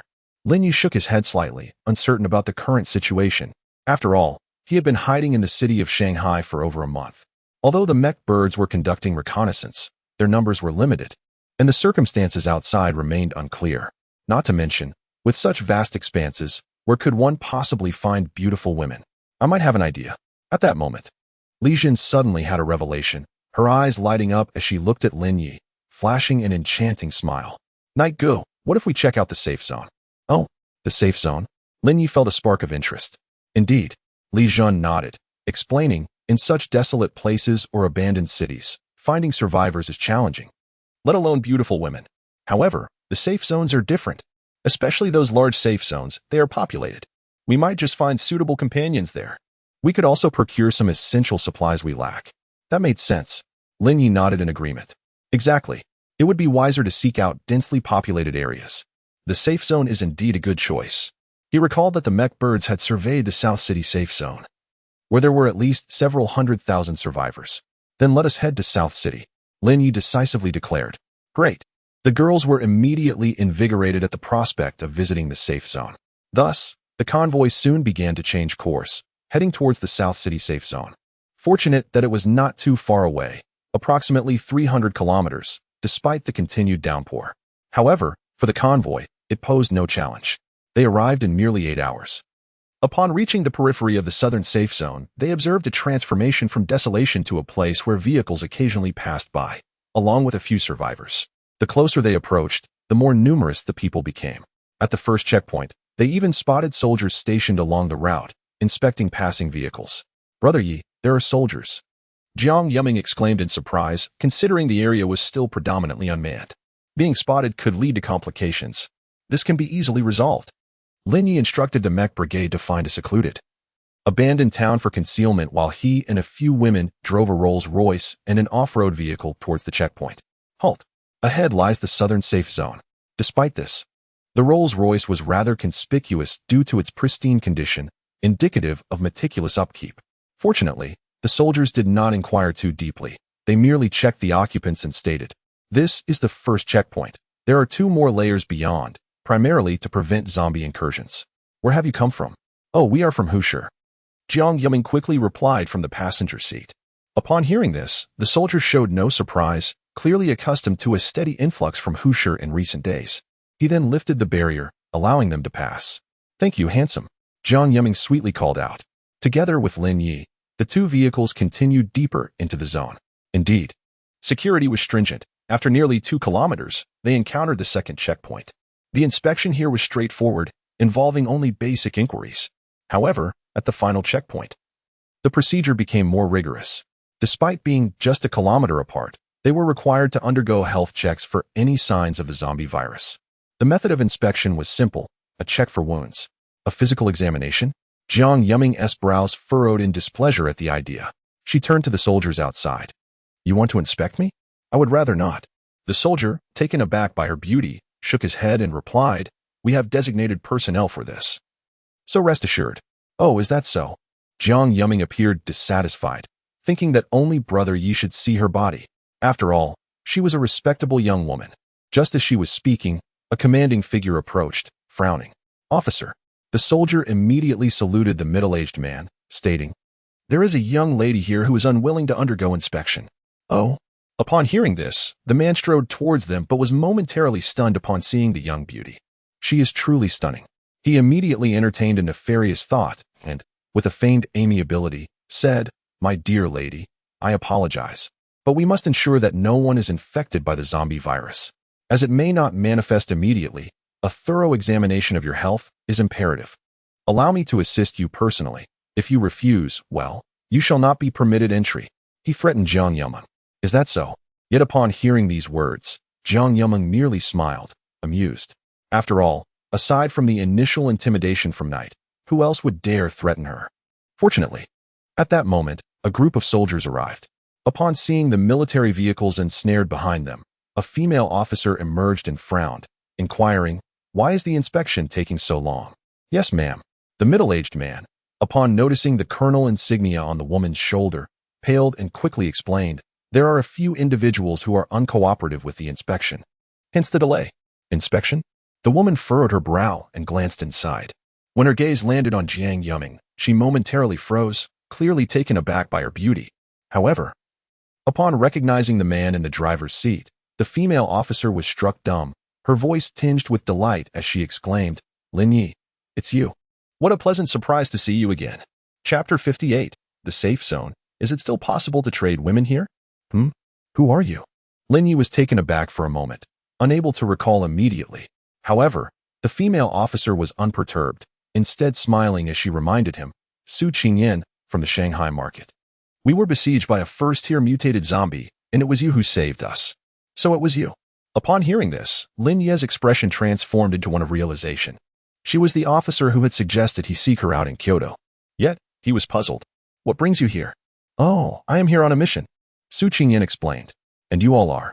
"Oh, we wish to enter and procure some supplies, but this fellow won't let us in." Jiang Yudream, recognizing her as Lin Ye's old acquaintance, not an ex-lover, immediately filed a report. "Is that so?" Upon hearing this, Su Qingyan's charming face turned frosty, her gaze icy as it fell upon the middle-aged man. At that moment, the middle-aged man was nearly frightened to the point of losing control. Goodness, this is the legendary second-tier gene evolutionary. Moreover, she is here on a mission. Thus, he quickly forced a smile, exclaiming, "It's a misunderstanding, just a misunderstanding." "Misunderstanding? Humph." Su Qingyan was well aware of the situation here, yet she chose not to dwell on it, inquiring, "Can we enter now?" Of course. The middle-aged man wiped his cold sweat and hurriedly granted them passage. This scene left Lin Yi somewhat astonished. "You're not going to hold a grudge?" "Grudge? Who would have thought?" Su Qingyan simply smiled and shook her head, saying, "You'll understand once you go in." Sometimes, she found herself at a loss for words. However, this only piqued Lin Yi's curiosity further. This safe zone was indeed different from what he had imagined. Yet, as they were granted entry, Lin Yi soon discovered the truth. Upon entering the safe zone, he found that the buildings were remarkably well preserved, with towering skyscrapers everywhere. Although some had suffered damage, the majority had been cleared. Furthermore, there were many survivors bustling about, creating a lively atmosphere. "I have matters to attend to, so I must take my leave." Once inside the safe zone, Su Qingyan announced her need to depart due to other tasks. "All right. Oh, by the way," seemingly recalling something, the female officer continued, "We have received reliable information that there will be a zombie frenzy here in the coming days. Please take care of yourself. If necessary, feel free to leave." "A zombie frenzy?" Lin Yi was taken aback by this news. "What? Can't you stop it?" "Well," hesitating as if it were confidential, Su Qingyan refrained from elaborating, only shaking her head and stating, "I cannot disclose that. I can only say that the main cause seems to be a high-level zombie king leading the charge, so." "A zombie king? What is that?" Jiang Yudream, intrigued by this novel term, leaned in closer. Su Qingyan remarked, "There exists a high-level zombie. As for its exact rank, I am uncertain, but my preliminary assessment suggests it may exceed level 5. The mention of level 5 indeed illuminated the eyes of the several women present. Observing their reactions, Su Qingyan assumed they were frightened, and thus, with a gentle smile, she reassured them, "There is no need for excessive worry. This frenzy has surged from the north to the south, rapidly accumulating an astonishing number of zombies. Our concerns lie not only with this zombie king, but also with the potential for reinforcements from the military in the future, which should mitigate the issue. She added, I have matters to attend to, so I must take my leave. Until we meet again. With that, Su Qingyan hastily departed. Little did she know. The women were not filled with fear, but rather a sense of exhilaration. Brother Yi, a level 5 zombie, possibly even exceeding that. Jiang Yumei whispered excitedly. If we capture it, won't we be able to advance again? Patience, Lin Yi replied calmly. Let us first investigate before making any decisions. All right. The women nodded obediently, following Lin Yi into the city. Upon their arrival, they found the safe zone to be quite chaotic, bustling with various activities. Some were engaged in trade, while others lay on the ground, barely clinging to life. Fights broke out, though they were swiftly quelled. The atmosphere was one of utter disorder. Lin Yi could even hear the desperate cries of women pleading for mercy, evidently in the throes of torment. Is this truly a safe zone? How chaotic! Jiang Yumei looked around, her innocent eyes wide with astonishment, filled with wonder rather than fear. Indeed, a veritable den of vice, Li Meixin teased, observing her companion's reaction. How absurd! Jiang Yumei retorted, a hint of indignation in her voice. I am quite innocent. At that moment, a cheerful young girl approached them, her enthusiasm palpable. Lin Yi snapped back to attention, noticing she appeared to be around 15 or 16 years old. This is the safe zone, albeit a rather disordered one. With such striking beauty among you, I fear you might easily attract unwanted attention. However, if you stay at our inn, it's a different story altogether. We have excellent security measures in place. Oh, really? Jiang Yumei, who longed for a lawless environment, inquired curiously, how much does it cost? Very affordable. The young girl eagerly replied, only 100 gold coins for a night. A luxurious suite that can accommodate all of you. But how much is 100 gold coins? Li Meixin asked with intrigue. 100 G. The girl appeared somewhat sheepish, casting nervous glances at the group, anxious not to lose this transaction. Indeed, 100 G. When converted to pre-apocalypse currency, it amounted to a staggering 70,000. Chen Xiao couldn't help but be taken aback. The young girl, however, chuckled awkwardly and said, one cannot compare with the usual prices. In the safe zone, only gold currency is accepted. The mere mention of gold currency instantly reminded several girls of the tons of gold they had previously gathered. Suddenly, they realized, wow, Brother Yi truly possesses foresight. This accumulation of wealth feels splendid. 10 tons of gold is equivalent to 10 million gold coins, which translates to a mere 100 gold coins a day. Such a bargain. Li Meixin exclaimed with excitement. However, as soon as those words left her lips, they attracted numerous greedy gazes from the surrounding individuals. Nevertheless, Jiang Yumei merely scoffed and cast a cold glance, utterly unperturbed. Whoever dares to steal shall meet their demise. Moreover, the young girl, sensing an opportunity, became even more enthusiastic and quickly added, we offer not just accommodation services, but a plethora of other assistance as well, including facilitating trade of supplies and acting as guides. Whatever is available in the safe zone, we can procure it for you. Even finding a few beautiful women? She questioned, only to pause mid-sentence. What? Is that not permissible? Nearby, Li Meixin, having overheard, smirked playfully. To their surprise, the young girl shook her head and responded, it's not that it can't be done.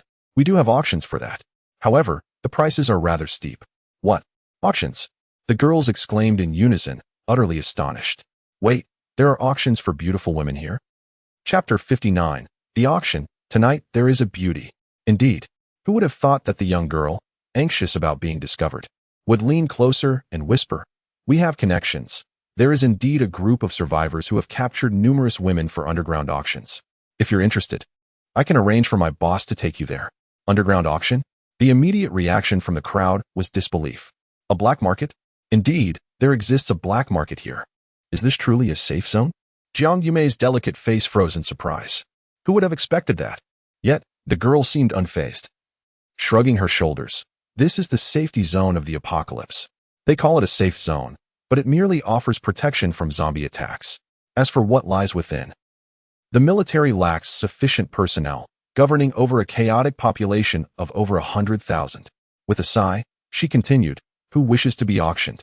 But this is the apocalypse. Without power, one can only be slaughtered at will. The young girl spoke with profound clarity. Indeed, Lin Yu nodded. acknowledging the grim reality of the apocalypse. Safety? That is a privilege reserved for the elite. All the so-called safety zones are rooted in the value one possesses, like cattle or sheep. Otherwise, who would go to such lengths to create shelters for you? Do you truly believe in a messianic rescue? However, I find this kind of safety zone quite appealing. Jiang Yumei, initially worried about excessive security, now realized her concerns were misplaced. But the young girl, noticing Jiang Yumei's confidence, was momentarily taken aback. This sister exudes such confidence. Still, she cautioned, I must remind you, with your stunning beauty, you are typically the prime target for those individuals. Haha. Upon hearing this, Li Meixin couldn't help but chuckle, playfully teasing, Yumei, you're the prime target. Jiang Yumei was momentarily stunned but quickly retorted with a smile. Then they better come and try. Enough of this. Let us find a place to rest for now. Ultimately, it was Lin Yi who spoke up. All right. The others had no objections and swiftly followed the young girl to the inn. Though it was dubbed the Apocalyptic Inn, it was essentially a large hotel. Clearly a 5-star establishment from before the cataclysm. However, it had now been commandeered. After paying a deposit of 100 grams of gold, which was merely a trifle for Lin Yi, the enthusiastic staff promptly invited them upstairs. Surprisingly, there was even electricity here. As they ascended in the elevator, the staff led them to a spacious 2-bedroom suite of approximately 60 square meters. Here it is. The ceiling height is excellent, allowing you to observe much of the outside situation. The female attendant smiled. Quite impressive. Li Jin thought that this place nearly rivaled the presidential suite. Who would have imagined that 100 gold would be so worthwhile? And looking outside, one can also glimpse the general situation of the southern safe zone. It is expansive, separated by a river. Over there, zombies still linger. However, soldiers are actively engaged in clearing the area, evidently working to extend the boundaries of the safe zone. Should you require anything, please do not hesitate to call me. My employee number is 006. The young waitress cheerfully stated before politely closing the door and exiting. As soon as the waitress departed, Jiang Yumeng, Li Meixin, Chen Xiao, and the other women eagerly reclined on the sofa, stretching languidly, their delicate faces illuminated with a sense of bliss. This feels wonderful. They had spent the past few days traveling through torrential rain, the best accommodations being within a heavy-duty camper. Now, arriving at the hotel, it felt almost indistinguishable from the world before the apocalypse, finally allowing them to sense a hint of tranquility. Yet below, the sounds of violence and robbery slightly mar the atmosphere. Have you seen Gotham? It feels very much like that, Li Jin remarked, observing the law enforcement team apprehending individuals, only to find that one was an evolved being from the apocalypse. In a matter of moments, the enforcement officers were subdued, and the culprit swiftly fled. Leaning against the window, Li Jin rested her exquisite chin in her hand, unable to contain her thoughts. Her words prompted Li Meixin to rush forward for a look. Nodding in agreement, it truly resembles that. However, they were not particularly fearful of the robbery. Come on, within the entire safe zone, there is no one more terrifying than this gang, Li Meixin quipped. I just pray that no one steals a Rolls-Royce. Otherwise, it would be quite the spectacle. She added with a hint of schadenfreude. The statement elicited smiles from the other women, unable to suppress their amusement. Indeed, should that vehicle be stolen, it would be akin to robbing the king of hell himself. At that moment, a knock echoed through the room. Hello, Mr. Lin, this is Su Lingwe. A sweet voice called from outside. Our boss has arrived. Oh, please come in. Lin Yi responded, nodding upon hearing it was the boss. No sooner had he spoken than Su Lingwei entered, accompanied by a woman appearing to be in her 20s. Do not underestimate this woman. Lin Yi noted she possessed an impressive score of 93. One could easily deem her a top-tier beauty, with a mature demeanor and a chic, short hairstyle that complemented her exquisite figure. A single phrase floated through Lin Ye's mind. A tempest of beauty. Hello, I am the owner of the inn, Qin Shuang. The woman said courteously, extending her hand to Lin Yi. Greetings, he replied, snapping back to reality as they exchanged a brief handshake. Mr. Lin, I have heard you wish to auction a woman. Perhaps, he replied cryptically. The implication was clear. If the conditions were right, he would entertain any offer. Do you have connections? He inquired. Of course. Qin Shuang revealed a charming smile and said, I am aware of an underground black market where everything is for sale, arms, weapons, even illicit substances and women. Anything you desire can be auctioned there. In fact, there is an auction happening tonight, and I wonder if you might be interested. Furthermore, I have heard that a beautiful girl has been brought back from abroad, quite exquisite. Upon hearing about the beautiful woman, Lin Yi was immediately intrigued. Absolutely. Money is no object. I wish to experience the black market for myself. I shall accompany you. However, upon hearing this, the other women immediately raised their hands in unison. That won't do. Lin Yi shook his head. There are too many of you. You should stay here. Very well. The women expressed some disappointment at his words. Qin Shuang, though puzzled, thought to herself, Brother, you already have so many beautiful ladies, and yet you still desire more? How insatiable. Nevertheless, she reasoned that there was profit to be made, so it mattered little. Please, follow me, she said with a slight smile, leading the way.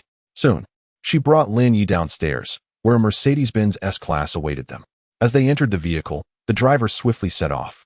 Upon noticing that it was a car from the Bolai Hotel, many survivors quickly cleared the path. This made Lin Yi realize that this woman was not to be underestimated.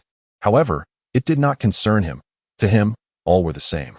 In the car, Qin Shuang, clad in a form-fitting black dress that accentuated her long, alluring legs, smiled and said, Of course, Mr. Lin, there are a few matters we must clarify in advance. If you intend to auction something, I will take a 5% commission. If you are purchasing items, you need not worry about payment, as I will take my 5% from the auction house. You are quite honest, Lin Yi remarked.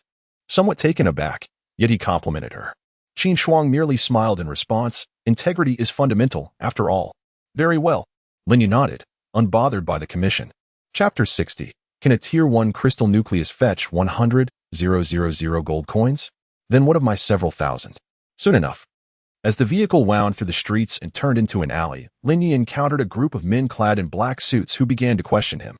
He quickly realized they were genetic evolutionists. Upon recognizing Qin Shuang, however, the subordinates instantly transformed their demeanor, becoming polite and respectful. Miss Qin, please enter. Thank you. Qin Shuang replied with a courteous nod, evidently a frequent visitor here. The vehicle soon progressed further, halting before an unremarkable iron gate. This gate was promptly opened by 2 security personnel. Upon entering, the interior was shrouded in darkness. Following the staff downwards, the true nature of the establishment gradually unfolded. The lights flickered, adorned with neon hues and pulsating music. Qin Shuang elaborated, This is the first level, a bar and entertainment area. You know, in these apocalyptic times, some individuals, overwhelmed by stress, come here to unwind. It's a means of liberating their true selves. Lin Yi observed the lively atmosphere within, with exuberant songs and dances. Women clad in shorts, wildly gyrating their slender waists. Below, survivors shouted, their faces flushed from the effects of alcohol. Some even indulged in indecorous acts in public view. Yet, the reality was harsh. Those who became inebriated and squandered their money were unceremoniously ejected. This place was indeed realistic, and undeniably a stress reliever. However, upon reaching the second underground level, the ambience shifted dramatically. In stark contrast to the previous revelry, it was eerily quiet, yet teeming with survivors engaged in gambling. The stakes were either gold coins or crystal nuclei. Here, some individuals struck it lucky, amassing fortunes overnight, and in the midst of a cataclysm, no less. Qin Shuang continued her explanation. Lin Yi nodded, comprehension dawning upon him. At that moment, a burly man in a suit passed by and, upon seeing Qin Shuang, immediately expressed reverence. Sister Shuang. Indeed. Qin Shuang acknowledged the man with a nod. Is this a new guest? He inquired, sizing up Lin Yi. Yes, Qin Shuang confirmed. He is here for the auction. Then please follow me. The man promptly led Qin Shuang and Lin Yi further down. They descended to the 3rd level, where Lin Yi discovered the trading hub, a place rife with arms dealers and various illicit activities, steeped in decadence and the scent of gunpowder. Upon entering the 4th level, it felt as though they had stepped into an entirely different realm. It was serene, exceptionally quiet, yet opulent, with resplendent lighting that exuded an air of elegance and prestige. Noticing the intrigue in Lin Yi's eyes, Qin Shuang, a perceptive woman, smiled and remarked, You must be curious why the people here are so warm towards me. The answer is simple. I have invested here, which is why they refer to me as Sister Shuang. Indeed, it seems you are quite remarkable. Lin Yi nodded in acknowledgement, only to find that now it was Qin Shuang who appeared astonished. Due to the guests brought in from the past, although none were simple, none matched the composure of the young man before her. This only heightened her sense of intrigue. Little did she know that Lin Yi's complexity surpassed her imagination. With a mere willingness, he could effortlessly dismantle the entire safe zone. However, He had his reasons for being there. Soon, under Qin Shuang's arrangement, Lin Yi secured a rather favorable position. He inquired, "Are you not afraid that I might be financially challenged?" Qin Shuang, with an enchanting smile, retorted, "I have great confidence in my judgment. You do not strike me as someone lacking in wealth." "What leads you to that conclusion?" Lin Yi asked, intrigued. Qin Shuang replied, "The girl beside you, named Jiang Yumeng, possesses a knife that is exceptionally sharp and extraordinary, one I have never encountered before. If that knife were to be placed here, I believe it would fetch a staggering price." Lin Yi recalled Jiang Yumeng's knife, the one that had been deemed inferior. It could command a good price, he mused. He wondered how much a moonlight knife would be worth. "Welcome everyone to this auction. We have a total of 8 items up for bidding." At that moment, a melodious voice snapped Lin Yi back to attention. A beautiful female auctioneer, microphone in hand, politely and enthusiastically explained the rules. Bidders are free to place their offers. However, we will only accept currency from the apocalypse. Should anyone wish to auction their own items, our staff is available to assist. If there are no further items, we will conclude the auction after all goods have been sold. Now, let us present the first item. As she spoke, a staff member unveiled a crystal core emanating a faint green glow. "This is a first-tier zombie crystal core."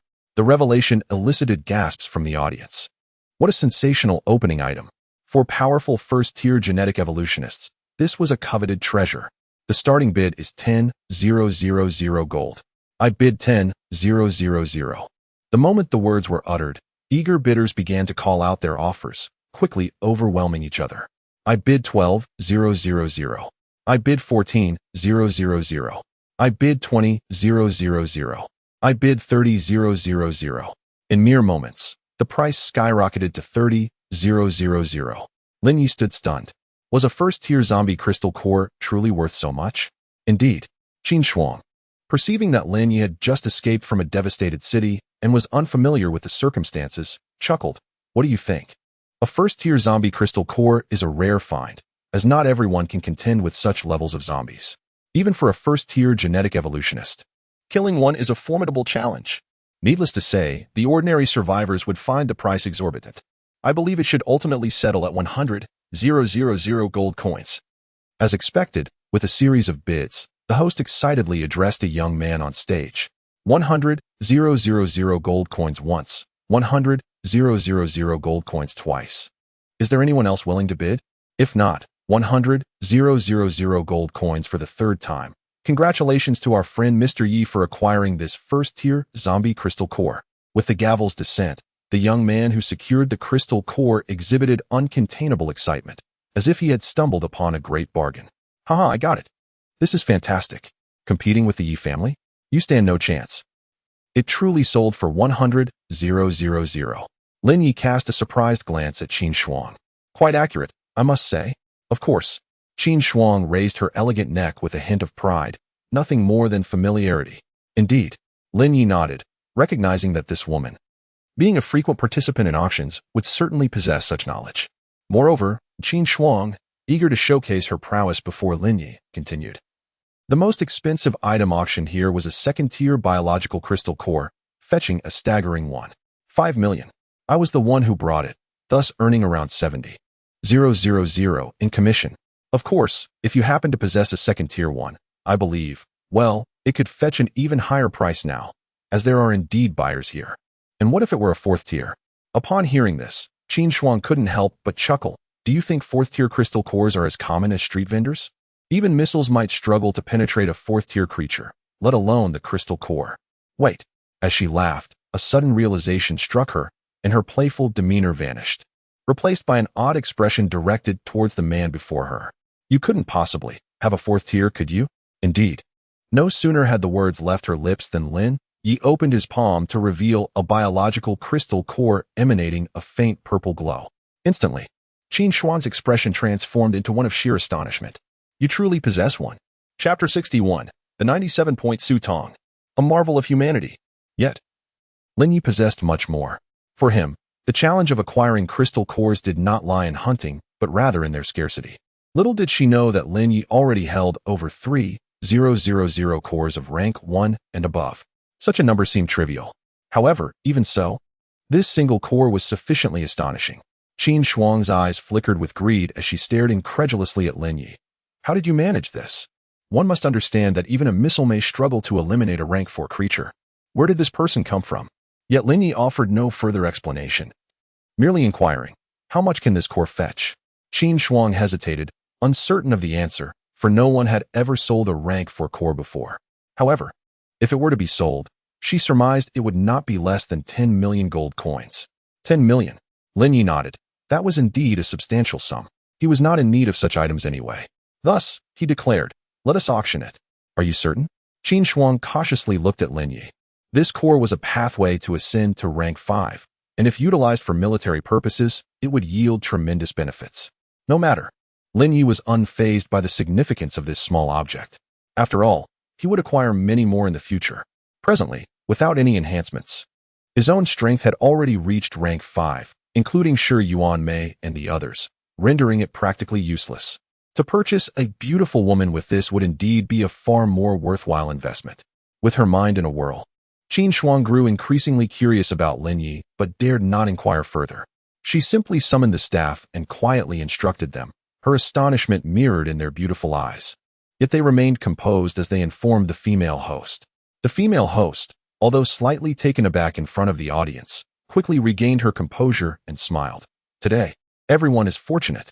In addition to a rank 1 zombie crystal core and a subsequent rank 2 zombie crystal core, we are introducing a remarkable item. Oh, what other treasures await?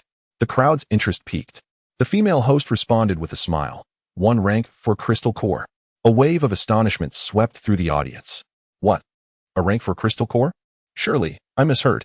Is this real? How can this be possible? Indeed, upon her announcement, shock enveloped the crowd.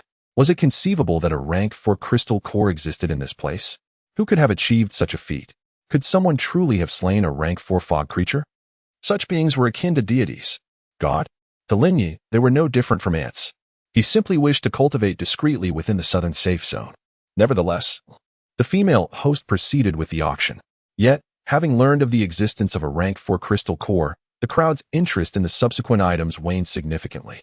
For instance, the newly developed particle gun, capable of unleashing energy beams potent enough to eliminate 4th and 5th tier gene enhancers through the utilization of crystal cores, is set to commence bidding at a starting price of 10,000 gold coins. For Lin Yi, however, it bears little distinction from the Barrett rifle in the game Crossfire, offering a comparable level of power. The remaining items on display are either newly launched laser blades, remarkably sharp, yet still a far cry from the exceptional quality of the cutting-edge blades, or various types of protective gear.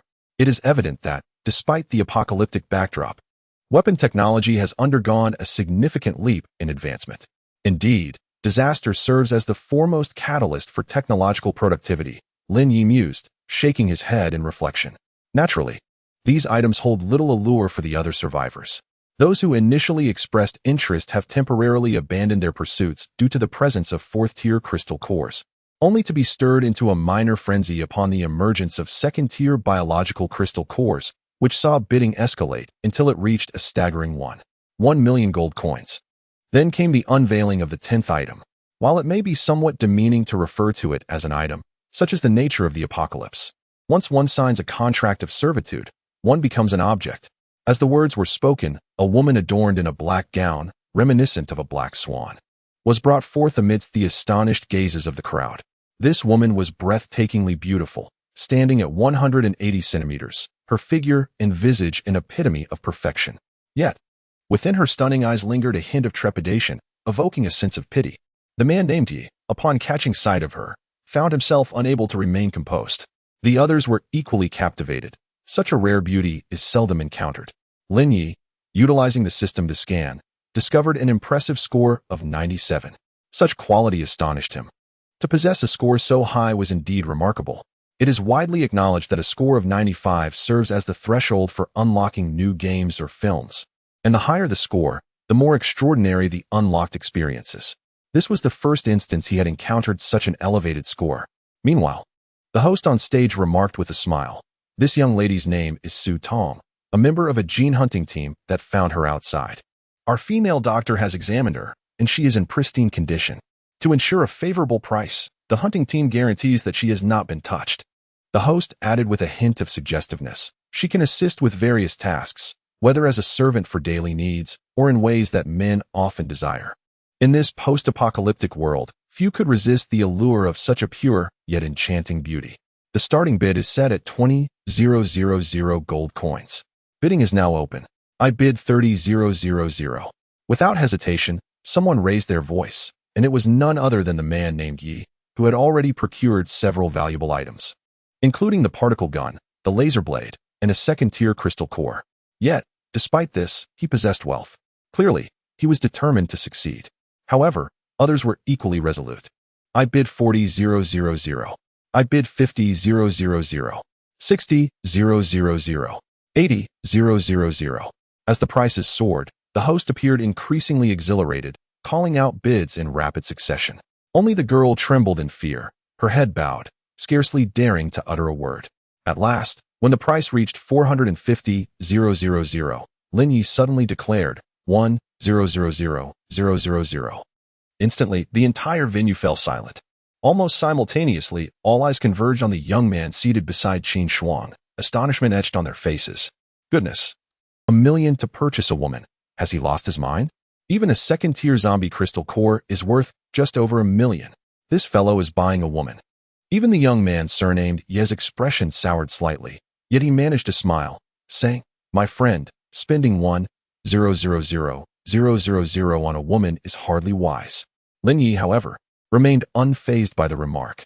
Ignored, Yi Liangshan's displeasure deepened, and he threatened, "Kid, a woman is merely a plaything.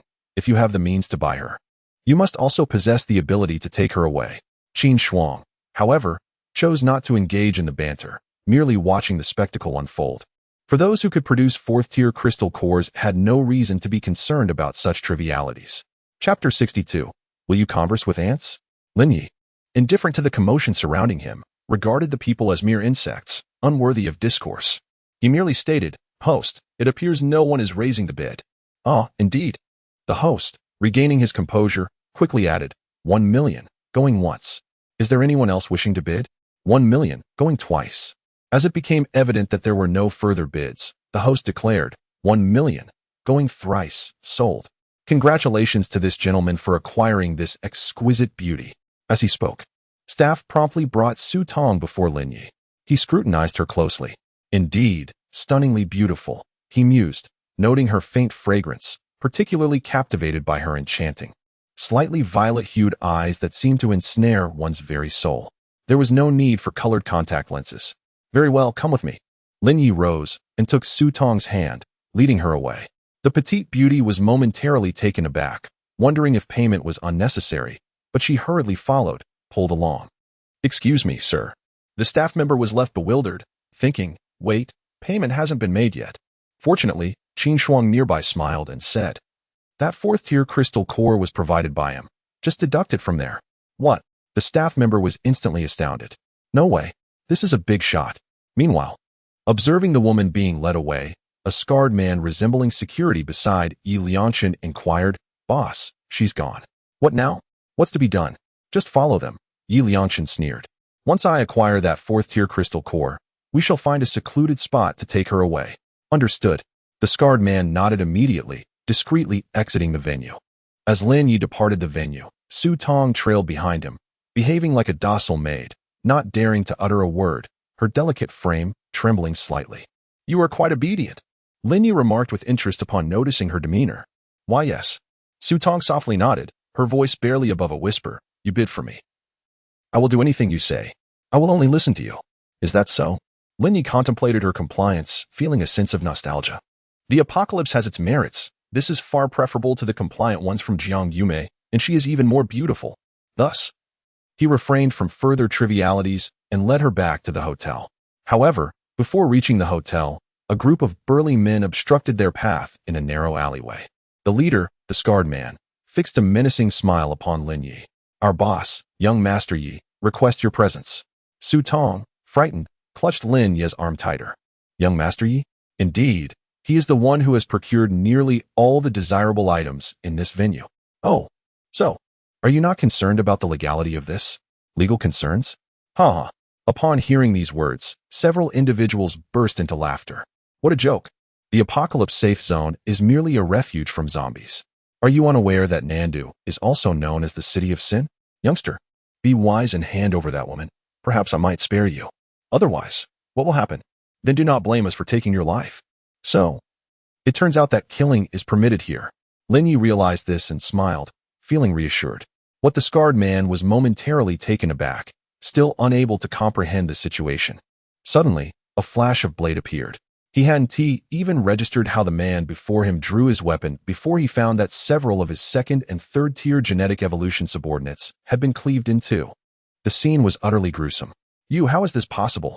Witnessing Lin Yi's terrifying prowess, the scarred man's pupils dilated in shock. Holy smokes, this is incredible. Please, brother, let us discuss this calmly. Do not resort to violence. Discuss calmly? Too late. Lin Yi would not show mercy to such individuals. In the astonished gaze of Su Tong, he swiftly took them all down. Only then did he sheath his weapon, turning with the lovely girl to leave. The entire encounter took less than 5 seconds. It was so swift that when the enforcement team arrived, the leading officer, upon seeing the fallen survivors, turned pale. It was Scar, a first-tier genetic evolutionist named Yi Liangqin. It seemed he had been killed with a single blow. What? Killed in one strike? How is that possible? Several enforcement team members were in shock. It should be noted that this individual was a first-tier genetic evolutionist. Even the strongest second-tier evolutionist, Su Qingyan, who had just arrived in Nandu, could not so easily slay Scar. Yet now, this first-tier individual had been dispatched with a single stroke. Who did this? How was it accomplished? A collective gasp echoed, disbelief etched on their faces. Only the enforcement team leader remained composed, promptly stating, "Let us return and report the intelligence." Agreed. The group nodded in unison. They hastily dealt with the bodies and hurried back to the enforcement bureau within the safe zone. Meanwhile, Lin Yi had already returned to the hotel with Su Tong. For him, killing a first-tier genetic evolutionist was trivial. Even if a 10th-tier one appeared, it would merely be a matter of a single strike. He hardly regarded anyone named Yi with any seriousness. His sole objective was this stunning beauty, rated a 97. "Brother Yi, you're back." Upon Lin Yi's return, the bored women eagerly greeted him. However, when they noticed the delicate beauty with striking purple eyes behind him, they were collectively astonished. While this girl is stunning, Jiang Yumeng, who prided herself on her looks, believed few could rival her. Yet upon seeing Su Tong, she was left speechless. Suddenly, she felt as though she was lacking just a little. "My goodness, how extraordinarily beautiful this is." "Night brother, where did you acquire this?" "It was obtained at an auction," Lin Yi replied. Upon hearing this, Su Tong trembled slightly, lowering her head in a somewhat humble manner. "What do you mean, an auction?" However, this statement caused several women to widen their eyes in astonishment. No way. Can such stunning beauty really be auctioned off? And at this level? How much did it sell for? Li Meixing couldn't help but exclaim in astonishment. 1 million gold coins. 1 million. Jiang Yumeng immediately grew somewhat irate. For such caliber, it only fetched 1 million? Does that mean I could only sell for 700,000? No. But Li Meixing quickly waved her hand, insisting 700,000 would absolutely not secure you. Oh, what does Sister Meixing mean by that? Upon hearing this, the young beauty's eyes instantly sparkled. Could it be that in your eyes, I am even more beautiful than this enchanting lady before us? Not exactly. Unexpectedly, Li Meixing shifted her tone and uttered a statement that nearly rendered her faint with indignation. Primarily, you are still a 5th-tier gene evolver. Just this fact alone warrants an additional 0. I can't believe it. Upon hearing this, Jiang Yiming nearly lost consciousness from anger. Yet, this remark caught the attention of the enchanting young lady beside Lin Yi, whose innocent and alluring face displayed sheer astonishment. A gene evolver, 5th tier. Chapter 63. Unlocking a new game, the Doomsday Chariot. The girl, seemingly slightly smaller than herself, is a 5th-tier genetic evolver. She thought she must have misheard. Are you certain it's 5th tier and not just 5th level? Absolutely. Li Meixing glanced at the petite beauty and replied with a smile, in our realm. 5th level is akin to mere ants. Good heavens. Su Tong was utterly astonished. What on earth are the identities of these individuals? It appears that within the entire southern city safe zone, the strongest are merely 2nd-tier genetic evolvers. Yet now, several 5th tier have appeared. If only she knew that Lin Yi was actually at the 30th tier, she would likely question her very existence. However, Lin Yi's focus was not on levels. as he did not regard Southern City with any significance. His interest in Sutong stemmed from a desire to unlock a superior game. Of course, the beauty aspect did hold some appeal for him as well. Thus, the night arrived swiftly. After a simple meal, Sutong, having finished her bath, willingly approached Lin Ye's room. Knock, knock, knock. Upon entering, she appeared in a light beige camisole nightgown, revealing her fair shoulders and long, beautiful legs. The sheer fabric accentuated her exquisite figure under the soft glow of the lights, creating a captivating visual. And master, as she stepped inside, Sutong gazed at Lin Yi with a hint of humility. Lin Yi, not one for unnecessary words, considered himself rather slow in this situation. He suspected others might have already engaged in such matters in the vehicle. Consequently, what followed was the sort of content that many might prefer to overlook. The next morning, as Lin Yi opened his eyes once more, he felt invigorated. However, Sutong was not faring as well. Her constitution was too frail, leaving her fatigued and still asleep. At that moment, the voice of Qin Shuang resonated from outside. "Boss Lin, I'm back." Upon hearing this, Lin Yi arose, donned a simple outfit, and opened the door. Finding Qin Shuang had been waiting for quite some time. Noticing Lin Yi appeared in good spirits, she playfully remarked, "Boss Lin, you rested well yesterday, didn't you?" Lin Yi, unfazed, replied nonchalantly, "If it's good or not, why don't you try it yourself?" Just that single remark caused the lovely boss's cheeks to flush with embarrassment. Nevertheless, she swiftly changed the subject, handing Lin Yi a card. This is a universal gold card for the safe zones, usable in major safe zones worldwide. It contains 11 million, which is the total amount after deducting fees and the cost of the maid you purchased. What? The mention of such a sum left Li Meixin and the other women nearby utterly stunned, rushing over in disbelief. Did I hear that correctly? 11 million. A fourth-tier crystal core can sell for 11 million? Is that true? Qin Shuang, unaware of the wealth Lin Yi and his companions possessed, merely chuckled. Do you think fourth-tier crystal cores are common? Even elite military organizations find them challenging to hunt. Thus, their prices are naturally exorbitant. Indeed, the women exchanged glances, as if they had uncovered a lucrative opportunity. A fourth-tier crystal core can sell for over 10 million. Imagine if we had 10 or even 100 of them. We would surely become billionaires by the end of days. Oh right. As Lin Yi handed over the gold card, Qin Shuang added, "Boss Lin, in the future, if you need anything, be it for auction or purchasing supplies, do not hesitate to seek my assistance. Discounts available." Lin Yi nodded at the formidable beauty before him, remarking, "If it weren't for the apocalypse, I would certainly add you as a friend." However, upon hearing this, Qin Shuang chuckled softly. "It's best if we remain just friends." With that, she turned to leave. Once she departed, Jiang Yumei rushed over, brimming with excitement. "Brother Yi, did you hear that? A single fourth-tier crystal core sells for over 10 million. Shouldn't we strive to earn more? We could strike it rich." "Absolutely." Li Meixin nodded vigorously. "This item is incredibly valuable. I believe we should hunt more of them." Lin Yi could hardly oppose this notion, though he held little regard for the safety zone. He had to admit, the technical personnel there were quite competent, including various experts. They had even begun developing new equipment and weapons. Perhaps he would find their services useful in the future. Regardless, the fourth-tier crystal cores held little value for him personally. It would be wise to exchange them for more gold coins. Thus, he stated, "I will arrange for more mech birds to scout the area. You all keep a lookout to see if you can locate other high-tier zombies." After all, Chi Tian had mentioned that a large-scale zombie frenzy might erupt soon, led by at least fifth-tier creatures. Therefore, it was certain that some zombies had evolved. Understood. Li Meixin and Jiang Yumei eagerly set off. "We shall join as well." With their prowess exceeding 6th tier, Chen Xiao, Xierame, and Li Jin were equally eager, rushing out to help Lin Yi amass wealth. As for Lin Yi, after the women departed, he retreated to his room. There, he found Sutong awake, clutching her blanket, her delicate face slightly flushed as she softly called out, "Master." Despite having experienced this before, Lin Yi felt a stir of emotions upon seeing such a captivating beauty. However, he was acutely aware of the current priorities. He retrieved his alien laptop, which had remained powered due to the abundance of energy supplied by the mech soldiers, each akin to a nuclear power generator. Soon, he discovered a new game available. Doomsday Chariots? Yes, indeed, boss. The system's voice chimed in.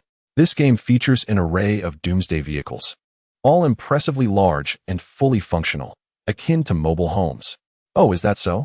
Upon hearing this, Lin Yi felt a stir within his heart. Upon opening it, he discovered that the so-called Doomsday War Machines game indeed featured dozens of various armored vehicles. Some were colossal, comparable to a fortress of the apocalypse. Terrifying tanks and armored cars towering over 100 meters. Tanks and armored vehicles. Others resembled modified supercars with a low profile, akin to technological war machines traversing the desolate ruins of the world, equipped with automatic cannons and missile launch units. Despite their smaller size, their designs were extraordinarily extravagant. The supercars included SUVs and motorcycles with oversized wheels, the latter also boasting a cannon at the front. The prices varied significantly. The tank-like armored vehicle, resembling a mobile fortress of doom, commanded a staggering price of $30 million. The modified supercars with their low profiles were priced at only $5 million. Motorcycles were even more affordable, costing merely $1 million. Just imagine, if one could extract these and activate them to transform into something akin to Transformers. How utterly outrageous that would be. Lin Yi was utterly captivated by the sight of such doomsday war machines. The reason was simple. They were simply magnificent. Chapter 64. A swarm of thousands of miniature zombies? To be frank, if these beings were to be extracted and transformed into mechanized soldiers, it would undoubtedly epitomize the perfect image of a post-apocalyptic wasteland. However, considering their sheer size, retrieving one directly would prove impractical. There simply would not be sufficient space in the bedroom. Follow me. With this thought in mind, he led Su Tong outside the city of Nan. At that moment, the torrential rain had mostly subsided, but the sky remained shrouded in a mist, as if foreboding a more terrifying storm to come. Before long, he discovered a secluded, abandoned area in the wilderness. "Master, what are we doing here?" Su Tong asked, a hint of fear evident in her voice, her steps still slightly painful. She looked at Lin Yi apprehensively. "Oh, I almost forgot." Realizing that this young beauty had yet to sign the soul contract, he produced a contract book and urged Su Tong to inscribe her name. "Now you belong to me. Just write your name there." "Oh, all right." Trusting him, Su Tong obediently signed her name. With a hum, as the light emanated, the soul contract took immediate effect, even if she did not use her real name. The act of signing bound her to the contract. Su Tong felt an inexplicable bond forming within her heart. Having finalized the contract, Lin Yi then retrieved his laptop. And amidst Su Tong's bewildered purple eyes, he swiftly made a move. With a resounding boom, a white light materialized, instantly expanding after leaving the computer.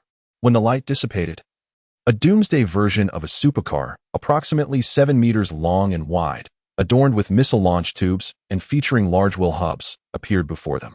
"My goodness," Su Tong gasped, covering her adorable mouth with her delicate hand, her eyes filled with disbelief. "How is this possible?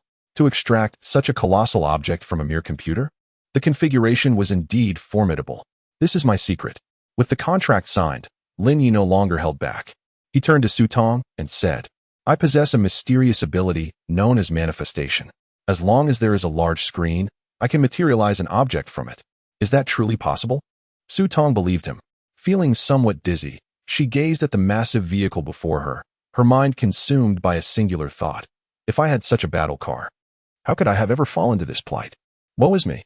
Yet this was not the most astonishing revelation. After spending 5,000,000 game coins to purchase the battle car, Lin Yi then invested 1,288,888 game coins to acquire an advanced mecha core. As the choice was made to utilize it, the instant the mech core integrated, the war chariot was instantly activated. With a series of clicks, the vehicle rapidly transformed into a towering 7 meters in height, adorned in a gleaming silver hue, equipped with launch tubes and energy hand cannons, alongside colossal machine guns resembling a mech soldier. "Behold, my esteemed leader." Upon activation, the war chariot promptly knelt on one knee, displaying an unparalleled reverence towards Lin Yi. My heavens! At this spectacle, Su Tong's mouth dropped open in astonishment, nearly wide enough to accommodate an entire banana. Is this really possible? If only I could procure an aircraft carrier. That would render us truly invincible. Of course, Lin Yi could indeed acquire an aircraft carrier, but the expense was exorbitant, requiring a staggering 12,888 game coins to activate. Thus, he remained unhurried, knowing that two formidable beings were stationed aboard the carrier, and he could always deal with it when the need arose. Moreover, he had somewhat relinquished this aspiration. Why? The immense war chariot fortress was merely 30 million game coins. If he were to discover a few stunning beauties in the future and unlock a starship game, oh, what a marvel that would be. At that point, he would have no fear of the impending apocalypse of Blue Star. He would soar into interstellar travel, invincible indeed. Thus, the immediate priority was to devise a means to secure more enchanting companions and unlock several new games. Additionally, he needed to amass more game coins. Lin Yi had recognized that as the size and technology escalated, the requisite game coins multiplied correspondingly. He estimated that acquiring a starship would demand at least 100 million coins. Fortunately, this place was abundant in zombies and mutated creatures. Conservatively estimating, there were at least several hundred billion, which could easily translate into trillions of game coins. At that moment, a system notification chimed. Ding! There is 1 week remaining until the third calamity, the blizzard disaster, descends. Please prepare promptly, boss. The impending third wave of calamity stirred something within Lin Yi. However, he felt no anxiety, as his current strength would render him largely unaffected by the blizzard. Moreover, he possessed a shelter game. For just a few million coins, he could create a refuge capable of withstanding a cold wave. Master, look quickly. At that instant, Su Tong, seemingly having made a discovery, turned pale with fear and urgently pointed into the distance, exclaiming, "What is that?" Following her gaze, Lin Yi's attention sharpened. He was taken aback to see a dense throng of zombies, a staggering multitude, numbering in the tens of thousands. They varied greatly in size, including several green, rotund figures, alongside others that were emaciated, emanating a crimson glow, and towering an astonishing 3 to 4 meters. A minor zombie frenzy has erupted, Lin Yi observed with a sense of astonishment. Moreover, it appears that not only are there first-tier zombies, but also several second-tier ones. It seems this is indeed the zombie outbreak that Su Qingyan had foretold would occur in the coming days. However, clearly, this is merely a small wave. The true frenzy has yet to manifest. Nevertheless, even this minor surge of zombies could easily obliterate a medium-sized doomsday base. Yet, fortuitously, it has arrived just in time. In the face of a horde capable of annihilating a force of over 1,000 individuals, Lin Yi remained unfazed. Instead, he addressed the colossal figure beside him, saying, "You. Give it a try?" Understanding his leader's command, the doomsday war machine suddenly swung its arm. Then, with a resounding boom, a nearly 2-meter-long energy cannon extended from its arm, rising steadily to aim at the zombie horde stretching 2 to 3 kilometers ahead. Buzz! Boom! A terrifying wave of energy surged forth instantaneously, sweeping across the battlefield like a cannonade. Chapter 65, The Siege of Zombies. The True Apocalypse Crisis. In an instant, a colossal wave of energy, imbued with temperatures soaring into the thousands, descended like a meteorite upon the relentless horde of zombies. The impact resonated with a thunderous roar. Countless zombies were violently hurled away by the overwhelming shockwave, while those at the epicenter were instantaneously vaporized, leaving behind only glimmering crystalline cores. "Oh my goodness!" Su Tong exclaimed, utterly astonished as she stood behind Lin Yi, her gaze fixed on the spectacle before her. Is this firepower even conceivable for an ordinary person? It's astonishing. One strike, and hundreds are annihilated. Yet, the devastation did not cease there. Boom, boom, boom. With the arrival of new mechanized soldiers, missile launchers unleashed their payloads like a torrential downpour of rockets. Instantly, the area ahead was engulfed in a fiery inferno. Whether it was the ordinary zombies or the first-tier green behemoths, they were obliterated in an instant. Even the second-tier zombies, towering at 4 meters and emaciated, were not spared from the onslaught. Under the relentless artillery fire, they were reduced to mere skeletons. Simultaneously, there was a terrifying roar of engines in the distance as a sleek fighter jet descended from the sky to join the fray. Unfazed by the onslaught of tens of thousands of zombies, it spun its Gatling gun, modified from its original design, and unleashed a frenzied barrage upon the surrounding foes. This Gatling gun, standing nearly 20 meters tall, unleashed bullets akin to cannonballs. Come on, come on. In an exhilarating display, the surrounding zombies were systematically eradicated. Su Tong could only watch as the innumerable zombies besieged the two colossal machines. Although the mechanized soldiers were few in number, merely 2, their imposing size and remarkable defenses rendered them nearly invulnerable. The zombies, undeterred, attempted to scale them, yet the newly arrived raptor showed no fear. While its Gatling gun whirred in a frenzy, it deftly dispatched 2 zombies that had managed to climb onto it. Using both hands and feet, it crushed the second-tier zombies, their bones shattering beneath its relentless assault, turning them into mere remnants of bone dust. The sweeping fire continued unabated. Within mere minutes, the battlefield was littered with a vast expanse of zombie corpses, numbering at least in the tens of thousands. Roar, roar, roar. Finally, the remaining zombies could no longer withstand the onslaught. Faced with imminent annihilation, they howled in despair under the leadership of a few second-tier zombies, attempting to retreat. Su Tong had never witnessed such a scene. Since the outbreak of the apocalypse, she had been relentlessly pursued by zombies, too frightened to venture outside. Even the ordinary zombies were a source of terror for her, always on the run. Yet, this was the first instance she had seen zombies being pursued by others. And in such a disheveled state, are we truly playing the same game of life? Su Tong questioned her existence, feeling as though her life had been lived in vain. Yet, she failed to consider the prowess of Lin Yi, who possessed extraordinary advantages, various game resources and equipment, along with a mech core. This was merely a display of modesty. They pursued and eliminated the surrounding zombies with remarkable efficiency. As the two colossal figures cleared the area, they swiftly caught up with the remaining undead, soaring past them. They landed and transformed into mech soldiers, ready to engage head-on. In this manner, over 30,000 zombies were entirely dispatched within a mere 10 minutes. Even Lin Yi began to ponder whether he was truly underutilizing his capabilities. Was this contraption genuinely intended for combating zombies? He silently inquired of the system, questioning the difference between using a cannon to swat a mosquito. The system promptly replied, "Certainly not, boss. Once you ascend to become the ruler of Blue Star, facing genuine adversaries, they will serve as your most loyal soldiers, charging into battle alongside you." Oh, the ruler of Blue Star, true enemies. Lin Yi's heart stirred at this notion, sensing an exhilarating fervor. Suddenly, as the two giants dispatched the remaining zombies, their number of mech birds had expanded to over 100, scavenging for zombie cores on the battlefield. An urgent alarm and the sound of horns echoed from the direction of South City. "That seems to be coming from South City," Su Tong remarked, following the sound. Simultaneously, sharp-eyed soldiers within the South City shelter detected an anomaly. "Look, what is that?" they exclaimed, witnessing a vast, dark mass of roaring zombies surging toward them like a tide. The soldiers who realized the gravity of the situation felt their pupils constrict in fear, trembling as they shouted, "It's zombies! The zombie horde is upon us!" "What? A zombie horde?" Quickly, to the city walls. The soldiers, previously nonchalant, scrambled up the walls, only to be horrified by the sight of numerous strange creatures, dark and ominous, breaching the first line of defense from approximately 5 or 6 kilometers away. Moreover, several military trucks were racing toward the shelter at breakneck speed. The alarm had originated from that direction. This was not an isolated incident. Soon, the horns from other protective zones echoed in unison.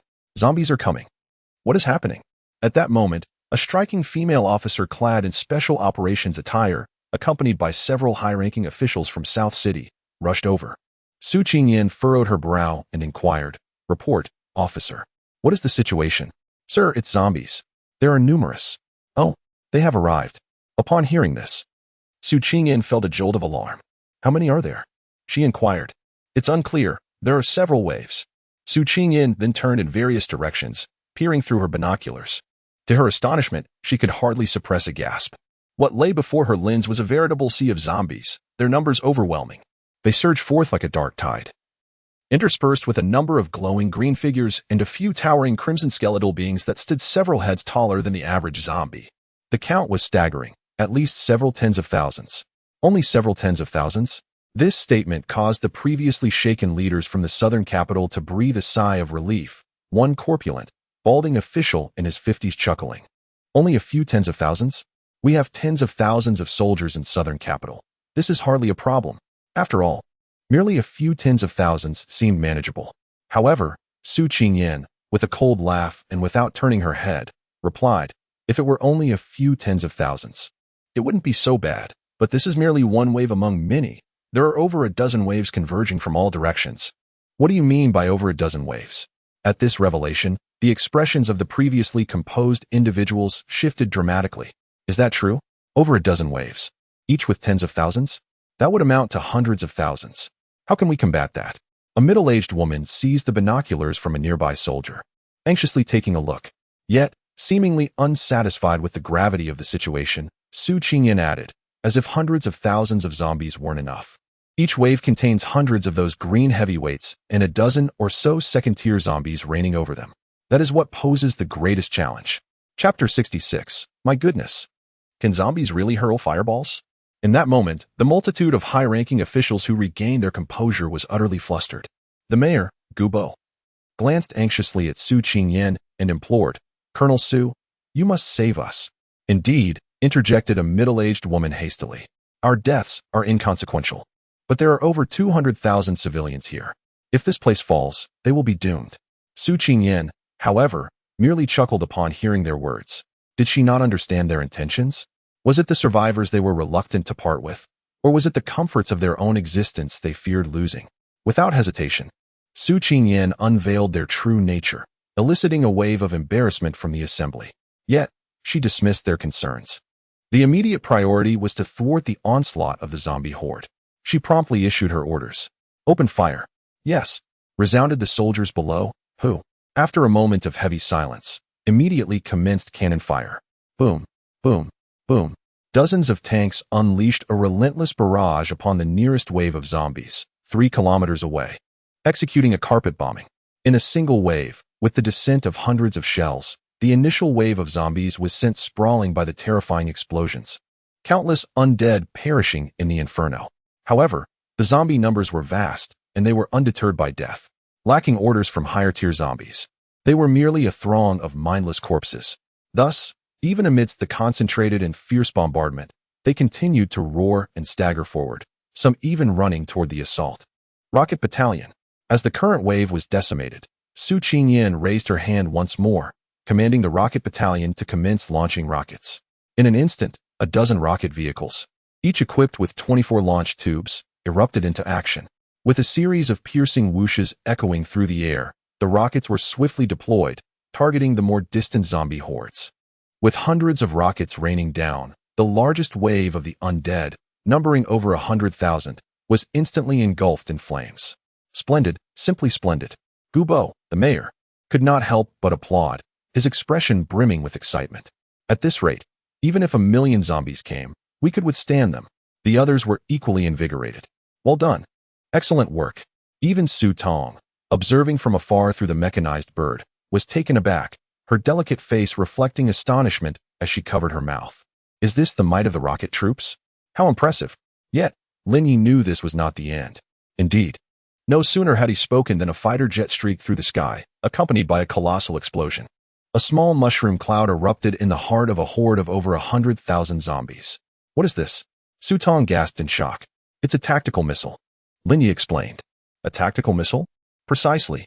Lin Yi nodded, acknowledging the situation. This device is akin to a miniature nuclear weapon, capable of complete annihilation within a 2-kilometer radius and inflicting radiative harm up to 5 kilometers. The advantage lies in the absence of nuclear contamination. Who would have thought that at this juncture, these individuals could still deploy tactical nuclear warheads? Indeed, as the tactical nuclear missile was launched, a cataclysmic inferno erupted, engulfing the horde of zombies in a fiery blaze reminiscent of Doomsday. Their frail forms were vaporized, while those farther away were thrown aside by the terrifying shockwave, creating a mushroom cloud that soared hundreds of meters into the sky. This onslaught claimed the lives of at least tens of thousands. "Wow, what immense power!" exclaimed Fengqin, unable to contain his astonishment. However, Lin Yi turned to the behemoth beside him and inquired nonchalantly, "If you were at the epicenter of the nuclear blast, would you survive?" That question, Fengqin mused, stroking his chin. It shouldn't be a significant issue. This device can reach temperatures of several tens of millions of degrees Celsius.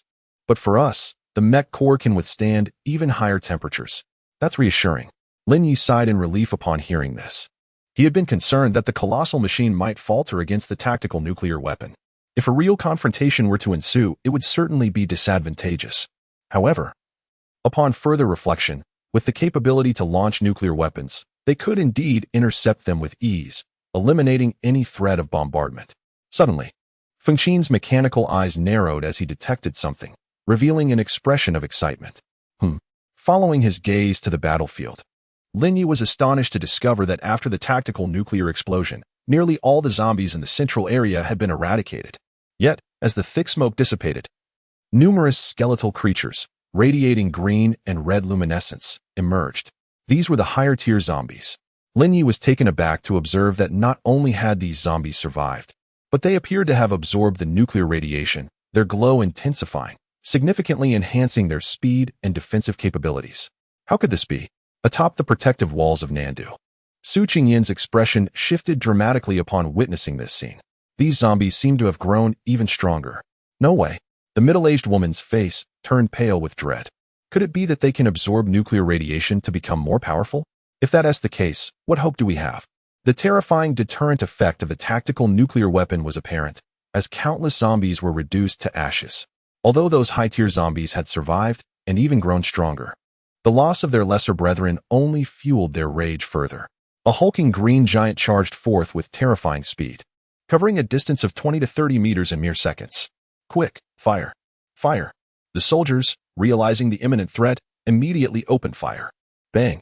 A soldier wielding a Barrett rifle struck the arm of a hulking green creature. With a resounding bang, the arm instantly exploded. Yet, astonishingly, the creature emerged unscathed, becoming even more frenzied. It leaped into the air, soaring several dozen meters high, and crashed against the city wall, creating a gaping hole. Alas, a survivor was instantly crushed beneath the force of the impact. Be cautious, do not approach recklessly. They emit nuclear radiation. As the peculiar purple glow of radiation flickered ominously, one could see Xinjian move with lightning speed, swiftly eliminating the green monstrosity while issuing a loud warning. Quick, open fire! The soldiers responded with a rapid barrage of gunfire. However, the strategy of utilizing tactical nuclear ordnance failed, prompting a relentless horde of zombies to surge forth. Strangely, the crimson skeletal beings among them were capable of unleashing flames, hurling fiery projectiles towards the protective barrier of the southern city. "My goodness!" exclaimed a soldier, his eyes widening in disbelief. "These creatures can throw fireballs." Chapter 67, The Arrival of Extraterrestrial Beings? The Necromancer. Yet, there was no time for further contemplation. All soldiers, including the genetically enhanced troops, surged forward to intercept the relentless horde of zombies. However, the sheer number of the undead was overwhelming, causing the tanks in the rear to emit smoke from the relentless assault. A soldier, in a state of panic, rushed to Su Qingyin, exclaiming, "Commander, it's no use. There are too many zombies. We cannot hold them off any longer. Can we deploy tactical nuclear weapons again?" Gu Bo, witnessing the chaos, quickly inquired, "Is that possible?" "No," Su Qingyin replied, having observed that the zombies had grown stronger due to radiation. "If we unleash another strike, we would merely provide them with more sustenance. Immediately inform all survivors to prepare for evacuation. The military will cover our retreat." "What?" Gu Bo protested vehemently, his face darkening. This was their hard-won safe zone, given time. It could become one of the most prosperous regions. They could thrive here. But now, you tell me to leave. We cannot abandon this place. Gu Bo's expression was grim. "If you depart, then Nandu will have no connection to you in the future. We will be independent." "Independent? Just with your forces?" Su Qingyin scoffed, her gaze laced with amusement as she regarded Gu Bo. His face paled slightly. Who would willingly relinquish power within their grasp? "Su Qingyin, you must consider this. If we fall here, countless military industries and remaining infrastructure will be utterly destroyed. This is not merely the fate of over 200,000 survivors." Her words caused Su Qingyin to hesitate, indeed pondering the implications. If Nandu were breached, the losses would transcend that of a single city. Boom, boom, boom. Amidst the cacophony of cannon fire and the relentless assault of zombies, Su Qingyin furrowed her brow. Suddenly, a series of piercing sounds shattered the air. To their astonishment, several J-16 fighter jets appeared overhead, producing terrifying sonic booms. Upon their arrival, they unleashed a devastating assault upon the throngs of zombies below. The rapid-fire cannons whirred into action, turning both ordinary and advanced zombies into mere clouds of crimson mist. Simultaneously, a barrage of missiles rained down, transforming a 3-kilometer stretch of land into an inferno in the blink of an eye. "Our reinforcements have arrived." Gu Bo and his companions beamed with joy, exclaiming, "Wonderful! We are saved." Yet, Su Qingyin remained pensive, sensing something amiss. She muttered to herself, "It seems I had not heard of any military plans to deploy J-16s against the zombie horde. Moreover, the most critical concern is..." Su Qingyin couldn't help but ponder whether the firepower of these J-16s was rather excessive. It was understandable for the cannon to obliterate ordinary zombies, but why were those formidable? Irradiated green behemoths also instantaneously annihilated? Was this truly the J-16? A wave of existential doubt washed over Su Qingyan. Indeed, the very next moment confirmed her suspicions. As 6 J-16s soared into view and dispatched thousands of zombies, they suddenly dove into the throng of the undead. Upon landing, they transformed with remarkable speed into towering mecha soldiers, each 15 to 16 meters tall, reminiscent of Transformers. Then, they unleashed a ferocious barrage upon the zombies. This spectacle left the survivors of Nandu and the high-ranking officials utterly dumbfounded. What in the world was that? Mechanical soldiers? Could it be a newly developed weapon by the military? No, it felt more akin to extraterrestrial beings. Everyone stood in stunned silence as these colossal figures wielded energy cannons larger than the green giants, bombarding the surrounding zombies with unrelenting fury. Buzz. Boom. Each energy blast harvested hundreds of zombies. The once overwhelming tide of the undead, akin to a black deluge, was now reduced to mere refuse. With a casual shot, they carved out charred patches of earth. In a flurry of attacks, they eliminated nearly 10,000. In that moment, the line between mechanical calamity and zombie crisis blurred. The crimson skeletal zombies, towering at 4 to 5 meters, attempted to advance upon the mecha soldiers with a peculiar gait, but one Air Force soldier detected them. With a single punch, he cleaved one in half. Gasping, the crowd collectively inhaled sharply. That was a second-tier zombie, irradiated and even stronger than before. Yet now, it crumbled as easily as decayed bone, falling apart with mere casual blows. Where on earth did these beings originate? Gubo looked at Su Qingyan in astonishment. Were these newly developed war machines by the military? However, Su Qingyan solemnly shook her head, maintaining her composure. I have never heard of such terrifying war machines being developed by the Global Federation. Could it be that extraterrestrials have descended upon Earth? Gubo gazed at the rampaging mecha soldiers, grappling with disbelief. As if on cue, an explosive sound erupted from the sky. People looked up to see a more striking and enigmatic aircraft, resembling a water molecule, soaring overhead. It was the J-36. Su Qingyan narrowed her eyes in alarm. Yet, as she beheld the approaching fighter, a sense of foreboding washed over her. Be cautious. Boom. As the words fell, in the next instant, water molecules had already landed atop the towering wall, and amidst a cacophony of violent tremors, they swiftly transformed into a towering mech soldier, standing 20 meters high. In its grasp was a weapon reminiscent of a Gatling gun, each barrel significantly larger than their heads, emitting a mechanized, gravelly sound. Who is in charge here? Speak, the figure demanded. Trembling, Gubo gazed at this terrifying mechanical being, his face a mask of dread. Speak quickly. But the water molecules had no time for pleasantries and menacingly inquired, otherwise, I shall eliminate you all. With that, it brandished a laser sword, a blade measuring 7 meters in length, which effortlessly severed the wall behind it. Ah, do not act. At this moment, their belief was solidified. This was indeed an extraterrestrial entity. A middle-aged woman hastily pushed Gubo forward. He is the one in charge, Gubo, the mayor of Nanadu. How dare you? Gubo, thrust into the spotlight, had a myriad of wild thoughts racing through his mind about how to wrestle this woman into submission. Yet his focus remained fixed on the colossal mechanical entity before him. He swallowed hard and stammered. May I inquire what brings you here? Upon seeing the rotund figure of Gubo, the mech displayed a surprisingly human-like smile. We have just arrived and seek a territory to utilize, rest assured. We harbor no ill intentions. We are currently assisting in the eradication of zombies. What? Just arrived? Seeking territory? Helping us with zombies? Gubo's mind raced as he absorbed several keywords from that statement. His initial thought was that these beings were undoubtedly extraterrestrial visitors seeking refuge on Earth. Yet, a second thought quickly followed. Wait a moment.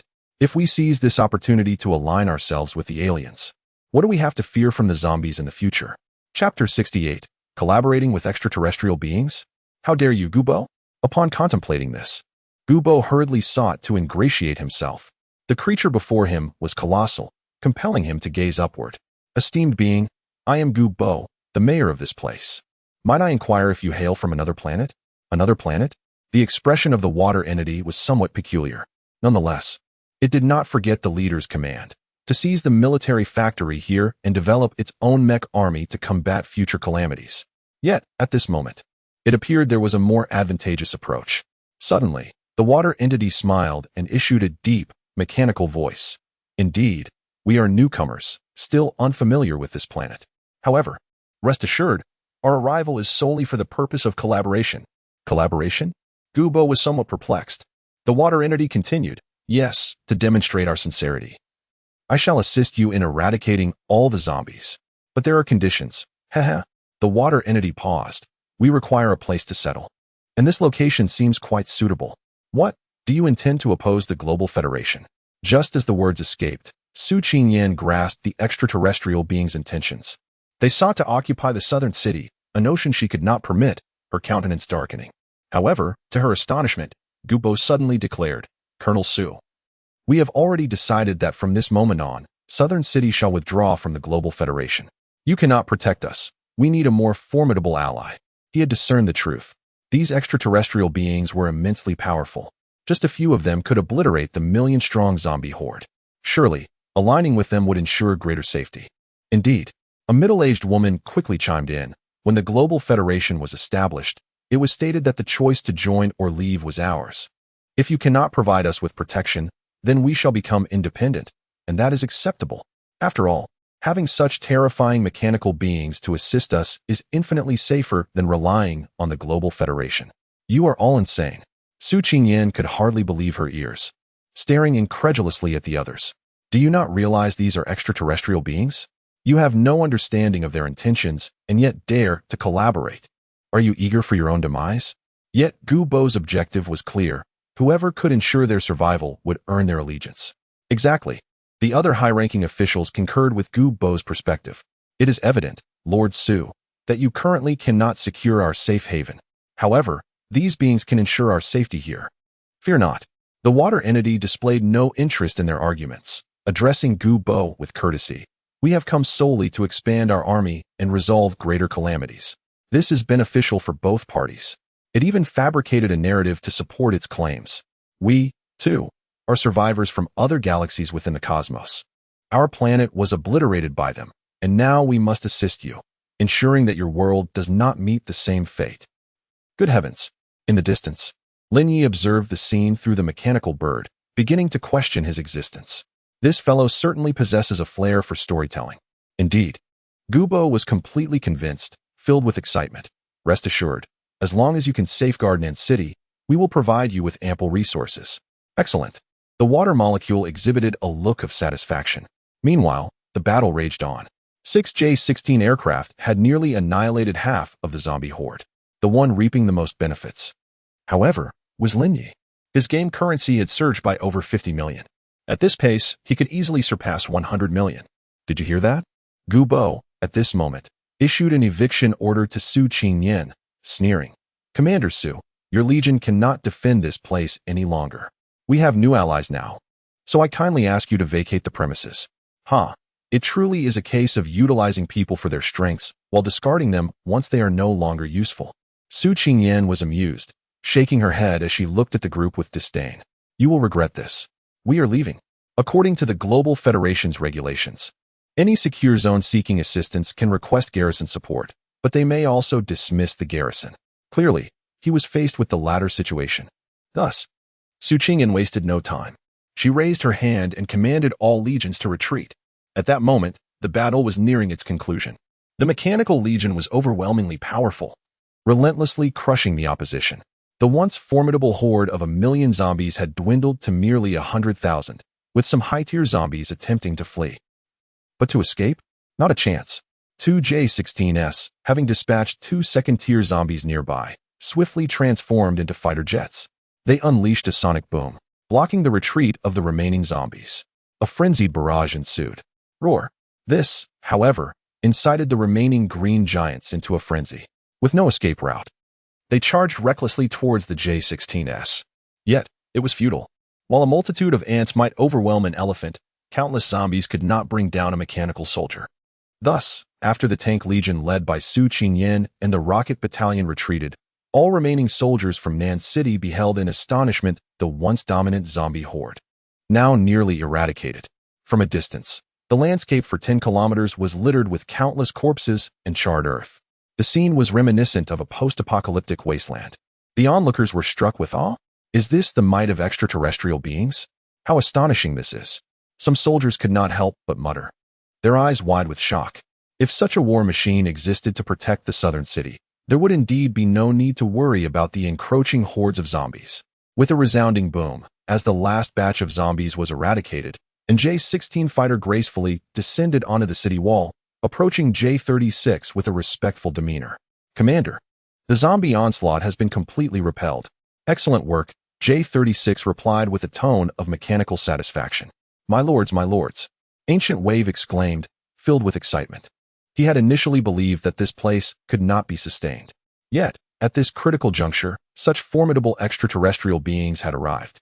He hastily invited the water molecules, esteemed lords. Please accompany me into the city. We can discuss our future cooperation in detail. Of course, J-36 nodded in agreement, but first directed the other mech soldiers. You are to gather all the zombie cores. Our leader will have use for them in the future. Understood. The J-16, upon receiving the command, elegantly flipped and transformed, re-entering the battlefield against the zombies. Meanwhile, J-36, accompanied by Ancient Wave and several high-ranking officials, along with other soldiers, entered the city. The grand size of the mech astonished all the survivors. What is this? Is it a mechanical warrior? How enormous! Ordinary individuals had never witnessed such a spectacle and assumed it was a newly developed mech soldier. In truth, it was indeed the creation of Lin Yi. However, Ancient Wave regarded them as extraterrestrial beings and respectfully welcomed them into the city. Chapter 69, The Seventh Stage Female Zombie? Those who recognize the times are truly wise indeed. J-36 was invited into the southern city. Meanwhile, Lin Yi was not idle either. 20 kilometers away, atop a scenic mountain, a woman clad in a cloak stood surrounded by numerous zombies, her gaze intensely fixed upon the battlefield. However, upon witnessing the slaughter of her undead minions, her voice, hoarse and filled with fury, erupted as she stomped her foot in frustration. Damn it, those accursed mechanical beings, where did they come from? After all my efforts in assembling this horde of zombies, they have been annihilated. The woman in the black robe felt her heart bleed. Yes, this zombie frenzy had indeed been instigated by her. She was the one who had surpassed the 5th stage, having reached the 6th, and was on the verge of attaining the terrifying 7th stage. For reasons unknown, she was different from other zombies, possessing her own independent thoughts. She had intended to utilize the million-strong zombie tide to obliterate the southern city, to acquire more flesh and blood, and to construct a city of the undead. Yet, unexpectedly, a swarm of unforeseen adversaries had appeared. All my hard work, the horde I struggled for half a month to amass. How infuriating.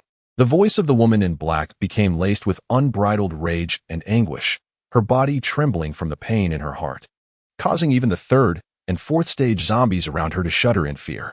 Who is it?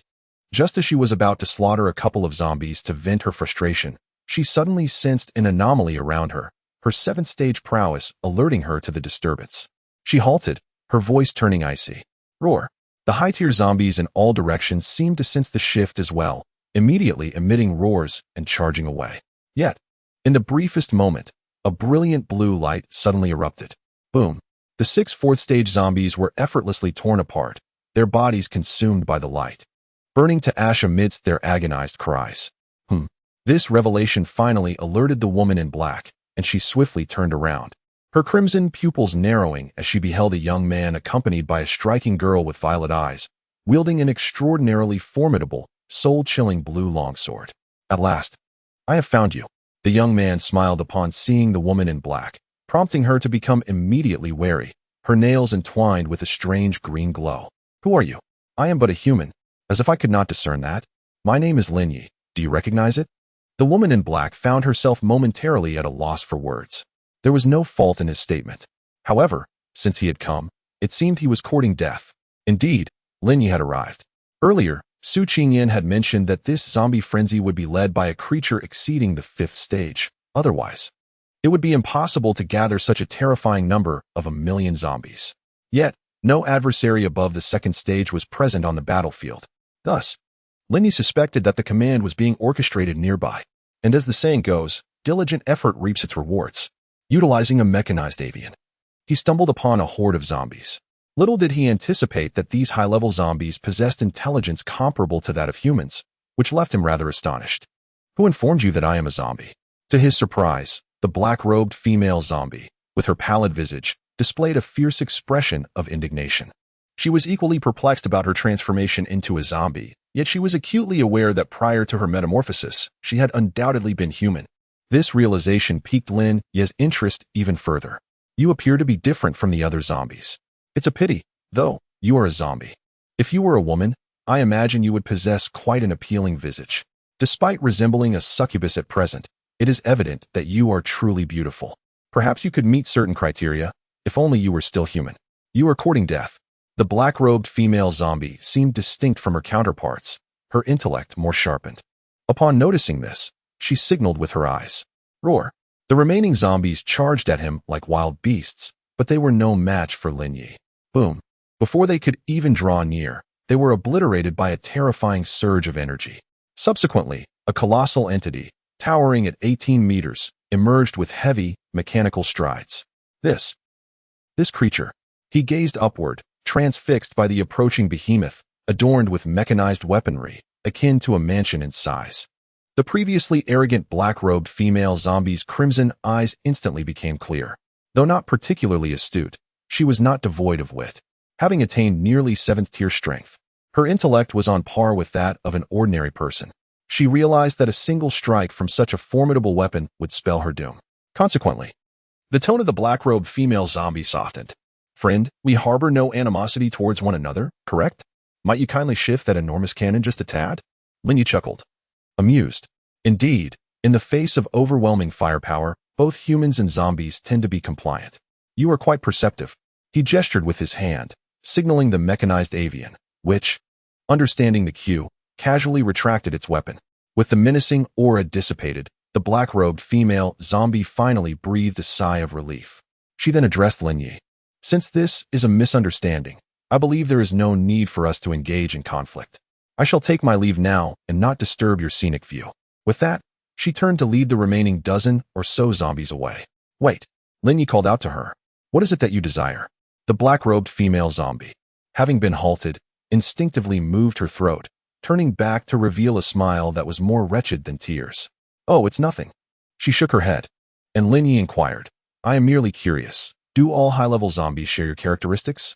Ah, well, who would have thought that upon mentioning this? The female zombie would momentarily pause, then shake her head and reply truthfully, I suppose not. Oh, what do you mean by that? The female zombie, clearly perplexed, merely shook her head and said, I once encountered a 6th-tier one. Although it possessed some intellect, it was quite limited and could not be compared to me. For even at my 3rd tier, I had already attained my current level of intelligence. Yet that 6th-tier one was still lacking in many aspects. So that's how it is. Upon hearing this, Lin Ye's expression shifted to one of realization. It appeared that this female zombie was an anomaly resulting from a mishap during evolution, retaining the cognitive abilities from before the apocalypse while also acquiring the characteristics of a zombie. Indeed, if every zombie were as intelligent, the calamity of the undead would be utterly absurd. If there is nothing else, I shall take my leave. Seeing her nod, the black-robed female zombie hesitated, thinking that there was nothing more to discuss, and considered making her exit. Wait. However, to her surprise, Lin Ye suddenly called out to her again. Is there anything else? I am in need of a 6th-tier crystal core. As expected, upon hearing this, the black-robed female zombie's body stiffened instantly, her mind buzzing as if struck by 1,000 thunderclaps. The only thought remaining in her mind was, this is directed at me. Chapter 70. The water molecules of the southern capital. Of course, this is merely a jest. In truth, Lin Ye's ultimate objective is her, the 6th-tier female zombie. How long has the apocalypse been unleashed? The emergence of a 6th-tier entity, especially one with mutations gone awry, is almost indistinguishable from humanity. Were it not for Lin Ye, this female zombie might very well dominate a realm in the future. Thus, bringing her under her command is undoubtedly a more advantageous course of action. Moreover, a soul contract can bind any creature. With her, it would become considerably easier to locate zombies in the future. Therefore, Lin Ye produced the soul contract and tossed it to the female zombie. Sign it, and you shall have a chance at life. Yet, the female zombie possessed her own principles. Do you think I would sign simply because you ask? A minute later, under the threat of the raptor's energy cannon, the female zombie decisively signed the contract. Lin Ye then discovered that within her contract compartment, in addition to the previous names, Li Meishin, Jiang Yameng, Chen Xiao, Li Zhan, Shira Mei, and Su Tong, another had been added. Future God-tier female zombie king. However, upon viewing the data, Lin Yi was somewhat astonished. Future God-tier female zombie king, tier 6. Mental power, 688. Strength, 688. Agility, 689. Defense, 688. Endurance, 688. High-tier zombie ability. Sacrifice own blood volume to perform ethereal assaults on enemies. High-tier zombie ability. Zombie King Dread. Capable of controlling lower-tier zombies. High-tier zombie ability. Silent regeneration. Can rapidly recover own blood volume and damage without being attacked. What is this? Does this zombie possess such an abundance of talents? Observing the 3 ability descriptions, even Lin Yi felt a sense of bewilderment. However, upon reflection, it seemed logical. After all, a first-tier green glutton could move at high speeds, while a second-tier red skeleton could unleash flames. Naturally, a higher-tier entity would possess even more abilities. Yet, the capacity to restore health, become ethereal, and control lower-tier zombies, was this not rather excessive? What left her utterly speechless was the realization that these abilities had been replicated into her own talent portfolio. Name, Lin Yi. Level, 350, 35th tier. Mental power, 3508. Strength, 3507. Agility, 3508. Defense, 3508. Endurance, 3508. Talent abilities. High-tier zombie ability 1. Zombie King Dread. High-tier zombie ability 2. Ethereal. High-tier zombie ability 3. Silent regeneration. Well then, I am not becoming a zombie, am I? She found herself questioning her existence. Master. The previously rebellious female zombie, now bound by the contract, looked at Lin Yi with an oddly obedient demeanor. She felt as though she had been drained of her essence. A slight nod from Lin Yi made her feel as though she had gained formidable support. Turning back, she planned to don another set of celestial armor. This would undoubtedly mark her as the ruler of the apocalypse. Thus, he addressed the female zombie, saying, "From this moment forth, your task is to gather more zombies. I require additional game currency. Go." "Yes, master." The female zombie no longer dared to act rebelliously, for she realized that defiance could indeed lead to her demise. Consequently, she immediately complied without hesitation. In just over a month, she could ascend to a 6th-tier zombie. This indicates the formidable potential of the female zombie king in the future. Therefore, Lin Yi deemed it necessary for her to develop independently. Perhaps, in the not-so-distant future, she could evolve into the first female zombie king surpassing the 10th tier. Let us proceed.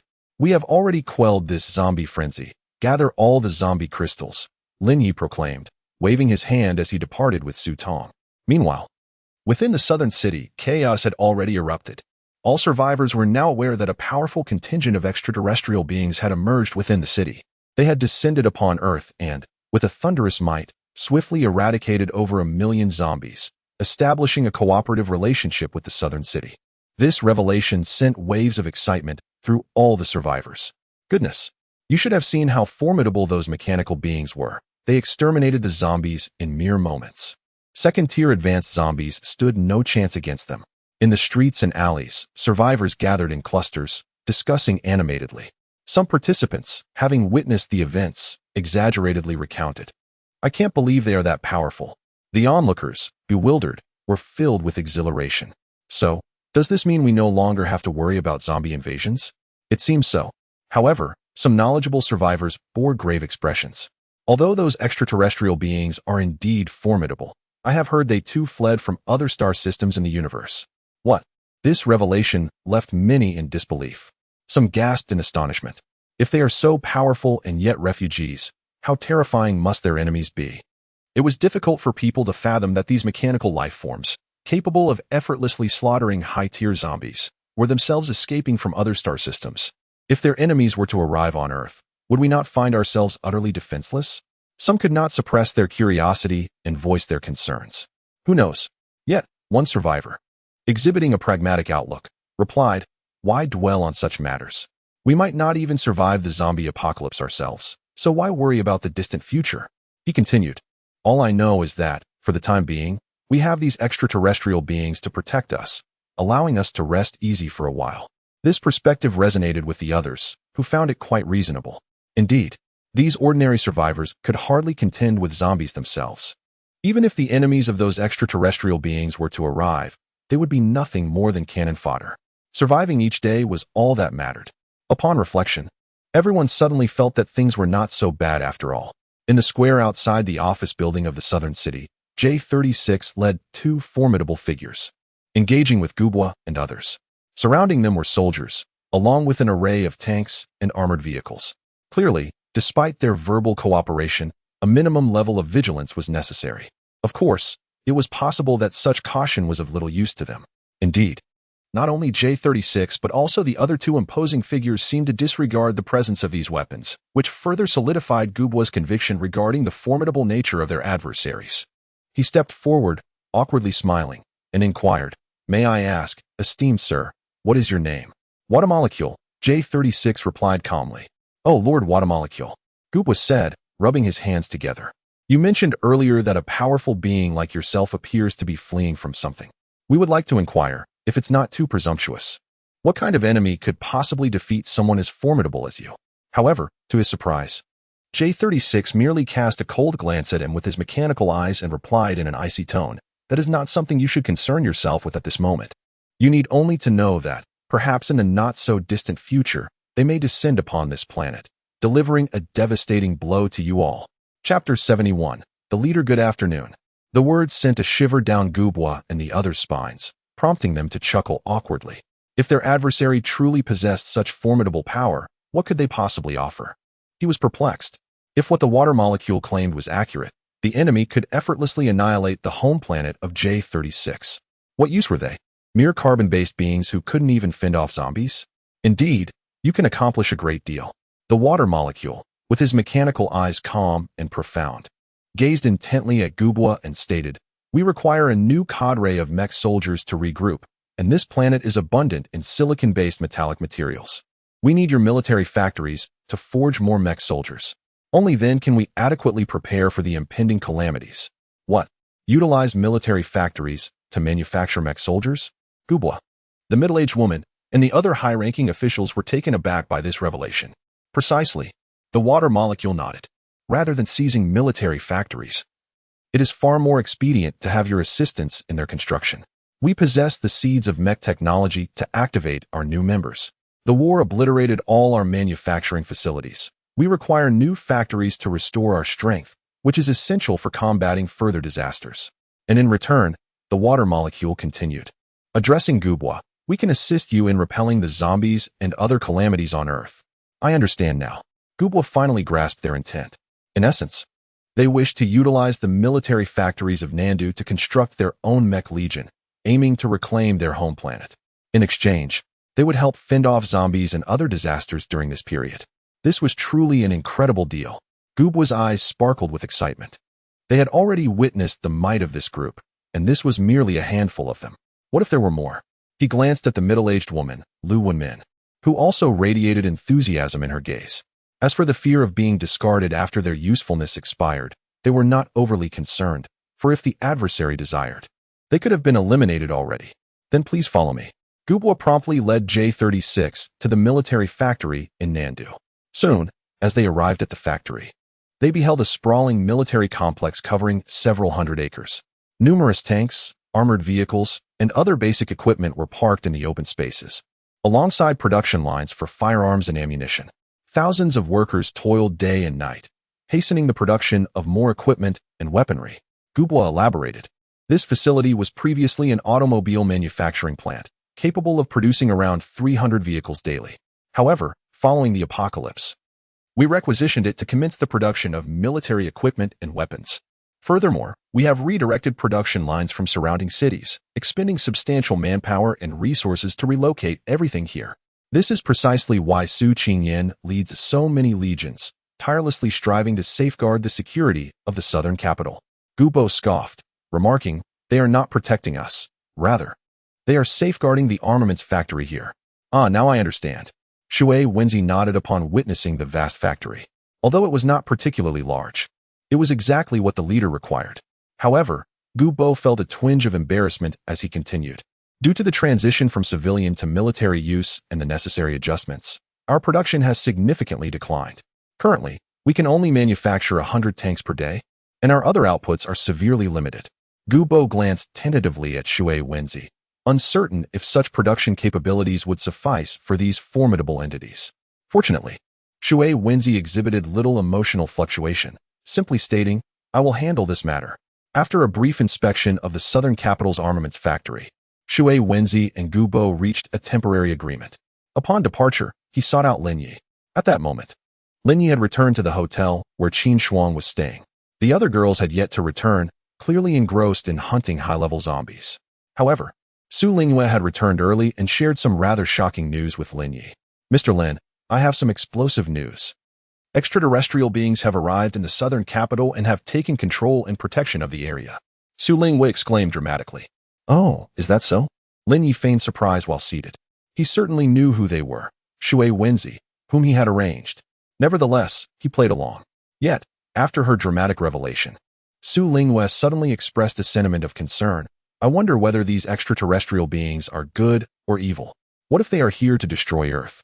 How can we possibly stop them?" Lin Yi chuckled. "You know we can't stop them, so why ponder such thoughts? You're not the only one who would perish." Her response seemed to carry some weight, as Su Lingyue paused, tilting her head, and found no fault in his reasoning. After exchanging some light-hearted banter, Su Lingyue departed. Soon after, a mechanical dog leaped onto the windowsill, a pet belonging to Shui Wenzi, capable of conveying messages. Under Su Tong's astonished gaze, the mechanical dog relayed all the events to Lin Yi. The sole issue remained their inadequate production capacity. If they operated at full throttle, the maximum output would be 150 military vehicles per day, assuming ample materials were available. 150 vehicles, Lin Yi mused as he calculated. The cheapest Doomsday vehicle required 5 million game coins each, while a standard motorcycle, though less expensive, still cost 1 million. A high-grade mecha core was priced at 1.28 million.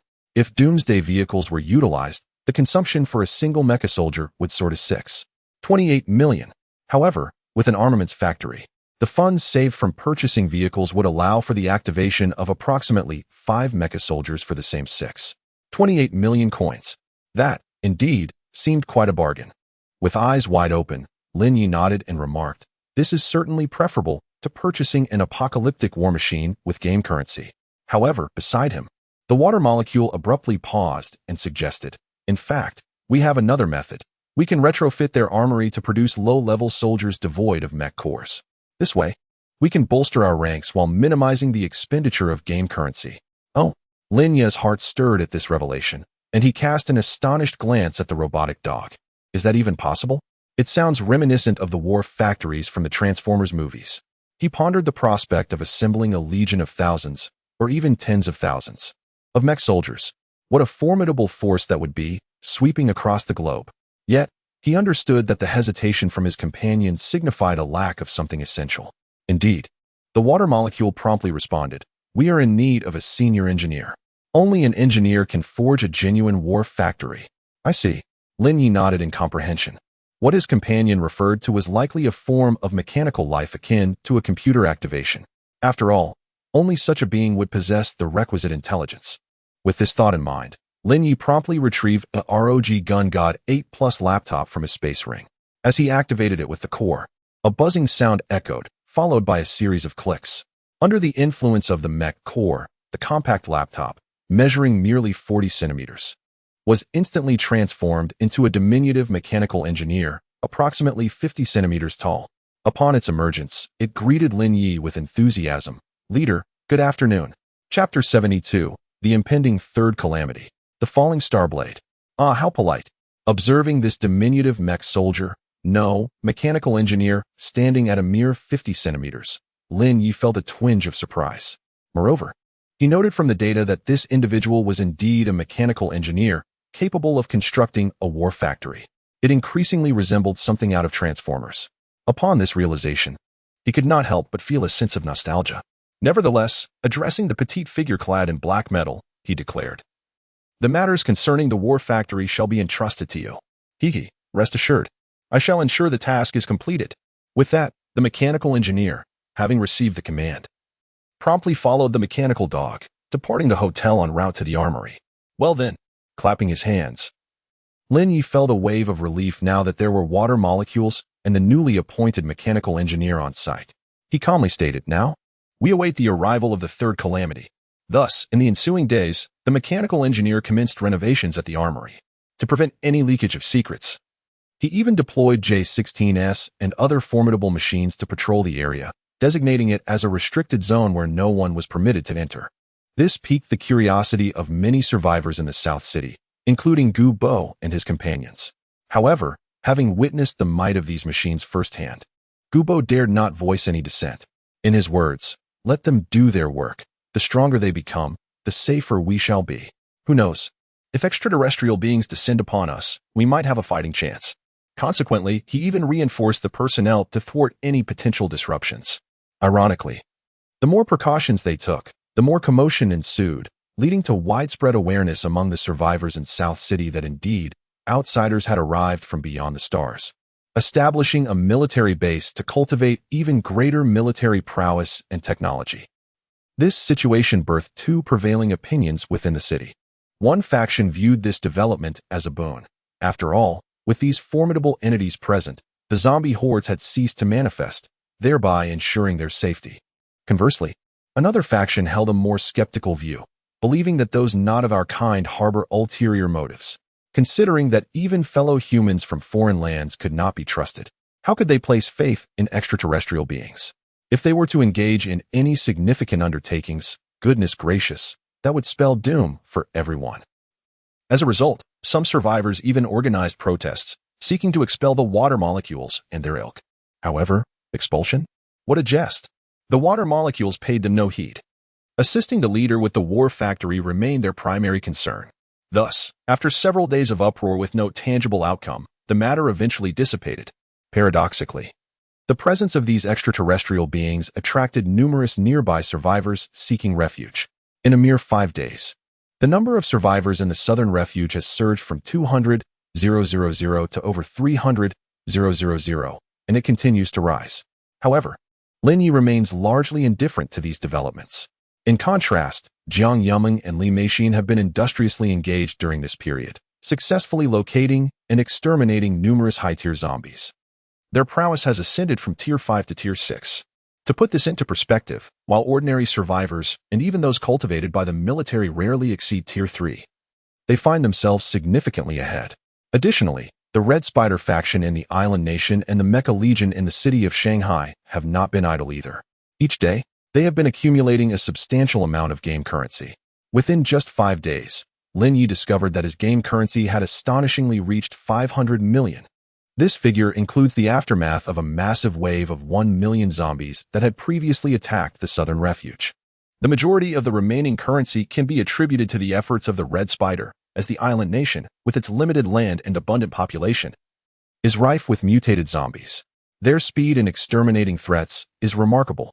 The Red Spider alone has eliminated nearly 300 million zombies.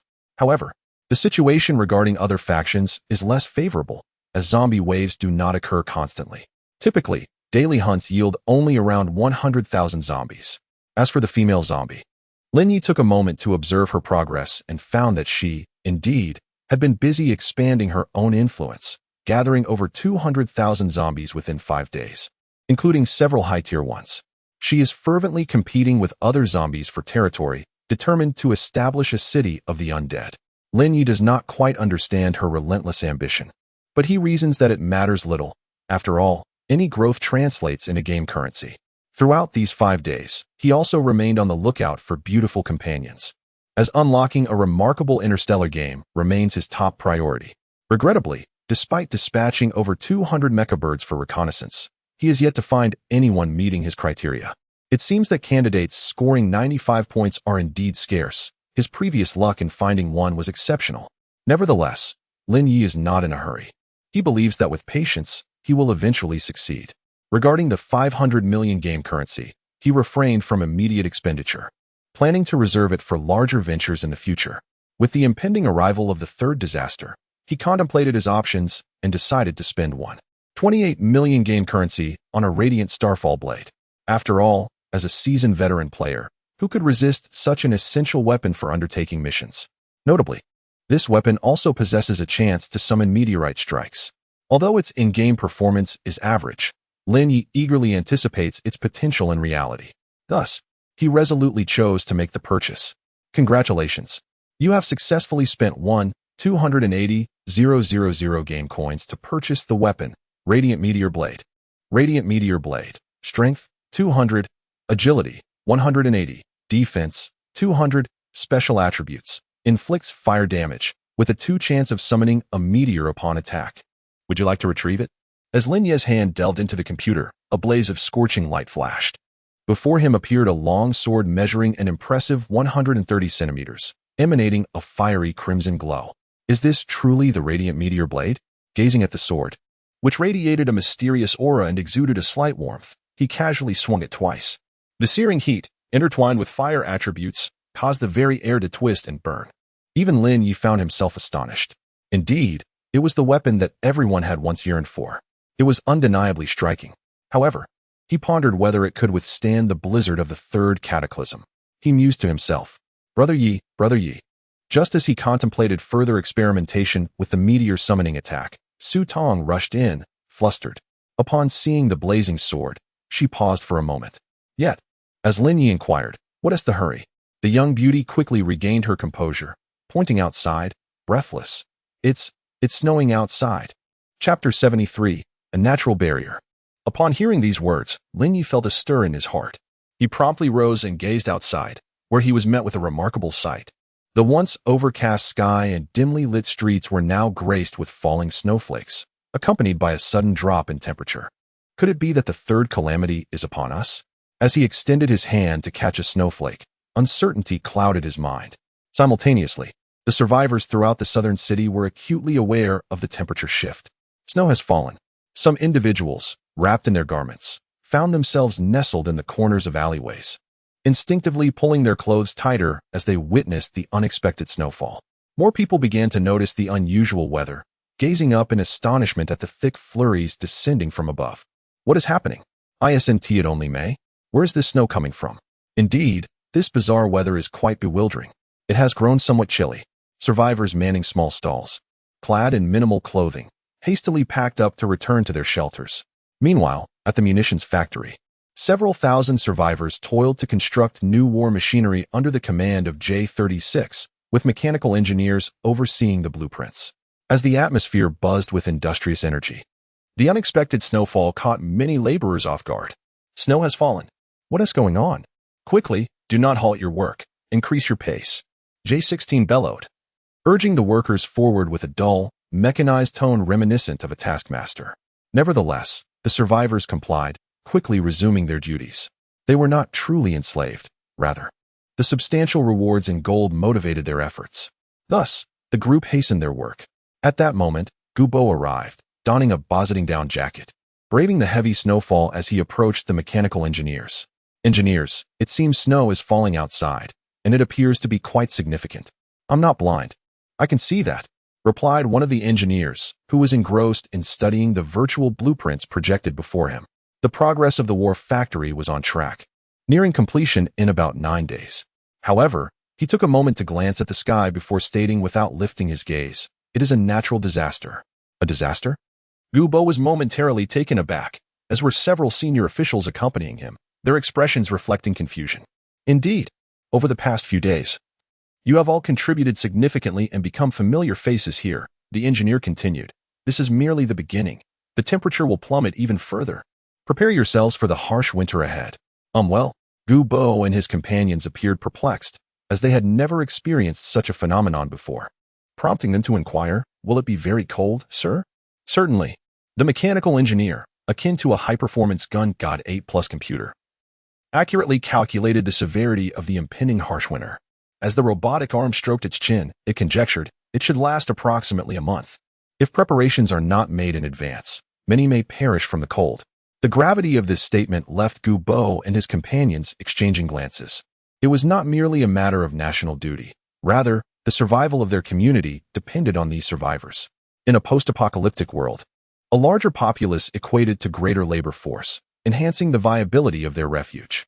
With this in mind, Gubo promptly instructed a nearby female secretary, Xiao Sun, notify all departments to immediately bolster the management of supplies, and clear the currently unused residential areas for the survivors to relocate into. Oh, and what of the railway supplies destined for other safe zones? Have they not yet departed? Gubo hastily added, inform them to halt all shipments and store the supplies. They may prove invaluable. After all, as a former mayor before the apocalypse, Gubo possessed considerable acumen. He understood that in the face of a catastrophic blizzard, resources would become exceedingly scarce. Logistics and trade can be postponed, he declared. The mechanical engineer observed this scene with its crimson mechanical eyes, noting with unexpected admiration. I did not realize you were so decisive in your dealings.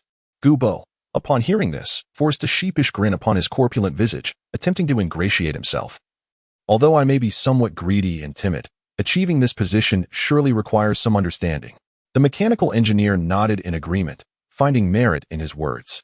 However, at that moment, accompanied by a resounding thud, the towering J-36, standing at 20 meters, approached slowly and delivered its chilling mechanical voice. How you manage the snow disaster is of no concern to me, but progress here must not be delayed. This site is paramount. Yet the mechanical engineer, perched nonchalantly atop a large truck, retorted dismissively, the heavy snowfall will undoubtedly affect progress. Most of the workforce here are gene enhancers. The timeline will extend by half a month, but it is manageable. Yes, indeed. The engineer is absolutely correct. Initially alarmed by J-36's words, Gubo found solace in the engineer's reassurance, allowing him to wipe the cold sweat from his brow as he nodded eagerly in agreement.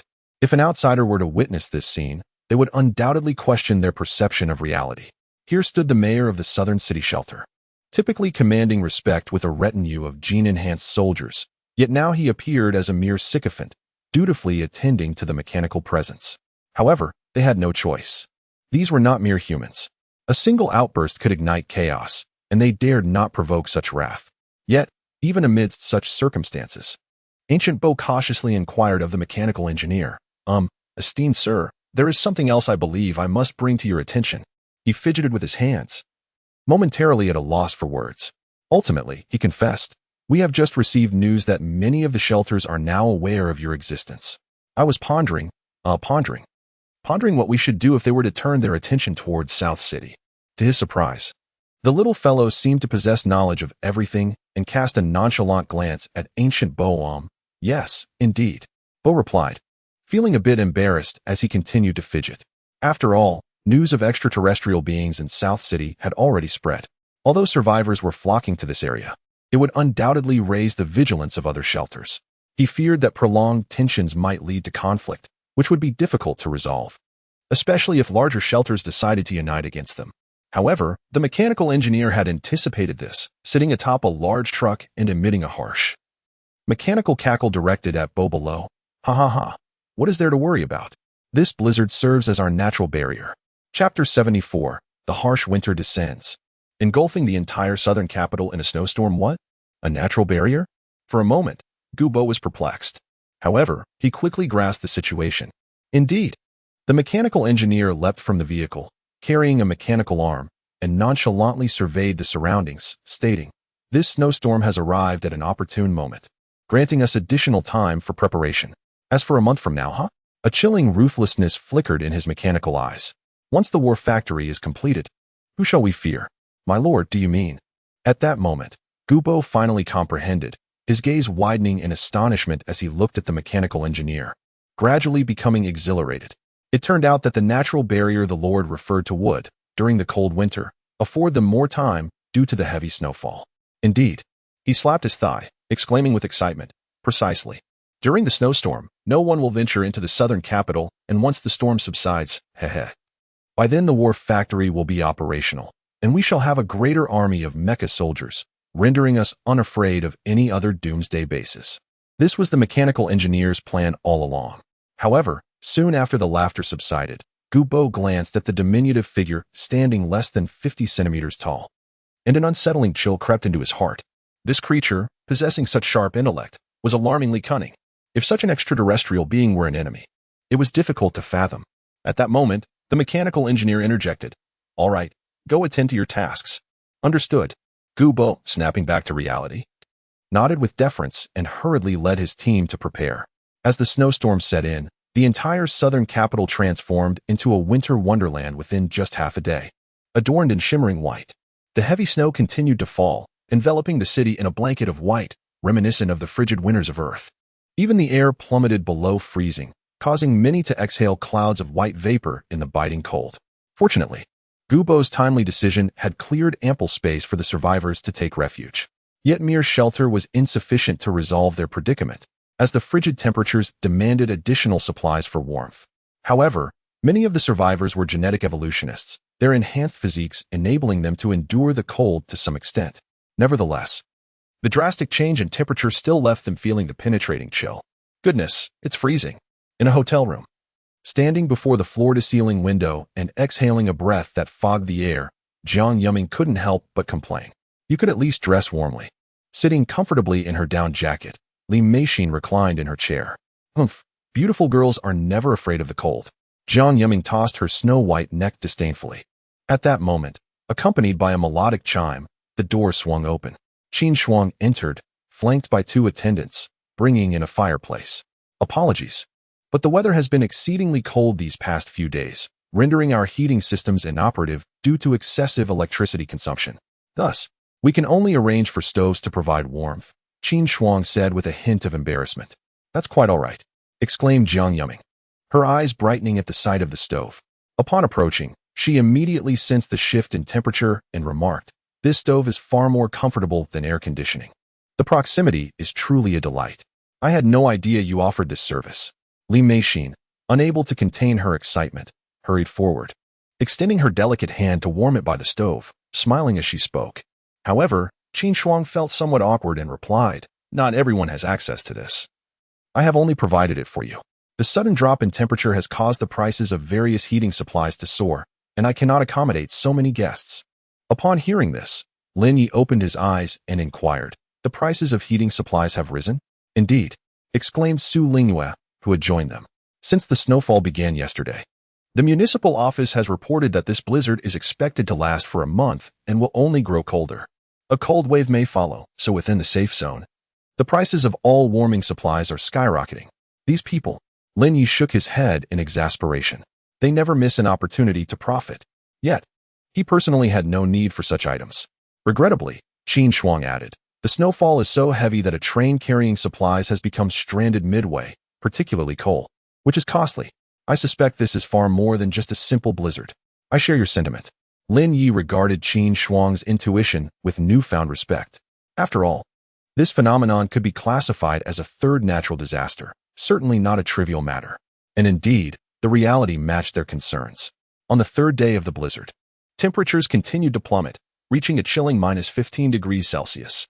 The snowfall intensified, occasionally accompanied by terrifying snowstorms, freezing some zombies into grotesque ice sculptures amidst the frigid landscape. Of course, there were also fully armed survivors attempting to seize the moment to search for supplies. Additionally, a team of genetically evolved hunters sought to slay zombies in exchange for more resources.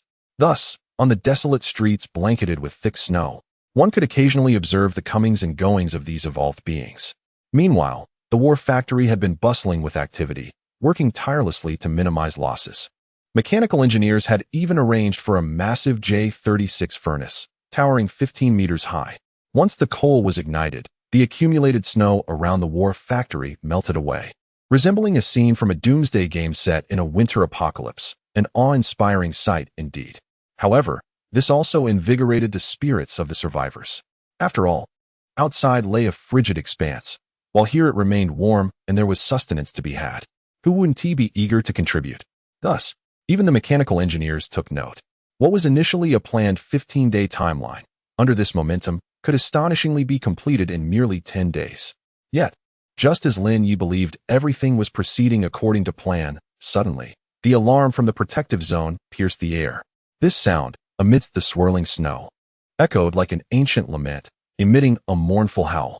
In quick succession, a cacophony of panicked voices from the perimeter of the shelter could be heard.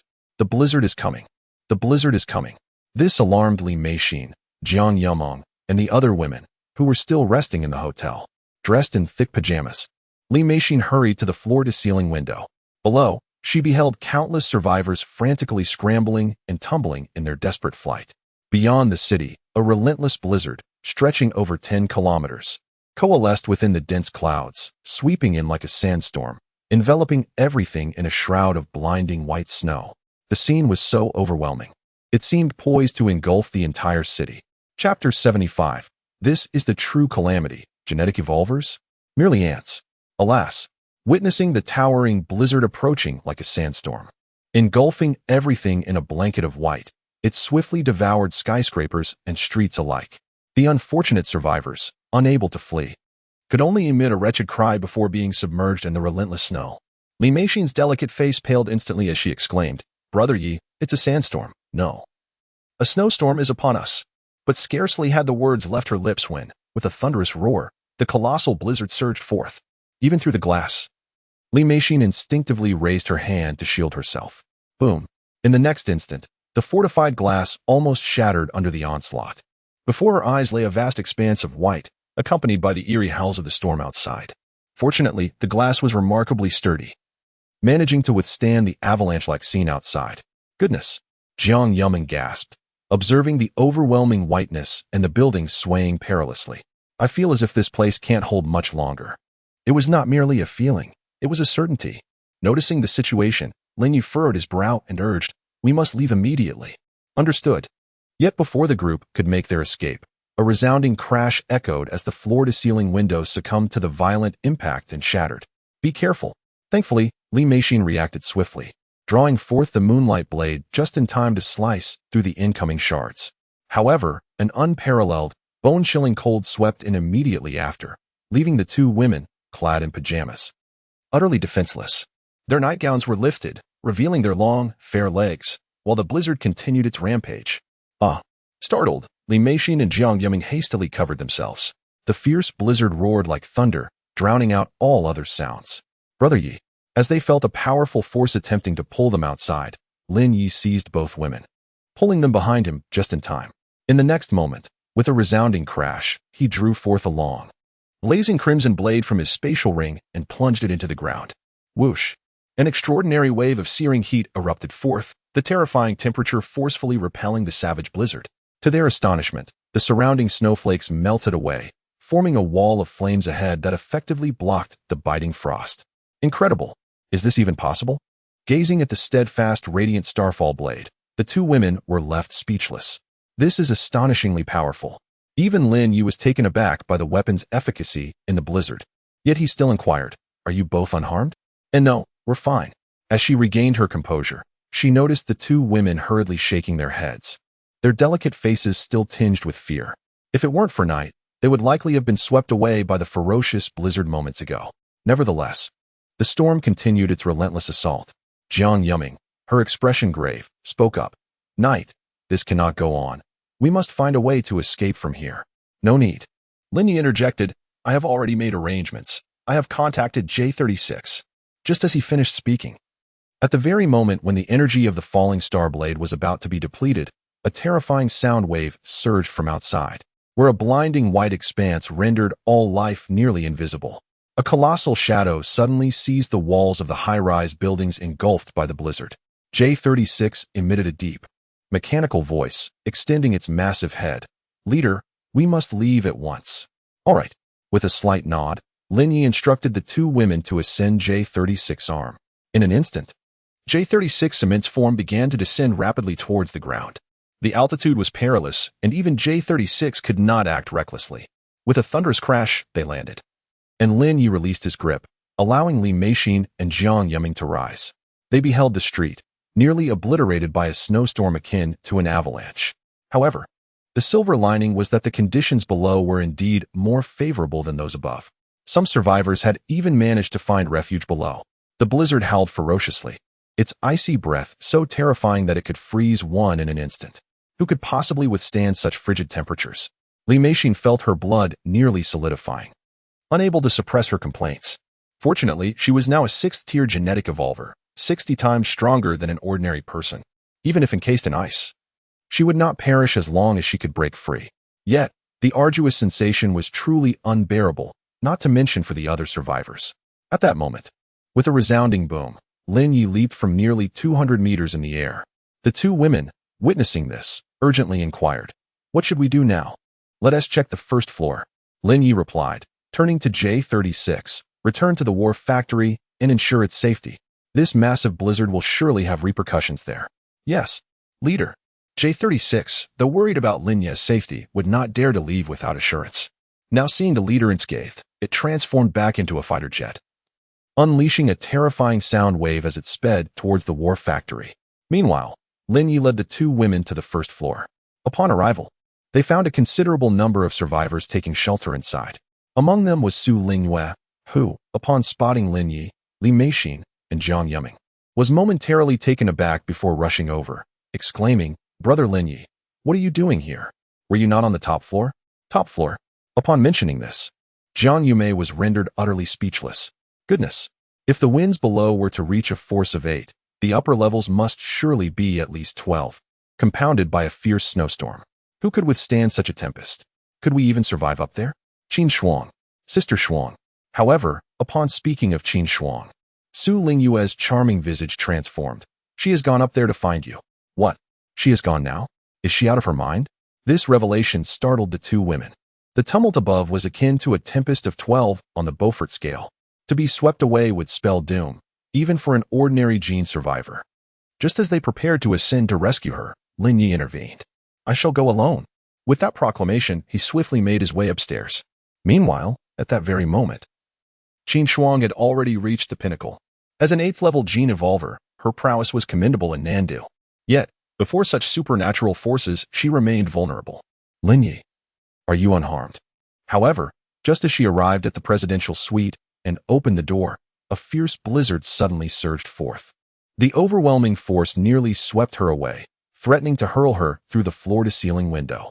Goodness! Fortunately, her reflexes were swift, and her delicate hand grasped the doorframe. Yet the sheer intensity of the pull was insurmountable, akin to an 18-level tempest. Even a gene evolver would struggle against such might. Just as she was about to be pulled away, a strong hand abruptly seized her. "Ah!" Qin Shuang instinctively turned, and upon realizing it was Lin Yi, her beautiful face lit up with joy. "Lin Yi, are you all right?" Chapter 76, The Embrace of Mother and Daughter. "Perhaps you should concern yourself a bit more?" Yet, in the face of such care, Lin Yi calmly grasped her delicate, jade-like hand. This tempestuous blizzard, while terrifying, would not pose a significant threat to him. However, the ordinary survivors were another matter entirely. Even those with genetic enhancements would struggle to endure such harsh conditions at this altitude. Thus, Lin Yi gently shook his hand and drew her into his embrace. In that moment of being held, Qin Shuang felt an unfamiliar sensation wash over her, nearly causing her to melt away. Yet, the very next second, as she caught sight of a shadow hurtling towards them through the swirling snow, her pupils constricted in alarm. "Be careful," she exclaimed, noticing a colossal green figure that had been swept up by the storm, now barreling directly towards them. Before her warning could fully escape her lips, Lin Yi wielded the Starfall blade with a swift motion, and with a resounding crash, a wave of searing energy erupted forth. In an instant of contact, the green behemoth was utterly vaporized. This scene left Qin Shuang momentarily stunned in Lin Yi's arms, her expression one of disbelief as she gazed at the man before her, her heart racing with astonishment. Good heavens, that was a first-tier green giant, and he was slain with a single stroke? But the unfolding drama was far from over. As the blizzard raged on, more dark figures began to materialize in the distance, rapidly enlarging and hurtling towards the safe zone like a torrential downpour. Those figures were zombies. A multitude of zombies. Qin Shuang could not suppress a gasp of shock, her beautiful eyes wide with disbelief. "We must leave this place." Lin Yi had discerned that these zombies had also been caught in the blizzard, inadvertently swept along. While the higher-tier ones might still survive, the ordinary ones would meet a fate akin to being reduced to mere pulp upon their descent. Lin Yi swiftly guided Qin Shuang downstairs. "Sister Shuang." Upon reaching the ground floor, seeing that Qin Shuang was still alive, Su Lingyue rushed forward, her voice brimming with excitement. "Are you all right?" "I'm fine," Qin Shuang replied, shaking her head slightly, her heart still racing from the near miss. "Fortunately, Lin Yi saved me." Thank you, Brother Lin." Su Lingyue, hearing this, promptly expressed her gratitude to Lin Yi. "No need for thanks," he replied, waving his hand dismissively. "Chun Xiao and the others have yet to return. I will venture outside to check." "Be careful," Li Meixin cautioned him. "Okay." Lin Yi nodded in response. There will likely be quite a few zombies falling down. You all handle it. Not a problem. They felt confident in their ability to deal with the threat. These zombies posed no challenge. They could be dispatched in no time. With that, Lin Yi set out immediately. Upon stepping outside, he took a deep breath. As the tempest raged and the blizzard descended, visibility diminished to almost nothing. Battling through the ferocious storm, Lin Yi found himself struggling to make any progress. Yet, fortune favored him with the presence of a raptor. With a commanding call, he summoned the majestic creature, and in an instant, a profound sound echoed from outside. A colossal shadow plummeted through the fierce snowstorm, kneeling gracefully, emanating a deep mechanical voice. Leader, let us go find Chun Xiao and the others. Lin Yi urged as he stepped onto its arm. Understood, boss. With the command given. The F-22 Raptor shielded Lin Yi with one of its wings and executed an impressive aerial maneuver, transforming into a sleek F-22 fighter jet. With a thunderous roar of the engines, they ascended into the sky. The blizzard was relentless, accompanied by winds of unimaginable force, and countless dark figures loomed ominously. Even as the Raptor soared upward, it had to deftly evade the falling shadows, each one a zombie descending like a projectile. Through the cockpit glass, Lin Yi witnessed the gruesome sight of ordinary zombies crashing into the city, turning into mere pulp upon impact. Among them were also some green, rotund figures whose fates were no better. To his astonishment, Lin Yi even spotted towering third-tier skeletal zombies, each standing approximately 4 to 5 meters tall. Swept up by the storm, the scene left him in no doubt. A veritable zombie horde had been unleashed, wreaking havoc. How else could such formidable foes descend? Though these third-tier zombies were massive, their defenses were lacking. As they plummeted to the ground, their colossal forms smashed into buildings, resulting in destruction and anguished cries as limbs were shattered upon impact. The numbers were overwhelming, forcing the Raptor to maneuver swiftly. After narrowly avoiding several of these behemoths, it finally broke free amidst a terrifying explosion, the sound wave dispersing the blizzard. They emerged above the storm, gaining a breathtaking view below. From this vantage point, Lin Yi beheld a truly spectacular sight. The blizzard stretched for miles, raging like a sandstorm, with furious winds howling and obliterating any semblance of architecture. The world beneath was a vast expanse of white, occasionally punctuated by the swirling forms of zombies being tossed into the air. The sheer magnitude of the scene was awe-inspiring. Trees were uprooted, mountains crumbled, and everything was enveloped in a blanket of white. The blizzard had encircled the entire southern city sanctuary, as if it were ensconced within a colossal snowball. The storm's relentless fury was palpable.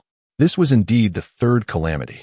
For the first time, witnessing such raw natural power filled Lin Yi with a strange sensation. He had never anticipated that he had underestimated the severity of the third disaster. Natural disasters can be even more terrifying than apocalyptic zombies, leaving one feeling utterly powerless to resist. However, Lin Yi felt that if he could command a starship at this moment, he would disregard the blizzards and obliterate everything in his path. Thus, he concluded that technology is indeed the foremost productive force, and engaging in an interstellar game would be far more exhilarating.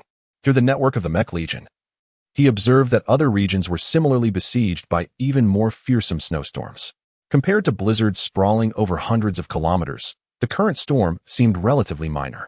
Fortunately, with the aid of the mech birds, Chun Xiao and her companions could still pinpoint their location amidst the raging tempest. Consequently, Lin Yi instructed the Raptor. "Let us find Chun Xiao." "Understood, boss," responded the Raptor, no longer hovering but instead unleashing a terrifying sonic boom as it swiftly departed. Meanwhile, Chun Xiao and her group had already arrived at a post-apocalyptic city over 1,000 kilometers away, nestled against a mountain. They were in pursuit of a sixth-tier zombie. For eliminating it would yield a substantial reward with its crystal core.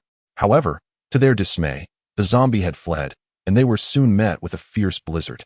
Thus, they had no choice but to take refuge in a nearby shelter to escape the relentless storm.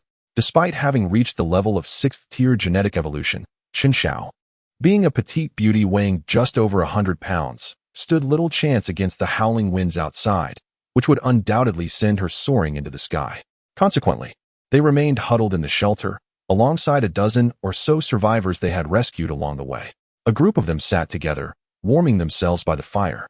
But as they gazed out at the increasingly heavy snowfall and howling winds, Chun Xiao realized that this situation could not persist. At the current pace of the blizzard, She estimated that by nightfall, the place would be inundated to the second floor. Their only recourse was to await the arrival of Night Brother.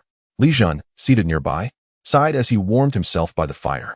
Just then, a sudden, muffled explosion echoed from outside.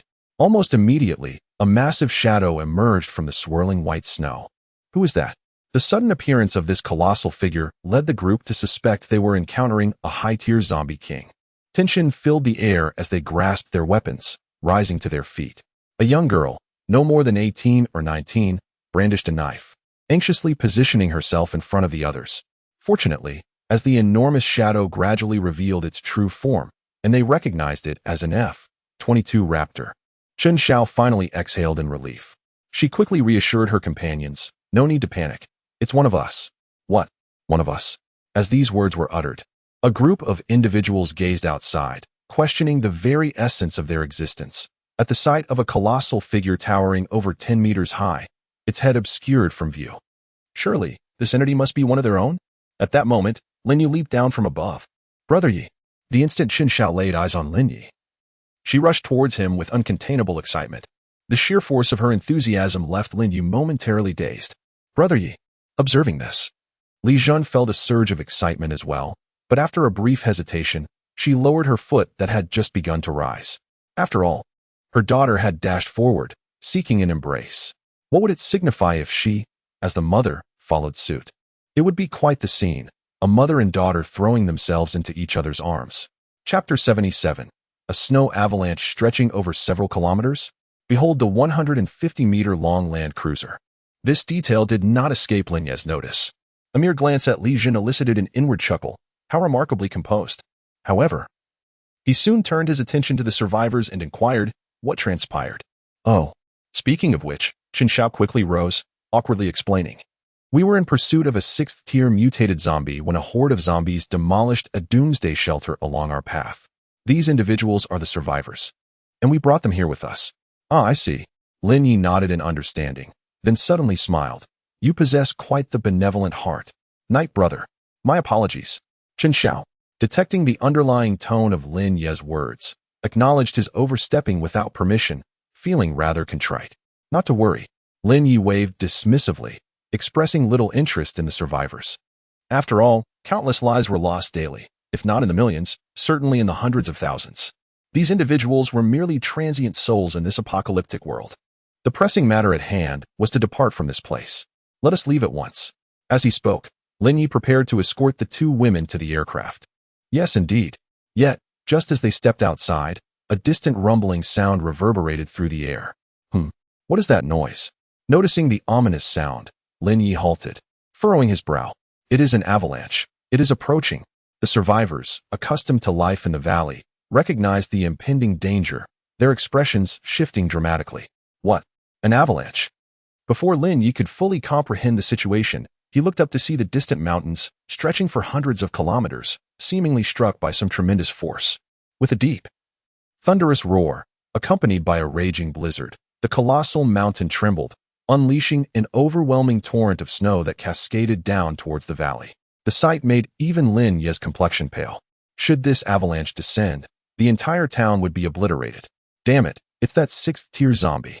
Chen Xiao, with keen eyes, spotted a massive zombie creature, approximately 7 to 8 meters tall, atop the mountain. It was bellowing in fury, and the blizzard, coupled with the ferocious winds, amplified its roar, triggering the avalanche. How could this be? Chen Xiao never fathomed that this creature would resort to such tactics. It aimed to bury us alive beneath the snow. Yet, it was too late. With a thunderous crash, the collapsing snow mountain surged forth like a cataclysmic landslide. Lin Yi had no doubt he would be buried deep beneath the snow, at least 40 to 50 meters down. Fortunately, he had prepared in advance. He swiftly retrieved an alien laptop and purchased a land cruiser. The price, 30 million. Indeed, such was the purpose of game currency. At a critical moment, survival was all that mattered. Indeed, as the purchase was successfully completed, the next instant, a tremendous roar echoed through the air. From the midst of the swirling fog and blinding snow, a colossal land cruiser, nearly 150 meters in length, emerged from the shadows. With a thunderous crash, this frost-covered behemoth, towering at 20 meters, left Chen Xiao and the other women utterly astonished.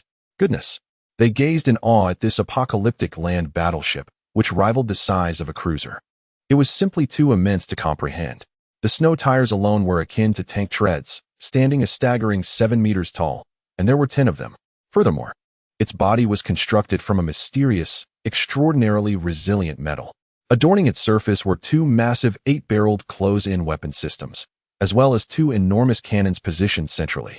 It was nothing short of a large destroyer on land. Is this truly an artifact of the apocalypse? Chen Xiao was left speechless. This vehicle seemed tailor-made for doomsday scenarios. With such a machine, it could likely withstand even an avalanche. What are we waiting for? At that moment, Lin Yi had already opened the gigantic door of the vehicle. Get in. Once you're inside, even an avalanche cannot harm you. All right. The mother and daughter, regaining their senses, hurriedly climbed aboard. However, upon ascending, they noticed that a dozen survivors had also emerged from the vehicle, their faces etched with panic and despair. Among them were 2 little girls, no more than 5 or 6 years old, their cheeks flushed from the biting cold, utterly defenseless against the impending avalanche. Brother Yi. Chen Xiao looked at Lin Yi, her heart aching. If the avalanche struck, they would surely perish. We may not mind, but just then, one of the survivors, unable to contain himself, pleaded, "Please, take these 2 little girls in. They are our last hope." After all, only a handful of people remained in the entire town. They could not bear the thought of letting these children be consumed by the avalanche. A woman in her 30s implored, "I beg you, save them." Such words left Lin Yi speechless, feeling as if he were cast in the role of a villain. Did it truly matter if one more person joined them? Everyone can come aboard. He, in a rare moment of benevolence, declared. What? Everyone can come on? Hope flickered in the eyes of the crowd. There's only one chance. Don't hesitate. Seeing the astonishment on their faces, Lin Yi calmly urged them on. All right. Thank you. Thank you. The crowd responded with fervent gratitude. The woman hurried the children onto the vehicle, and one by one, the others followed suit. They exhibited a sense of unity. Unlike others who might resort to unscrupulous means for survival, even allowing the little girls to board first. And when everyone had finally boarded the vehicle, a resounding roar echoed once more. As Lin Yi closed the car door, a tremendous roar heralded the arrival of the first avalanche. Fortunately, the vehicle had already ignited its engines. It was equipped as a terrestrial cruiser, boasting formidable firepower and an impressive weight of 14,000 tons. What does this signify? Even a deluge would struggle to budge at an inch, especially since it was powered by nuclear energy. At the moment of ignition, an array of devices rapidly emerged, plunging into the ground and adopting a low-profile stance to defend against the impending avalanche. Boom! The colossal avalanche surged forth like an apocalyptic flood. Yet, upon colliding with the terrestrial cruiser, this behemoth astonishingly withstood the impact, remaining utterly immovable. Oh my! Chen Xiao, witnessing this scene through the external glass, widened her beautiful eyes in disbelief. But the ordeal was far from over. Be careful, a second wave is coming, she warned, as an even larger avalanche loomed ahead. Instantly, she urged everyone, hold on tight. Without further prompting, everyone secured themselves with various equipment inside. Li Zhen, in particular, shielded 2 young girls closely. Boom! As the second wave of the avalanche, stretching over a dozen kilometers, suddenly struck, the immense force even caused the resilient terrestrial cruiser to shudder momentarily. Yet, it merely quivered once. Chapter 78. The Doomsday War Machine worth 30 million. Truly impressive. There was no denying it. This behemoth was colossal, weighing in at an astounding 10,000 tons. Moreover, it was powered by nuclear energy. Such a formidable structure would be difficult to damage, even by an avalanche. However, there were still consequences, as the violent descent of the snow unleashed an avalanche of snow that crashed down like boulders. The entire town was nearly buried beneath the snow. The land cruiser was no exception. As everyone gradually regained their composure, they peered through the glass and were met with a blinding expanse of snow, rendering visibility nearly impossible. We are trapped beneath, a survivor exclaimed in distress. Do not panic. Yet, she underestimated the land cruiser. After all, this was a doomsday war machine purchased for 30 million. It could activate 2 aircraft carrier-level mecha soldiers. Surely, it would be unharmed. Boom! As the avalanche pressed down, Lin Yi reactivated the land cruiser. With the deep, resonant sounds of nuclear propulsion, it began to shift, even amidst the 30 meters of accumulated snow. Rumble! Another small avalanche cascaded down. Then, the massive war machine slowly emerged from the snow. Roar! Roar. Roar. This sight exhilarated the 6th-tier zombies on the mountain, who believed they had vanquished Li Jun and her companions. However, in the next moment, when they witnessed the enormous war machine gradually rising from the remnants of the town, even they were struck dumb. How could it be? Such a colossal avalanche had caused no harm. Not to mention those inside the war machine. Li Jun, Chen Xiao, and the others were equally thrilled to see the magnificent vehicle unscathed and operational. My goodness, this war machine is astonishing, Chen Xiao exclaimed, her eyes sparkling with delight. It can withstand even this magnitude of an avalanche, let alone a blizzard. This doomsday vehicle is as stable as a mountain. Moreover, they discovered a plethora of equipment within, encompassing resting areas, agricultural zones, and even livestock facilities. Thanks to the nuclear power system, there was no shortage of electricity. The interior temperature was a comfortable 20 degrees. With such amenities, it felt even better than their time in the south. If the previous RVs were already quite comfortable, this one was comparable to the combined space of several RVs. In a doomsday scenario, encountering a horde of zombies would hardly pose a threat. Roar.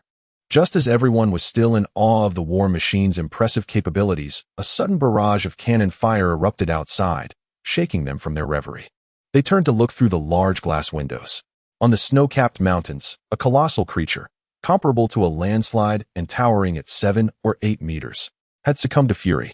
With 2 massive artillery barrels slung over its back, it unleashed a barrage of cannon fire the moment its enormous arms descended. Evidently, this 6th-tier zombie was prepared to fight to the death. However, it had grossly underestimated the defensive capabilities of the doomsday vehicle. As 3 shells locked onto the armored machine and descended, a thunderous explosion erupted, yet it failed to breach the vehicle's defenses. The immense shockwave merely caused a slight tremor in certain areas of the vehicle. And then, there was nothing more. This level of defense left even Lin Yi in awe. 30 million was indeed not spent in vain. Alas, it could not fly. If it could, it would be truly invincible. At this moment, the 6th-tier Titan zombie outside was still in a daze, witnessing the futility of its assault against the doomsday vehicle. Enraged, it let out a ferocious roar, intent on launching another attack. Yet, Lin Yi denied it the opportunity. Raptor, he commanded. Understanding the order, Raptor dove down from the sky. During the avalanche, it had already retreated, for it was unnecessary to experience the sensation of being buried when the leader had no need for its assistance. Now, witnessing the rampant Titan zombie, Raptor swooped down dramatically, in the astonished gaze of a group of survivors. Raptor unleashed a flurry of energy waves that pierced through the Titan zombie's formidable defenses. The Titan, now howling in pain, staggered backward, stripped of its earlier arrogance. As Raptor landed, it transformed into a nearly 20-meter-tall mech soldier. With a powerful punch, it obliterated the Titan with a single blow. Good heavens! This outrageous scene left the group of survivors inside the land cruiser in a state of bewilderment. What on earth was happening outside? A powerful Titan zombie and a towering mech soldier, all within the realm of reality? Was this still Earth? It felt as if they had stepped into a world reserved for cinematic fantasies. Having endured nearly 2 months of apocalypse as ordinary individuals, they had not anticipated that technology outside had advanced to such terrifying heights. In an instant, they were filled with reverence for Lin Yi, treating him as a deity. Splendid work. Yet, for Li Jun and Chen Xiao, such feats were routine. Upon witnessing Raptor dispatch the 6th-tier zombie, the young girl exuberantly cheered, her eyes glinting with determination. Damn it. I chased that fellow for hundreds of kilometers, and couldn't he finish it off? Raptor is truly impressive, taking it down in an instant. After all, even he himself was no match for the Raptor. What could a 6th-tier zombie possibly represent? Moreover, Lin Yi was not particularly concerned about these trivial apocalyptic skirmishes. This was merely a preparation for the impending arrival of extraterrestrial beings. A 6th-tier zombie was hardly anything of significance. Brother Yi, where shall we go now? With the 6th-tier zombie defeated and the only threat eliminated, Chen Xiao hastily inquired, "Are we heading back to Nandu?" No need. Lin Yi, however, had other plans. The land cruiser was far too massive, with a length of 150 meters. Bringing it back to Nandu would undoubtedly spark a global commotion. Furthermore, Lin Yi intended to use this vehicle to confront the extraterrestrial beings mentioned by the future system. After a brief contemplation, he declared, "Let the land cruiser remain hidden within the secluded mountains for now, to be summoned when necessary." Hey boss. At that moment, the Raptor suddenly approached. first presenting the crystal core of the 6th-tier zombie before cheerfully adding, "I just spotted a splendid glacial gorge from the sky. I believe it would be an excellent location to keep the land cruiser." "Oh, really?" Linya's interest was piqued upon hearing this. He immediately boarded the F-22 Raptor to ascend for a better vantage point. As the fierce snowstorm subsided, although heavy snowfall continued, it was significantly less intense than before. From the vantage point of the F-22, several kilometers high in the sky, he could discern a basin, approximately 3 kilometers in diameter, nestled within the snow-covered mountains that stretched for hundreds of kilometers. Indeed, Linyi found it quite satisfactory. "This is the place. Let us descend." "Understood." The F-22 Raptor promptly obeyed the command and began its descent. Upon landing in the mountainous gorge, it was evident that they had found a naturally formed canyon. Not only was it defensible, but it also boasted 2 to 3 kilometers of usable land, perfect for establishing a military base for the apocalypse. Excellent. Surveying the surroundings, Linyi noticed several naturally occurring caves amidst the icy expanse, ideal for sheltering from the relentless storm. Consequently, he instructed Chun Xiao to bring forth the Doomsday War Vehicle. Chapter 79. Linye's New Secret Base. With a thunderous roar, the colossal Doomsday War Vehicle, akin to a terrestrial battleship, made its way along the mountain road. Chun Xiao disembarked, and Linyi addressed her. "From this moment forth, this Doomsday War Vehicle shall remain here as our military stronghold." "A military stronghold?" Chun Xiao paused, her gaze shifting to the survivors. "What will they do?" "What else can we do?" Linyi replied. "We are in need of survivors to assist with the daily upkeep. Let them stay here and oversee the Doomsday War Vehicle." "What? We can stay here? Really? That's wonderful." The group of survivors, having just exited the vehicle, erupted with excitement. They were acutely aware of the dangers lurking outside, but this place was different. With a 150-meter-long base vehicle, they no longer had to worry about the bitter cold and snow. Moreover, Linyi procured a top-tier mecha core, spending a staggering 888 game coins. This was no trivial amount, as the size of the vehicle necessitated the finest quality. Fortunately, Linyi was not short on game coins, boasting a fortune of 1 billion. Thus, he acquired the core and installed it in the Doomsday base vehicle. As it activated, a deep, resonant mechanical roar echoed, startling the survivors, who feared an explosion was imminent. However, the Doomsday base vehicle did not transform immediately. Linyi commanded, "From now on, you shall be known as Sky Pillar 1, a pillar to uphold our cause." "Yes, esteemed leader." The newly named Mecha soldier responded in a deep, mechanical tone. Yet, the war vehicle alone was insufficient. The dozen or so survivors were weak in strength. Linyi instructed Chun Xiao to provide them with some low-tier zombie crystals.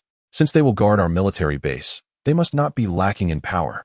This will serve as our launch point against the impending alien threats." "Understood," Chun Xiao replied, a charming smile gracing her face as she distributed the zombie crystals. Each survivor received a modest allocation of 100, totaling 200 crystals among 12 individuals. While this was a small quantity, Linyi had millions at his disposal. He was far from lacking. The survivors were thrilled by the generous supply of zombie crystals. A woman in her 30s eagerly assured Linyi, "Rest assured, we will defend everything here with our lives." Linyi nodded in acknowledgement. In truth, these survivors were merely a FAAD, a means to prevent others from discovering Sky Pillar 1. Of course, even if someone attempted to take it, the risks of detection would be considerable. Subsequently, he instructed Chun Xiao to leave behind some supplies, sufficient for them to sustain themselves for a month. As for the following month, they would gather resources themselves. Once these arrangements were made, the trio finally departed from the base, boarding the fighter jet to return to the southern city. However, another issue soon arose. How do we accommodate 2 people in this space? Chun Xiao glanced at the Raptor, suspecting it was intentional. "Who will sit where?" Linyi remarked, slapping his thigh. "Let us have one of you come up." The words prompted a glance of uncertainty between the mother and daughter. "Who will go up?" "Perhaps I should."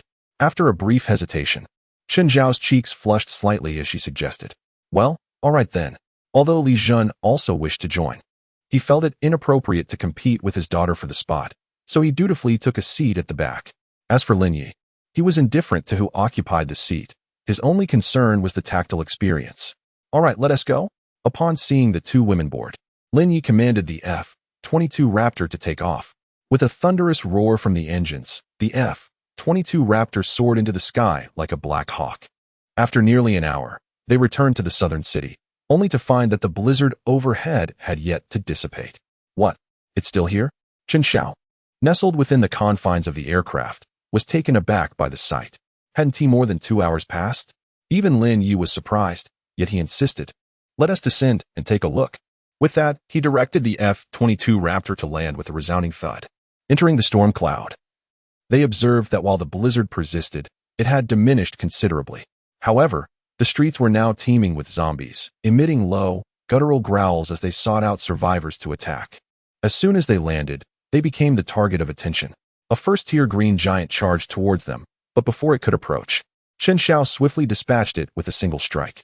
The creature was cleaved in two, its massive form collapsing helplessly to the ground. Don't come any closer. Stay away. A woman, half buried in the snow on the first floor, was desperately fleeing but found herself pursued by a first-tier green giant. It made sense. Those who survived the fall from such heights were indeed formidable. Fortunately, before the giant could make a move, a black-gray J-16 streaked through the street like a projectile, accompanied by a thunderous sonic boom. It swiftly neutralized the green giant with a powerful punch, reducing it to a pulp.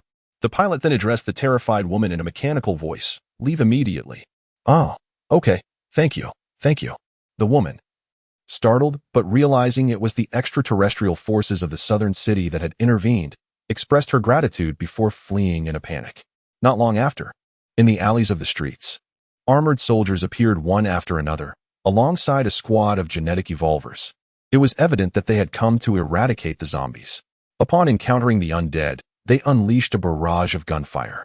Remarkably, their coordination with the Mech Legion was quite commendable. At that moment, J-16 also noticed Lin Yi, its massive frame sheathing its weapon, immediately adopting a posture of reverence. Kneeling on one knee and emitting a deep, mechanized voice, "Leader."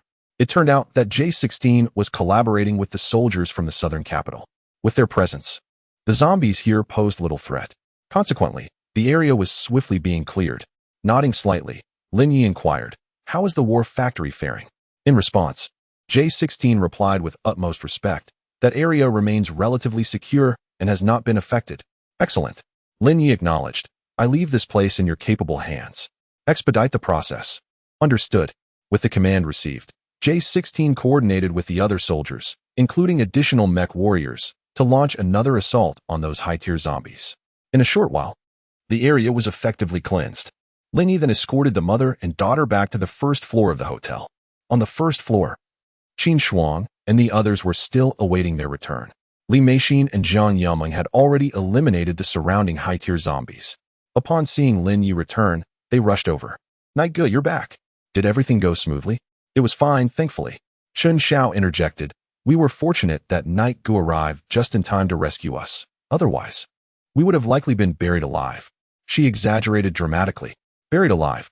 The two women exchanged incredulous glances, finding the notion somewhat absurd. "Is it really that severe outside?" they questioned. "The outside is rife with avalanches and blizzards. A few kilometers is considered minor. Some areas extend over 100 kilometers, completely engulfed by the snowstorm. I believe the situation will only worsen in the coming days," Lin Yi pondered. Chapter 80. Unlocking the Shelter, initiated by Chen Xiao. After all, the blizzard has only persisted for a few days, and there remains a month ahead. Fortunately, this does not significantly affect us. We simply need to wait for the storm to pass, Lin Yi remarked. Indeed, the women nodded in agreement. As for them, there was no need for excessive concern. Trusting their elder brother was sufficient. Thus, the following day, the Mech Legion first collaborated with the surviving soldiers to cleanse the area of all zombies, ensuring the safety of the zone. Once this was accomplished, Lin Yi communicated with Qin Shuang and then temporarily parted ways with the women. It was a jest to think the higher-ups could continue residing there. In the event of another fierce blizzard, while death was unlikely, inconvenience was inevitable. Therefore, Lin Yi decided to construct a 200-square-meter snow shelter within the game, expending nearly 300,000 in-game currency. Subsequently, he materialized it. Snow shelter, level A. Upgradable. Capable of withstanding zombies and the harsh winter. Features: wall thickness of 200 centimeters, crafted from titanium alloy. Constant temperature design. Quite satisfactory. After reviewing the description, Lin Yi felt a sense of contentment. He then led the women outside the shelter, arriving at an expanse of snowy plains. As he set the shelter down, the ground trembled, the earth compressing beneath the weight. A substantial metal shelter, measuring 200 square meters with an internal height of 3 meters, emerged robustly from the snow-covered terrain, nestled within the mountain's protective embrace, nearly undetectable. Goodness, this is remarkable. The women were utterly astonished by this display. My word, this level of technological advancement is astonishingly high. However, upon entering, they discovered an even more advanced interior. The shelter was equipped with an array of furniture, appliances, and a constant temperature system. Heavens, this is no mere shelter. It is clearly a luxurious villa. The opulence within was overwhelming, featuring everything from sofas and televisions to refrigerators and even a water heater. The temperature was a steady 24 degrees, the ideal comfort level for humanity. Moreover, this shelter boasted 4 spacious rooms, each impressively large. How delightful! The women were immediately exhilarated, the ambience reminiscent of their previous experiences in the Sky Garden. I dare say it surpasses the Sky Garden. Jiang Yuming could hardly contain her excitement, plopping down onto the sofa, her cheeks flushed with warmth, reveling in the comfort. With this shelter, what worries could one possibly have about the harsh winter? It was simply too comfortable. Additionally, the shelter had more to offer. Lin Yi discovered that while he had materialized it, it was merely a model. He could upgrade it at any time, such as expanding its capacity underground to acquire more rooms. One could also create an underground plantation for the cultivation of vegetables and fruits, as well as construct subterranean roads, elevators, and so forth. This is evidently a preliminary model of an underground city. As long as one possesses wealth, limitless expansion is possible. No wonder the system claimed that this facility could accommodate millions. It is certainly no exaggeration. Lin Yi mused to himself. This is far more comfortable than in the southern metropolis. However, time was not on their side, and with the recent blizzard keeping everyone occupied, rest had been scarce. Therefore, he suggested, let us all retire early and discuss matters after the blizzard is past. All right. The girls truly were fatigued, having hardly rested since arriving in the southern city. With the blizzard at hand, there was little to do, making it an opportune moment to recuperate. At that, Jiang Yume eagerly got up and rushed to the bathroom, exclaiming, I'll go take a shower first. I'll join you. Chen Xiao and Li Meixin hurried after her. I will prepare dinner. Only Li Jin and Lin Yi remained. As for Xie, she was still busy upgrading Su Tong. With the mech birds already in contact, Lin Yi felt no concern. Listening to the sound of water, Li Jun felt a twinge of shyness, her cheeks flushing slightly, and she quickly sought an excuse to head to the kitchen. Lin Yi, however, was indifferent to this, as he was quite hungry himself. Yet by evening, it was not Li Jun who appeared, but rather Chen Xiao. After dinner, she donned a light golden silk nightgown and had applied a subtle touch of makeup, her bashful expression rendering her utterly irresistible to Lin Yi. Of course, her gratitude towards him was paramount. Without Lin Yi, she might have already been buried alive in an avalanche today. Not to mention, she was now free from worries about food and had such a warm refuge to reside in. Naturally, Lin Yi was not one to be coy about this. After all, who could resist such a captivating Shen Xiao? At the very least, Lin Yi found himself unable to resist. Thus, the narrative shifted to the less favored aspects of their lives. The following morning, Lin Yi stretched lazily, feeling refreshed. He glanced at Chen Xiao, who was still peacefully sleeping beside him. Cautiously, he rose and drew back the curtains for a look outside. The blizzard raged on. However, it was one-way glass, appearing as a thick steel plate from the outside, while inside, they could see the exterior scenery, a truly wondrous phenomenon. To spend an entire month in such an environment would be unparalleled comfort. Yet, he did not neglect to inquire about the outside world. Consequently, he dispatched the mech birds to survey the situation. Now, over 100 mech birds were deployed, covering regions across the globe, including overseas territories. Through the mech birds, he observed that the external temperature had plummeted to a chilling -25 degrees. What an astonishing reality that was. One could say that water can freeze in an instant, and the temperature continues to plummet. Through the lens of the mechanized bird, one can observe that this phenomenon is not confined to domestic realms, even overseas. In some tropical regions, the scenario remains unchanged. A relentless blizzard ravages all, as if we have been catapulted back to the Ice Age, with thick layers of snow blanketing the earth. Take, for instance, the erstwhile dominion of the United States, specifically New York, where the surroundings have nearly solidified into icy structures. The towering skyscrapers, once majestic, have now been subjected to a baptism of the undead, only to be further assailed by the merciless snowfall. From a distance, the scene resembles a desolate Great Wall, devoid of vitality and draped in desolation. Similarly, in Shanghai, the visuals are strikingly akin. From the aerial perspective of the mechanized bird, the once soaring edifices are now shrouded beneath a heavy quilt of snow. The frigid temperatures have rendered metallic objects darkened by frost, as if a mere touch would cause one's hand to become ensnared. As it weaves through the towering structures, Lin Yi observes some unfortunate survivors who have succumbed to the cold, alongside the frozen corpses of the undead. Of course, he also encounters familiar faces. The former foggy city remains steadfast within its confines, now adorned with even grander edifices, while survivors busily attend to their endeavors. Yet, such instances are but a minority. The overwhelming presence is one of death and chill. What are you gazing at, Night Brother? Just as he was lost in contemplation, he was suddenly drawn back by the melodious voice of Chen Xiao. Turning around, Lin Yi beheld the young beauty clad in a nightgown, her curious gaze fixed upon him. Oh, nothing much. Coming to his senses, Lin Yi did not conceal the truth, allowing her a glimpse of the mechanized bird as projection. I'm observing the situation outside. Indeed, upon catching sight of the external landscape, Chen Xiao was left astounded. In fact, somewhere within the Pacific, a colossal destroyer traverses the waves, yet, due to the snow and ice, it resembles an abandoned warship devoid of any life. Is this truly the world that follows a blizzard? It is Chen Xiao's first encounter with such a perspective, as if she has unlocked a new realm, her eyes wide with amazement. Chapter 81. The Island. Why clean up our survivors? Yet Lin Yu understood that this was merely the beginning. The temperature would likely plummet further, and the blizzard outside would become increasingly absurd. Such words left Chen Xiao questioning her very existence. What could be more outrageous? Heaven above. What sort of world would that be? However, upon glancing at the man before her, Chen Xiao suddenly broke into a smile. As long as you are here, Brother Yi, I have nothing to fear. After all, with such a formidable refuge at their disposal, what else was there to worry about? Of course, Lin Yi was acutely aware that to survive, as long as there were ample game coins and new games, everything would be fine. Thus, he resolutely commanded the mech legion outside to continue clearing the zombies amidst the icy wilderness. Yes, boss. With the order given, the already engaged Ferraris, McLarens, and others intensified their efforts. For them, the frigid conditions were no different from usual. Conversely, the zombies, due to the plummeting temperatures, found their ability to move severely compromised. This led many to a startling realization: zombies feared the cold. Even the first and second tiers were not exempt. Yet, humans, too, harbored a dread of low temperatures. Thus, for the following days, Lin Yi remained in place, remotely directing the Ferraris, McLarens, and others in their ongoing zombie eradication efforts.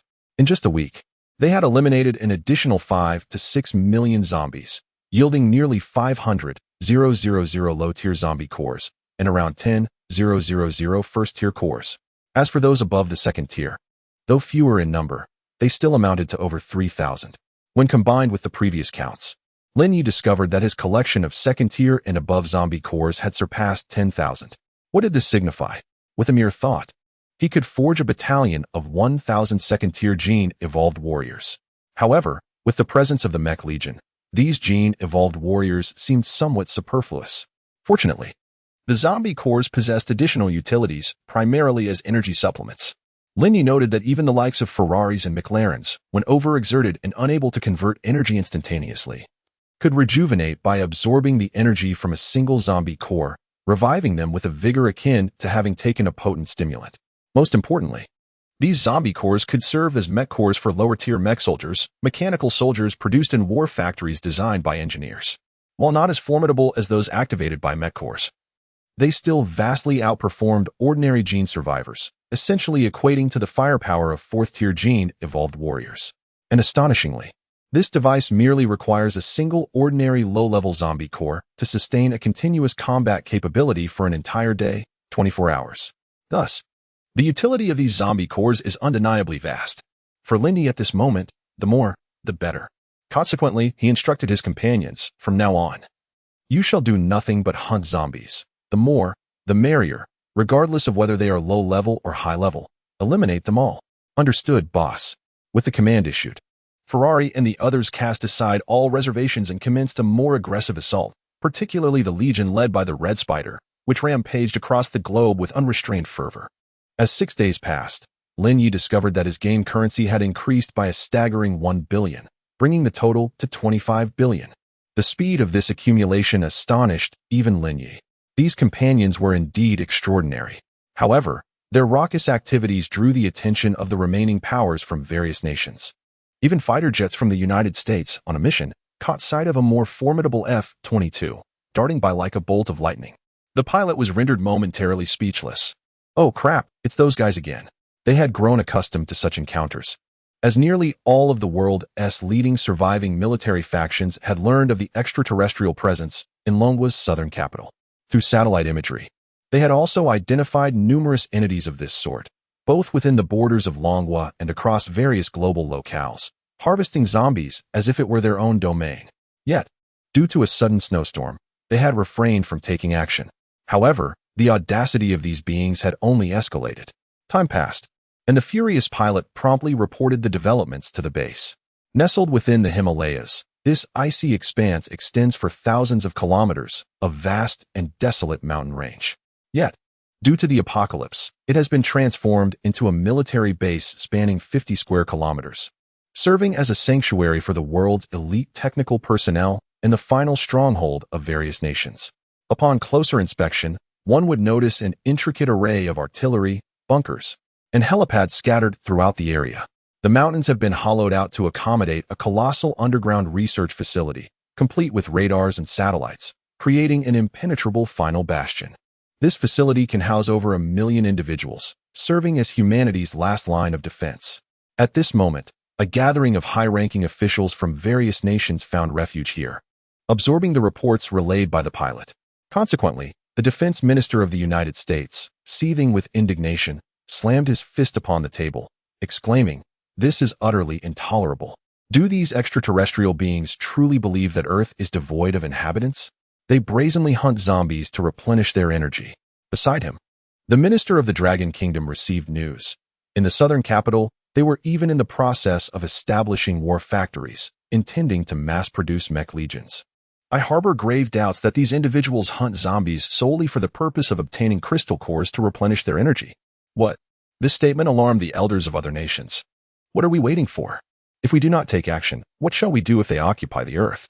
Occupy? I think that is unlikely. The minister of the Dragon Kingdom, Su Goen, in his 50s yet still robust, felt that matters were not so straightforward. If they truly intended to wage war, they would have already done so rather than wait until now. Ha ha ha. That is not so easily said. The Minister of Defense from the beautiful nation chuckled derisively, suggesting that perhaps they believed their strength was insufficient, hence they were still amassing power. Indeed, that is quite plausible. As soon as these words were spoken, a short man in a suit immediately jumped up in agreement. He was the representative from the island nation. They are being excessively ruthless. Every day, they are killing numerous zombies left in our island nation, nearly leading to our extinction. However, to everyone's surprise, the representative from the Stick Nation deemed the situation exaggerated. Isn't this rather good? Your island nation has already been overrun by zombies. Their slaying of the undead could be seen as a means of cleansing your apocalyptic disaster. Baka, if only it were truly that simple. Yet, the mention of this further incensed the suited man. They may be clearing zombies, but why must they also eliminate our survivors?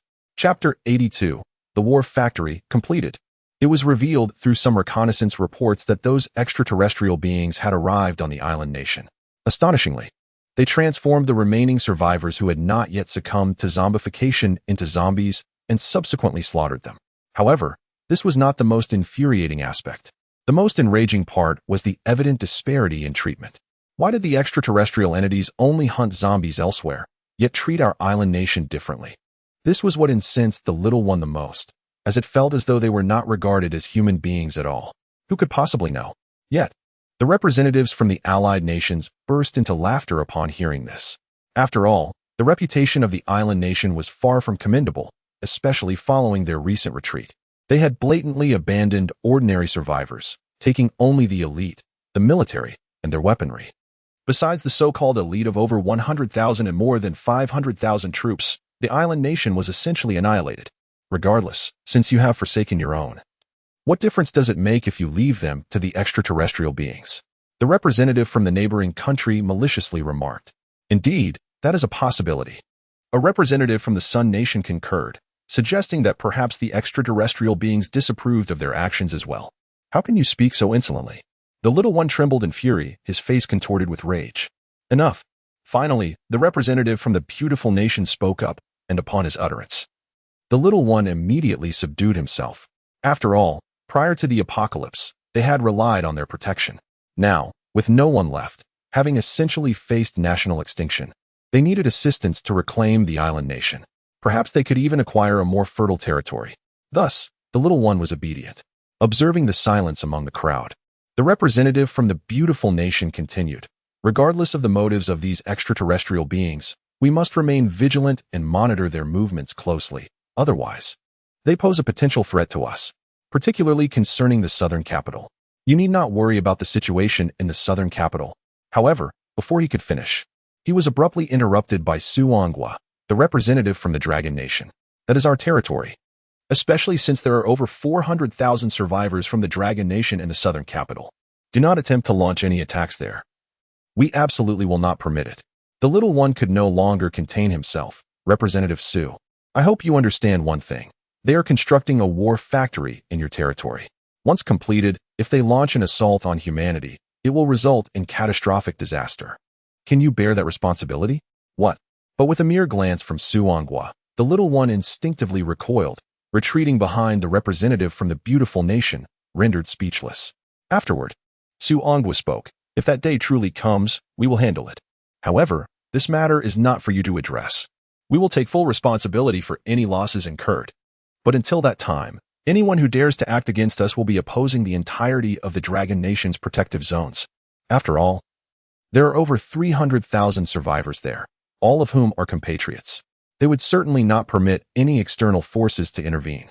Indeed, even amidst the apocalypse, it remains these few former great powers that are at the helm, and even now, divisions persist. Yet, what we face now is a catastrophe that threatens all of humanity, which compels us to confront it together without reservation. However, in matters such as this, the Dragon Kingdom cannot afford to retreat even a single step. It is evident that the beautiful nation also understands the impossibility of such a notion, thus refraining from further comments, merely stating, "This matter shall be entrusted to you. You only need to remember that we are currently confronted with an unprecedented disaster for humanity, and we can no longer afford to bicker. Fortunately, we still have satellites to monitor the movements of those colossal entities. Otherwise, that would truly be Minister." Yet, before the statement could be completed, a panicked blonde-haired, blue-eyed female staff member rushed in, reporting a development that sent everyone into disarray. Those extraterrestrial beings, aside from the southern capital, could no longer be detected on radar. What? This revelation left the minister of the beautiful nation in shock. Just moments ago, they had asserted that detection was possible. How swiftly they were contradicted. Of course, this was not the doing of Lin Yi, but rather that of a mechanical engineer. He had discovered that those with cloaking abilities, such as the Red Spider, F-22 Raptor, and J-36, could evade detection as long as they did not wish to be found.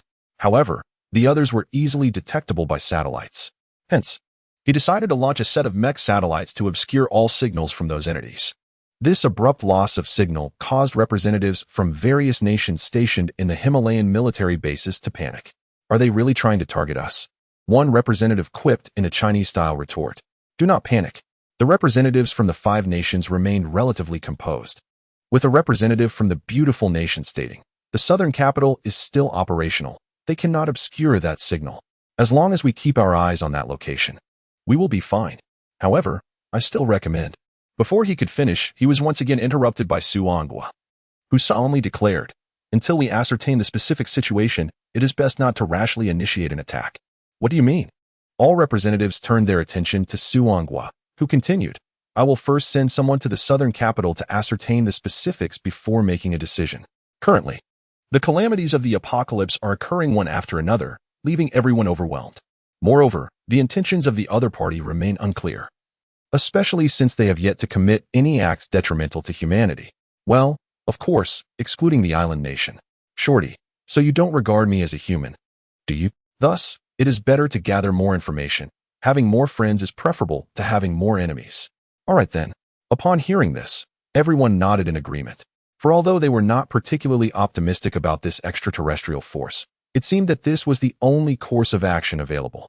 The minister of the beautiful nation sighed and remarked, "I hope the situation does not escalate further." Meanwhile, Lin Yi remained oblivious to the chaotic maneuvers of the Red Spider, which had already stirred considerable unrest at the last human defense base in the Himalayas. Yet, even if he were aware, it would not concern him, for his aspirations did not lie with that so-called final bastion of humanity. After all, should he desire, he could effortlessly obliterate any military installation on the planet at this very moment. His true objective was the cataclysmic disasters that awaited in the future. In this forthcoming world, survival was his paramount wish. At present, within the war factory, Lin Yi gazed at the towering mech soldiers, standing 7 or 8 meters tall. These were entirely distinct from the activated mech cores. They resembled something straight out of a Transformers movie. The rudimentary crystal core powering this creation was akin to the colossal mechs found in a mech battalion. "Are you certain this contraption is the war machine produced by the war factory?" he inquired, eyeing the missile-launching, agile war machine equipped with a cannon, his expression one of skepticism. "Of course," exclaimed the mechanical engineer, brimming with excitement. "Boss, this thing is cost-effective. The initial war factory can produce over 100 units in a single day. A mass-produced mech army will be quite formidable for future sieges. Can it contend with extraterrestrials?" Lin Yi questioned. "Extraterrestrials?" The engineer scratched his head, a look of confusion flashing in his mechanical eyes. "I haven't encountered any aliens myself. However, I believe it should be adequate." Chapter 83. Have we discovered another beauty? The words left Gubo beside him utterly bewildered, his mind filled with malicious thoughts. He had yet to witness it firsthand. Wasn't it precisely them? To his astonishment, the leader of these mechanized soldiers turned out to be a human. Alas, it seems that mechanical engineers do not belong to extraterrestrial beings. They are indeed natives, created by Lin Yi. While the origins may be somewhat impressive, they are undoubtedly local now, at least from the mechanical engineer's perspective. However, given the capabilities of these behemoths, I believe there should be no issues. After a brief pause, the mechanical engineer spoke earnestly once more. "Unless one personally witnesses the prowess of those alien beings. Moreover, this is merely the initial generation of the war factory. As we continue to upgrade and enhance our energy resources, the production and combat capabilities of these giants will soar exponentially." Upon hearing this, Lin Yi nodded in agreement. After all, even if these formidable machines falter, he must not forget he has contingencies in place. The Doomsday War Chariot and the Mecha core are his trump cards. His only concern was a potential shortage in numbers. However, if there are sufficient game coins, another possibility may arise. Thus, Lin Yi refrained from further inquiries and addressed the mechanical engineer. "I leave this to you. Beyond these, we require even more powerful high-tech weaponry. For at any time, technology remains the foremost productive force." Unexpectedly, as soon as he uttered these words, the little fellow thumped his chest confidently, declaring, "Rest assured. We have already begun developing this zombie crystal core. It is truly versatile and can facilitate the creation of various technological weapons. For a brain like the mechanical engineer, mere war machines are far from sufficient. More formidable defensive weapons are necessary to ensure the safety of the war factory." One can only wonder how the last stronghold in the Himalayas would react upon learning that these beings have commenced research into energy barriers capable of withstanding nuclear weapon attacks. However, such matters did not concern Lin Yi. He entrusted it to them and moved on to handle other pressing affairs. After all, following the blizzard, other calamities loomed. He needed to stockpile more resources. The more, the better. "No problem. You can count on me, boss," the mechanical engineer assured with a proud thump of his chest. Thus, Lin Yi turned and departed aboard the F-22 Raptor, while the mechanical engineer eagerly set about crafting formidable weapons that existed only among interstellar beings. Of course, with the war factory in operation, Lin Yi was not idle either. He required more game coins and resources. Acquiring game coins was straightforward, as long as the Red Spider, J-36, and Ferrari continued their relentless hunting daily, it would suffice. As for resources, Lin Yi sought out Qin Shuang. "What? You desire a batch of resources?" Upon hearing Lin Yi's thoughts, Qin Shuang appeared utterly bewildered. "But you still lack provisions." "Indeed." However, Lin Yi did not elaborate extensively. After all, he possessed a spatial ring. alleviating concerns over perishable supplies. Naturally, the more reserves, the better. Yet, he faced another dilemma. Despite having an abundance of resources, amounting to millions of tons, most were packaged goods with expiration dates, leaving a scarcity of fresh produce. What he required now were fresh supplies, vegetables, fruits, and meat products. This way, in the event of a cataclysmic flood, he would have no cause for concern. Unexpectedly, as the conversation turned to this topic, Qin Shuang hesitated briefly, crossing her arms in contemplation, before stating, "Fresh vegetables and fruits are indeed hard to procure at this time. Even in the southern cities, they are limited and exorbitantly priced. However, I am aware of a location." Pausing for emphasis, she lifted her gaze to Lin Yi and continued. "There exists a mountain city approximately 600 kilometers from here. It serves as a base for grain production, housing vast stores of food, as well as various orchards and vegetable farms. Presently, affluent individuals in this apocalyptic era are flocking there to stock up." Excellent. Lin Yi, indifferent to gold, recognized it merely as currency. After all, his previous collection of gold was intended for resolving intricate issues. Should a crisis unfold, he would undoubtedly reap a substantial return on his investment. Hence, he declared, "As long as it is available, the price is of no concern. I shall procure it." "Then, it is settled." Qin Shuang nodded, fully aware of Lin Yi's wealth, which was immeasurable, given the countless zombie cores he possessed. She added, "I will arrange for someone to handle it." Despite the blizzard, the railway connecting the mountain city to us remains operational. I will endeavor to purchase as much as possible. Oh, by the way, it seems she recalled something, pausing momentarily before inquiring. "May I ask, are you still interested in beautiful women?" Lin Yi was taken aback by her question. "What do you mean?" "Well, it's somewhat embarrassing, but I feel like a human trafficker," Qin Shuang admitted. "Yet I must inform you. Through our internal satellite darknet, I received news that in the Guangqing shelter zone, there is an underground market where a batch of beautiful women is being auctioned, reportedly of considerable attractiveness." "Oh, is that so?" Upon hearing this, Lin Yi's eyes glimmered momentarily. It was no joke. No one understood the utility of beauty better than he did. If he could unlock a more powerful game, he would truly be invincible. Nonetheless, he inquired, "How do they compare to Su Tong?" Well, Qin Shuang shook her head. "I cannot say for certain. Individuals like Su Tong are exceedingly rare. However, I believe they should be comparable to Yu Ming and Mei Xin. Then it might be worth a try." Lin Yi pondered briefly before nodding. After all, it was still meat. "All right." With a slight nod, Qin Shuang smiled and said, "I will go prepare for the auction." "There's no need for such formality," Lin Yi interjected, waving his hand. "It's understandable to hold an auction when one first arrives, but is it still necessary now?" What do you mean?" This statement left Qin Shuang momentarily taken aback, unable to respond. However, Lin Yi did not elaborate further. It was a jest. When he first came to Nandu, he had to consider the strength of the survival base, but now he had discerned that he possessed a war factory. Was it still necessary to adhere to the rules? "If I were to continue abiding by the rules, I would be the one in charge. You need only manage the supplies. Once that is settled, accompany me," Lin Yi stated succinctly. "All right." Although Qin Shuang did not fully grasp his meaning, she instinctively nodded. She then assigned Su Lingyue to oversee the procurement tasks while she and Lin Yi prepared to head to Guangqing.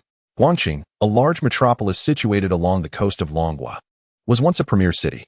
However, in the aftermath of the apocalypse, it had descended into chaos. Coupled with the persistent fog and blizzards, the area had become infested with foreign zombies, particularly the robust black zombies, known for their formidable combat abilities. This region had been divided into several zones, including official safe havens and private areas established by various shelters. Daily conflicts erupted as factions vied for supplies and resources, rendering it one of the most tumultuous areas, where mutual slaughter had become a routine spectacle. The underground auction venue, while referred to as Guangqing, was actually situated on a massive aircraft carrier off the coast, namely, the Queen Elizabeth, once belonging to the Sun Never Sets Empire. Following the onset of the apocalypse, the empire faced an assault, leading to a rebellion by a faction of survivors who killed the empress and princes and seized control of the carrier. They aggressively recruited mercenaries and amassed a substantial arsenal, establishing themselves as the predominant dark force in this post-apocalyptic landscape, essentially creating a maritime kingdom. However, this time, as the blizzard raged on, a terrifying energy cannonball suddenly surged forth from the distance, aimed at the massive aircraft carrier measuring nearly 300 meters in length. navigating the waters surrounding Wanqing. Chapter 84. The Mecha soldiers tear apart the destroyer. The energy cannonball unleashed was utterly terrifying. With just a single shot, it alerted the gang members conducting reconnaissance at sea, their faces shifting in shock as they shouted, "Beware, enemy attack." Yet, before they could finish their warning, the cannonball had already struck, hitting a destroyer with unerring accuracy. A thunderous explosion ensued, nearly sinking the escort vessel. But this was merely the beginning, as a relentless barrage of energy cannonballs rained down in succession. Meanwhile, aboard the aircraft carrier, the formidable gang leader, Dark Black, remained blissfully unaware of the impending danger. He was engrossed in negotiations with several Doomsday factions, preparing for an upcoming auction. Beside him stood an alluring Asian beauty, captivating yet appearing slightly weakened from the strain inflicted by Dark Black. Opposite them, a woman clad in black stockings and a tight-fitting outfit gazed disdainfully and remarked coolly, "Mr. Mackey, you still relish this lifestyle, I see." Haha. Dark Black, unfazed by her words, turned his attention to a blonde-haired, blue-eyed woman, licking his lips as he brazenly suggested, "Lady Elizabeth, I wouldn't mind collaborating with you as well." Unperturbed by his flirtation, the woman responded, "Let us discuss the price for our weapon procurement instead." However, before they could continue their conversation, a sudden, deafening explosion reverberated through the air. A terrifying shockwave caused the aircraft carrier to tremble violently. The Asian beauties let out screams, instinctively shielding their heads and ducking behind the sofa. "What is happening?" The unexpected assault nearly knocked Dark Black off his feet as he urgently inquired. "Not good, boss." A frantic henchman burst through the door, breathless and panicked. "We are under attack. We are under attack." "What? An attack? Damn it." Dark Black's fury ignited upon hearing this. "Who dares to assault us here? They must be tired of living. Come, let us go outside and see," he commanded, leading a group of men to investigate. Upon stepping outside, they were all left in stunned silence. Above the aircraft carrier, which had previously been guarded by 2 escort vessels and 2 destroyers, a storm of blue-glowing energy cannonballs fell from the sky like meteors. "Take cover." Dark Black's heart raced as he quickly warned his men to find shelter. Fortunately, the close-in defense system sprang into action, with radar swiftly responding to the threat as the machine guns unleashed a rapid barrage, roaring with a rate of fire reaching 8,000 rounds per minute. Boom, boom. Several energy cannonballs exploded mid-air. Yet, many more struck the destroyers and the aircraft carrier, transforming the scene into a chaotic tableau of destruction. Countless gang members fell victim to the onslaught, and those who remained alive were already leaping into the sea in desperation. But this was still not the end, for what followed was even more harrowing. As fiery projectiles plummeted one after another, they instantly pierced through a destroyer. Amidst the violent explosions and anguished cries, an unknown number of survivors were thrown aside. Simultaneously, as these fireballs descended, their charred exteriors swiftly fractured. One after another, towering mech soldiers, measuring 5 to 8 meters, rapidly emerged, transforming with mechanical precision and unleashing a barrage of gunfire upon their surroundings. Deeper within the chaos, several colossal figures wielded massive laser swords, directly impaling the already precarious deck of a frigate. Under the combined might of these behemoths, a destroyer, stretching an impressive 150 meters, was brutally torn apart. The jarring sound of metal rending echoed through the air. All present were left in shock as they witnessed the enormous warship being split in two, its immense form gradually sinking into the depths of the ocean. The surviving individuals, overwhelmed by panic, screamed and desperately leaped into the frigid waters. Oh, dear God. This spectacle rendered the onlookers, including the towering figure of Big Black and several other leaders of apocalyptic factions, utterly speechless. What manner of being is this? A monster? Heaven help us. They had seen their fair share of horrors, yet the sight of a frigate being torn apart and the towering mech creatures was a first. Just then, an F-22 Raptor, cloaked in a black-gray coating, descended with a sonic boom, transforming into a colossal 18-meter figure, brandishing a gigantic cleaver that cleaved a massive gash into the deck. With heavy mechanical strides, it approached a man and a woman, exuding an overwhelming sense of menace. Who are you? This question thrust the group into a state of combat readiness, as a multitude of survivors and gang members surged forward, armed with various weapons. Do not panic.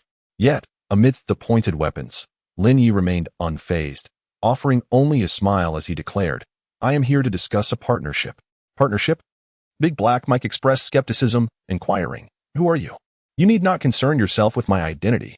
Ignoring the armed survivors, Lin Yi, accompanied by the apprehensive Qin Shuang, confidently entered the luxurious maritime palace that had been transformed from the aircraft carrier. The opulence left Lin Yi momentarily in awe. You certainly know how to indulge. He seated himself in Big Black's chair, gently caressing the pure gold structure. Quite impressive. However, this remark incited the fury of a loyal subordinate, eager to defend his master. Yet, before he could utter a word, the raptor swiftly aimed its energy hand cannon at his head. With a hum, a blast ensued, and he was instantly vaporized. This scene rendered the crowd instantly silent. My goodness, alien weaponry. The tall man swallowed hard and cautiously glanced at Lin Yi, inquiring, "Are you human or an extraterrestrial being? What do you think?"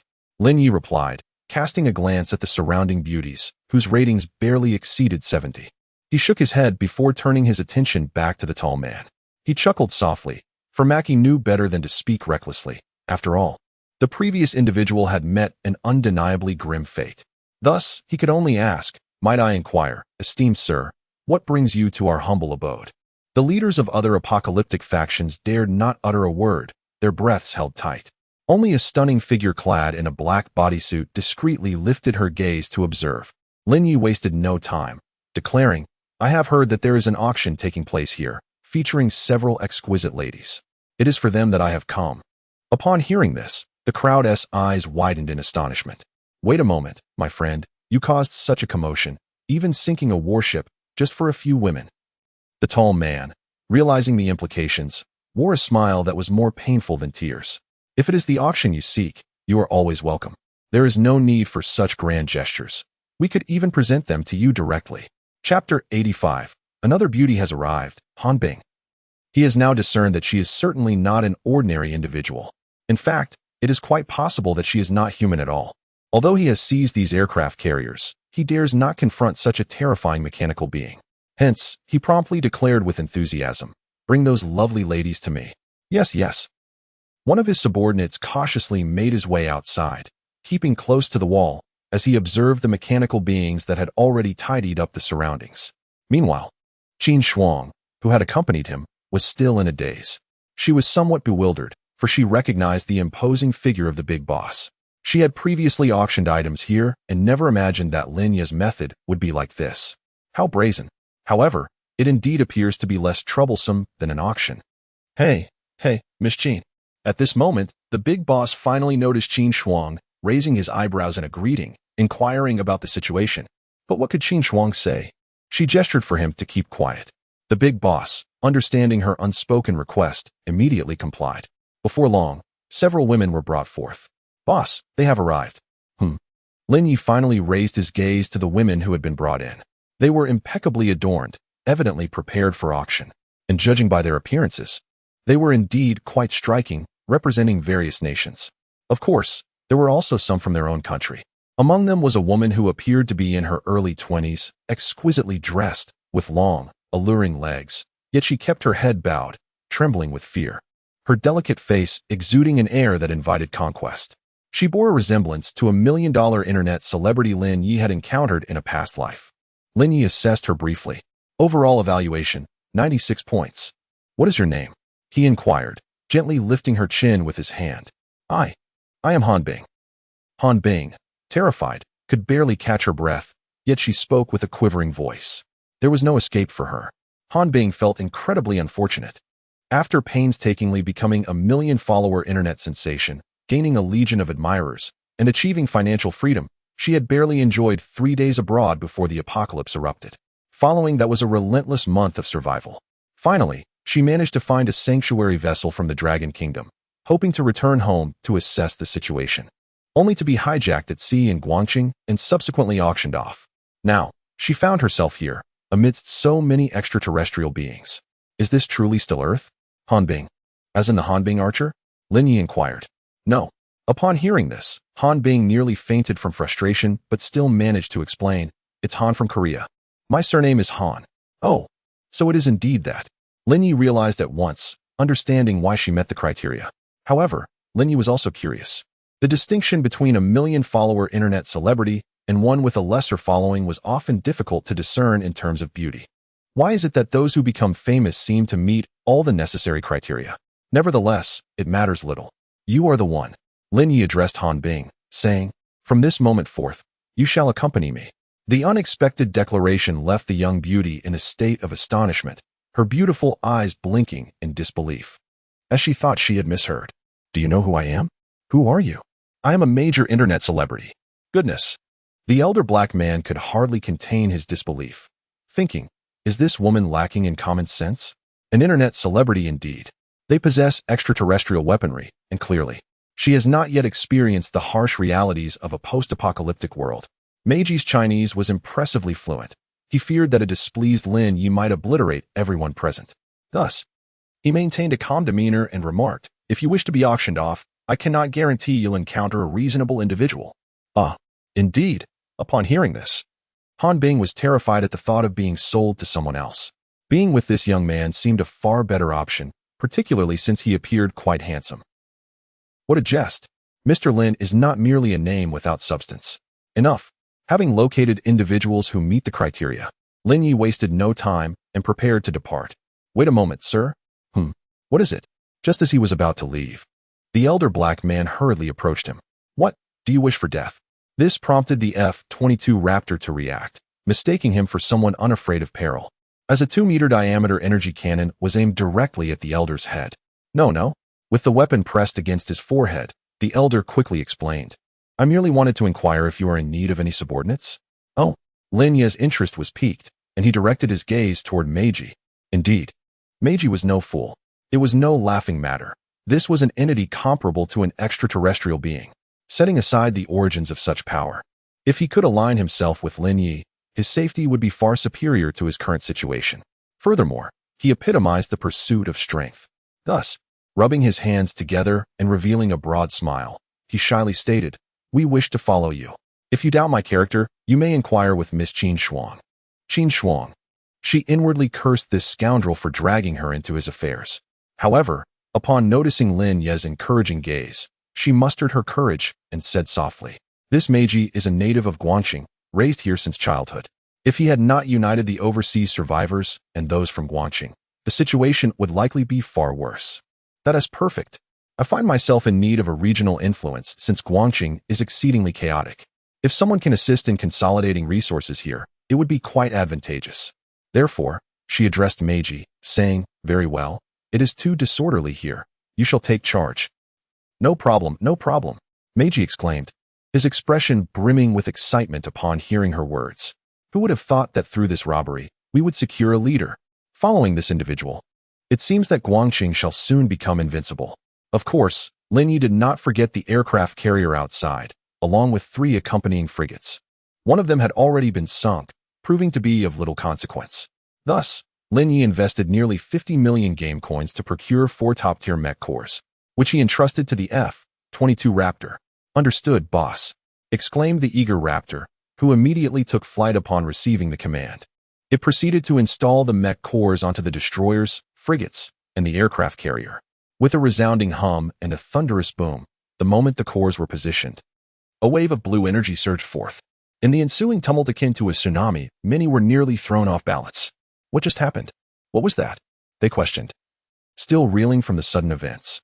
Before they could fully comprehend the situation, they witnessed the seemingly stationary fighter jets on the aircraft carrier's deck begin to transform at a startlingly visible pace.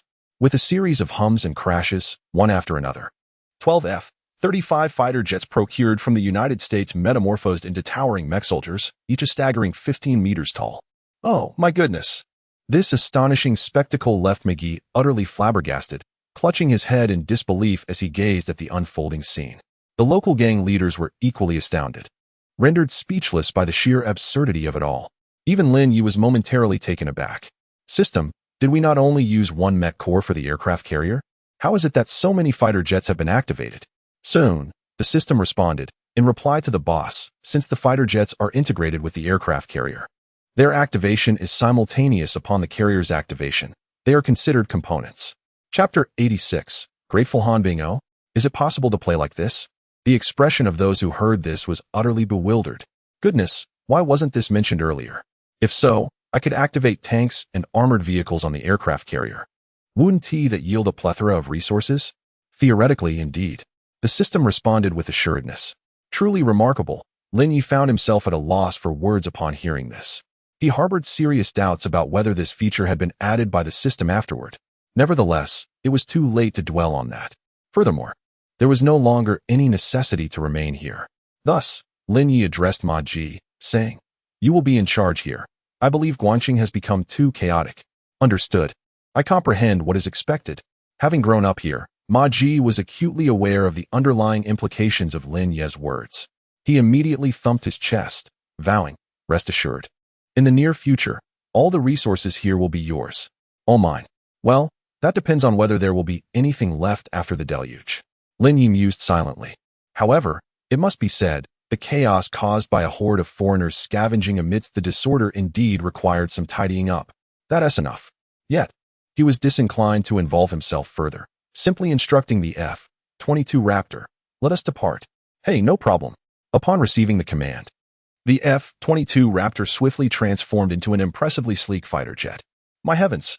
This left the newcomer Han Bing with only one thought. Is this still the Earth I know? However, glancing at this boy, only a few years her senior, so handsome, composed, and enveloped in an air of mystery, her heart raced uncontrollably. It's over.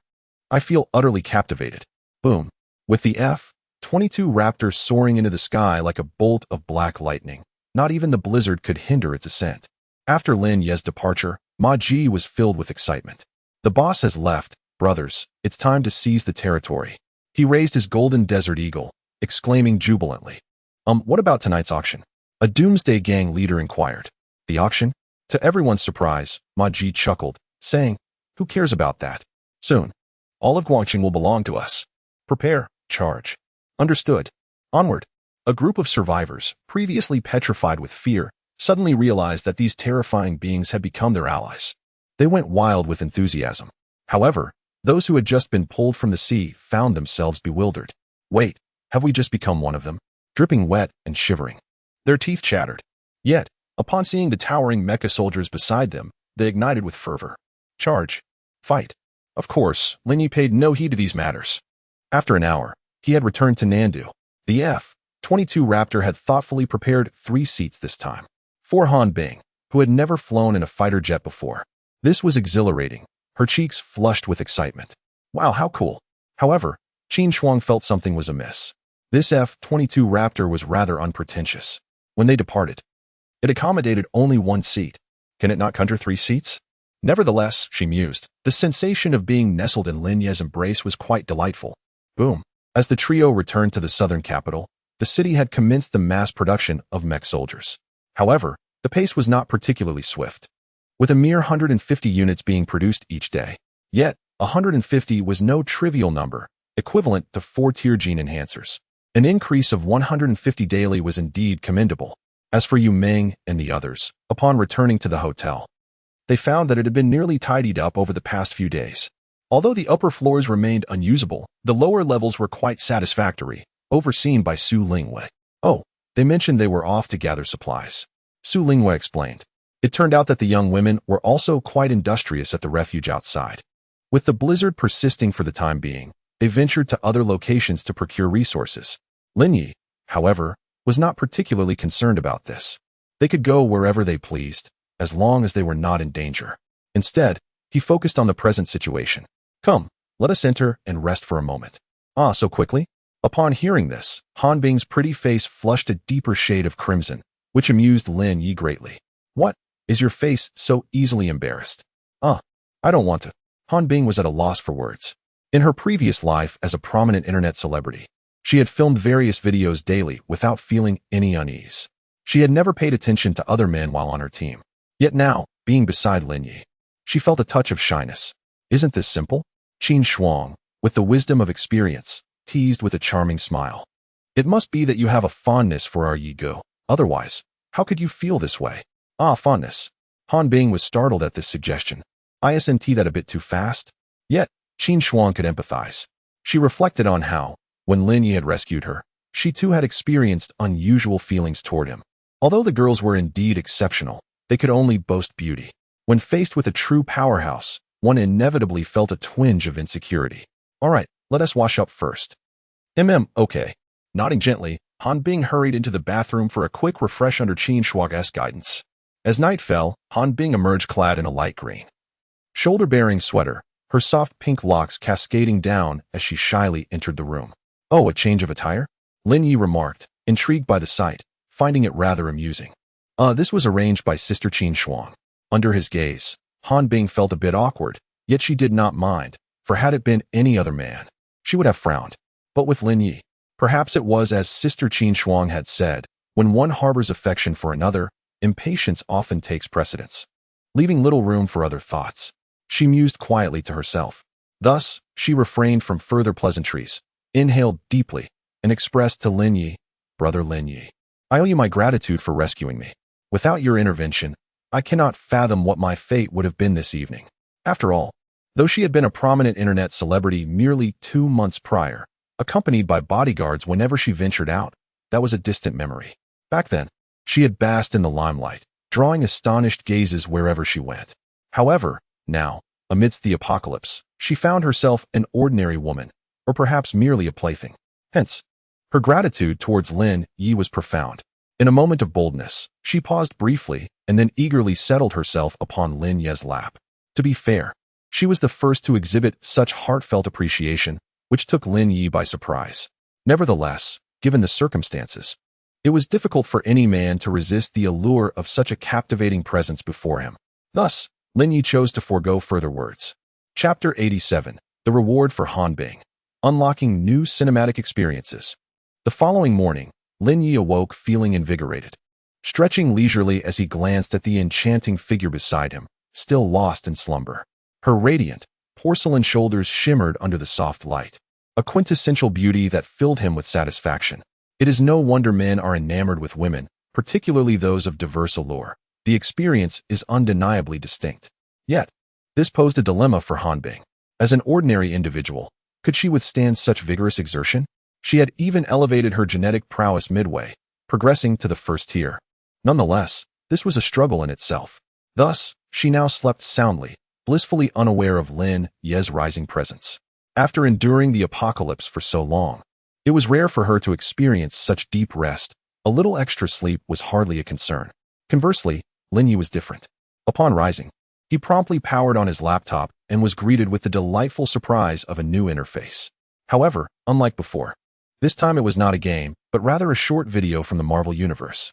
To his astonishment, the video featured Ant-Man, with a scene showing him learning to wield Pym particles through a disc.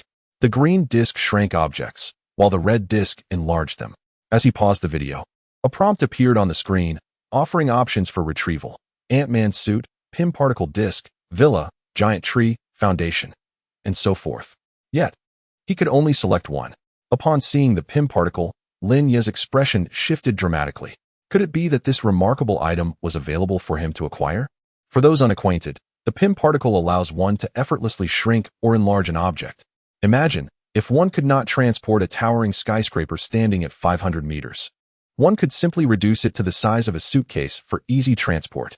Conversely, if an object were deemed too small, like a 6-meter-long tank, it could be enlarged at will. Lin Yi recalled a scene from a subsequent Hawkeye film, where Hawkeye employed the Pym particle disc to shoot what appeared to be a standard explosive arrow, which, before striking the ground, transformed into something far more colossal than a nuclear bomb. The impact was akin to a missile barrage. Contemplating the possibilities, Lin Yi mused on the prospect of possessing such a Pym particle disc. What a marvel it would be to carry entire buildings with him. Please make your selection. Esteemed leader. Snapping back to reality, Lin Yi made his choice without hesitation, opting for the Pym particle disc. Surely, there could be no more advanced technology than this. As he reached out, the system promptly acknowledged his decision. Ding. Congratulations on successfully acquiring Pym particle disc X10. With the system's notification, Lin Yi discovered that there were 5 blue and 5 red Pym particle discs appearing before him. Could this be the fabled Pym particle discs? Observing these discs, Lin Yi felt a surge of curiosity. However, he wondered if the quantity was somewhat insufficient. With only 5, what could he possibly achieve? If he were to shrink 5 items, they would simply vanish. Fortunately, the system responded. Considering the host's rapid upgrade pace and to enhance your survival chances in potential apocalyptic scenarios, These items can be purchased and refreshed without restriction. Oh, is it possible to engage in such a manner? Upon hearing this, Lin Ye's expression softened. The prospect of repeat purchases meant he could essentially acquire an infinite number of quantum devices. Yet, he soon recalled another concern. What about his previous iron battle armor? Given his formidable prowess, he had scarcely utilized it, but that did not preclude him from assembling an iron army. Now that the PIM discs could be bought in unlimited quantities, could the same apply to the iron battle armor? Indeed, the system confirmed. The iron battle armor can also be acquired similarly. Upon hearing this, Lin Ye hastily opened a short video featuring Tony's transformation, only to discover, after navigating the purchase options, that the cost was rather steep. Mark 50 armor, price 3 million. This was nearly equivalent to 3 advanced mecha cores, which seemed rather unwise. Shaking his head in discontent, he found solace in the fact that the PIM particle discs were reasonably priced at only 100,000 game coins each. At this rate, should the need arise, he could even relocate an entire city. Imagining the future, he envisioned directly moving skyscrapers when necessary. How marvelous it would be to construct a new city at will, far more economical than establishing a refuge. Just as Lin Yi reveled in thoughts of the PIM particles, he suddenly heard Qin Shuang's voice from outside. Coming to his senses, he stowed away the PIM particle discs, closed the computer, and placed it into his spatial ring before opening the door. Upon entering, he saw Qin Shuang peering in with her adorable little head. Oh, it's just you awake. Where's Han Bing? Oh, Han Bing is still resting. Lin Yi inquired. Is there something you need? Resting. At the mention of this, Qin Shuang's expression took on a somewhat ambiguous tone. It appeared that there had been quite a bit of excitement the previous night. Sigh. She too desired a man to stir her passions. Nevertheless, she evidently did not forget the matter at hand. Oh. I came to inform you that someone has arrived from the Himalayas. Oh, the Himalayas? At this revelation, Lin Yi felt a stir within. He recognized that place as the reputed final line of defense for nations worldwide. Yet he frowned and asked, what brings them here? Qin Shuang replied, it seems they have come for those mecha soldiers. After all, they still believe those are extraterrestrial beings. So that was the case. Lin Yi understood upon hearing those words. It was evident that the matters concerning Nandu had not escaped their notice. However, Lin Yi had no intention of concealing anything from them. With his current strength, he could effortlessly obliterate their Himalayan military base if he desired. The reason he refrained from doing so was that he still had use for them. After all, they possessed the last remnants of global elites, the most formidable armies, and advanced technological weaponry. Who knows, they might constitute the final vestiges of humanity. There was no need for him to confront them. That would only lead to the annihilation of his own kind. After a brief contemplation, he declared, let us go and take a look. Indeed, very well. Nodding gently, Qin Shuang accompanied Lin Yi as they departed for the office building in Nandu. At that moment, at the junction between the office building and the war factory, the emissaries from the Himalayas had arrived. Leading the delegation was Su Qingyan, accompanied by several research experts and a group of elite gene evolvers. Gubo was there to receive them. J-36 was also present. His aura was terrifying. Clad in dark metallic armor, his enormous physique, and the fearsome energy cannon exuded a chilling presence.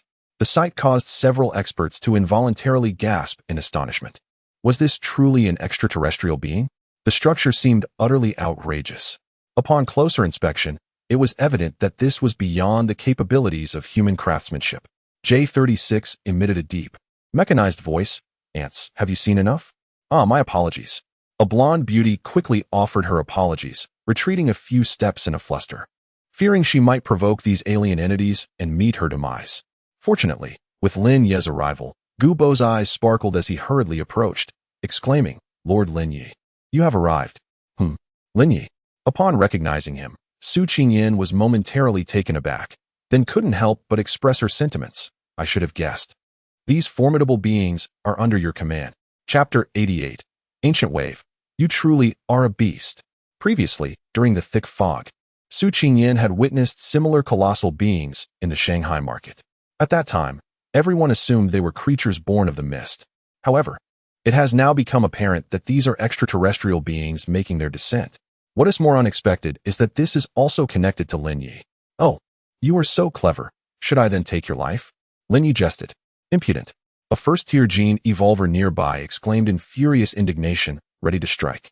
Yet, the next moment, he found himself targeted by J-36 hand cannon aimed directly at his head. In truth, there is little distinction between the body and the mind.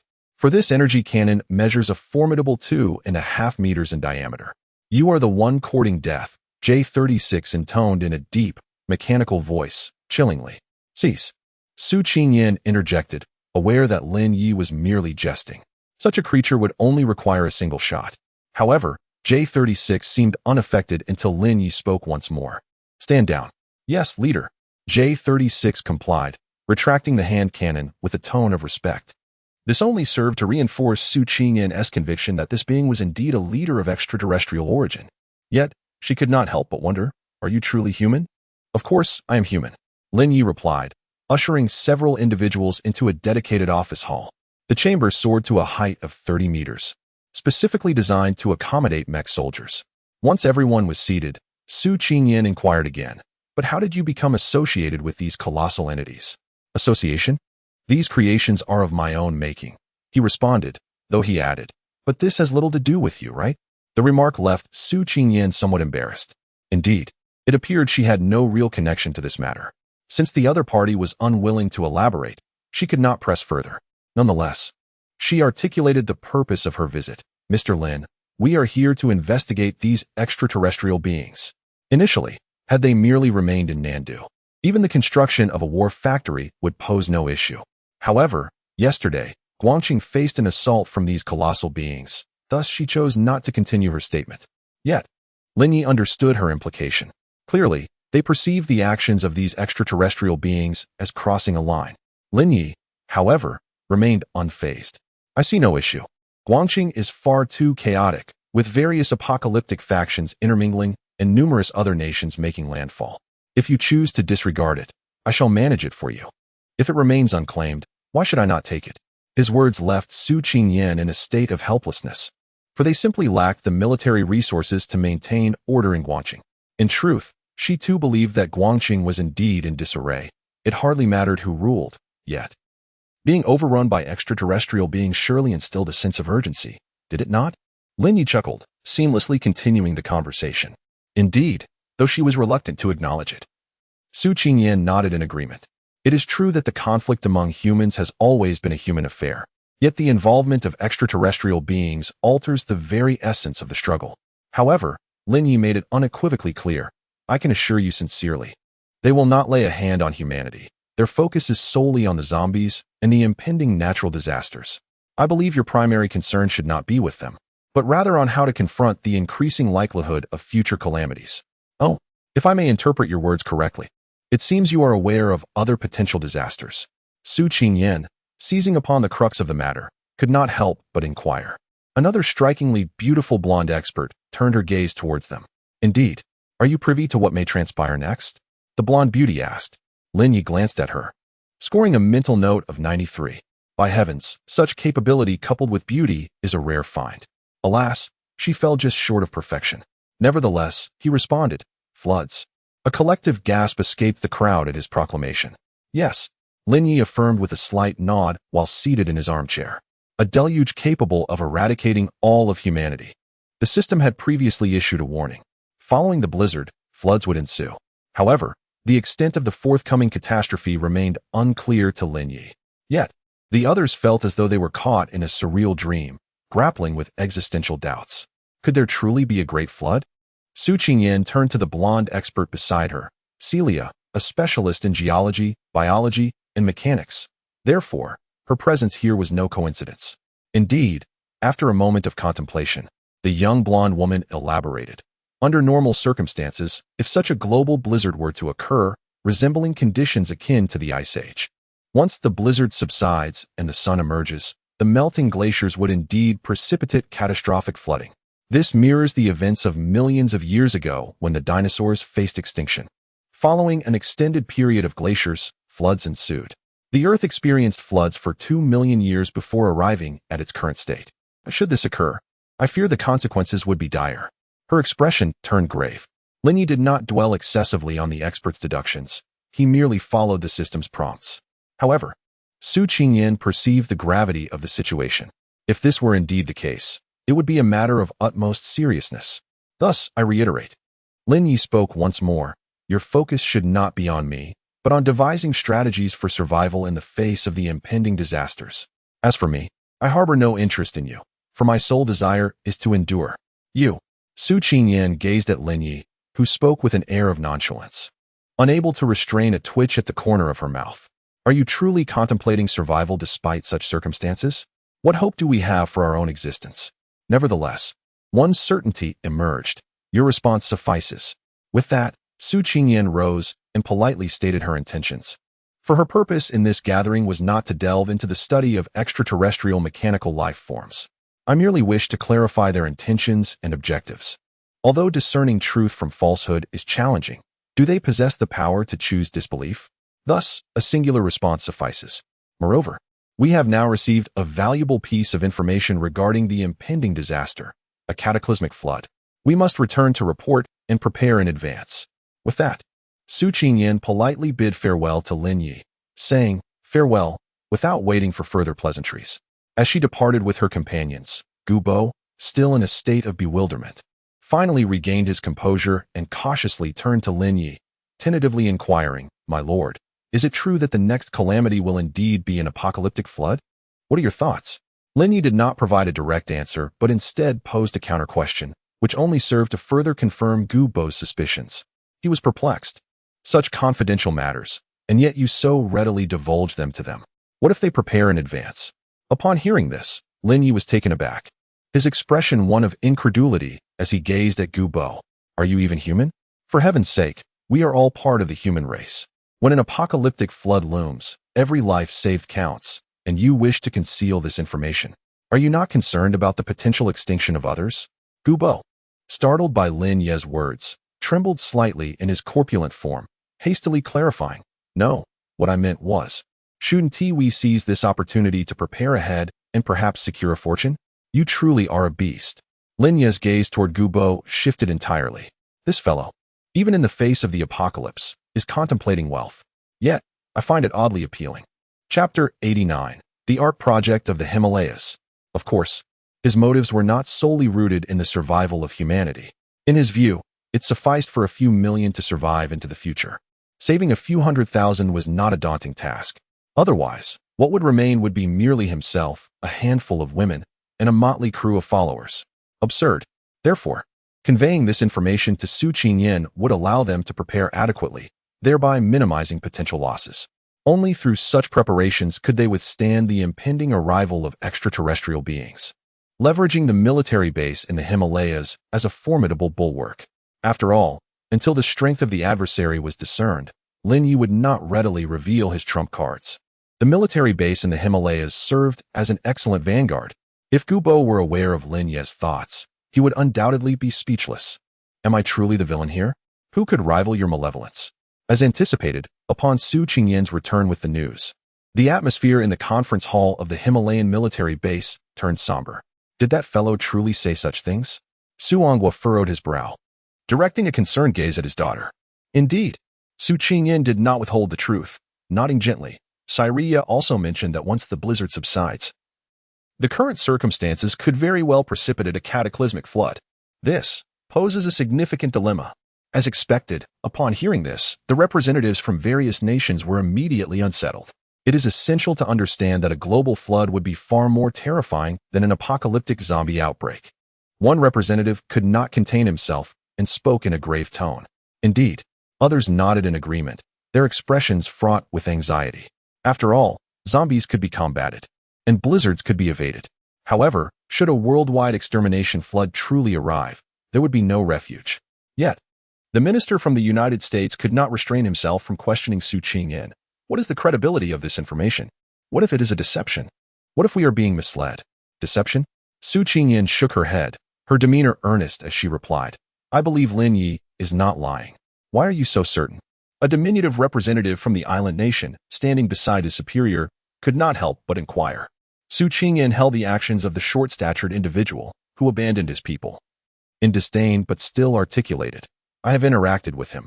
He has no reason to deceive us. Is that merely based on your trust? The American minister remained skeptical. It was Suongwa who spoke up. Regardless, I believe we should make preparations in advance. Should disaster strike, at the very least, we would have an opportunity to escape. This indeed holds merit. Upon hearing this, the assembly found some sense in the logic.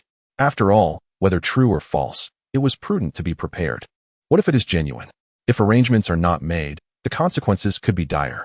However, the dilemma persisted. The minister of the beautiful nation furrowed his brow and remarked, "According to that fellow's description, with such a terrifying flood disaster, how can we evade it? The Himalayas are already the highest point." Suangwa, however, shook his head and replied, "We cannot solely consider the millions of survivors here. We must also take into account survivors from other regions. Saving anyone now could potentially be our hope for the future. It is already challenging to accommodate millions, and if we are to shelter even more survivors, do you think that is feasible?"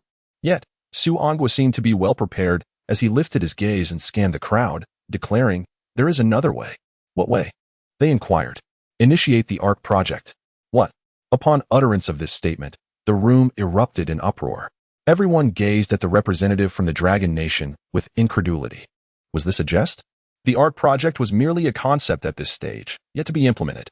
Indeed, should it be recklessly executed and fail, we would be left with no chance of recovery. Other representatives immediately voiced their dissent.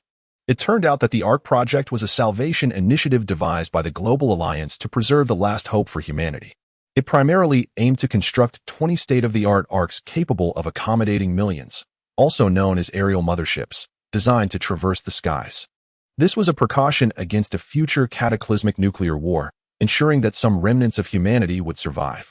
However, the project had not been initiated due to its immense resource requirements. It was no longer a matter of mere financial capability. Even with the current global coalition, this remained an exceedingly arduous endeavor. Even the minister of the beautiful nation appeared somewhat moved. "Yet now, you propose to activate this project?" "Mr. Su, the Ark project is unlikely to be completed in the short term, and it has yet to undergo testing. Should we proceed hastily, the consequences of failure may be irreparable." Nevertheless, Suangwa paid no heed and turned to Su Qingyan, asking, "Do you know when the flood disaster will occur?" At this, the beautiful woman paused briefly, then shook her head. "I am not entirely certain, but according to Cyria's speculation, if the blizzard ceases and the sun emerges, I believe it will be soon, perhaps within a few months." A few months indeed left little time. Hearing this, Suangwa once again looked to the minister of the beautiful nation. "What do you think?" However, the minister shook his head in opposition. "No, this plan is too grand. It requires careful deliberation." Others echoed his dissent, deeming the plan too perilous. Yet there were supporters of the Dragon Nation, such as the representative from the Bear Nation. Koslov asserted, "I believe Mr. Su has a valid point. We cannot remain idle. Preparations must be made in advance. How should we prepare?" The diminutive figure seized the opportunity to sow discord, sneering, "Do you know how much it costs to construct a single ark? The expenses are incomparable to that of an aircraft carrier. Even 10 aircraft carriers would pale in comparison." Suangwa understood that with so many representatives present, reaching a consensus would be futile. Therefore, he decisively declared, "This entirely depends on the will of each nation. You may choose to construct or to forego the endeavor. However, I must say that our Dragon Nation will certainly build an ark for the implementation of the new humanity plan. But should a disaster truly occur, I shall not provide tickets for the ark to any of you." With that, he turned and left the assembly. Observing this, the representative of the Bear Nation also chose to exit, followed by several others who had aligned themselves with the Dragon and Bear Nations. Soon, only a few neutral developed countries remained, led by the beautiful nation.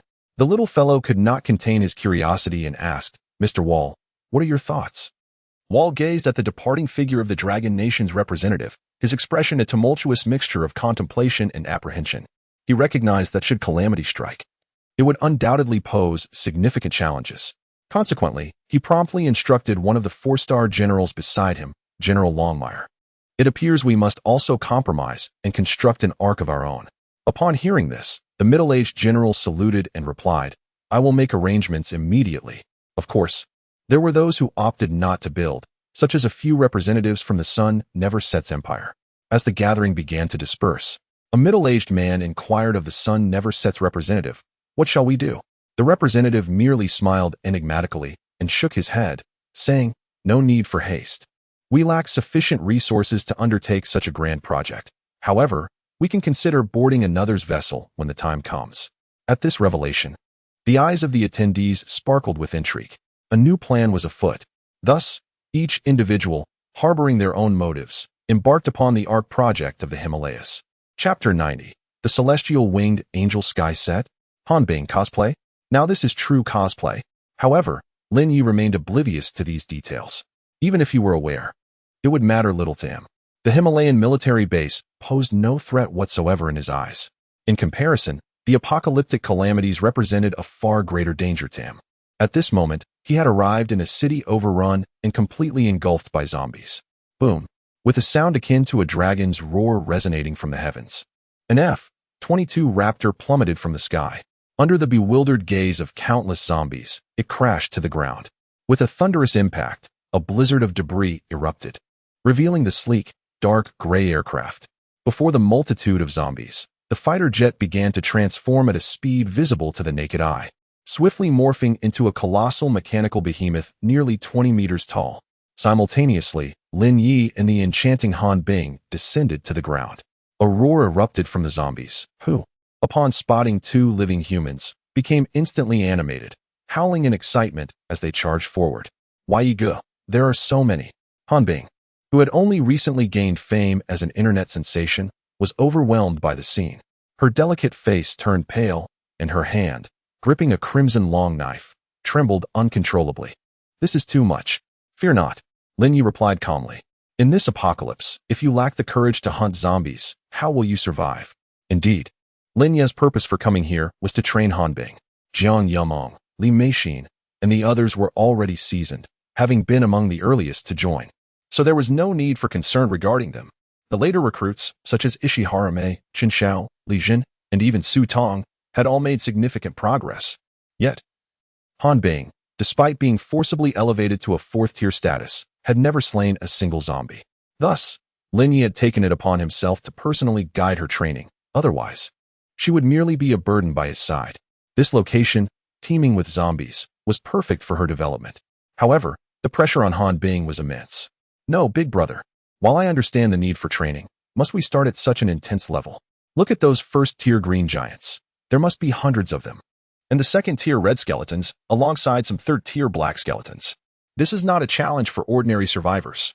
Han Bing felt tears welling up in her eyes. Get moving. What are you waiting for? With Lin Yi's urging echoing in her ears, Han Bing gritted her teeth, tightened her grip on the radiant starfall blade. And in the next instant, she bent low and launched herself forward like a cannonball. Boom!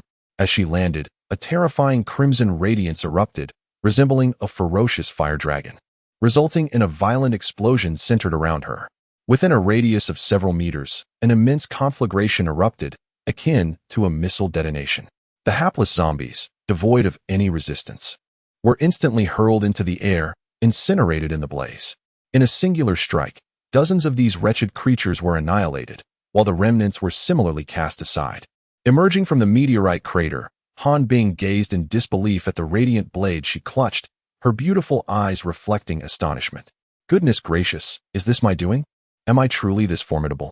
The zombies, once poised to attack, were momentarily stunned by the sudden explosion. Clearly, they could not comprehend how a mere human had transformed into a human missile. However, as a colossal three-tiered black skeletal zombie thundered forward, its footsteps resonating ominously, Lin Yi's voice pierced the chaos. Be careful. Han Bing, her face paling at the sight of the towering monstrosity, was compelled to action. Onward. With Lin Yi's command, the petite beauty gritted her teeth and charged once more.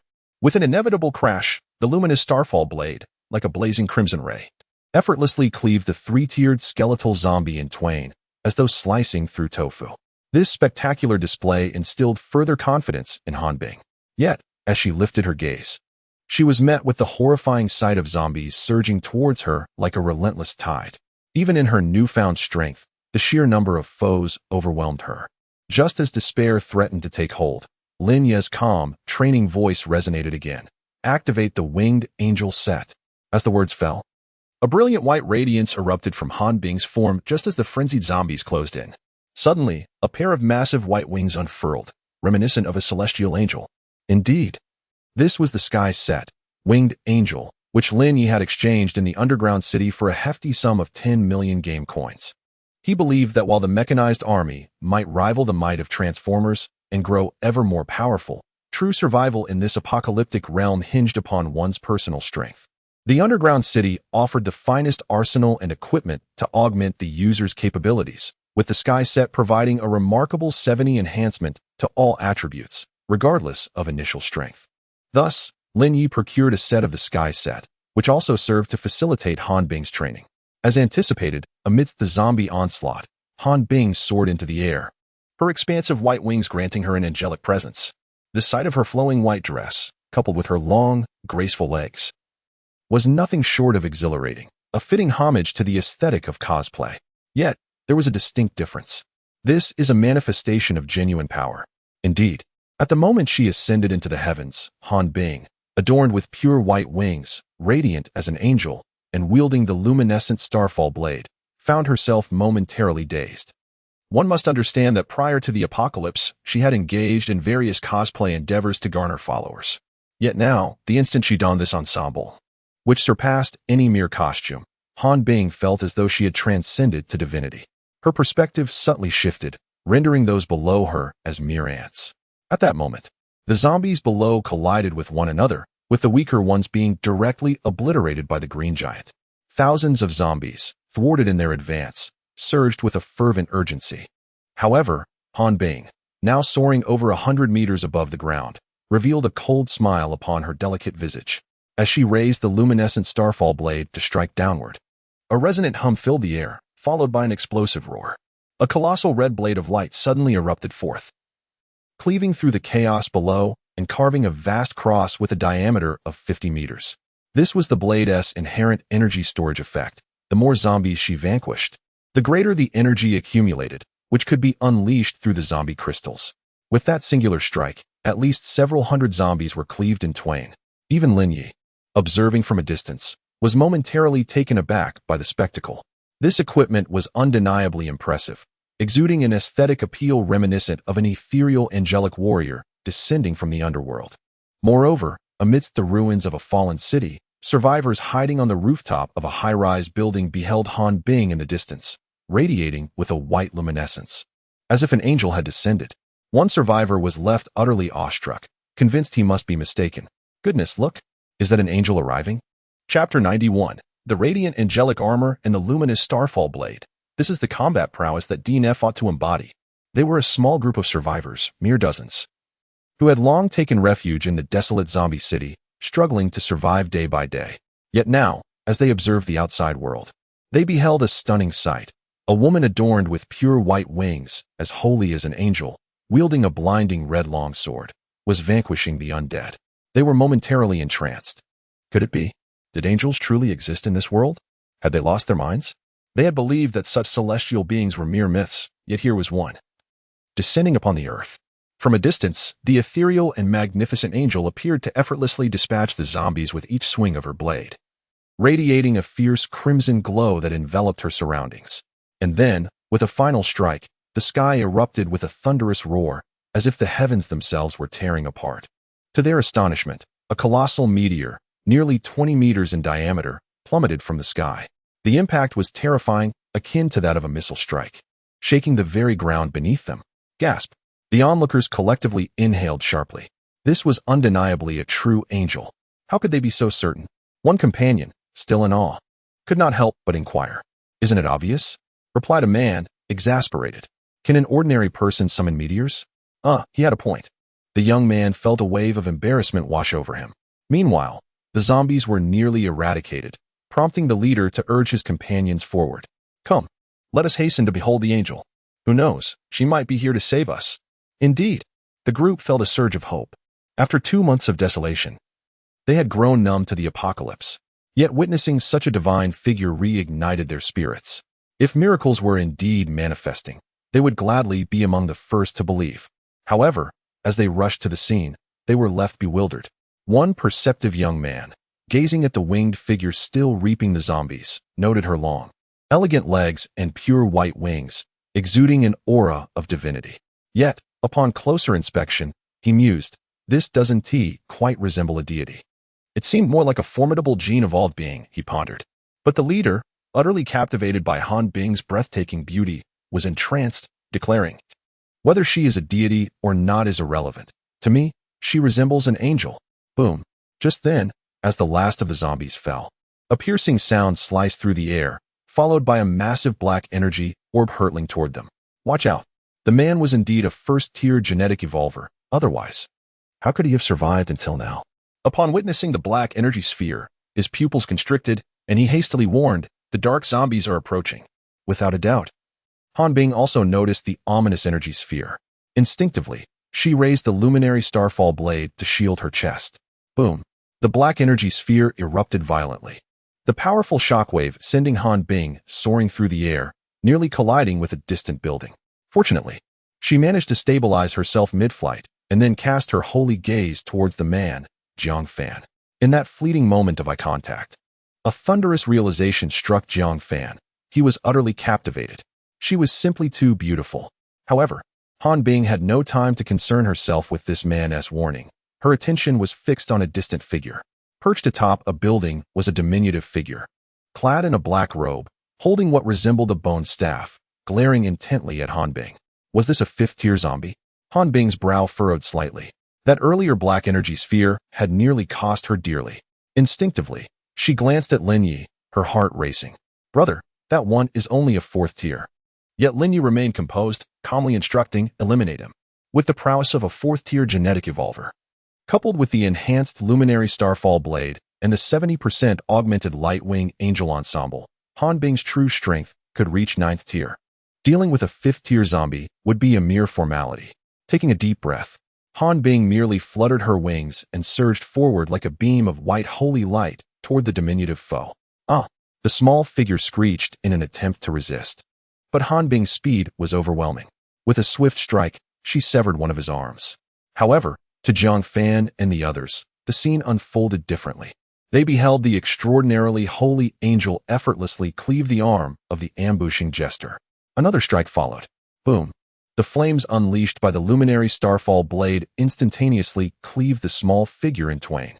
With a pained howl, he was reduced to ashes in the next moment, leaving behind a 5th-tier zombie core, which Han Bing deftly caught before it could descend. A radiant smile graced Han Bing's delicate face, and before Jiang Fan and the others could express their excitement, she soared toward Lin Yi, gleefully presenting the zombie core. "Brother Lin Yi, look, it's a 5th-tier core. I did it." This unexpected scene extinguished the fiery excitement in Jiang Fan and the others, rendering their bodies frozen in place. They felt as though the world had tilted on its axis. Just moments ago, they had revered her as a divine being, inviolable and sacred. Yet now she was playfully charming a man. Who could possibly accept such a reality? Especially Jiang Fan, his mind buzzing as if struck by thunder. My goddess. To think that she is actually behaving coquettishly with a man. This realization shatters the heart even more than the conclusive proof of his non-angelic identity. For at least, in their eyes, such a formidable being, even if not a true angel, possesses an aura of untouchable grandeur. Yet now, she is tenderly engaging with a seemingly inconspicuous man. What does that make me? A mere jester? Well done. Lin Yi felt quite satisfied with Han Bing's performance today and offered her praise. However, Han Bing quickly regained her composure, her gaze shifting towards the distant survivors. There are quite a number of them over there. Yet Lin Yi showed no interest in them. Let's return first. All right. Nodding obediently, Han Bing was utterly compliant with Lin Yi. Without the man before her, she would have long since perished. How could she maintain such an angelic demeanor today? Thus, after wrapping her arm around Lin Yi's, they swiftly boarded the F-22 Raptor amidst the heartbroken stares of the survivors. Following a thunderous roar, the F-22 soared vertically into the sky, departing from the city of the undead, leaving behind just a handful of survivors gazing at the aircraft vanishing into the clouds. The memory of that ethereal, noble, and inviolable beauty lingered in their minds. Roar. It was not until the zombies began to reappear one by one that the younger brother hastily tugged at his shattered-hearted leader. Boss, quick, we must run. The zombies are coming. This finally snapped the dazed Jiang Fan back to reality, reluctantly leading his younger brother away in haste. Apologies. The upload order was incorrect. It has now been rectified. Chapter 92. The upgraded Jiang Yume and the Mingguang Tianyu set. Before long, Lin Yi and Han Bing returned to the southern capital. Upon their arrival at the hotel, Han Bing was still caught up in the excitement of the earlier events. She animatedly recounted the scenes to several girls, even gesticulating with exaggerated enthusiasm. You should have seen it. My goodness, when those luminous wings unfurled, I could actually fly. It felt almost divine. Who knew it could be this exhilarating? Meanwhile, several girls adorned in white camisole nightgowns were seated on the couch, listening to Han Bing's descriptions with wide-eyed astonishment. Wait, the winged angel said, is that incredible? Why have we never heard of it before? Especially Jiang Yume, a petite beauty who rose to fame through cosplay and boasts millions of followers online. Her love for such costumes was unmistakable. With a longing gaze, she turned to Lin Yi and asked, Brother Yi, is what Han Bing said true? Faced with such a beseeching look, Lin Yi found it hard to resist.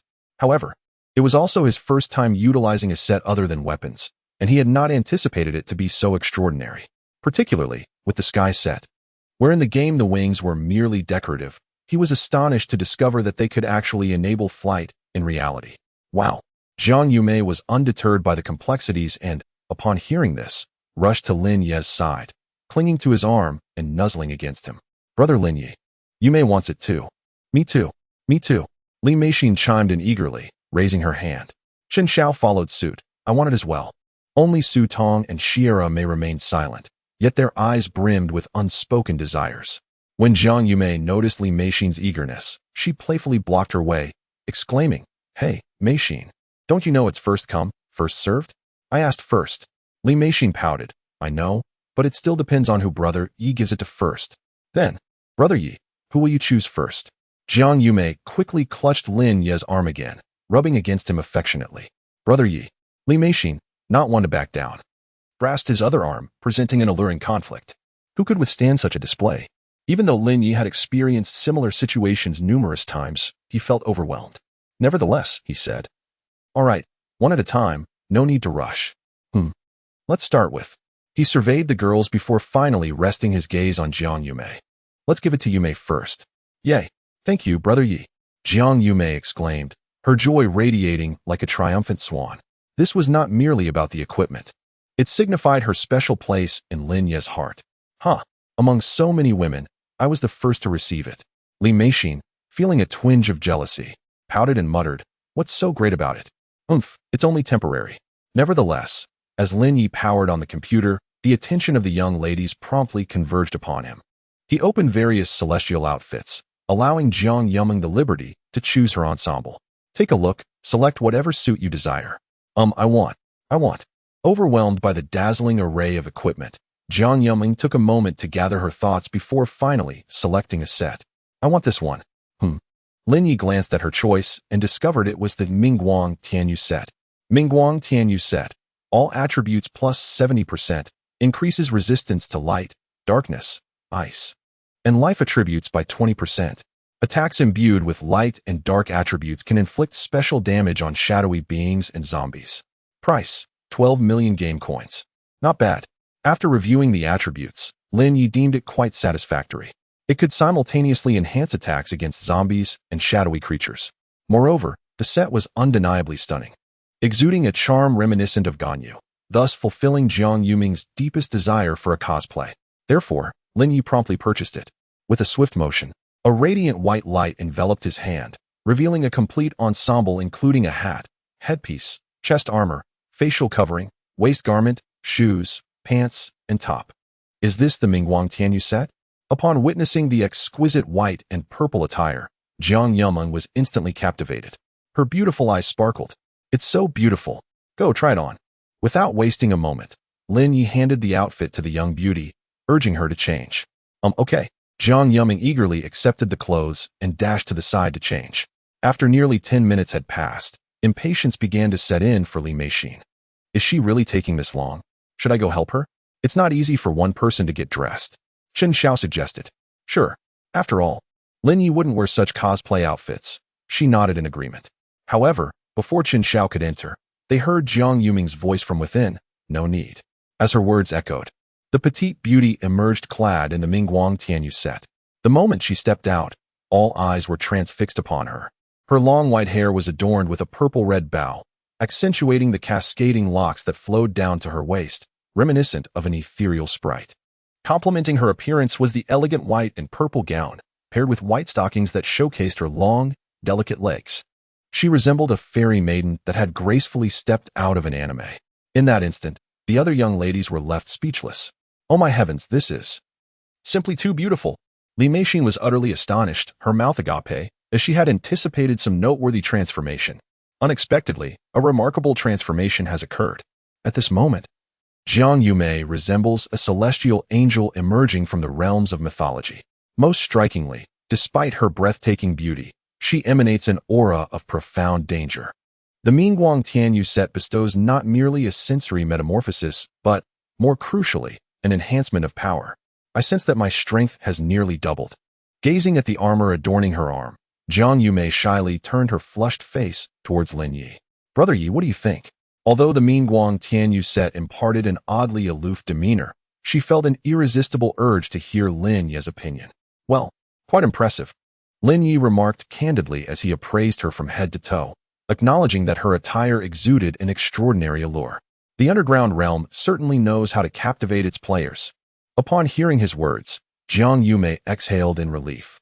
As long as Brother Yi is pleased, that is all that matters. Yet, she pondered, how formidable is this equipment in combat? Li Meishin, curious and daring, interjected with a question. Oh. Instantly intrigued by this, Jiang Yume flashed a charming smile at Li Meishin, adopting a playful demeanor. Sister, shall we give it a try? Absolutely. Li Meishin responded without hesitation, her boldness shining through. However, the space was too confined. They decided to venture outside for their experiment. Not a problem. As she spoke, Jiang Yume unfurled a pair of violet wings, soaring out the window like a goddess of the underworld. Li Meishin, lacking wings, had to rely on J-16 to transport her. Brother Yi, let us join them. Chen Xiao urged Lin Yi as the two women took flight. Indeed, let us go? Lin Yi concurred, eager to witness the disparity in their abilities. Upon arriving in the outskirts, amidst a raging blizzard, they witnessed a white figure plummet from the sky like a cannonball. In the heavens, Jiang Yume, wings unfurled, wielded the light of the moon, embodying the sanctity and majesty of an underworld angel. Without needing to verbalize, they knew precisely who had just fallen. Chapter 93, Han Bing-ai, should have known. Ugh. Indeed, there was Li Meishin, struggling to emerge from the snow, spitting a few times in evident distress. The other girls were momentarily speechless. Wasn't this equipment a tad overwhelming? It was known that the two girls were originally on the same level. Yet now, upon her arrival, Li Meishin had already been defeated. Of course. However, Lin Yi found it rather normal. The Mingguang Tianyu set augmented all attributes by 70% based on existing capabilities, not to mention its flight capability. Even at the 10th tier, it could elevate to the 17th tier, thus it was naturally formidable. No wonder. Upon hearing this, the other girls displayed expressions of dawning comprehension. Those who understood felt that Li Meishin's defeat was not unjust. Yet Li Meishin was indignant. She stomped her feet in the snow and pouted, "Knight brother. I want one too." Losing was not frightening. However, to lose in front of someone she cherished was unacceptable. It would tarnish her image. No problem. Lin Yi was also eager to witness a clash between two sets of celestial gear, so he immediately purchased another set of Tianguang Yuning. This was an outfit with a celestial fantasy style, characterized by a simple yet elegant design, predominantly in light blue and white hues, imparting a refreshing and ethereal sensation. As Li Meishin donned it, she instantly transformed into a figure of elegance, reminiscent of a fairy descending from the heavens. If it weren't for the pair of pristine wings, one might mistake her for an actual immortal practitioner. Boom. The moment she unfurled her wings, Li Meishin felt an overwhelming surge of power coursing through her, instantly boosting her confidence. The Guanshi Jingzong in her hand emitted a radiant glow, and with a defiant smile towards Jiang Yume, she declared, "Let us see you try again." Humph, who is afraid? No sooner had she spoken than Jiang Yume, like a streak of purple light, charged towards Li Meishin, exuding an aura of boundless dark feathers. In response to the provocation, Li Meishin stood her ground. Boom. Clang. The instant they collided, the moonlight and Guanshi Jingzong clashed, producing a jarring metallic echo, accompanied by terrifying energy fluctuations. Centered around the two, a fearsome energy vortex began to form. Boom. Countless gusts of snow and wind were violently dispersed by this overwhelming energy vortex. This spectacle left Chen Xiao, Su Tong, and the others utterly stunned. My goodness. Is this for real? Lin Yi was equally bewildered. Why did it feel like a blend of immortal practitioners and Western fantasy had intruded? The scene was simply outrageous. Even a squad of genetically enhanced hunters from Nandu, who had ventured out to hunt zombies, witnessed the violent explosions from afar. Alarmed, they quickly took cover, fearing that something disastrous had occurred. However, as they peered from a distance, they discerned two uniquely cosplayed figures engaged in a fierce aerial duel, clashing and sparking. They were so astonished that they thought they must be imagining it. What is this? I can't believe it. I witnessed a battle between cultivators and angels. They feel as though their worldview has collapsed. Originally, the existence of apocalyptic zombies and mist creatures was already absurd enough. But now, amidst the blizzard, even angels and cultivators have descended, and they are fighting. Is this reasonable? Indeed, at this moment, the two women's powers have transcended the realm of ordinary genetic evolvers. Bolstered by two sets of top-tier equipment, one could easily liken them to divine maidens from a novel. However, after a brief moment of astonishment, Lindy was able to comprehend it. This is precisely the strength one would expect in a dungeon and warrior scenario. Gazing at the sky, where blue and purple figures collided like phantoms, he felt somewhat nostalgic. If one were to incorporate the career choices and skills from the dungeon, it would indeed be truly unsolvable. Moreover, he noticed that skill professions could also be selected, albeit at a rather steep price, which is why he had refrained from utilizing them. Now, it appeared that he could gradually purchase them, allowing them to progress further. Boom, boom, boom. Meanwhile, in the sky, the two women, endowed with flight capabilities, continued their fierce engagement. What began as a spar had turned serious. After all, Brother Yu was watching. Who wouldn't want to showcase their abilities? Consequently, as the commotion escalated, Jiang Yumeng, unable to bear it any longer, seized the opportunity to draw her dual blades, initiating a terrifying display of dual wielding. You wish to disregard martial ethics, do you? This sudden change in tactics caught Li Meixin off guard. However, after quickly creating some distance, she snorted and retorted, as if you were the only one with dual blades. As she spoke, she unleashed the Kanzaki sacred style in conjunction with the blood dance crescent blade, their blue and crimson auras becoming exceedingly radiant. Let us see how this goes. Gritting her teeth, Li Meixin and Jiang Yumeng prepared to unleash their ultimate moves. Fortunately, at the last moment, Lin Yi intervened, exclaiming, "If you continue, this place will be reduced to rubble." This was supposed to be a friendly spar, not a serious fight. If you truly wish to battle, go seek some high-tier zombies and gather more game currency. This statement promptly brought the two women, who had been ignited with genuine fervor, back to their senses. They descended from the sky, sticking out their tongues like children who had misbehaved. It was just a spar after all. Exactly, Li Meixin quickly admitted, playfully adding, "The equipment is just too good. I couldn't help myself, Brother Yi. Please don't be angry." Such playful antics from the two women are endearing to any man. However, Lin Yi had initially intended to test the capabilities of these two sets of equipment, and now that the results were evident, they indeed proved to be impressive. Therefore, he chose not to dwell on it, simply stating, "During this time, focus on practicing and seek out some high-level zombies or other creatures. We may encounter some troubles in the future." Troubles? The few women, however, appeared somewhat astonished. Given our current capabilities, could we possibly encounter difficulties? Indeed. Lin Yi cast a glance at the women, referring to the impending flood or other calamities. Thus, exercising caution was undoubtedly prudent. Jiang Yumeng and the others understood that Yi Ge would not voice such concerns without reason. Consequently, they wisely suggested, "Let us strive to elevate our levels as much as possible." Agreed.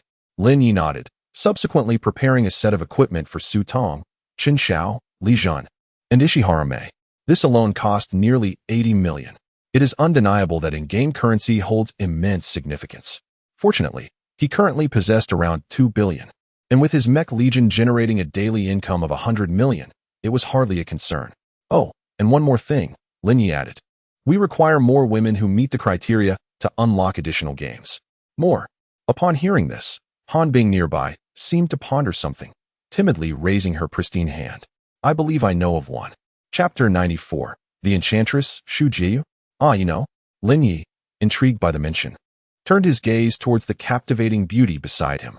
Han Bing nodded obediently and remarked, Indeed, when I was in the beautiful country, I went with a friend named Shu Jiu, who is also an exceptionally beautiful internet celebrity. We had planned to capture some footage there, But unexpectedly, the apocalypse erupted. She trailed off, but Lin Yi had already grasped the situation.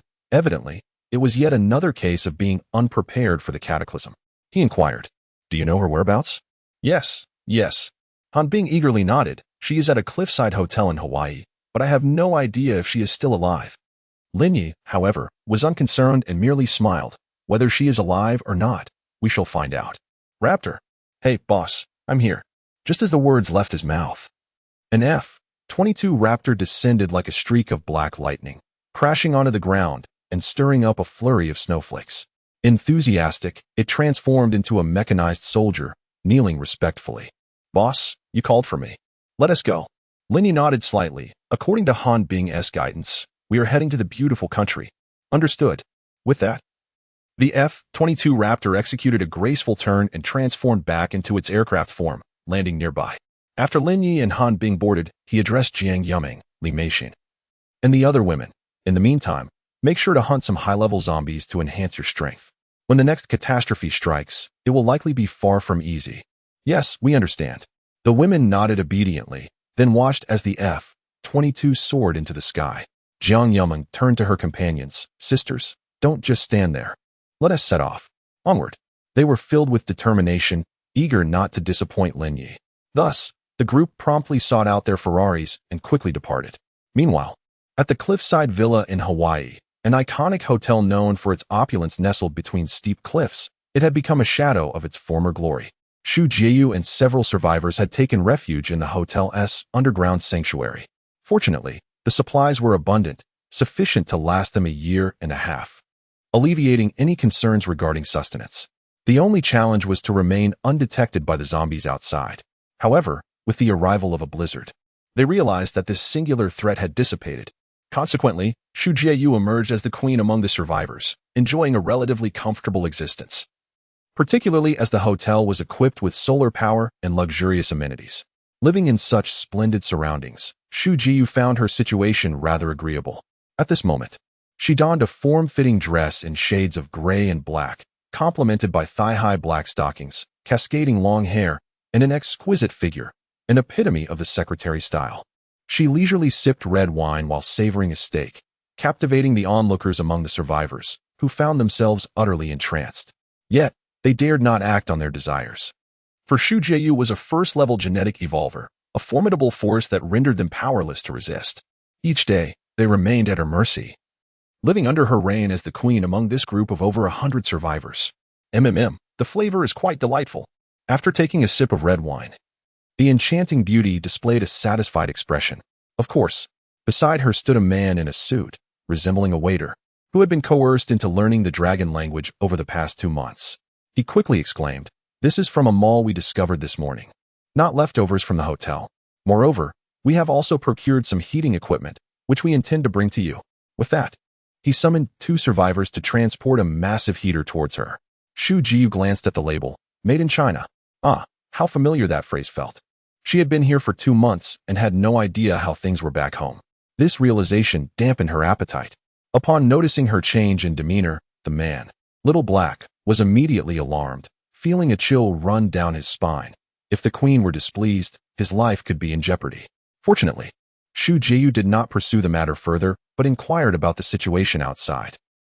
Nothing. Little Black hurriedly replied. "We have several survivors patrolling with firearms around the clock. There will be no trouble." "That's good." Xu Jieyu responded with a charming smile, her tone gentle yet chillingly menacing as she added, "If it isn't safe, I might just have to kill you." Spare me, queen. Spare me." Little Black, terrified, quickly knelt and begged for mercy. "All right, go away." Xu Jieyu lightly kicked him with her elegant, long-stockinged leg. He felt a sharp pain in his chest, as if his ribs might shatter. It had been a month, and he still didn't know when to tread carefully. However, he dared not show any dissatisfaction, fearing for his life. The other subordinates, witnessing this, instinctively lowered their heads, afraid of incurring the wrath of the queen and losing their lives. This is more like it. Seeing so many obedient men brought an unprecedented sense of comfort to Xu Jieyu, alleviating the tension in her chest. She stretched, her exquisite, slender figure captivating all eyes. No man could withstand such allure. Yet, Xu Jieyu was unbothered by their gazes. Instead, as the heater warmed the room. It became significantly more comfortable. I need to relieve myself. I want to take a bath. Sitting on the plush sofa, Shu Jiyu said with an impassive expression. Yes, my queen. Upon receiving the cue, Xiaohei hurried off to prepare in the room. After about 10 minutes, once the water was ready, Shu Jiyu stepped into the room, her high heels clicking softly against the floor as she swayed her slender waist. However, as she passed through the corridor, she noticed a man with his head bowed, secretly observing her. A smile suddenly crossed her face as she asked, What? Do you wish to assist me with my bath? Can I, my lady? The unexpected thrill made the man's heart race, prompting him to ask instinctively, What do you think? Shu Jiyu's charming face was smiling, yet her tone had grown icy. I wouldn't dare. He quickly lowered his head. Without further ado, Shu Jiyu remarked, Take him away and execute him. My queen, spare me. But his voice faded into the distance. In no time, Shu Jiyu found herself in the expansive 50-square-meter bathroom. The exquisite bathtub was adorned with fresh flower petals, a rare sight indeed. The ample water supply and purification system made bathing a necessity for her. As her breathtaking, luminescent figure submerged into the water, an overwhelming sense of comfort enveloped her. The enchanting beauty lying beside the bath could not help but close her eyes, her delicate face radiating sheer bliss. This life is truly delightful. However, not long after, she heard a sound in the bathroom, causing her lovely face to turn icy cold. Did I not say that I require no one to serve me?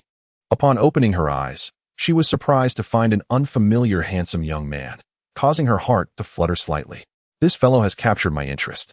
Intrigued, she scrutinized Lin Yi from head to toe and inquired, So, are you new here? I don't believe I have seen you before. Chapter 95 Night Brother. You may simply call me Jiyu. Indeed, I have just arrived, though I could not examine her features closely through the rose petals. This enchanting beauty had already garnered a remarkable score of 97 in Lin Yi's assessment. The primary takeaway was singular. She radiated an irresistible purity, utterly captivating. In summary, one word encapsulates it all. S. However, despite her playful banter, being gazed upon so unabashedly caused Shu Jiyu to frown in displeasure. Even though I was an internet sensation 2 months ago, do you still regard me as such? Who invited you here? Her voice dripped with indifference. Lin Yi responded. It was Hanbing. What? Hanbing? Shu Jiyu thought she had misheard and paused in surprise. But just as her footsteps echoed again, she turned to see a familiar petite beauty, her face instantly lighting up with joy. Sister, you're still alive. Hanbing, with her flowing white hair, approached and upon seeing her friend, nearly embraced her. Jiyu, how wonderful. I never expected you to still be here, and it seems you are faring quite well. Of course. Perhaps due to the joy of reuniting with a familiar face, an excited Shu Jiyu momentarily forgot about Lin Yi. With a hint of pride, she declared, You should know. I am now a genetic evolver, at the first level. Those who do not heed my words shall meet their demise. I am the queen here. The entire hotel is mine, and everyone obeys me. Life is exceedingly comfortable. By the way, how did you arrive here? Oh, it was Lin Yi Gij who brought me. Lin Yi Gij? Shu Jiyu was taken aback, then recalled Lin Yi beside her, frowning slightly. You mean this guy? Yes, exactly, Night Brother. Hanbing nodded affirmatively. Oh, since he saved Hanbing, it seems I shall graciously overlook this matter. Shu Jiyu remarked, allowing Lin Yi a reprieve this once. This statement rendered Hanbing speechless. Sister, do you not comprehend the gravity of the situation? She was able to save me and arrive here without a sound. Can she be an ordinary person? Oh, right. At this moment, Shu Jiyu evidently had not grasped the seriousness of the issue, instead growing more animated as she inquired, What brings you here? Did you come to find me? This, Hanbing noticed Shu Jiyu's slightly ashamed expression, yet she nodded in affirmation. I cannot believe. Even in the apocalypse, you remembered to seek me out. Upon hearing this, Shu Jiyu felt a warmth in her heart, momentarily shedding her queenly demeanor, appearing almost adorably naive. So, what is it that you wish to discuss with me? She asked, her eyes glimmering with anticipation. But unexpectedly, Hanbing's next words left Shu Jiyu in shock. I brought Night Brother to find you. He needs you. What? Shu Jiyu was momentarily taken aback, her vision clouded in darkness. Upon regaining her senses, she realized she was clad in a black silk nightgown, her delicate face flushed with indignation as she glared at Hanbing. I considered you a good sister, yet you dare to treat me this way. Jiyu, Hanbing stammered, feeling somewhat ashamed. With a sincere expression, she explained, "Please don't misunderstand. I genuinely thought you might be in danger, which is why I came to rescue you. However, I was not expecting you to be living so well." "Well, what of it?" With the stockings removed from her mouth, Xu Jieyu shot an angry look at Han Bing. Han Bing, feeling increasingly guilty, responded, "So? You're living quite well, yet you still wish to go with Brother Yi, as he has his needs. You." Xu Jieyu was almost faint with rage. "You actually sold me out. Do you even know who I am? I am the boss here, a first-tier genetic evolver. Do you think this shabby thing can restrain me? Once I regain my strength, I will make that guy pay." She shouted furiously. Yet Han Bing, with a sympathetic expression, interjected, "Sister, it's best to let it go. Brother Yi is a 10th-tier genetic evolver. You cannot possibly defeat him." "Wait, what? 10th tier?" The revelation rendered Xu Jieyu, who had been quite arrogant, momentarily speechless. "That guy looks like a soft-hearted puppy. 10th tier. Moreover, I am already at the 5th tier. What nonsense. You've reached the 5th tier as well?" Xu Jieyu stared at Han Bing, bewildered. Indeed, Han Bing sought to engage in a serious conversation, hoping to persuade her sister to willingly cooperate. Otherwise, it could lead to complications. She then swung a fist. Boom. The hard floor shattered instantly. Hiss. Witnessing the devastating power of that punch and comparing it to Han Bing's petite hand, Xu Jieyu gasped in disbelief. This cannot be real. Thus, having been sufficiently startled, Xu Jieyu's tones softened considerably. "What is it that you wish to convey to me?" "I wish to inform you to obediently heed Brother Yi's words and accompany him. You will be much safer in the future," Han Bing hurriedly added, fearing any misunderstanding. In truth, Brother Yi is a genuinely good person, quite handsome, and very understanding. Can you imagine that just a few days ago, I was an ordinary survivor with no skills? Since joining Brother Yi, in just a few short days, I have almost reached the 5th tier. Wait, hold on. Xu Jieyu was utterly confused. Are you saying that in just a few days of following that fellow named Lin Yi, you have progressed from an ordinary person to nearly a 5th tier level? If he is indeed that formidable, why would he travel all this way to find me? Because. At this point, Han Bing was momentarily at a loss for words, unsure how to respond. How could she say it? Was it because you are beautiful and meet the criteria? Isn't this a bit too blunt? However, upon seeing the curious expressions on her sister's faces, Han Bing felt a pang of conscience and sighed. To be honest, it's primarily because of your striking beauty. You're both innocent and alluring, especially with that queenly demeanor and that enchanting, sweet visage. Frankly, there are times when I entertain thoughts beyond mere friendship.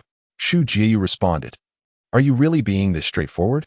In any case, Han Bing quickly reined in her impractical thoughts and swiftly added, rest assured, as long as you agree to be with Yi Ge, you will undoubtedly thrive in comfort amidst the apocalypse. I am a living testament to that. The emphasis on agree was rather poignant. Xu Jieyu found herself both amused and irritated by this, focusing on that particular word. Yet, after a moment's hesitation, she inquired, are you certain that if I were to be with Lin Yi, I could be as formidable? Absolutely. Han Bing affirmed with a nod. Taking a deep breath, Xu Jieyu declared, then you may leave. Really? Han Bing, skeptical, replied, don't play tricks. It could end badly. Have faith in me. Xu Jieyu retorted, slightly exasperated. Do you still doubt me? Thus, once Han Bing exited, just 2 minutes later, Lin Yi stepped in. He was greeted by the sight of a stunning figure clad in a purple, body-hugging dress, complemented by white stockings and gloves. With her exquisite face and remarkable physique, she elegantly rested her long legs upon the sofa, gazing at him with an endearing demeanor. Yi Ge, you can just call me Jieyu. Lin Yi stood speechless. Chapter 96. One versus the entire military base. Although aware of the formidable prowess of the raptor, one could not have anticipated its sheer might. An hour later, Lin Yi, Xu Jieyu, and Han Bing departed from the hotel and stepped outside. The heavy snowfall had ceased. From a distance, the grand hotel standing amidst the mountains appeared quite impressive. Thus, Lin Yi employed the Pym particle frisbee to shrink it down. Boom. Before Xu Jieyu's astonished gaze, the luxurious hotel, valued at over 100 billion, simply vanished, replaced by a miniature version the size of a suitcase, akin to a toy hotel. Incredible. Is this really possible? Xu Jieyu marveled at the diminutive object. Rest assured, Han Bing chuckled beside her, saying, stick with Brother Yi, and you shall witness even more astonishing wonders. Oh, is that so? Xu Jieyu recalled her recent transformation into a first-tier genetic enhancer. Perhaps it was due to her evolution that her thresholds had heightened. Yet, she had still succumbed earlier. Thus, she revealed a charming smile and declared, "Then I shall await it with bated breath. Now, let us depart from this place." Lin Yi, without further ado, led the two women onto the F-22 Raptor. Seated within the aircraft, Xu Jiyu was once again awestruck, gazing incredulously at the sleek F-22. She could hardly fathom that one day this magnificent machine would serve as a means of daily transportation. Of course, had she known this marvel rivaled that of Transformers, her perspective might have shifted. Boom. However, as Lin Yi took off, he opened his laptop within the cockpit and discovered that the reward provided by Xu Jiyu was yet another short video. Unlike the previous one, this time it featured a spacecraft, a Sky Mother ship. Lin Yi's eyes began to gleam with excitement. Indeed, it was the very model from SHIELD, of which 3 had been constructed, utilizing Iron Man's fusion technology and anti-gravity systems, equipped with 32 Quinjet fighters. It was designed for amphibious aerial operations. Upon witnessing the immense hull of the Sky Mother ship in the video, along with a series of scenes showcasing various artillery, Lin Yi could hardly contain his delight. Who would have thought such a marvel existed? Lin Yi was thrilled. It is worth noting that what he currently lacked the most was an interstellar warship. Although this vessel could not compare to a true starship, its shortcomings were apparent, particularly in terms of defense, as it had been destroyed by Captain America and his allies in the films. However, that was then. If placed in the current context, especially with the flood below, he would be invincible. Boom. Yet, before Lin Yi could find an appropriate location to retrieve it, a sudden explosion reverberated, and the unsuspecting F-22 Raptor violently trembled. What on earth is happening? A sudden and violent jolt startled Xu Jiyu. Goodness, please don't explode. Even though she was a first-tier gene enhancer, such an explosion would undoubtedly spell her doom. Someone is attacking, boss. At that moment, the deep, mechanized voice of the Raptor echoed. Coming back to her senses, Lin Yi stowed away his laptop, only to realize that they were hovering above a massive military base. It was evident that the missile had been launched from there. What place is this? It's Ming City. Xu Jiyu recognized it, her delicate features shifting with concern. This is the largest Doomsday base in Hawaii. It is said to be a den of vice, utterly chaotic. Even military personnel cannot pass through here. They would be shot down. Clearly, the survivors below who had launched the missiles were celebrating the hit on the F-22 Raptor. However, one survivor noticed, wait a minute, something's off. How did that Raptor, after taking a hit, not crash down, launch more missiles? We must bring them down and make it clear that Meng City is a no-fly zone for all air forces. A white-clad soldier snarled. Yes. Several individuals once again locked onto their target with radar. Boom, boom, boom. A series of tracking missiles surged toward the F-22 Raptor. Yet, the speed of the F-22 was far beyond their capabilities. With a suave aerial maneuver, it effortlessly evaded 2 missiles. Meanwhile, its shield activated, absorbing another strike. However, when the 4th missile descended, the F-22 Raptor suddenly plummeted from the sky. It was hit. The soldier's eyes gleamed with excitement. Indeed, the next moment, boom. With a tremendous explosion, the F-22 Raptor crashed directly onto the base, erupting in a violent blast, sending debris flying like snowflakes. Done. Let us hurry over and see if there are any valuable remnants. The crowd, witnessing the spectacle, rushed forward in exhilaration. But unexpectedly, before their vehicles could approach, a colossal transformer emerged from the inferno, roaring to life. Buzz, buzz, buzz. Clank, clank, clank. In a rapid transformation, the nearly 20-meter-tall Raptor burst forth in fury. What on earth is that? The survivors who had just driven their vehicles closer were left dumbfounded, staring at the towering mechanical behemoth. A single thought echoed in their minds. Is that an extraterrestrial being? Be careful. Yet, it was too late. Just as a soldier shouted a warning for everyone to take cover, the F-22 Raptor unleashed a terrifying wave of blue energy. Boom. With a single blast, the massive military base was engulfed in a cataclysmic explosion. A multitude of armored vehicles was violently hurled into the air. Quick, open fire, fire. The remaining survivors, regaining their wits, frantically unleashed a barrage of gunfire at the F-22 Raptor. Yet, in the face of this relentless hail of bullets and cannon fire, the Raptor remained unperturbed. As if merely enduring a playful tickle, the bullets ricocheted off its extraordinarily resilient metallic frame, creating a cacophony of sparks. In stark contrast, the F-22 Raptor elevated its formidable energy cannon and unleashed a torrent of fire upon its surroundings. "You wretched ants! How dare you attempt to ambush me? All of you shall perish." With a resonating hum followed by thunderous booms, the continuous onslaught of energy blasts echoed throughout the military base, eliciting anguished cries. "Ah! Help! Help! What in the world is this?" They scrambled for cover, some attempting to launch armed helicopters, but were swiftly detected by the Raptor. With a menacing hum, a single electronic pulse was unleashed, rendering all electronic devices instantly inoperative. Panic ensued. "Quick, run! Get out of here!" They fought while retreating, desperate to escape the area. Meanwhile, the Raptor reveled in its carnage, firing relentlessly. Wherever it passed, military vehicles, tanks, and armored cars were overturned, some crashing down and reducing survivors to mere pulp. Others left immobilized. In an instant, the sprawling military base, covering hundreds of acres, descended into utter chaos, with everyone fleeing for their lives. This scene left Xu Jieyu and Han Bing utterly stunned. My goodness, this was a fully operational military base, teeming with thousands of survivors and an array of weaponry, equivalent to a heavily equipped combined brigade. And yet now, it has been reduced to this by a single Raptor? Especially Han Bing, who, while aware of the Raptor's might, had no inkling it was to such an extraordinary degree. Chapter 97, B2, the Phantom Bomber. Hey, come forth. You wretched ants. At this moment, the Raptor had fully embraced its frenzy mode, unleashing a relentless barrage upon the survivors and armed forces alike. Virum, virum. Blue energy blasts erupted in a torrent, obliterating everything in their path, including the very roads beneath. What on earth is this? Run. Quick, run. Those who lagged behind were instantly vaporized, while the swift managed to escape the confines of the military base. Stay calm, everyone, do not panic. At this juncture, a gene-enhanced soldier clad in military attire stepped forward, brandishing a combat knife, his voice resonating with authority. Let us take him down. He was a second-tier gene enhancer, undeniably formidable and the leader of the group. Upon seeing their commander, the morale of the crowd surged, and they were about to organize a counterattack. However, the next moment, vroom, boom, a blue laser shot forth, and, upon striking the leader, he was reduced to a mere puddle of water. Good heavens! This left the underlings, who were poised to charge, utterly petrified. Wait, our leader. Is a second-tier gene enhancer truly dead? What is the point of fighting now? Flee.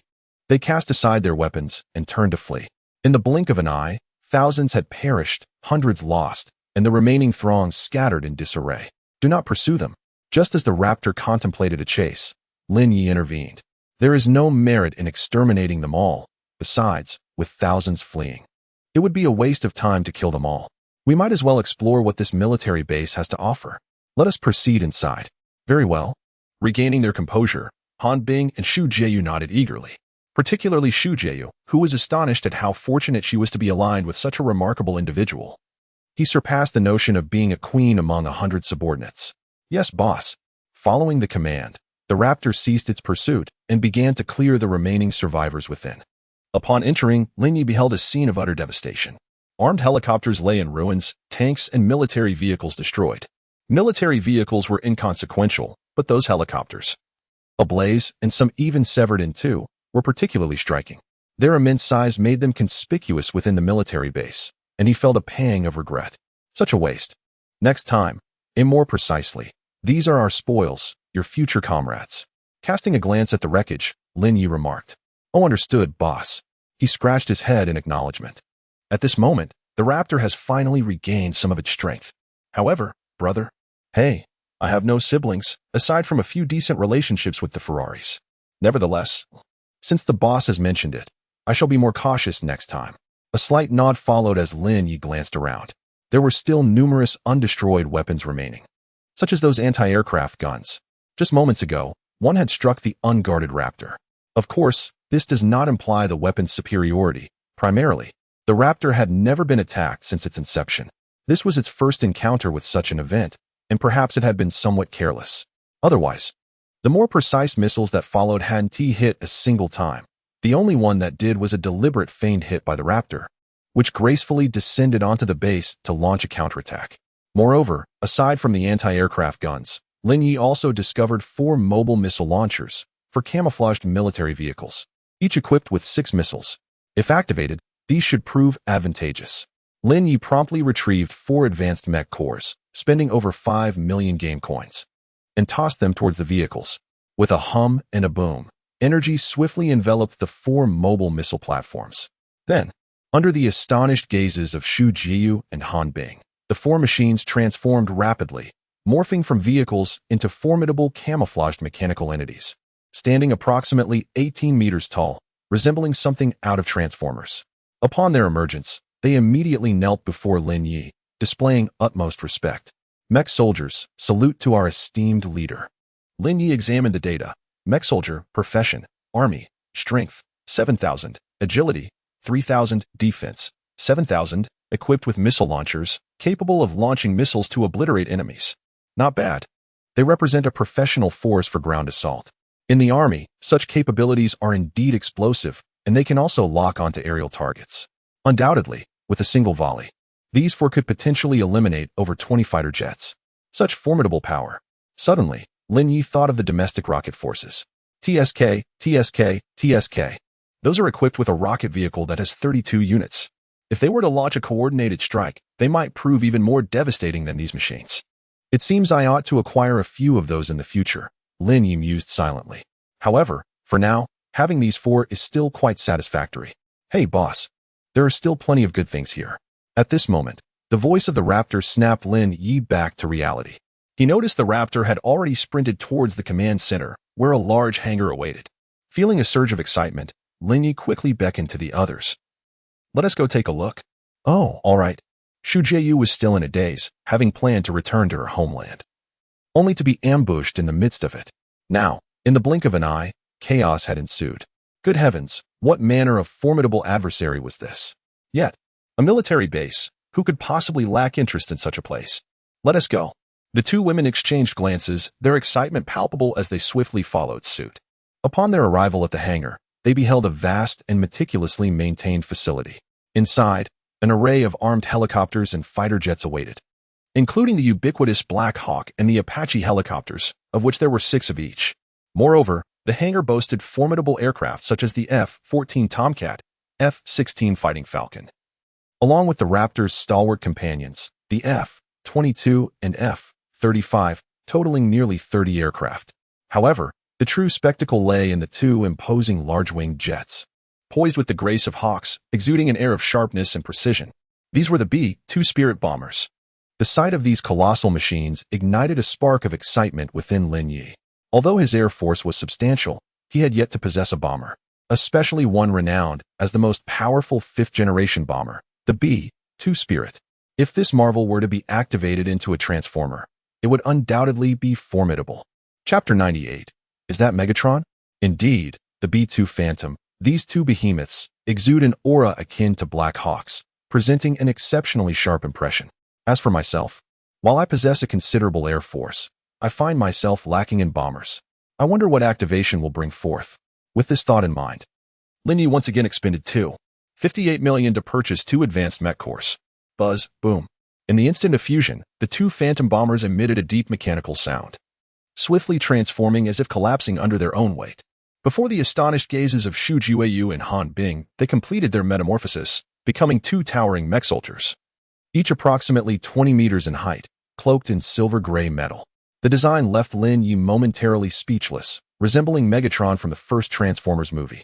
The silver-gray metallic skeletal structure was utterly breathtaking, complemented by fierce red mechanical eyes and 4 metallic grappling hooks beneath their robust legs, stabilizing their stance effortlessly. Seizing the opportunity, Lin Yi glanced at their attributes. Mech Soldier, B-2 Phantom Bomber.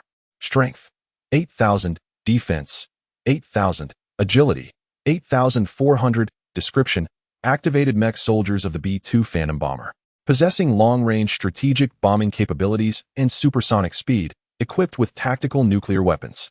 Indeed, the purpose of the B-2 Phantom Bomber's emergence is clear. It is born for bombing. These 2 titans share the same capabilities, along with tactical nuclear weapons, making them comparable to the J-36. Most importantly, they are strikingly handsome. They are virtually indistinguishable from Megatron himself. Even Xu Jiyu was taken aback, gazing up at the imposing mech beings, unable to contain her admiration. So handsome. Indeed, Han Bing echoed her astonishment. This is undoubtedly the most impressive mech soldier I have ever seen. Oh, hearing this, the raptor, who was nearby, suddenly turned its mechanical eyes, realizing it seemed to have been cast aside. Am I no longer handsome? Oh, of course. Sensing the discontent of the nearby giant, Han Bing cleverly chimed in, actually, you're quite handsome too. Huh, thank you for the compliment. This pleased the raptor, yet its red mechanical eyes remained fixed on the two newly activated giants, sensing an opportunity to expand its horizons. Meanwhile, the two behemoths were oblivious to the raptor's interest. Upon activation, they immediately approached Lin Yi, kneeling on one knee and respectfully stating, mech soldiers pay homage to the esteemed leader. Very well. Coming back to his senses, Lin Yi gazed at the colossal figures with satisfaction and declared, from this moment forth, you shall be named Megatron 1 and Megatron 2. What splendid names. The two giants responded respectfully, yes, revered leader. All is well. Applause erupted as Lin Yi observed, at this moment, the addition of two B-2 Spirit bombers and 4 missile-equipped mech soldiers to his ranks. Alongside them were the 10 members of the previously acquired automotive mech squad. A Boeing 747, an RV, the apocalyptic supercar, and a contingent of 14 mech soldiers led by the Red Spider from the island nation. Furthermore, there were the mechanical engineers from the War Factory, J-36, and a carrier battle group boasting over 20 various models of Air Force soldiers. Lin Yi realized that his team had expanded to over 100. In the desolate world they inhabited, these mech soldiers could traverse without restraint. Yet, this was merely the beginning. Lin Yi desired more. Only with sufficient numbers could he confront the unknown resurgence of prehistoric creatures and the calamities brought forth by extraterrestrial beings. Thus, he utilized his spatial ring to store all combat aircraft, armed helicopters, and an array of tactical command vehicles within. With that accomplished, Lin Yi clapped his hands, filled with a sense of nostalgia. It seemed his hardships had not been in vain. Unexpected gains had emerged. He had initially anticipated that capturing Shu Jiuyu and securing a Sky mothership would be a significant achievement. Little did he know. He had also stumbled upon a military base, acquired 4 missile mech soldiers, and procured 2 B-2 Spirit bombers, rivaling the likes of Megatron. Coupled with this motley assortment, it must be said, he was indeed a fortunate star. Lin Yi glanced at Shu Jiuyu, a smile gracing his lips. Caught off guard by the sudden compliment, Shu Jiuyu's cheeks flushed, her demeanor becoming somewhat bashful. After all, she considered herself merely a minor asset in his grand scheme. She had thought that, in this apocalyptic world, becoming a first-tier genetic evolver was already a stroke of luck. Yet, upon encountering Lin Yi, she realized the perilous nature of the outside world. With such formidable allies, a second-tier genetic evolver would be obliterated in an instant. When it came to luck, who could rival him? However, she dared not voice her thoughts, opting instead for an adorably awkward smile. All right, let us proceed. With matters settled, Lin Yi refused to linger, intending to lead his companions away. Just as they exited the hangar, a distant roar reverberated, akin to the earth trembling. The group nearly lost their balance. Han Bing inquired, what just happened? It's an avalanche. The towering figure of the Falcon spotted a distant snow-capped mountain, which, for reasons unknown, suddenly collapsed. It appeared the blizzard was coming to an end. Nevertheless, Lin Yi felt the shift in temperature but chose not to dwell on it, leading the two women away instead. Thus, with a resounding boom, under Lin Yi's direction, the two B-2 Spirit bombers transformed back into their bomber forms, ascending vertically into the sky. As for those for missile mechas, Lin Yi decisively deployed a Sea Galaxy transport aircraft, which he had also discovered in the warehouse. He summoned the hulking machines aboard, exclaiming, "Hey, get on, brothers. Wait for me." Thus, the 4 missile vehicles transformed into military transport units, boarding the aircraft one by one. Amidst the deafening roar of engines, the Galaxy transport aircraft gradually taxied and ascended into the sky. Accompanied by 2 B-2 Spirit bombers providing escort, it headed towards the southern city. Wow, how magnificent! For the first time, amid such a breathtaking spectacle, she witnessed the escort of the bombers, along with the F-22 Raptors and the Galaxy transport aircraft trailing behind. It was undeniably a small air formation. Shu Jiu was nearly beaming with delight, overwhelmed by the sheer allure of it all. With such formidable weaponry available even in the face of the apocalypse, what calamity could she possibly fear? Yet, little did she know, this was merely the beginning. For Lin Yi would soon unleash the aerial aircraft carrier, promising an even more astonishing display. Chapter 99. Is amphibious land and air not enough? Let us embrace tri-service operations. However, Lin Yi did not hasten to release them. Instead, she led the aerial legion back to the southern capital. Along the way, they encountered a series of extraordinary sights. As the blizzard abated, they observed areas in the plains and mountainous regions that had succumbed to landslides and avalanches. Boom. After an hour, they returned to the southern capital. On this side, radar detection and the vigilant soldiers spotted F-22 Raptors soaring in the sky, accompanied by stealth bombers and transport aircraft. One soldier, upon witnessing this, shouted, "Watch out, air raid." This exclamation instantly set the other soldiers into a flurry of activity.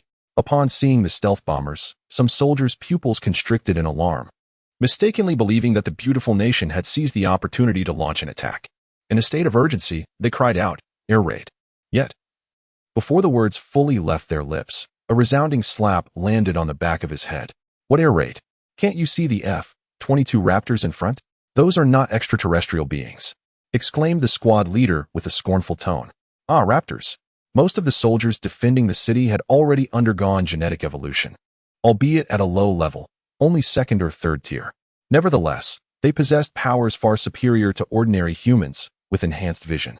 With this reminder, they suddenly recognized the truth. Indeed, they noticed the distinct insignia of the mech soldiers, arranged by the mechanical engineers for better differentiation to avoid misunderstandings. Each mech soldier bore a metallic emblem resembling that of a tiger king, akin to the Decepticons. This led Lin Yi to speculate whether these entities were, in fact, the very Decepticons from the films.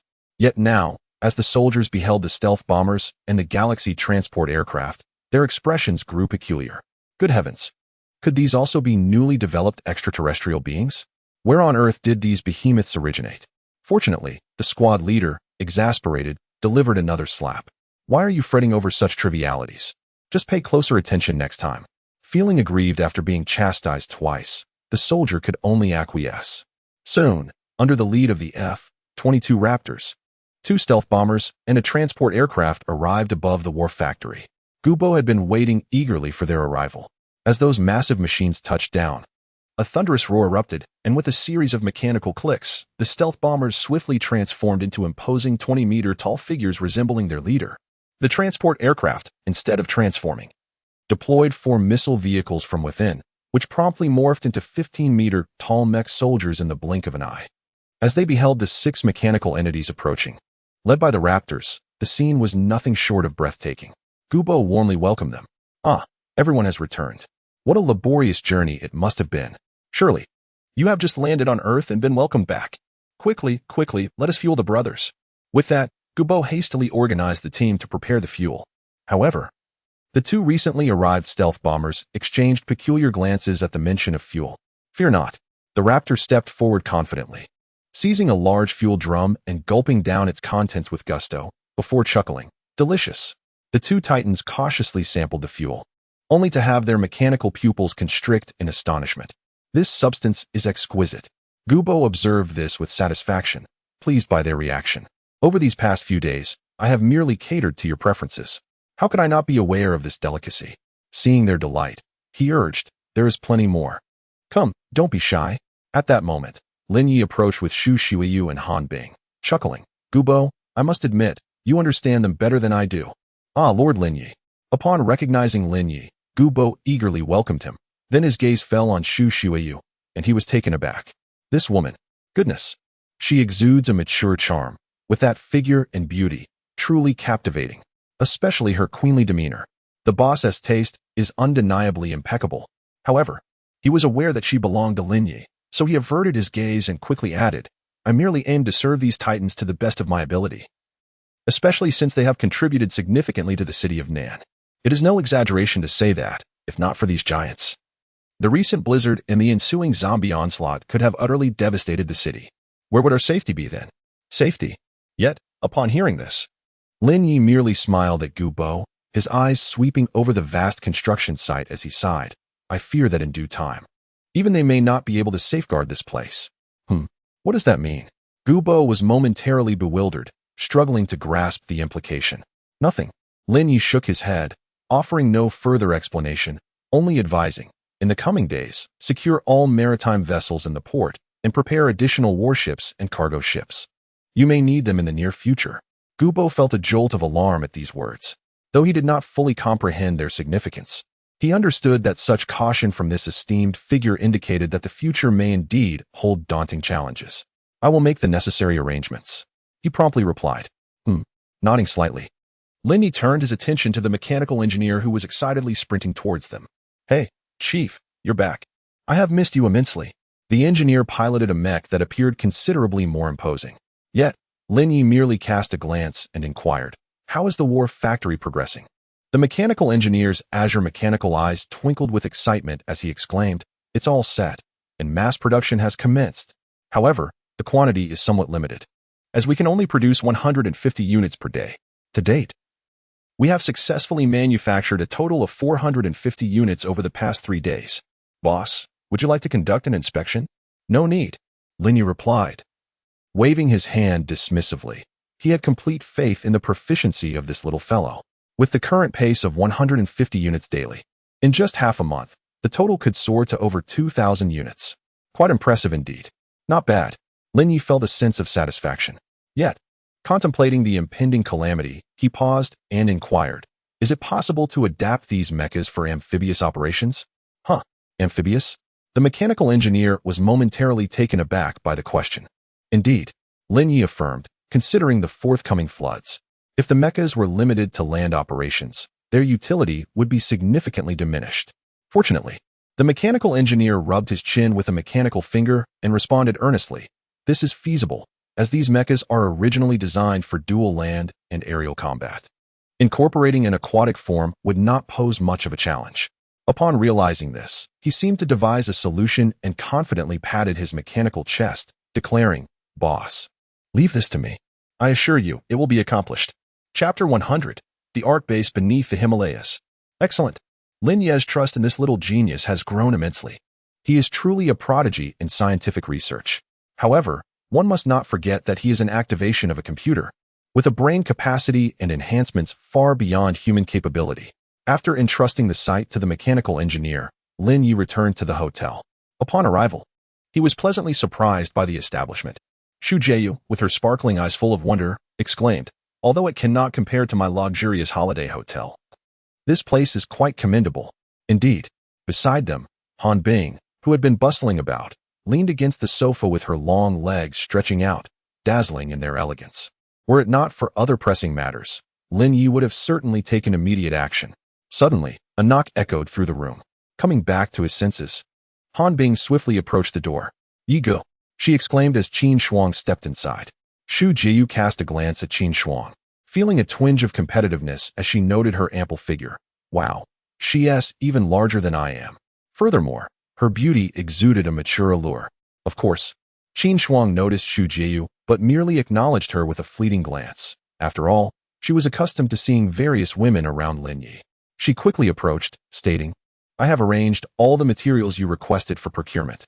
Oh, is that so? Lin Yi's interest was piqued upon hearing this. Show me. Certainly, please follow me. With that, Qin Shuang led Lin Yi, Xu Jieyu, and Han Bing onward. Upon arriving at the station, they found it sealed off. To prevent robbery, 2 imposing J-16 units accompanied them. With their presence, nearly all survivors with ill intentions diverted their paths.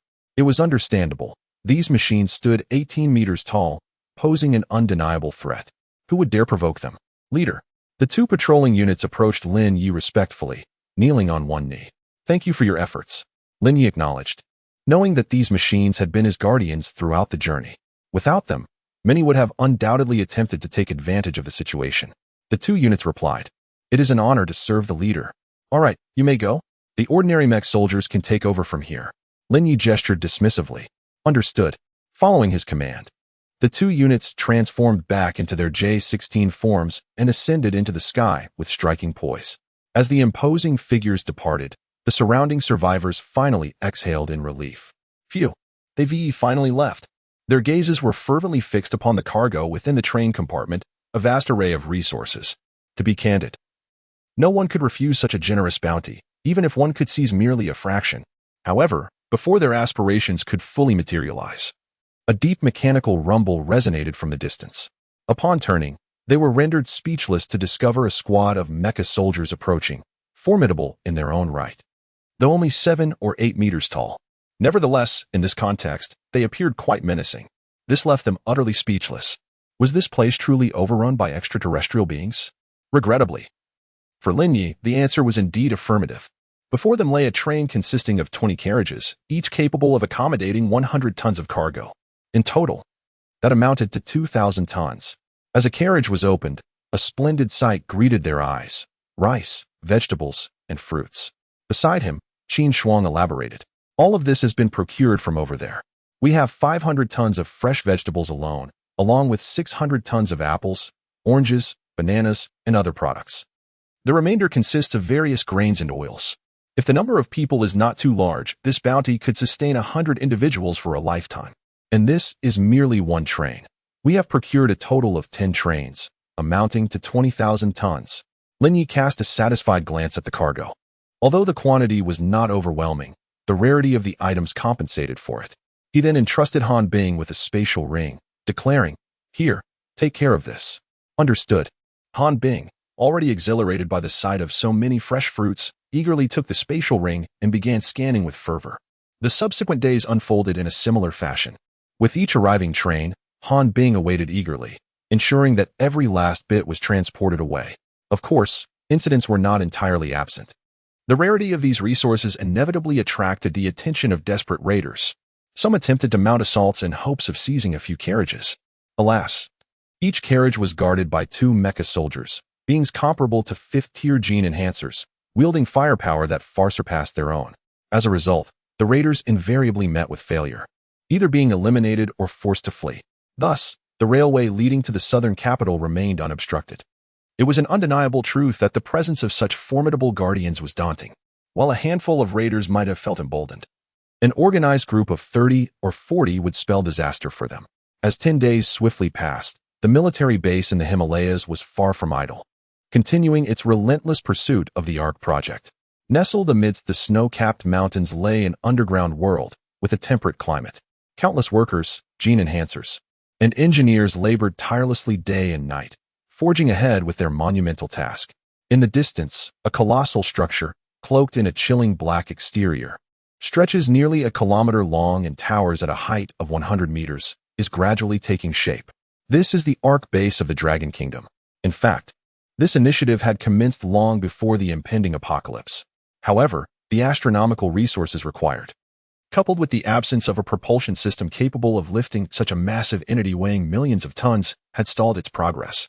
Otherwise, given the mere span of 20 days, reaching this stage would have been utterly impossible. Certainly, this endeavor relies heavily on the gene enhancers.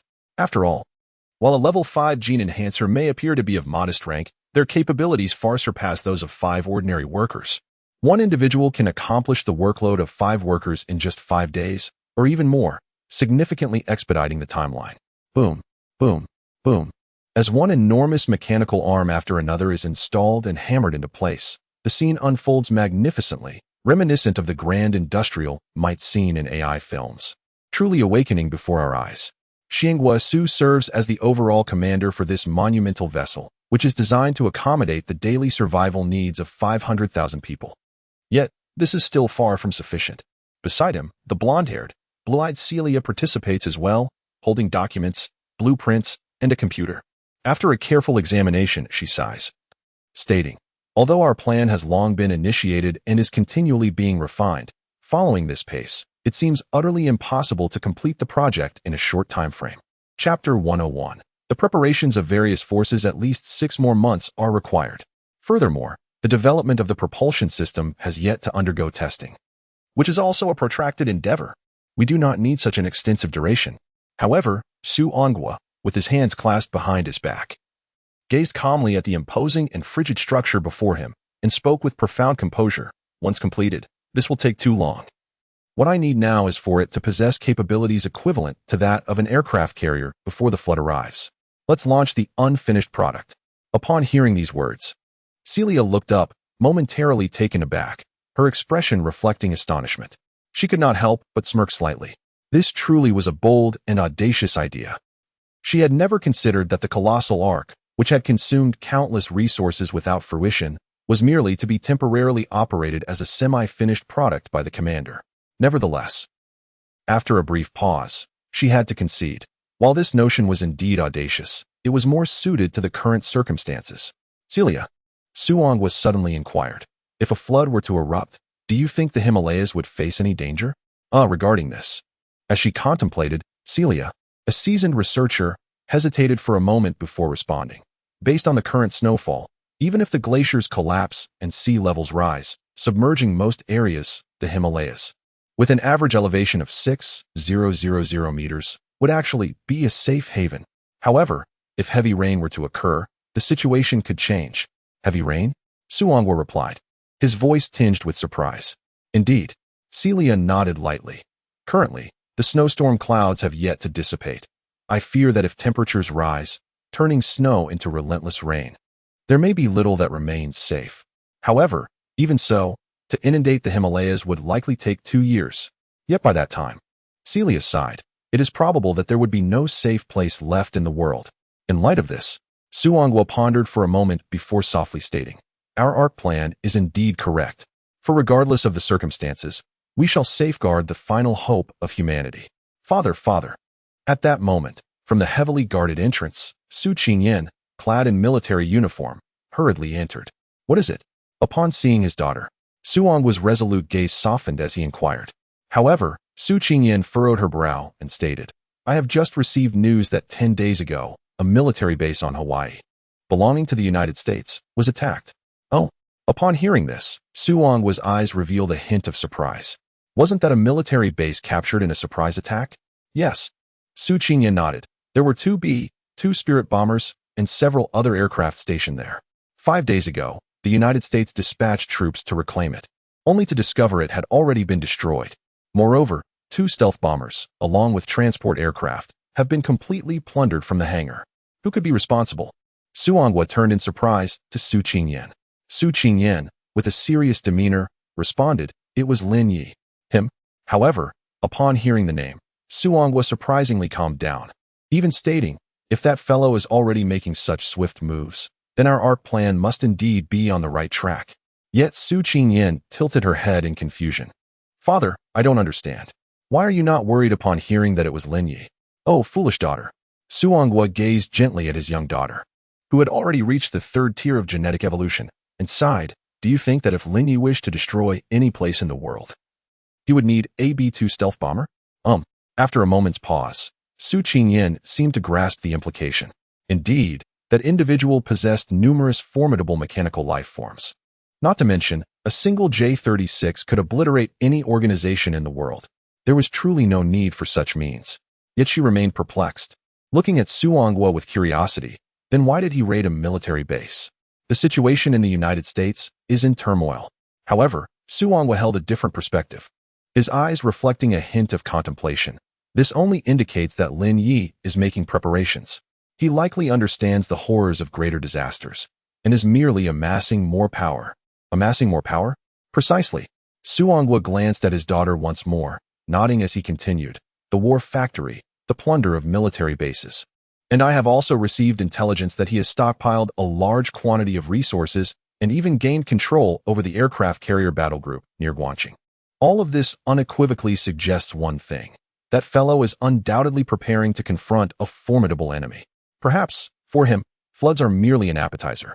He is aware of secrets that we know nothing about. What? This revelation struck Su Qingyan, causing her heart to race. She had witnessed Lin Yi's formidable prowess firsthand. Yet now, such a terrifying individual was diligently preparing. Good heavens, what kind of powerful adversary could he possibly be facing? That is difficult to ascertain. Suongwa shook his head, for no one could compel that man to divulge what he preferred to keep hidden.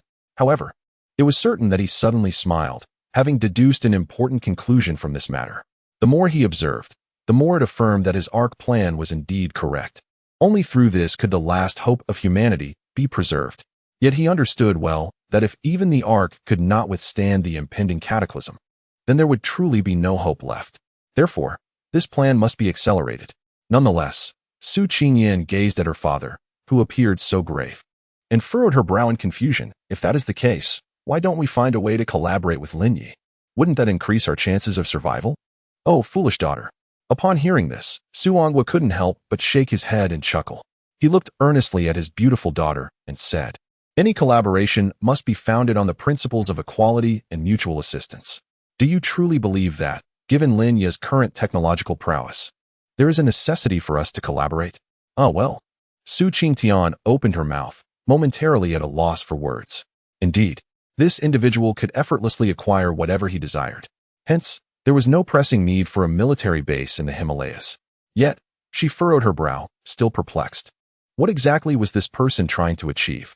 Chapter 102. The flooded Shanghai stock market. What is one to do, if not prepare for the impending extraterrestrial beings? Otherwise, what is the purpose? A mere jest? However, Lin Yi has made considerable progress. With the continuous mass production of mechanized soldiers and the relentless gathering of resources, along with Jiang Yumeng and Li Meixin, who have not been idle, they have made significant strides. Ever since acquiring the aerial suit and additional weaponry, their efficiency in exterminating zombies has markedly improved. In a mere span of 10 days, they successfully ascended to the 8th tier once more. It could be said that high-level zombies have all been eradicated, leading to whispers circulating within the community. Do not attempt to break through. Do not attempt to break through.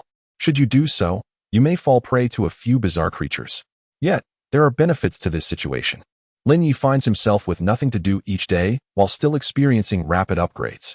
Moreover, the newly trained Xu Jiyu, Han Bing, and others have gradually broken through to the 7th tier. Lin Yi has discovered that his own level has surpassed the 60th tier. What does reaching the 60th tier signify? It equates to possessing 600 times the strength of an ordinary individual or the combat prowess of 6,000 mechanized soldiers.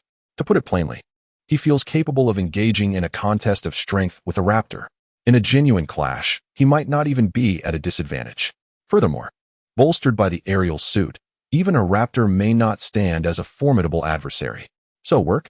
What work is there to be done?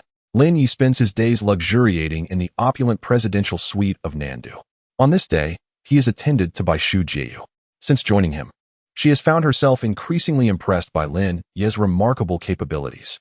Thus, she exerts every effort to serve him as though he were royalty. This, however, burdens her. Goodness. In the hotel, she was the queen. Yet here, she has become the one serving others. But as this thought crosses her mind, Xu Jiyu feels a sudden tightening in her chest. This prompts Lin Yi, reclining in a lounge chair and enjoying a massage, to open his eyes. Are you having thoughts? How could that be? Absolutely not. Startled, Xu Jiyu's fair complexion pales as she hastily gestures, her alluring black stockings and cropped black uniform accentuating her urgency.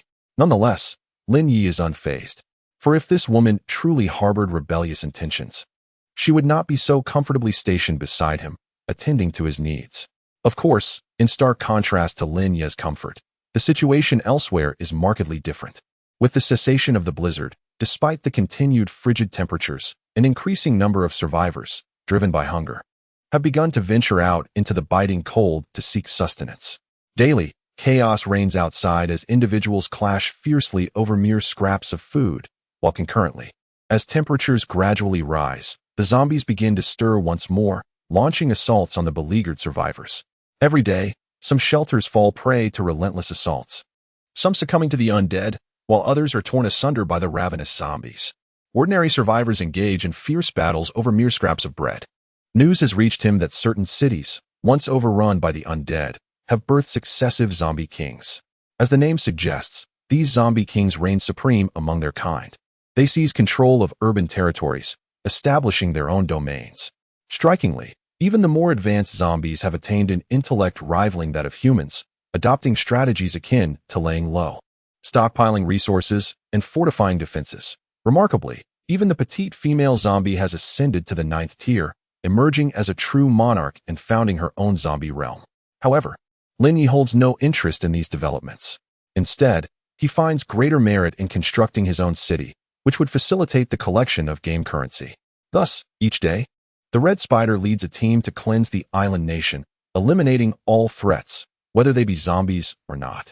Meanwhile, the surrounding areas of Guang City have also undergone several purges of their own. As a result, his game currency has amassed to a staggering 50 billion.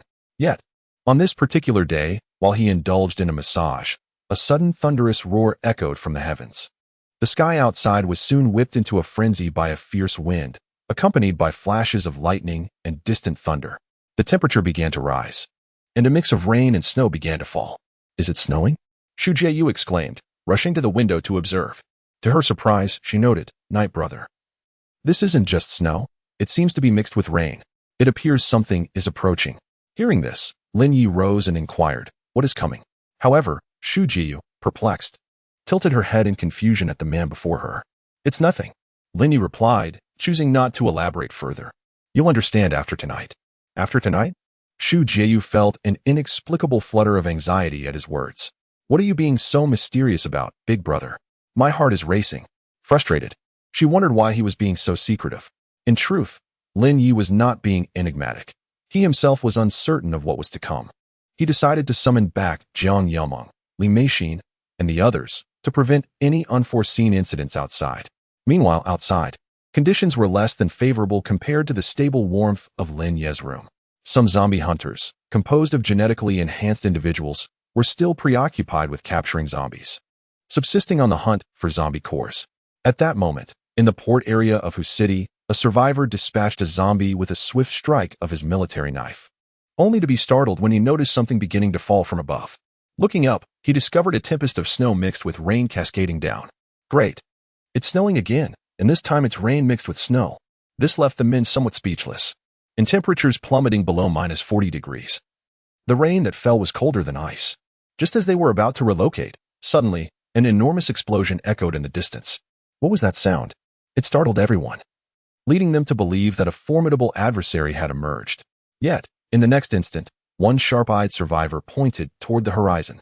Upon closer inspection, they noticed that the sea's surface seemed to be affected by some unseen force, as towering waves surged hundreds of feet high. Amidst the sleet and snow, it resembled a colossal wall of ice, rushing towards them with terrifying speed. "Goodness, be careful," exclaimed a 6th-level genetic evolver, his pupils constricting in alarm. "It's a tsunami. Run." Without a moment to ponder, he swiftly led his comrades to the car. However, at that very moment, the vehicle failed to respond, refusing to ignite. "Look, what is that? My word, what towering waves!" Nearby, some survivors atop distant skyscrapers also witnessed the monstrous waves, their hearts pounding with shock. Those closest attempted to flee in their cars, but it was too late. With a deafening crash, the waves, resembling ferocious beasts, smashed down upon them, demolishing everything in their path as effortlessly as if they were mere dust. As for the survivors, they were not spared either. Their anguished cries echoed as they were swept away in the deluge. "Damn it, start!" The team leader, seeing the towering wave merely a few hundred meters away, panicked and seized the steering wheel, slamming on the accelerator while shouting in desperation. Chapter 103, The Frantic City. This is indeed the atmosphere one would expect on the brink of apocalypse. Boom. Just at the moment of crisis, the vehicle surprisingly roared to life. The captain pressed the accelerator. Boom. The pickup truck swiftly carried several individuals away from peril. Along the route, the sound of thunderous waves reverberated. A deluge surged like a torrent.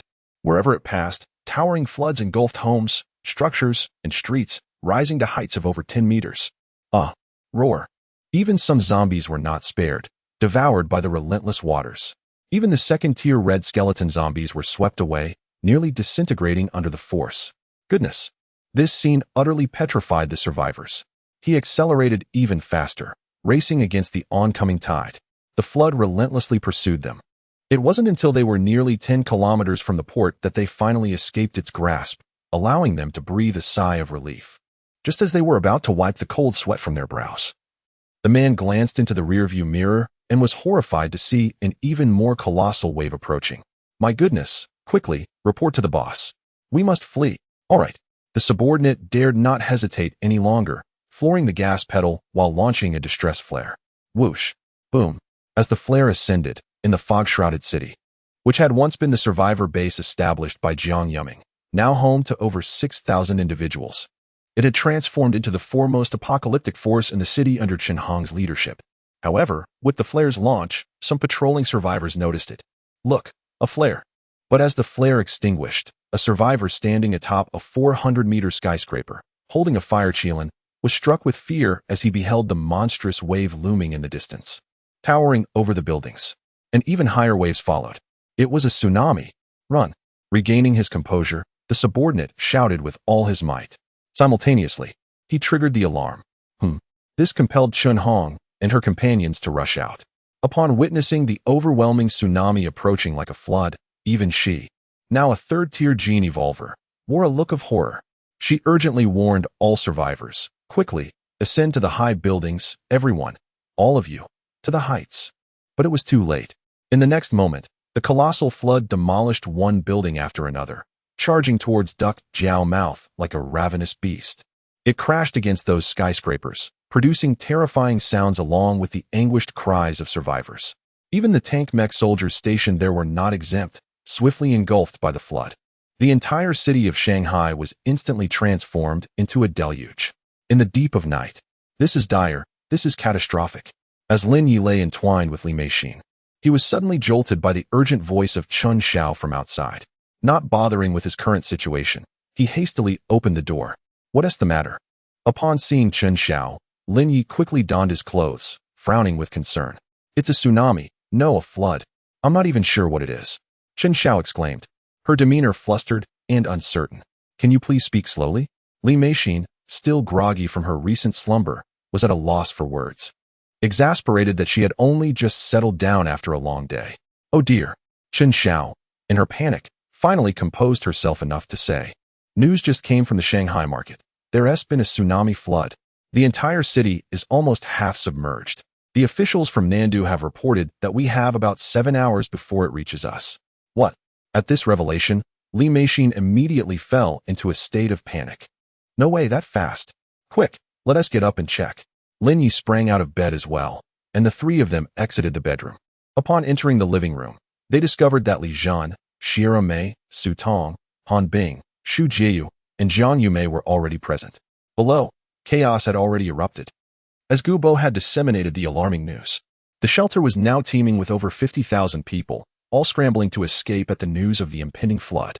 The scene was tumultuous, filled with frantic shouts, honking cars, and a cacophony of voices, all in a state of disarray as everyone sought to flee. Many had already left the city, heading towards the Midwest. The spectacle was quite astonishing. It had been ages since Lin Yi had witnessed such a vibrant scene. Amidst the heavy rain and blizzard, Han Bing could not contain her anxiety and asked, Brother Yi, what should we do? Should we leave now as well? No need. Despite the widespread panic, Lin Yi remained remarkably composed. It's absurd to worry. I have the mech army and an aerial aircraft carrier. There is nothing to fear. Moreover, if the flood truly does come, hiding one team make a difference unless we retreat to the highlands or the Himalayas, as everywhere else will be inundated. Thus, Lin Yi fixed his gaze outside and stated, let us observe the situation first.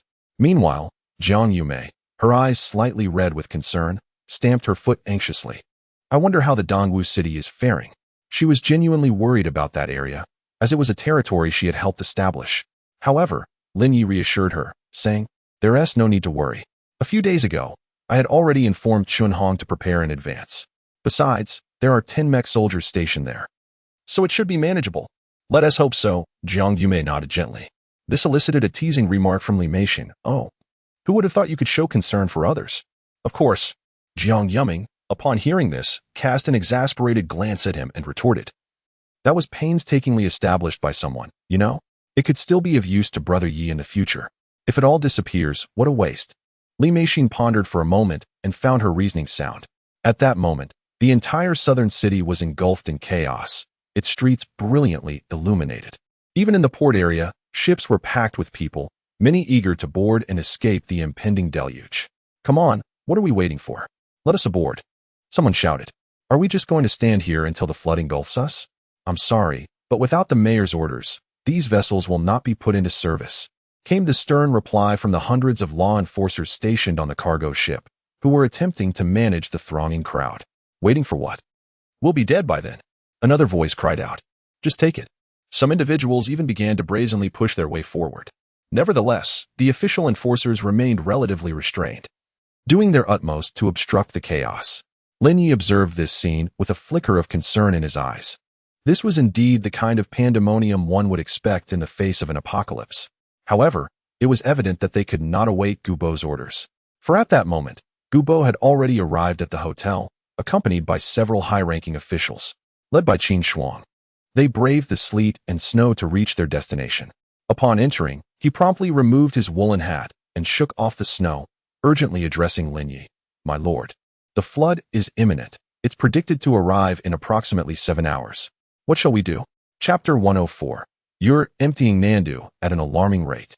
Although Gubo was the mayor of Nandu, ever since the arrival of extraterrestrial beings, he had subconsciously regarded Lin Yi as the decision-maker. Thus, he sought out Lin Yi at the first opportunity. However, to his astonishment, when faced with urgent inquiries, Lin Yi merely shook his head and stated, "You shall handle this matter yourself." What? I handle it myself? Gubo was taken aback, pointing at himself. How on earth am I supposed to manage this? Lin Yi turned to him, a hint of amusement in his eyes as he queried, "Oh, really?" Gubo was momentarily stunned, then realized that despite Lin Yi's formidable strength in the presence of an alien army, there were over 500,000 people here. It was impossible for him to save them all. Indeed, even with Lin Yi's aerial carrier, he could only rescue a mere 1,000 or 2,000 at most. With 500,000 at stake, he wouldn't willingly complicate matters for himself. Thus, he addressed Gubo. I have already arranged for a substantial fleet of warships and vessels in advance, but how many people can actually be saved is beyond my control. After all, to me, Nandu is merely a temporary outpost. I understand. Gubo paused, immediately grasping Lin Yi's intent, and nodded affirmatively. He then promptly set off to organize the necessary arrangements. It must be noted that while Gubo was somewhat portly, indulgent, and a tad selfish, he surprised Lin Yi by not contemplating an escape in this critical moment. Instead, he went below to lead a group of genetically fortunate survivors, striving to evacuate as many people as possible.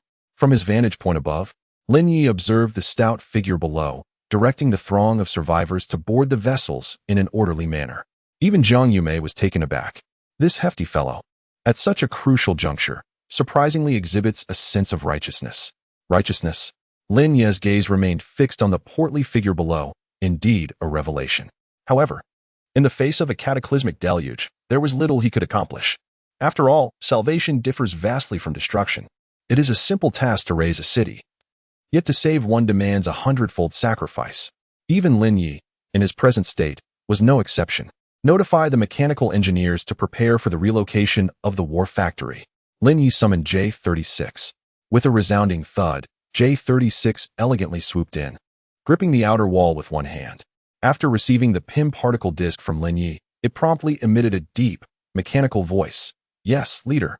Following this, it performed a swift and stylish turn, transforming and soaring away. This is the advantage of the PIM particle disc, capable of reducing an entire war factory to the size of a suitcase, facilitating effortless transport. Indeed, as J-36 arrived at the war factory, torrential rain and snow continued to rage mercilessly. The mechanical engineers braved the blizzard, waiting for quite some time. Upon witnessing J-36 return, a voice exclaimed, "What did the boss say? Take the factory away." J-36 emitted a mechanized sound and tossed the PIM particle disc to the mechanical engineer. Oh, the engineer's mechanical eyes flickered with surprise as he rasped, "It's quantum technology. If we can develop this, it may yield unforeseen benefits." However, J-36's imposing figure approached, reminding him that such research was to be postponed. The immediate priority was clear. No need for elaboration. With a chuckle, the mechanical engineer raised his hand and hurled the disc onto the factory, which covered nearly 20 acres. Buzz boom. In the next instant, the colossal metal factory vanished, transformed by the PIM particles, replaced by a miniature war factory the size of a briefcase. The entire area was left deserted, leaving some workers dumbfounded. Wait, where did the massive factory go?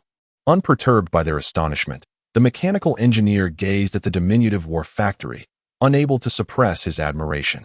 What the boss provided is exceptional. I must request another for further research. Perhaps I could develop a mass-production quantum conversion technology. He instructed J-36 to store the briefcase at his chest. Turning to the nearly 2,000 low-level mech soldiers, he commanded, "Prepare yourselves. Everyone, brace for the flood." Yes.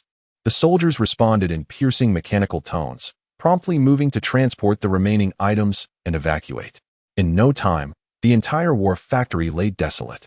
Naturally, the mechanical engineer did not abandon the surviving workers, essential for future production. With a wave of his hand, he directed the mech soldiers to escort them to a waiting warship. Thus, the vast city of Nandu was illuminated in the deep of night, filled with the blaring of car horns. Despite the heavy snow and rain, the bustling atmosphere could not be concealed. Everyone was frantically fleeing. Those without boats had already driven away, while others were desperately pushing their families onto the vessels. Above, sonic booms echoed as mechs darted through the sky, transporting some workers and survivors onto the battleship, engineers, laborers, and their surviving kin.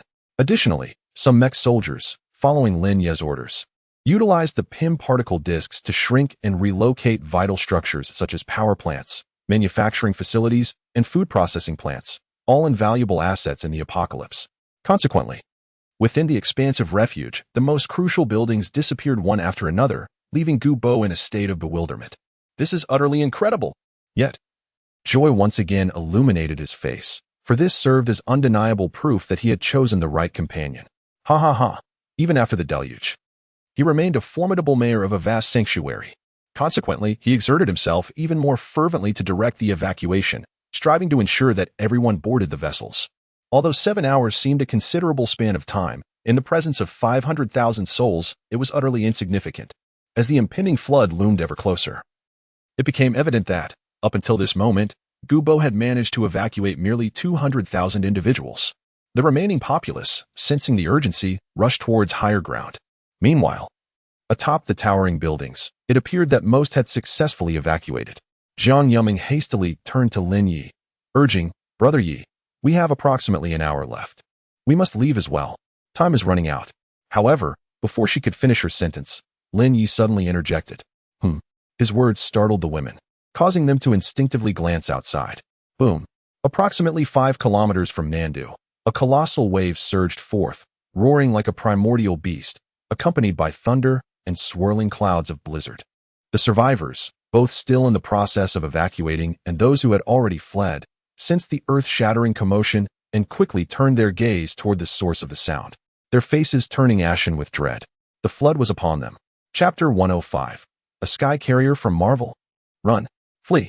Those who had yet to board the vessel, drawn by proximity, began to frantically surge forth, disregarding whether the ship was already at capacity. As despair loomed, others gritted their teeth and turned to flee. The entire southern capital descended into chaos. Even the ordinary gene enhancers could not outrun the surging floodwaters, let alone the common survivors. Boom. Soon, as the floodwaters swept in with a relentless force, numerous buildings and houses crumbled. On the roads, vehicles were effortlessly obliterated like mere pebbles, leaving devastation in their wake. Run, run. Some survivors attempted to escape, but time was not on their side. As they fled, the flood engulfed them, their fates uncertain. Even Gu Bo, commanding from the warship, gasped in shock upon witnessing the towering waves looming nearby. He immediately shouted, "Everyone, move to higher ground, quickly, to higher ground. Those on board, find a secure spot and hold on tight." Boom. No sooner had he spoken than the flood surged forth with overwhelming force. The immense impact struck the warship, nearly toppling the nearly 20-meter vessel. The tremendous pressure caused it to creak ominously, while those who had just managed to climb aboard were thrown into chaos, many screaming as they fell into the abyss of water. Yet, some clung desperately to any sturdy structure they could find. Amidst the relentless onslaught, Gu Bo, having reached the second tier of gene enhancement thanks to Lin Ye's arrangements, maintained a semblance of calm in the face of such fury. He grasped the ship's railing, shouting reminders to others, only to be met with a mouthful of water that nearly choked him. "My goodness, this taste is unbearable." Gu Bo nearly retched, but he steadied himself as best he could. Simultaneously, in various regions of the southern capital, the flood raged like a beast unleashed. Everywhere it passed, people, objects, and lives were swept away. On the overpass, a horrifying scream echoed as vehicles and their occupants were hurled into the air. The ground roads were no better. Those who had not managed to climb to safety were completely consumed by the rushing waters. Even at the war factory, where mech soldiers were transporting parts, some took flight in a desperate bid to escape the deluge, while others were swallowed whole. Only a few monumental buildings, towering hundreds of meters high, managed to withstand the impact. Yet, the foremost edifice, standing over 200 meters, bore the brunt of the catastrophic force and was cleaved in two with a deafening crack. "Watch out!" Chen Shao cried out, attempting to shield himself with his arm. Fortunately, the towering structure is situated a considerable distance away. Even if it were to collapse with a resounding crash, it would not affect this place. On the contrary, having absorbed the majority of the impact, these buildings have become relatively safe. A thunderous roar echoed as torrents of water collided with the edifice, shattering nearly all the glass on the lower levels. The merciless flood surged through the structure, carrying with it a murky mixture of silt and various vehicles. Once the flood finally subsided, the women, regaining their composure, glanced outside. To their dismay, they beheld that the entire city of South Capital had been ravaged by the inundation. Countless buildings, along with some roads and homes, lay submerged. Only a few elevated bridges and a handful of high-rises remained standing defiantly against the deluge. Witnessing the aftermath of the violent onslaught, Chen Xiao peered outside and could not suppress a gasp of astonishment. She patted her chest and lamented, "Thank heavens this building is unharmed. Otherwise, it would have been catastrophic." However, Jiang Yiming merely scoffed. "What are you afraid of? Don't forget, we can still fly." Realizing the truth in her words, Chen Xiao slapped her forehead in exasperation. "How could I forget that? Yet," she added, "we can't fly indefinitely."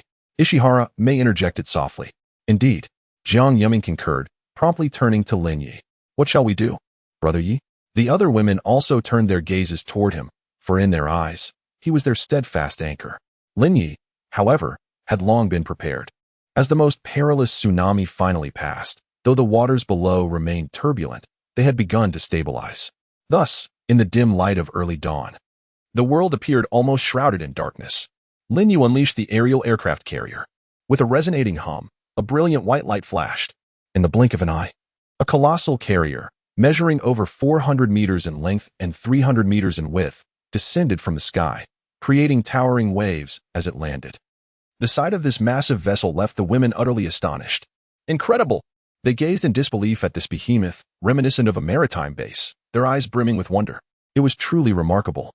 No wonder Brother Yi seemed unperturbed. He possessed such an extraordinary asset. With this, what was there to fear from the flood? Come, let us explore. With the aerial carrier now in place, Lin Yi led the women aboard. As soon as he stepped onto the deck, Lin Yi was struck by the sheer magnitude of the structure, far more impressive than anything seen in films.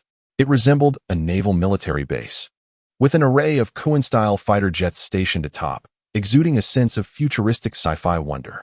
Moreover, it is an aircraft capable of vertical takeoff and landing. Beyond that, he discovered that this aerial carrier possessed numerous configurations. For instance, a vertical propulsion system powered by 4 massive turbine engines, ensuring altitude maintenance even if one were to sustain damage. It also included horizontal propulsion, alongside the capacity to accommodate 24 Kuan-style fighter jets, with an additional 30 artillery pieces deployed beneath the carrier's belly, offering a formidable fire coverage area of up to 180,000 square kilometers, as well as missile launching capabilities and even integrated nuclear strike options. Venturing further inside, the group was astonished to find not only a command center but also a flight deck, a lookout deck, a nuclear control room, and an observation laboratory, all designed to gather and analyze a plethora of global intelligence. Additionally, there were rooms serving as bedrooms and an armory, particularly the bedroom, which rivaled a presidential suite. This place was simply exquisite. Upon entering the command center and gazing at the opulent sofa, capable of seating over 20 individuals, alongside various bars and living amenities, one could hardly call it a command center. It resembled a living quarter instead. Li Meishin excitedly approached, gently caressing the military-grade juicer, feeling somewhat sentimental. Suddenly, with a deep rumble, the entire vast command center erupted into a dazzling display of lights, startling everyone present. "What is happening? What did you do?" they exclaimed, soon realizing that Han Bing had curiously seated herself at the control panel and pressed the central red button. I don't know," she stammered, quickly raising her small hand, her face a portrait of panic as she gazed at the flashing red lights above. "This must be the activation button," Lin Yi conjectured as he approached and inspected it. Activation button? Indeed. As Han Bing pressed the button, the entire colossal aerial carrier began to prepare for energy activation. A virtual blue dialog box appeared, indicating energy levels: 10%, 20%, 30%. It has started. Han Bing stared in bewilderment at the energy bar, which continuously displayed the progress. Chapter 106. The overwhelming presence of the sky carrier in the midst of the flood It felt as though they were walking on solid ground. Lin Yi glanced over and immediately recognized the activation mode to be identical to that depicted in films. Indeed, the charging was complete. As the energy levels reached 100%, a mechanized female voice emanated from the command center, inquiring, "Shall we proceed with the activation?" With a sense of trepidation, Han Bing stole a glance at the colossal sky carrier. Upon receiving Lin Yi's nod of approval, she cautiously pressed the button. Buzz. Boom. At the moment of activation, the entire command center trembled slightly. Almost half a kilometer of this magnificent behemoth began to illuminate, one light after another, akin to the morning star piercing through the night, exceedingly radiant. Amidst a roar reminiscent of a ferocious beast, the sky carrier fully powered up. However, a sense of panic washed over Han Bing as she realized, "We don't know how to pilot this." She looked helplessly at the array of unfamiliar buttons. "Please, I'm just an internet celebrity, not an expert. I have a solution." Fortunately, Lin Yi was well prepared. He retrieved a top-tier mech core he had prepared in advance and placed it in the command center. The moment it integrated with the sky carrier, a surge of blue energy radiated, enveloping the entire colossal structure. Boom. Clack, clack, clack. The sky carrier began to undergo a mysterious metallic transformation at a visible pace. Simultaneously, the 24 Kuan-style fighter jets stationed on the carrier swiftly morphed into formidable mech soldiers through a series of mechanical rotations. Before long, the sky carrier had been transformed into a true war behemoth. Once the modifications were complete, Lin Yi smiled and declared, "Isn't this perfect? This works." The girls stared in sheer astonishment, but it wasn't long before excitement illuminated their faces. "Night Gu, you're brilliant. How do we not think of that?" Transforming this apparatus into mech soldiers meant it could pilot itself. At this realization, Han Bing gazed at Lin Yi with newfound admiration, her eyes nearly sparkling. "Night Gu, you truly are clever." Lin Yi chuckled inwardly at the praise. "Isn't this just basic operation?" Nevertheless, he brushed off the accolades. With the sky carrier at their disposal, their safety amidst the flood was assured. "All right, let us take a moment to rest. We'll discuss further at dawn. This massive vessel will keep us safe here." Yes, indeed. The girls, having gone an entire night without sleep, were fatigued and settled down for a brief respite in the command center, which boasted ample space of 300 square meters. By the early morning light, Lin Yi, along with Han Bing and Xu Jiyu, ascended to the deck. They beheld that the snow had completely ceased, although the rain continued to fall. The events of the previous night lingered in the air. After being towed by the aircraft carrier, the Ferrari, McLaren, Aston Martin, and other grand machines, having soaked overnight, clambered aboard early.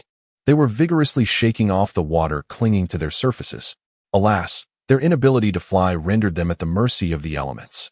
Unlike the J-36 and J-16 Legions, who soared away at the first sign of flooding, these landbound automobiles found themselves in quite a predicament.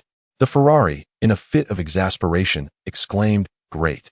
I've become a waterlogged wreck." The McLaren, with a merciless sneer, retorted, "A waterlogged wreck? You've lost all value, and you are in no better shape. I see you've gulped down quite a bit of dirty water." The Ferrari shot back, delivering a punch to the McLaren. In retaliation, the McLaren executed a swift throw, sending the Ferrari crashing onto the deck, igniting further fury within it, ready to strike back.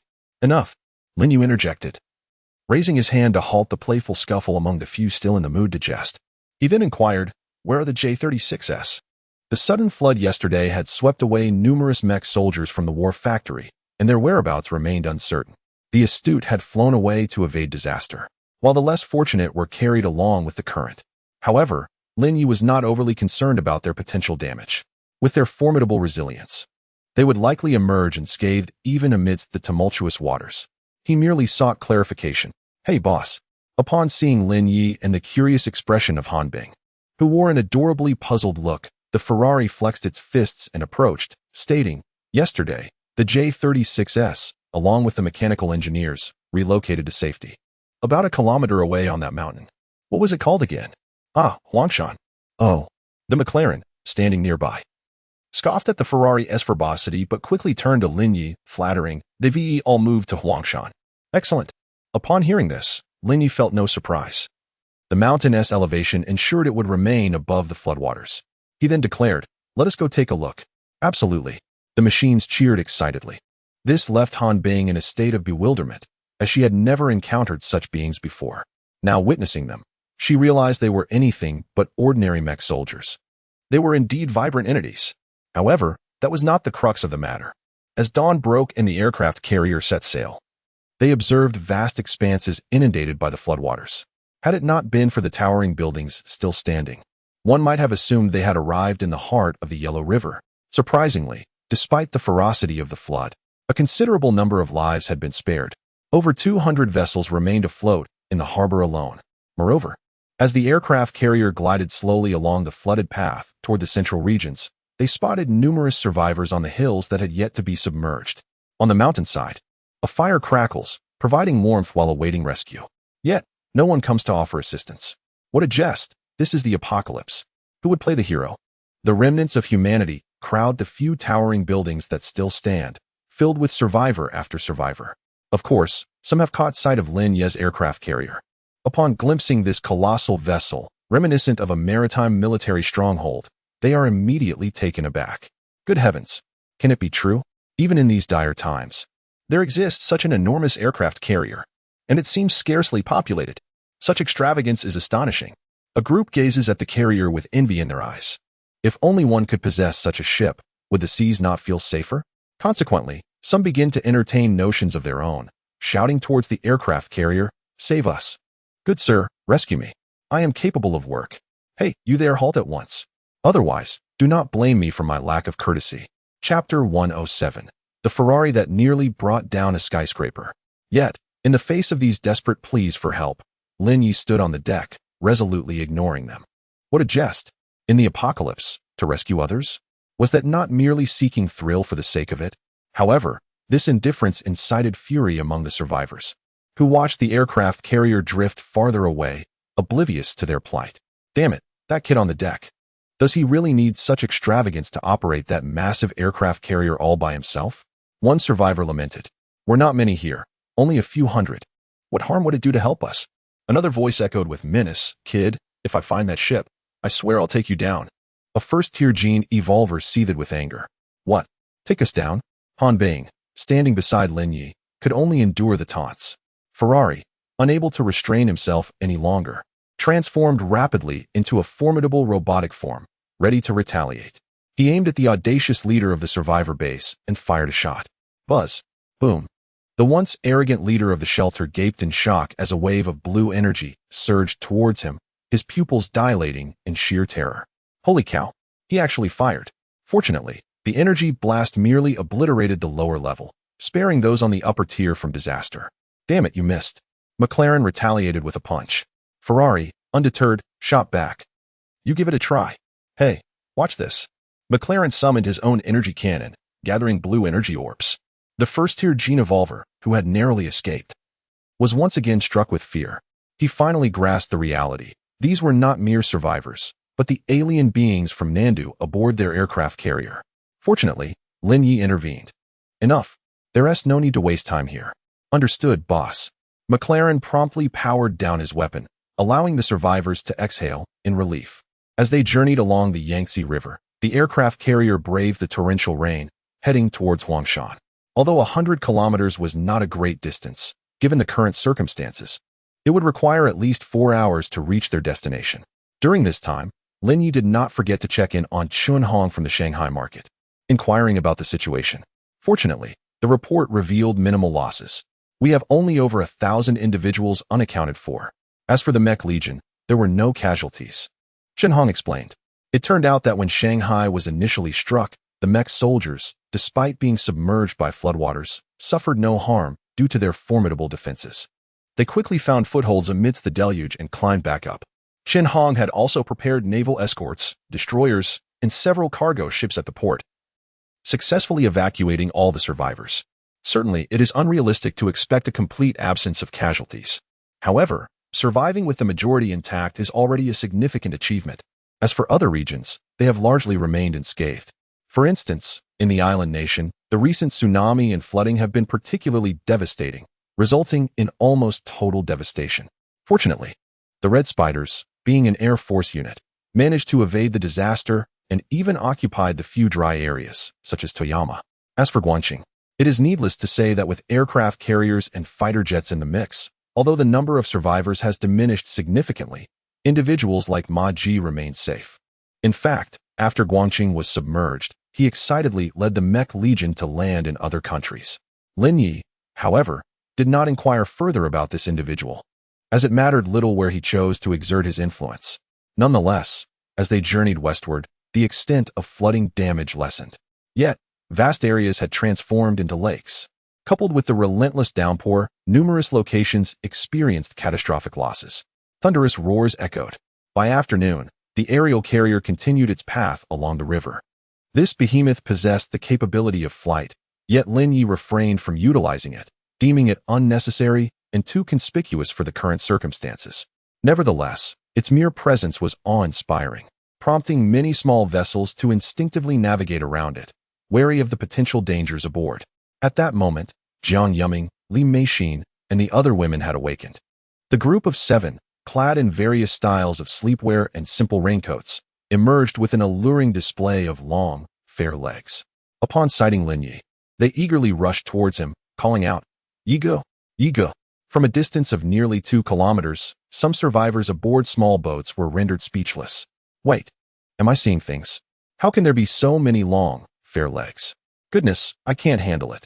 A modest cargo ship, measuring around 30 meters and carrying approximately 40 survivors, witnessed the captivating scene on the carrier, leaving them questioning their very existence.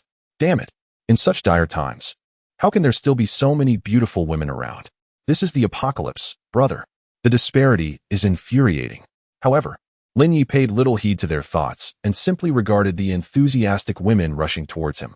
After a brief glance, he inquired, "Awake now?" Upon hearing this, the women exchanged shy glances, feeling somewhat embarrassed. "Hee, we may have overslept a tad." Jiang Yuming, with her flowing white hair, playfully stuck out her tongue in embarrassment. Indeed, in the midst of a flood, it was somewhat shameful to still be lounging in slumber. Suddenly, a loud gurgle resonated, startling the women. Oh no!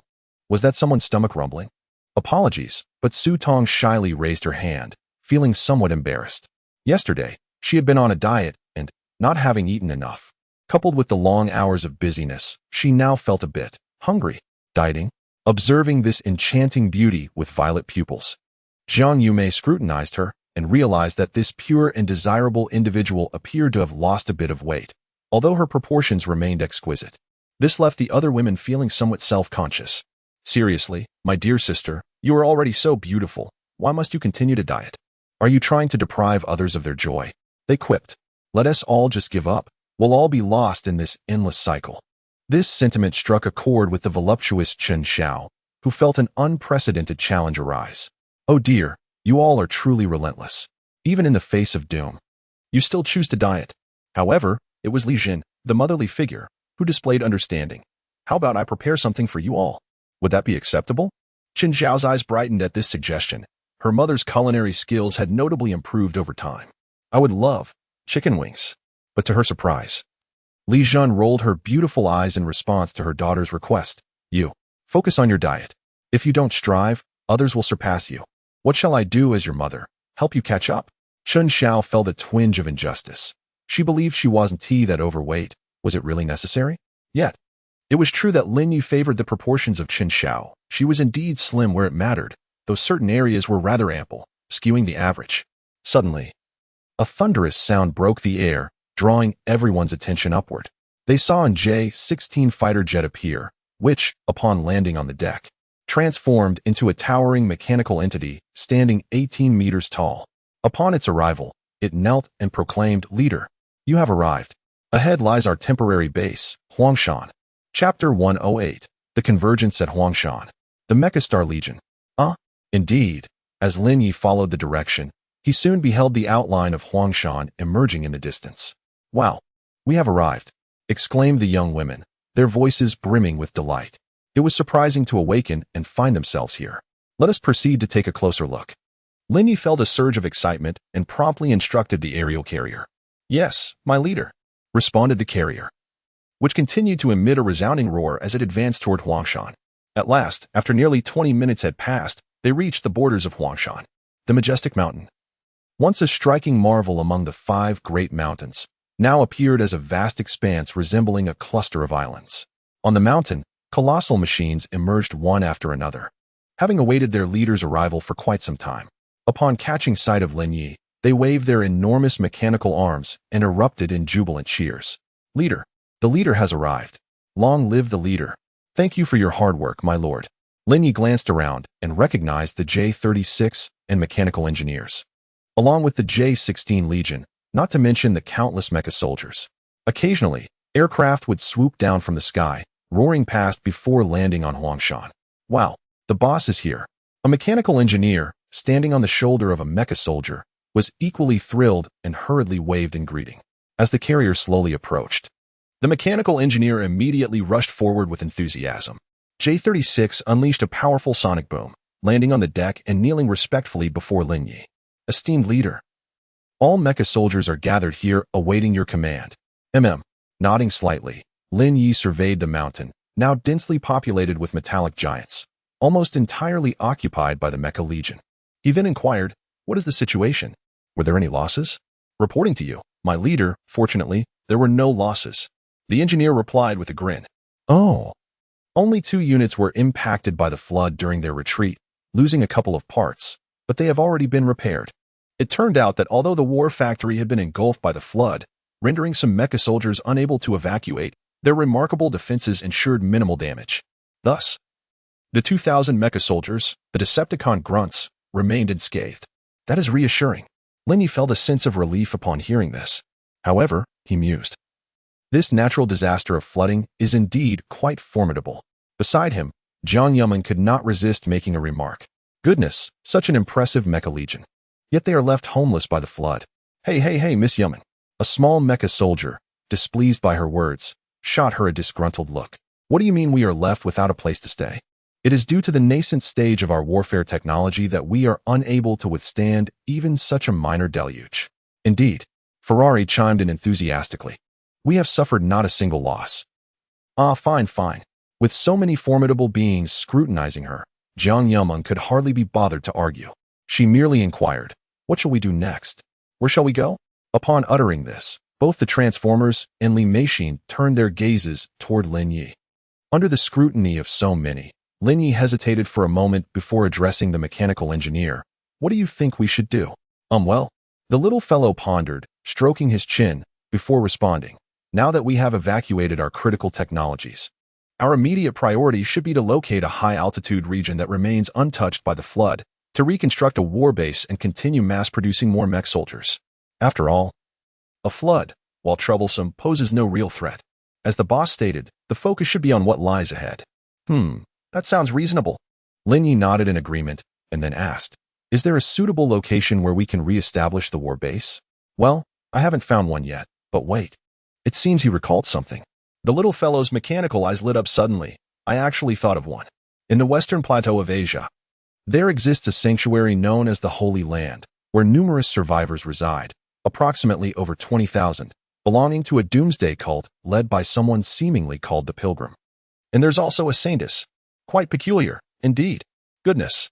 This remark elicited a muffled laugh from Jiang Yuman, who covered her mouth. "They've even conjured a saintess. It certainly sounds quite sinister."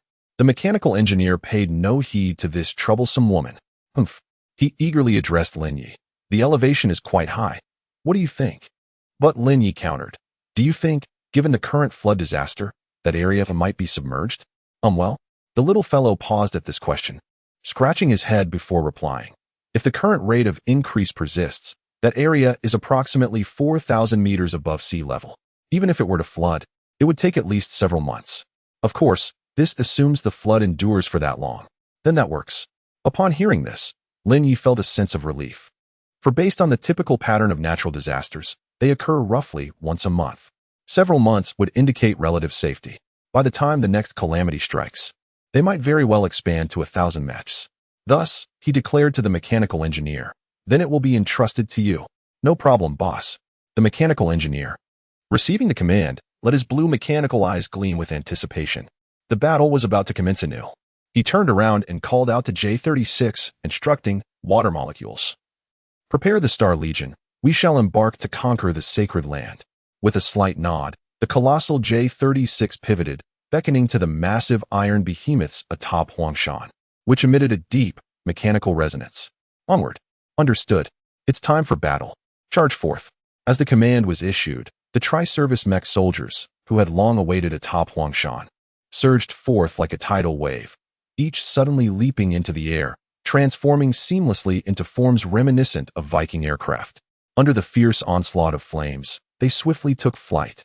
The spectacle was undeniably awe-inspiring, captivating even Han Bing, Xu Jiu, and the other women who gazed up in astonishment, evoking the sensation of witnessing a grand science fiction epic. It was simply magnificent. Indeed, these entities were silicon-based life forms. Although their autonomous consciousness was limited and they could only obey commands, their sheer numbers were formidable. Even with their current capabilities, they could breach the atmosphere and journey independently to the moon. They were fully capable of functioning as an interstellar fleet. However, their firepower and defensive measures still required enhancement. Nevertheless, this represented the foundational mech soldiers for future interstellar warfare envisioned by mechanical engineers. Thus, Lin Yi was eager to observe their combat prowess. Chapter 109. Raptors. This place has been requisitioned. Thus, one by one, the mech soldiers, as if endowed with autonomous life, transformed into a fleet of Viking warplanes, reminiscent of those from StarCraft, roaring towards the Western Highlands. Meanwhile, in the Sacred Land, the impending danger remained unbeknownst to its inhabitants. Within the opulent palace, a group of individuals reveled in the bounties brought forth by the apocalypse: roasted lamb, delectable fruits, and vegetables, while a throng danced jubilantly. In stark contrast, the ordinary survivors appeared gaunt and ragged, their bodies mere shadows of their former selves, embodying a tragic plight. What was proclaimed as a safe haven in the apocalypse bore a striking resemblance to the domains of ancient slave masters. Beyond the crumbling earthen walls, a contingent of fully armed survivors stood vigilant, clutching machine guns, poised to thwart any intrusion. Were it not for the torrential rain, the scene would have evoked the desolation of a highland desert. Suddenly, a series of fighter jets streaked across the sky, trailing long plumes of smoke from thousands of meters above. Instinctively, the survivors raised their gazes skyward, momentarily stunned. In a flash, a missile struck the bunker with precision, unleashing a violent explosion that sent a dozen unprepared survivors hurtling through the air, their screams piercing the chaos. Realizing they were under attack, the remaining survivors swiftly activated alarms, calling out, "Enemy assault! Enemy assault! What? Where's the enemy?" In no time, a formidable force of hundreds of soldiers, armed with heavy machine guns, automatic rifles, and RPG rocket launchers, surged forward. Upon sighting the unidentified aircraft, they shouted in unison, "Quick! Find cover! Take shelter!" Their faces varied. Some were from the Dragon Kingdom, others foreign. This was the Western Highlands of Asia, a region shared by several Middle Eastern nations. They were a coalition of armed factions from various locales, including survivors from different countries, united in this pilgrimage site, all seasoned in combat. The leader, a man named Jack, raised his hand, signaling everyone to seek refuge and prepare to retaliate. Yet, how could they evade the onslaught? Boom, boom. As another volley of missiles rained down upon the earthen structures, one after another, makeshift shelters became graves, with countless survivors flung into the air. However, the leading mercenaries remained shrewd, reluctant to reveal themselves, biding their time for the right moment. As the Viking warplanes descended, transforming in the torrential downpour into towering behemoths over 10 meters tall, their arms moving to reveal energy cannons exceeding 4 meters in length aimed towards them. Those few survivors who had contemplated resistance peeked out, utterly bewildered. "Oh, SHT, what is that thing? Aliens?" But as they witnessed a Decepticon raise its hand to unleash an energy blast, their fears were only just beginning to unfold. Startled, Jack fled immediately, warning, "Be cautious." He was the first to leap out, and in the next instant, boom, the entire shelter collapsed in an instant. Only they, as genetic evolutionists, barely managed to evade the catastrophe. Yet, some evolved beings were caught in the aftermath, losing their arms and crying out in agony, but no one paid them any heed. The survival of these individuals was not attributed to camaraderie, but rather to their cold-blooded nature and formidable strength. However, no matter how powerful one might be, encountering this inhuman threat rendered all strength futile. Jack gritted his teeth and exclaimed, "Quickly, retreat at once. What about the Doomsday base behind us?" A teammate, a blonde beauty, inquired hastily. Forget it. The boss isn't foolish. They are the defense squad, not a suicide brigade. If they can't hold, those inside are even more useless. For now, fleeing is the wisest course. Thus, this group of mercenaries, once feared across various war zones and now possessing the strength of first-tier genetic evolutionists, with Jack leading them at the third tier, continued their rapid escape one after another. Pursue. No need to chase anymore. At this moment, J-36 landed gracefully from the sky, transforming into a mechanized soldier that blocked the path of the behemoth, issuing a mechanical command. Just secure the sacred ground, the rest is of no concern. Yes, the behemoth, upon hearing the command, displayed a look of reverence and then proceeded to soar towards the sacred ground one after another. Meanwhile, at the trading center of the sacred ground, which resembled a junkyard, a group of ragged survivors remained oblivious to the chaos unfolding outside, merely hearing the sounds of cannon fire. Such noises had become too familiar in this apocalyptic world for them to take notice. However, as sonic booms echoed through the sky, curiosity compelled the survivors to look up, only to witness aircraft of various shapes soaring from above. It was then that they realized they were under attack, prompting screams as they scattered in search of safety. With a thunderous crash, J-36 and the Raptor landed, their massive forms towering like skyscrapers. The Raptor drew forth an oversized transforming metal cleaver, violently severing a dilapidated pickup truck. It then bellowed menacingly at the fleeing survivors. Silence. Those who wish to live, keep your mouths shut and stay down. This command silenced hundreds of survivors, who, after a brief moment of chaotic confusion, chose to huddle in place, covering their heads. Who dares to come here and cause such a ruckus? At that moment, within the opulent palace, a rotund leader, gnawing on a leg of lamb, rushed in, shouting. Yet, upon witnessing the absurd scene outside, he froze for a moment before turning to flee in terror. However, how could he possibly outrun the Raptor? In an instant, the Raptor activated its thrusters, propelling itself directly in front of the stout individual, obstructing his path. A colossal energy cannon, larger than his own body, was aimed squarely at him. Oh, humble ant. Are you the leader here? Ah, I am. The startled pilgrim swallowed hard and instinctively nodded. Excellent. The Raptor acknowledged his admission, emitting a mechanized, gravelly voice. This area is now under our control. From this moment forth, you and your companions shall remain here in complete compliance. Otherwise, I shall reduce you to a mere wisp of vapor. Control, control. The pilgrim appeared utterly bewildered, struggling to grasp the situation. Wait, who are you, or rather, what are you? Oh, an ant dares to insult me? The Raptor's crimson mechanical eyes blinked as it regarded the pilgrim with amusement. And no, that's not what I meant. You are not things. The pilgrim quickly realized his blunder, his corpulent form tensing as he waved his hands in denial. I still do not know from whence you come. Chapter 110 Hanbing. Night brother, I shall not be polite. However, the Raptor did not respond immediately. Its crimson mechanical eyes spun momentarily before it chuckled. Soon. You shall know. It then conveyed the results to Lin Yi. Excellent. At this time, still beneath Huangshan, it goes without saying that Lin Yi was attentively monitoring the situation, especially when the women observed how effortlessly the Raptors subdued a Doomsday Sanctuary housing over 20,000 survivors. Their expressions were filled with astonishment. Goodness, that was astonishingly swift.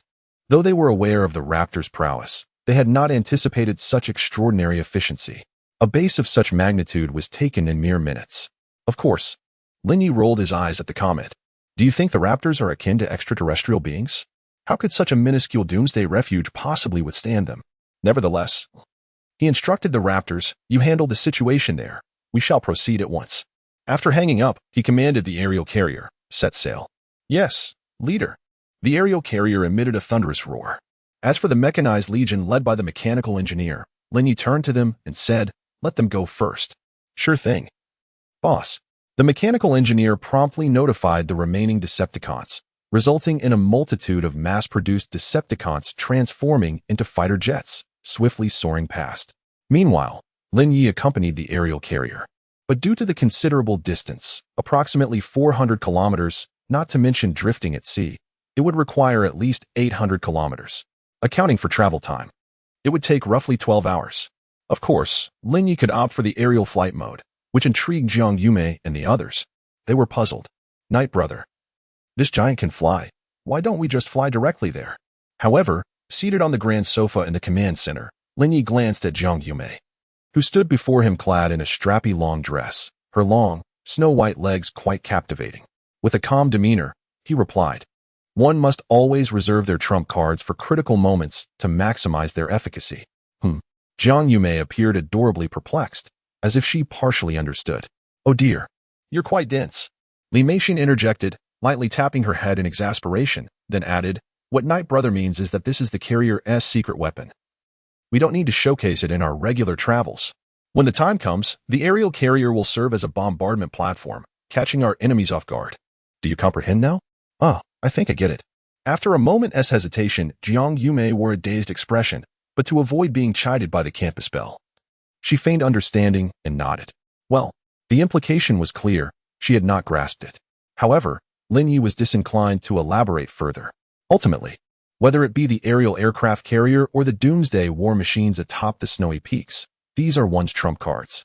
Consider this. When others presume your combat capabilities are limited to such, suddenly, your aerial carrier takes flight, transforming into an aerial platform for bombardment. The impact of this unexpected maneuver could be monumental. Furthermore, when others believe that flight represents the pinnacle of your power, it morphs into a colossal war beast over 400 meters in length. Yet another hidden ace. In these apocalyptic times, such capabilities are ample. There is no need to reveal too much. Should extraterrestrial beings descend upon us, one might yet deliver an unforeseen strike. Therefore, aerial navigation? Not necessary. As dusk approached, Lin Yi remarked, "I shall retire for a while, catch some sleep. Tomorrow will soon be upon us." Upon hearing this, the women were taken aback. "Wait, boss. You intend to sleep now? What about us?" Han Bing hurriedly inquired. "What about you?" Lin Yi responded, puzzled. "Oh, I mean."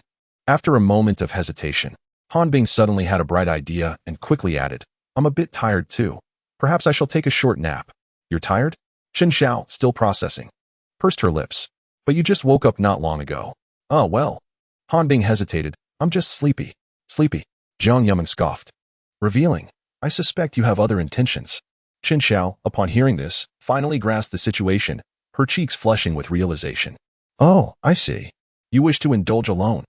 This left Li Jin, witnessing the exchange, at a loss for words, covering her forehead in exasperation. She felt that relying solely on her daughter to ascend was exceedingly difficult. Such a lack of cleverness. However, upon this revelation, it seemed everyone felt a bit weary. "Shall we rest a while longer?" Han Bing eagerly pursued Lin Yi, saying, "Brother Yi, will you shower? I can help you with that." "Oh, is that so?" Lin Yi glanced at the enchanting figure clad in black stockings, whose physique and visage were exceptional, and with her eager gaze, he responded with a smile, "Very well, you may assist me." With that, he entered first. "Excellent." Han Bing's face lit up with excitement at his words. Before departing, she couldn't resist offering her friends a sheepish smile. Sorry, I must go first." This left the other women somewhat speechless. A classic case of someone reveling in their fortune while feigning innocence. No way. Jiang Yumeng, clad in a strappy dress, recognized the increasing crowd and intensifying competition. It was becoming too cutthroat. Clearly, if one wished to be the leading lady and capture Brother Ye's favor, some strategy was required. Gazing towards the bathroom, Jiang Yumeng felt a flicker of inspiration, a new idea blossoming in her mind. Meanwhile, Lin Yi remained oblivious to their thoughts. Having already entered the bathroom, he reclined in the bathtub, reveling in Han Bing's attentive service, his eyes closed in serene relaxation. Remarkably, the sensation was delightful. Even as a torrential downpour raged outside, the frigid temperatures could not detract from the soothing warmth of the bath, which facilitated a profound sense of tranquility. Conversely, Han Bing was experiencing quite a different sentiment. Standing nearby, she observed Lin Yi, her cheeks flushing with warmth. This was her first time bathing a man, and an inexplicable thrill coursed through her. "What's the matter?" she wondered. Upon opening her eyes, she was met with Lin Yi's gaze, and she noticed his face was equally flushed, perhaps due to the steamy atmosphere of the bathroom. Clad in her delicate nightgown, she felt utterly vulnerable, and it was a challenge to maintain her composure. "Oh no, it's nothing," Han Bing quickly reassured, fearing any misunderstanding. "It's just a bit warm, a bit warm." "Oh really?" Lin Yi could easily discern the thoughts swirling in front of him. However, he chose not to expose her flustered state, saying, "It will soon cool down." Han Bing momentarily found herself at a loss for words. Yet, once Lin Yi had finished his bath and donned his night attire, She could no longer contain herself. In a rare display of boldness, she pushed Lin Yi onto the bed. Night brother, I shall not hold back. Lin Yi. Chapter 111. The zombie-laden ship Lin Yi was taken aback by the woman's unexpected boldness. However, since the situation had unfolded in such a manner, he decided to reciprocate without hesitation. Thus, he turned over and delved into the content that required a membership to view, amounting to an extensive 10,000 words. As dawn broke the next day, a refreshed Lin Yi rose from his slumber, stretching lazily and basking in a sense of comfort and indulgence. Indeed, this was the quintessential life one could expect in a post-apocalyptic world, in stark contrast to others, for whom even mealtime was a struggle. This feeling surpassed the mundane pursuit of wealth that Mr. Lin was accustomed to. Brother Yi, come quickly. At that moment, Li Meixin rushed in, her urgency palpable. Upon witnessing the alluring scene, she remained unfazed, a testament to her experience as a married woman. Nevertheless, she hastily informed Lin Yi, there are numerous zombies outside. Oh, zombies. Lin Yi's interest piqued, and he followed her outside for a closer look. To his astonishment, he discovered that the aircraft carrier had already traversed nearly 600 kilometers, with approximately 200 kilometers remaining before reaching the plateau below. In the distance, amidst the murky floodwaters, he spotted a series of humanoid figures, roaring as they were swept along by the raging current. Upon closer inspection, Lin Yi realized that these figures were indeed zombies, and there appeared to be a considerable number of them, densely packed like a dark tide. Among them, he noted several formidable zombies glowing with hues of green, red, blue, and black. In truth, while the flood had wrought significant devastation upon humanity, the zombies were not faring any better. Their sheer numbers were overwhelming and ubiquitous. Initially, they had been scattered, perhaps only encountered after a considerable distance. Yet, the flooding had compelled the surviving zombies to coalesce upon the sea. Moreover, Lin Yi discerned many powerful zombies, their massive skeletal frames glowing faintly red, struggling within the floodwaters as they emitted guttural roars. Goodness, there are quite a few. Li Meixin estimated, there must be tens of thousands. She was astonished that a zombie frenzy could manifest even at sea. Jiang Yuming, who had approached, clicked her tongue in disbelief. However, Lin Yi remained unfazed. In terms of losses, the zombies may very well bear the brunt of the flood as well, so encountering them in the waters is hardly surprising. Roar, roar.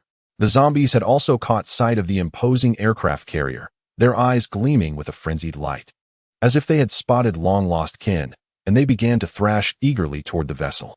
The leading zombie even craned its neck, beckoning to its companions. Brothers, there's work to be done. Charge. Under the leadership of a fourth-tier zombie, a horde of undead fervently swam toward them. Look, Brother Yi, they are coming. Jiang Yuming exclaimed, pointing in alarm. Take them all down. Lin Yi wasted no time and raised his hand decisively. Yes, before their very eyes. The 24 formidable Kuan-style battle machines transformed with a series of mechanical clicks, swiftly reshaping into towering giants, each standing over 10 meters high. They positioned themselves alongside the deck and commenced firing upon the hordes of zombies. The air was filled with the sounds of buzzing and booming, as a few energy blasts unleashed torrents of water, sending towering waves soaring into the sky, eliciting anguished cries from the undead. Infuriated by the audacity of the survivors to retaliate, the zombies grew more enraged. The Hulk even began to demonstrate his remarkable agility upon the water's surface, moving with such speed that it appeared he was walking upon the waves. Witnessing this spectacle, Li Meixin couldn't help but smile. Yet she swiftly conjured the falling star blade into her grasp and vanished from sight in an instant. With a swift motion, she dispatched a zombie, effortlessly evaporating it without a trace. Her blade, upgraded with enhancement stones, boasted a significantly increased potency, transforming its once dim glow into a dazzling crimson light, reminiscent of a colossal red laser sword from a distance. Thus, vanquishing these zombies became a mere trifle. However, the sheer number of zombies was overwhelming, including formidable second and third-tier foes.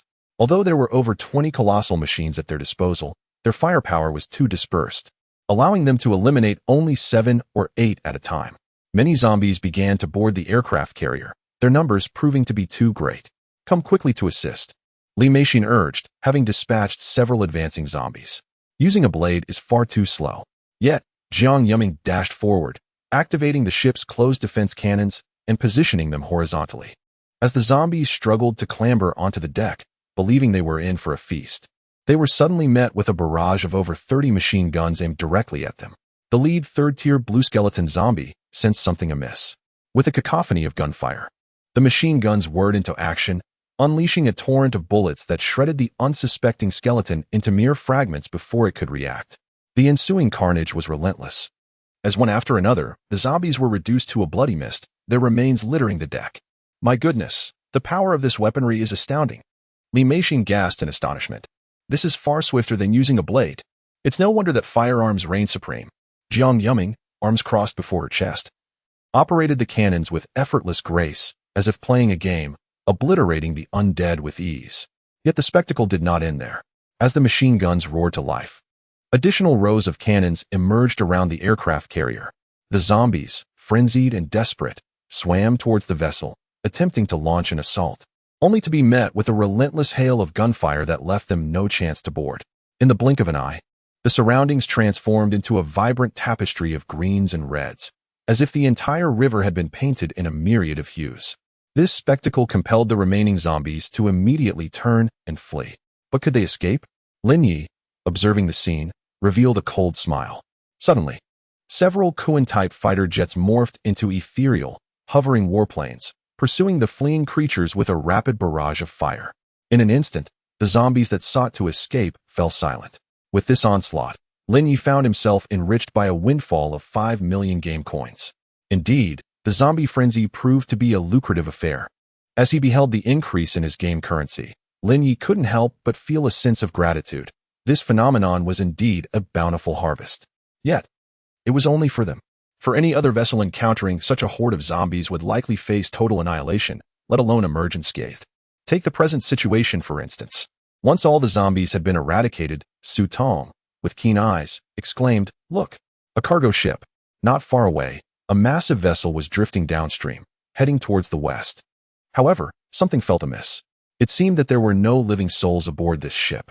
Peering closely, Lin Yi discerned that the survivors on deck were engaged in various strange movements and postures, aimlessly swaying about. It was evident that they had been ambushed by zombies en route, leading to the complete demise of all human occupants aboard the cargo ship. What struck Lin Yi as particularly absurd was the sight of a red zombie seemingly at the helm of the ship. Chapter 112. Indeed, I am the tyrannical zombie. And you, my dear friend, are the epitome of goodness. How wonderful you are. Indeed, there stood the captain, clad in red, infected yet still diligently navigating the ship. Clearly, many of the zombies had come aboard this freighter. What a remarkable world we inhabit, filled with the extraordinary. The girls stood in awe, utterly speechless. Zombies have formed a collective, steering a vessel through the floodwaters in a bid for survival. Absurd, to say the least. However, this presented an opportunity for Lin Yi. Eliminate them. He commanded the aircraft carrier. Yes, boss. Immediately, the carrier activated its missile launch system. Whoosh. Boom. With 2 missiles hurtling forth, the crimson zombie became acutely aware of the unfolding situation, its white eyes exhibiting a human-like flicker of recognition. Swiftly, it altered course, attempting to escape with its minions. Yet, how could an ordinary ship hope to outrun missiles? Boom. As one missile approached, the zombies aboard the vessel began to panic. Squeak. Suddenly, 5 or 6 diminutive black figures leaped onto the freighter, quelling the chaos. They concentrated their energies, launching successive black energy orbs. Although these orbs possessed explosive energy, their damage was minimal, yet they generated substantial force. They sought to deflect the missiles. Oh my! Jiang Yuming was taken aback by their audacity. This group of 4th-tier diminutive beings dared to attempt to push away the missiles. Quite clever indeed. However, they underestimated the formidable nature of the missiles. A dozen black energy orbs barely approached the missiles before being sent flying by the immense shockwave they carried. Some even landed back on the ship. With a thunderous roar, hundreds of zombies were thrust into the sea. Seeing their strategy fail, the diminutive beings unhesitatingly leapt into the ocean. In the next moment, boom. A missile, measuring over 10 meters in length, crashed down with pinpoint accuracy upon the control center. Accompanied by a terrifying explosion and flames, the entire 120-meter-long freighter was instantaneously pierced. Countless zombies met their demise in the inferno. Lin Yi's ears were filled with the delightful sound of the system notification. Ding. Congratulations, you have slain 18,000 zombies, earning 1.8 million game coins. Remarkable speed indeed. Upon hearing the notification, Lin Yi couldn't help but feel a sense of reflection. Yet, Jiang Yiming approached with a playful remark. Fortunately, these zombies are merely operating a freighter. Were it a warship, and they unleashed a few cannons upon us, that would be quite the spectacle. Upon hearing this, Lin Yi suddenly contemplated. It was not beyond the realm of possibility. Consider, these zombies can even pilot a ship. If they were to commandeer a warship and deploy heavy artillery, a zombie army might just be conceivable. At this moment, several Kuan-style fighter jets had returned. Having retrieved numerous zombie crystal cores, Lin Yi observed the collection. 6 4th-tier cores, 1 5th-tier, 10 3rd-tier, 15 2nd-tier, and 41st-tier cores, with countless lower-tier ones remaining. This accomplishment was undoubtedly attributed to the mechanical engineers who had developed a specially designed metallic collector akin to a magnet, but instead of attracting metal, it drew in the crystal cores. Thus, even if they fell into the floodwaters, they could be effortlessly reclaimed. However, upon seeing such a bounty of zombie crystal cores, Su Tong and the other women gasped in astonishment, exclaiming, "So many! The zombies on this ship are formidable." Jiang Yiming remarked with some nostalgia, "This cargo ship, if it were to encounter other survivors, would undoubtedly reign supreme upon the floodwaters. Look, there are 6 4th-tier zombies, 10 3rd-tier, and 15 2nd-tier. With such a lineup, they could even contend with a warship." Li Meishin chuckled, covering her mouth. Perhaps they were originally the overlords of this apocalyptic flood, but unfortunately, they crossed paths with us. Lin Yi nodded in agreement, saying, "Indeed, we are doing a good deed. Otherwise, if other survivors encountered these tyrannical zombies, they would surely be annihilated." Such words would certainly provoke a sarcastic retort from the previously living red-clad zombie, if it were still around. "Oh yes, how noble you are. I, the tyrannical zombie, could never compare to your grandeur. Starting with 2 missiles, each possessing over 10 times the power of a standard missile. Who could withstand that?" Yet, this was merely a brief interlude. "Let us go," Lin Yi declared, having resolved the 2 groups of zombies and amassing nearly 7 million game coins. He waved his hand, instructing the aircraft carrier to proceed onward. Soon, the vessel roared to life, accelerating towards the sacred destination. By midday, they finally caught sight of the endless mountain range in the distance, blanketed in pristine white snow. "Look, Yigu, we're almost there," Jiang Yiming exclaimed, jumping in excitement after nearly 2 days and nights at sea upon seeing land once more. Lin Yi also marveled at the majestic mountains stretching for hundreds of kilometers, their grandeur amplified by the snowfall, evoking the sensation of arriving at a snow-capped peak. However, the landscape below, ravaged by flooding and with the torrential rain having subsided, created a striking juxtaposition of 2 distinct realms, appearing truly magnificent. Suddenly, they spotted fighter jets soaring overhead, the titans of the skies, circling and darting toward the plains beyond the mountains. "Let us go take a look," Lin Yi urged. "All right." The women nodded eagerly, even donning their down jackets. After all, there were indeed many survivors in that area. How can one possibly don a nightgown in such circumstances? This body is meant for the gaze of night. Thus, as we traverse the canyon areas flanking the mountains, the aircraft carrier finally approaches the distant highland. The elevation here is significantly lofty. Beyond this point, even the carrier would run aground. In the areas untouched by the encroaching flood, a succession of Air Force Titans dutifully follow the guiding directions and relay reports. "Behold, our esteemed leader has arrived. Long live our leader." Such a scene might lead one to believe they have stepped onto an alien planet. Could this truly be a product of Earth? However, surprisingly, upon reaching the shore, the welcoming committee comprises not only the seasoned veterans like the J-36 and mechanical engineers, but also several familiar figures. Wait, is that Qin Shuang? Indeed. Qin Shuang and Su Lingwei are present, clad in thick down jackets. Upon sighting the aircraft carrier, they excitedly wave. As they disembark, the 2 ladies rush forward. Lin Yi, stepping onto the land, gazes at the pair of sisters and queries, "What brings you here? Weren't you supposed to be with Gu Bo on the frigate?" Chapter 113. A small city assembled in a matter of minutes? "Ah, we were somewhat concerned about you, so we came to check." As she spoke, Qin Shuang paused briefly, her delicate face flushed ever so slightly, before continuing.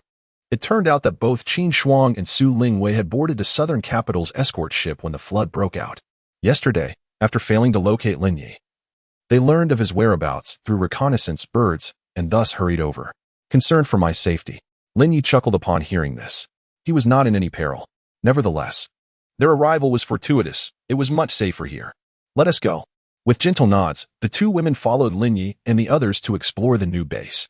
Inside the facility, a large number of survivors, over 20,000, had already gathered. They congregated in the vast Doomsday Wasteland Trading Center, some gazing curiously and apprehensively at Linyi and the towering mechanical beings that accompanied him, including a group of striking women. Unable to resist stealing glances while pondering the origins of this enigmatic figure. Was he even human? Meanwhile, the pilgrim had arrived promptly, his plump figure wobbling like a pug. Astute and perceptive, he instantly recognized that Linyi was undoubtedly the esteemed leader. He approached with enthusiasm. You have finally arrived. We have been waiting for you. Oh, and this is? This is the one known as the pilgrim. There's also a fellow named Jack, the captain of the guard here, a third-tier genetic evolver. But he has already fled. The mechanical engineer perched on Linyi's shoulder remarked with a chuckle. Oh, so you're the pilgrim, Linyi said, intrigued. Surveying the rotund man, your girth is comparable to that of Gubwa. Gubwa? Who is that? The pilgrim responded, momentarily taken aback. Without further elaboration, Linyi addressed the pilgrim. Rest assured, I harbor no interest in you. As long as you comply and refrain from causing disturbances, I shall ensure your safety. Hearing this, the pilgrim was overjoyed. That is splendid news. You must understand the terror of the J-36. I have witnessed it firsthand. They are far superior to Jack's mercenary group. With these formidable beings safeguarding this place, we can undoubtedly fend off the assaults of zombies and various creatures. Thus, he eagerly proclaimed, we wholeheartedly welcome your presence. Linyi nodded in agreement, taking in the surroundings, which were rife with decay. Some survivors even donned animal skins for warmth. To an outsider, it might seem as though they had stepped into a post-apocalyptic wasteland. Even Jiang Yuma and the others were taken aback. This place is indeed quite different from the outside. Yet, Linyi remained composed. In this vast world, there is much that is peculiar. Not every corner is thriving. However, this location serves perfectly for us to rest and recuperate. Thus, he instructed the mechanical engineer to establish a camp here. Yes, sir. Upon receiving the command, the mechanical engineer promptly ordered J-36 to unleash the war factories. Consequently, one after another, the war factories thunderously settled upon the endless mountain range. This spectacle left the unworldly pilgrims and other survivors utterly astonished. What kind of advanced technology is this? Is this what Earth is meant to be? It was no surprise, as any survivor witnessing such a sight would be profoundly shaken. Soon, under the meticulous measurements and arrangements of the mechanical engineer, a succession of buildings was released, power plants, food processing facilities. In no time, a vast doomsday base was constructed, forming a small refuge city stretching 2 kilometers. Even Linyi couldn't help but feel a sense of awe. The PIM particle disk was indeed effective. Moreover, he still had several skyscrapers within his spatial ring, enabling him to conjure a modern city at will. However, such an overwhelming display was unnecessary, especially since they had already encountered several sentient zombies upon their arrival. You must strengthen the perimeter defenses to prevent any unforeseen incidents. Linyi instructed J-36. Yes, esteemed leader.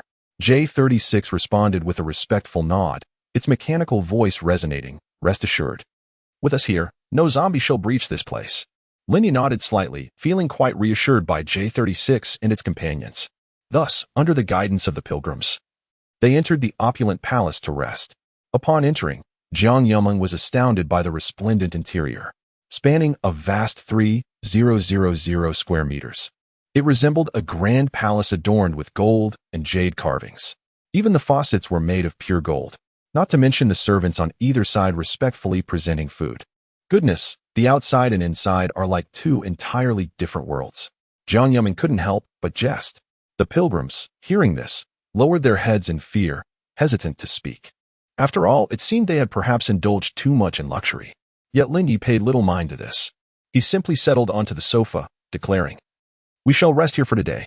Indeed, the women also found great pleasure in this setting, reminiscent of royalty. Oh no, it's more of an emperor and concubines atmosphere, Chen Xiao remarked, caressing the golden armrest with a sigh of admiration. Seeing the opportune moment, the pilgrims immediately arranged for beautiful women to serve food, roasted lamb, fresh vegetables and fruits, and milk, a quintessential representation of Western hospitality. Once they had feasted and quenched their thirst, The pilgrims thoughtfully arranged for some lovely women to attend to Lin Yi. However, they were intercepted by Han Bing, Xu Jieyu, and the others. What kind of merchandise is this? How dare you send them in here? Ah, my apologies. It appears that some among us are displeased. The pilgrims assumed that these were insufficiently beautiful. After all, Xu Jieyu and her companions are truly exceptional. While these individuals are certainly commendable, they cannot compare. Thus, I found myself smiling apologetically while, with a firm resolve, I whispered to a nearby subordinate, "Go, inform the saintess to attend to our esteemed guest tomorrow." Upon hearing this, my subordinate's eyes widened in disbelief. Goodness, she is our representative of faith.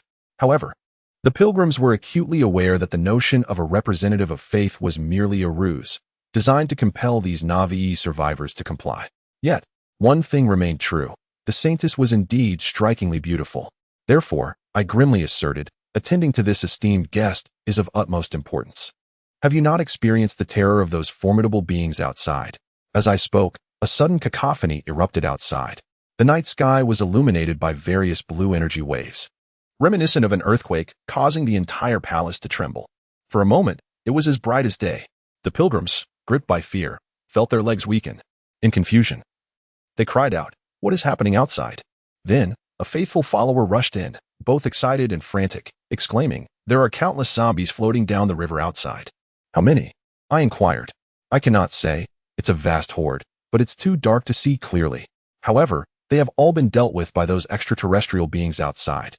Chapter 114. Blocking the zombies with iron nets in the river. How dare you? What? It's all resolved? Incredible. Several individuals were struck with astonishment upon hearing this. Well, not entirely resolved, for there are still some outside. "Oh, is that so?" the pilgrim exclaimed, eager to venture out, and promptly led a group of people outside. Upon their arrival, they discovered a tumultuous river formed by the floodwaters, teeming with a multitude of zombies surging along the current. However, these were predominantly higher-tiered zombies. The ordinary ones had long since disappeared. Only the first tier and those with slight evolutionary advancements remained. Roar, roar. Upon noticing the lights illuminating their surroundings, the zombies clamored to ascend from the floodwaters. Some were swept away before they could reach the shore, while many others charged forward. This sight sent shivers down the spines of the pilgrim and his companions. Goodness, there are far too many. Without these formidable foes, we would undoubtedly face annihilation tonight. Yet, the presence of the J-36 and the Mech Legion provided solace. Here, they had nearly 3,000 Predacons. What a formidable force. No faction could withstand their onslaught, especially not these lower-tier zombies. Eliminate them. The J-36 wielded a colossal 7-meter-long energy cannon. With a hum boom, each shot detonated like a missile in the floodwaters, instantly reducing the zombies to clouds of blood mist, leaving behind only gleaming crystal shards. This spectacle illuminated the eyes of the pilgrim and his companions, zombie crystal cores. However, the chaotic scene deterred them from attempting to collect them. Roar. The zombies, undeterred by the carnage, continued their relentless assault. Second and third-tier skeletal zombies had already crawled ashore, pulsating with an appearance that was both shaky and robust, advancing toward the land. Boom. Before they could pounce, a blast from the energy cannon obliterated the second-tier skeletal zombie entirely. What is happening? Lin Yi, hearing the commotion, arrived with Jiang Yuming and others. Witnessing the relentless tide of zombies, the raptor swooped down, landing gracefully and emitting a serval mechanical voice. "My esteemed master, these creatures have come from upstream, the eastern region, in vast numbers, and they intend to attack here." "Oh, is that so?" Lin Yi's heart stirred with realization. Indeed, large hordes of zombies continued their assault. Yet, he felt no trepidation. With 3,000 Predacons, even an alien spacecraft would be reduced to fragments. He waved his hand, declaring, "This area is entrusted to you." "Hey, no problem." The raptor regarded these foes as mere trifles and rallied the Predacons to pursue. Finally, after approximately 15 minutes, the zombies were utterly repelled and eradicated. The Decepticons commenced their cleanup efforts. However, this river appears to be the main channel.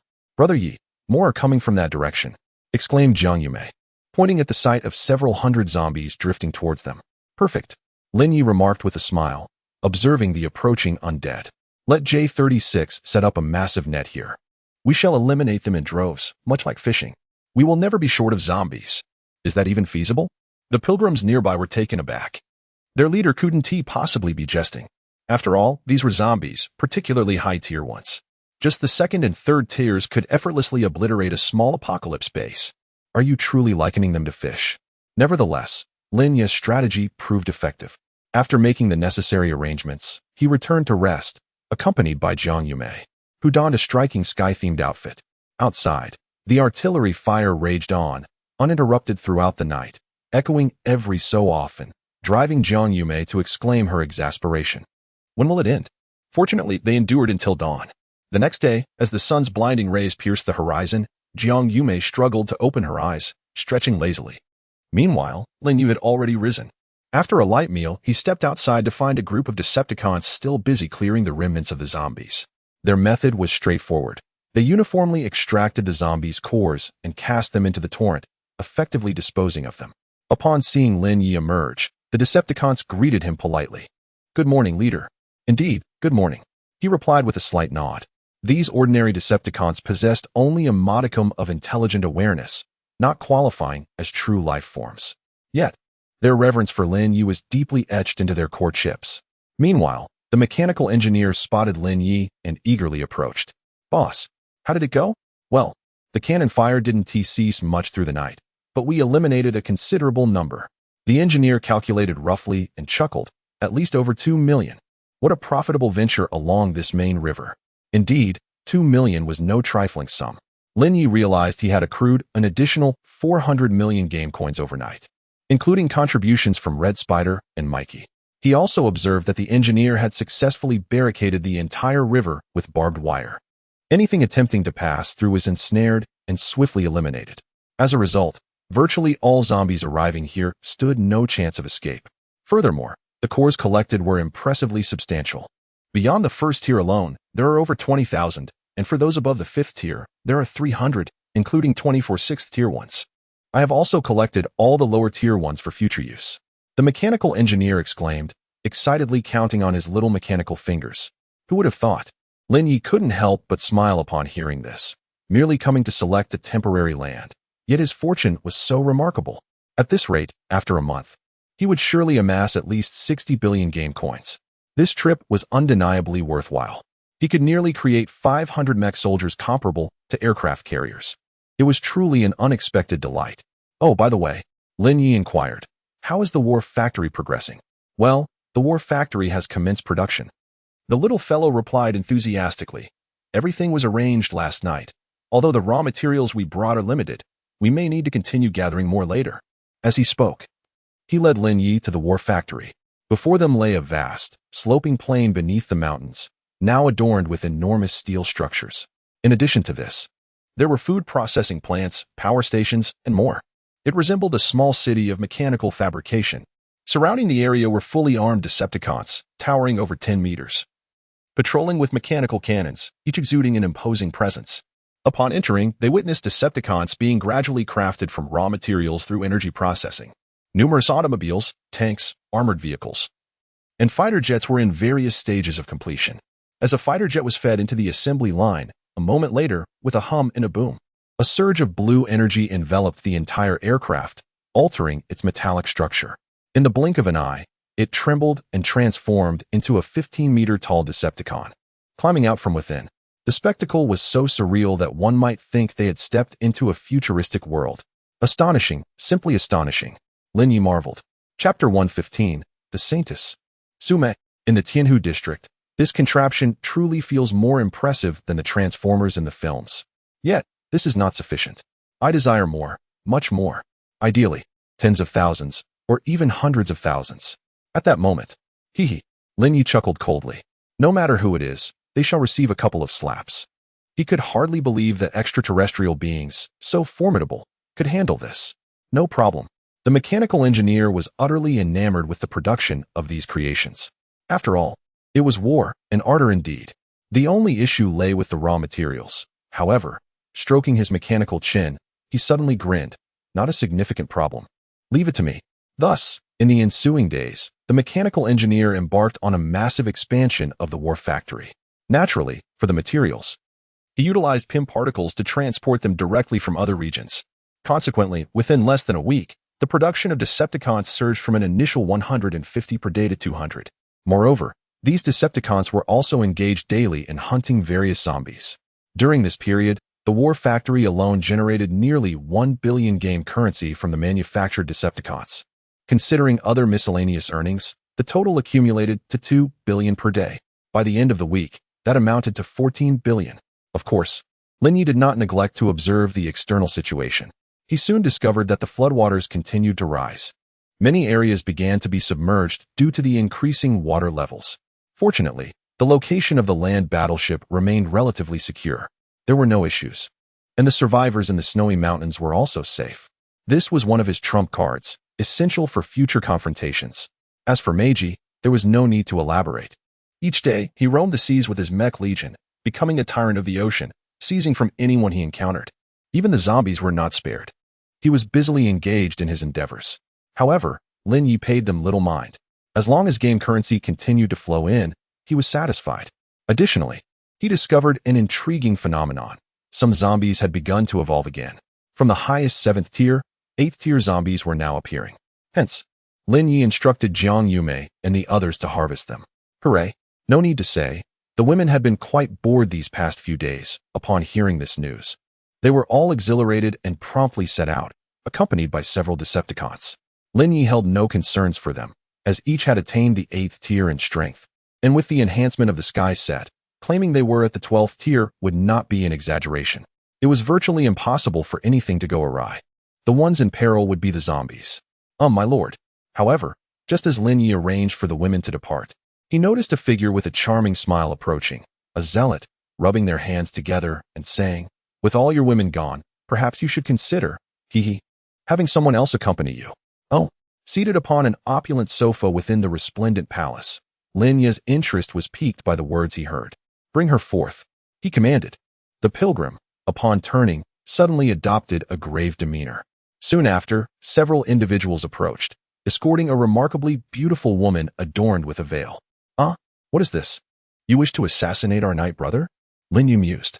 It's not as if everyone has departed. Xu Jueyu and Han Bing remain. Upon perceiving this implication, Han Bing raised an eyebrow in response. Nay, nay. The pilgrim, startled by Lin Ye's remark, hastily waved his hands in denial, exclaiming, "This is the saintess of our sacred site, known as Sume." Oh, a saintess? Lin Yu recalled that a week prior, the mechanical engineer had mentioned the presence of a pilgrim and a saintess in this very place. It appeared that the woman before him was indeed the one in question. Yes, indeed. The pilgrim eagerly beckoned Sume closer. Although she was veiled, her figure was undeniably exquisite. Despite her previous high status, she now presented herself humbly before Lin Yi, speaking in a tone of reverent submission. "My lord, I am Sume. Unveil yourself for a closer inspection," Lin Yi requested, his gaze scrutinizing her form. With a delicate motion, the woman raised her alabaster hand to unveil her visage. The moment the veil was lifted, both Han Bing and Xu Juyu were momentarily rendered speechless. Goodness, such a distinct allure of the western regions. This woman possessed an extraordinary beauty, her features reminiscent of a captivating elegance that evoked memories of one of the 3 renowned beauties of a past era, though I shall refrain from naming her. However, her countenance was undeniably striking. Furthermore, Lin Yi conducted a brief assessment and noted a score of 96, most satisfactory. The pilgrim, witnessing Lin Yi's approval, exhaled a sigh of relief and cautiously inquired, "My lord, are you pleased?" "Quite acceptable," Lin Yi responded with a composed nod, accustomed to the presence of numerous enchanting women around him. "Let her remain here." "Ah, that is splendid." The pilgrim felt a wave of relief wash over him. After all, the saintess was akin to one of their own. Should she align herself with Lin Yi, it would effectively ensure the safety of his companions. However, Lin Yi suddenly became intrigued, his gaze fixed upon the pilgrim. "Pray tell, is there some ulterior motive behind this generous offering of a beautiful saintess today?" "Indeed." Upon hearing this, the pilgrim trembled slightly, inwardly lamenting, before sheepishly admitting, as expected, "Nothing escapes your notice. The truth is, we do have a small matter we wish to request your assistance with." "Oh, do enlighten me." Lin Yi expressed his curiosity, eager to uncover what this man sought to gain through such overt flattery. The pilgrim sighed, explaining, "Before your arrival, our sacred site was under the jurisdiction of a refuge known as Tinu District." "Tinu District?" Han Bing interjected, tilting her head in curiosity, as it appeared she had never heard of it before. However, Lin Yi waved his hand and said, "Many regions have their own apocalyptic factions. This is quite normal after the end of days." Indeed, the pilgrim hurriedly added, "The Tinu District possesses immense power, with an army and military weaponry, numbering nearly 30,000. Along with other survivors, they total over 100,000. They demand that we contribute 100 sheep, 200 cattle, and 300 pigs every half-month.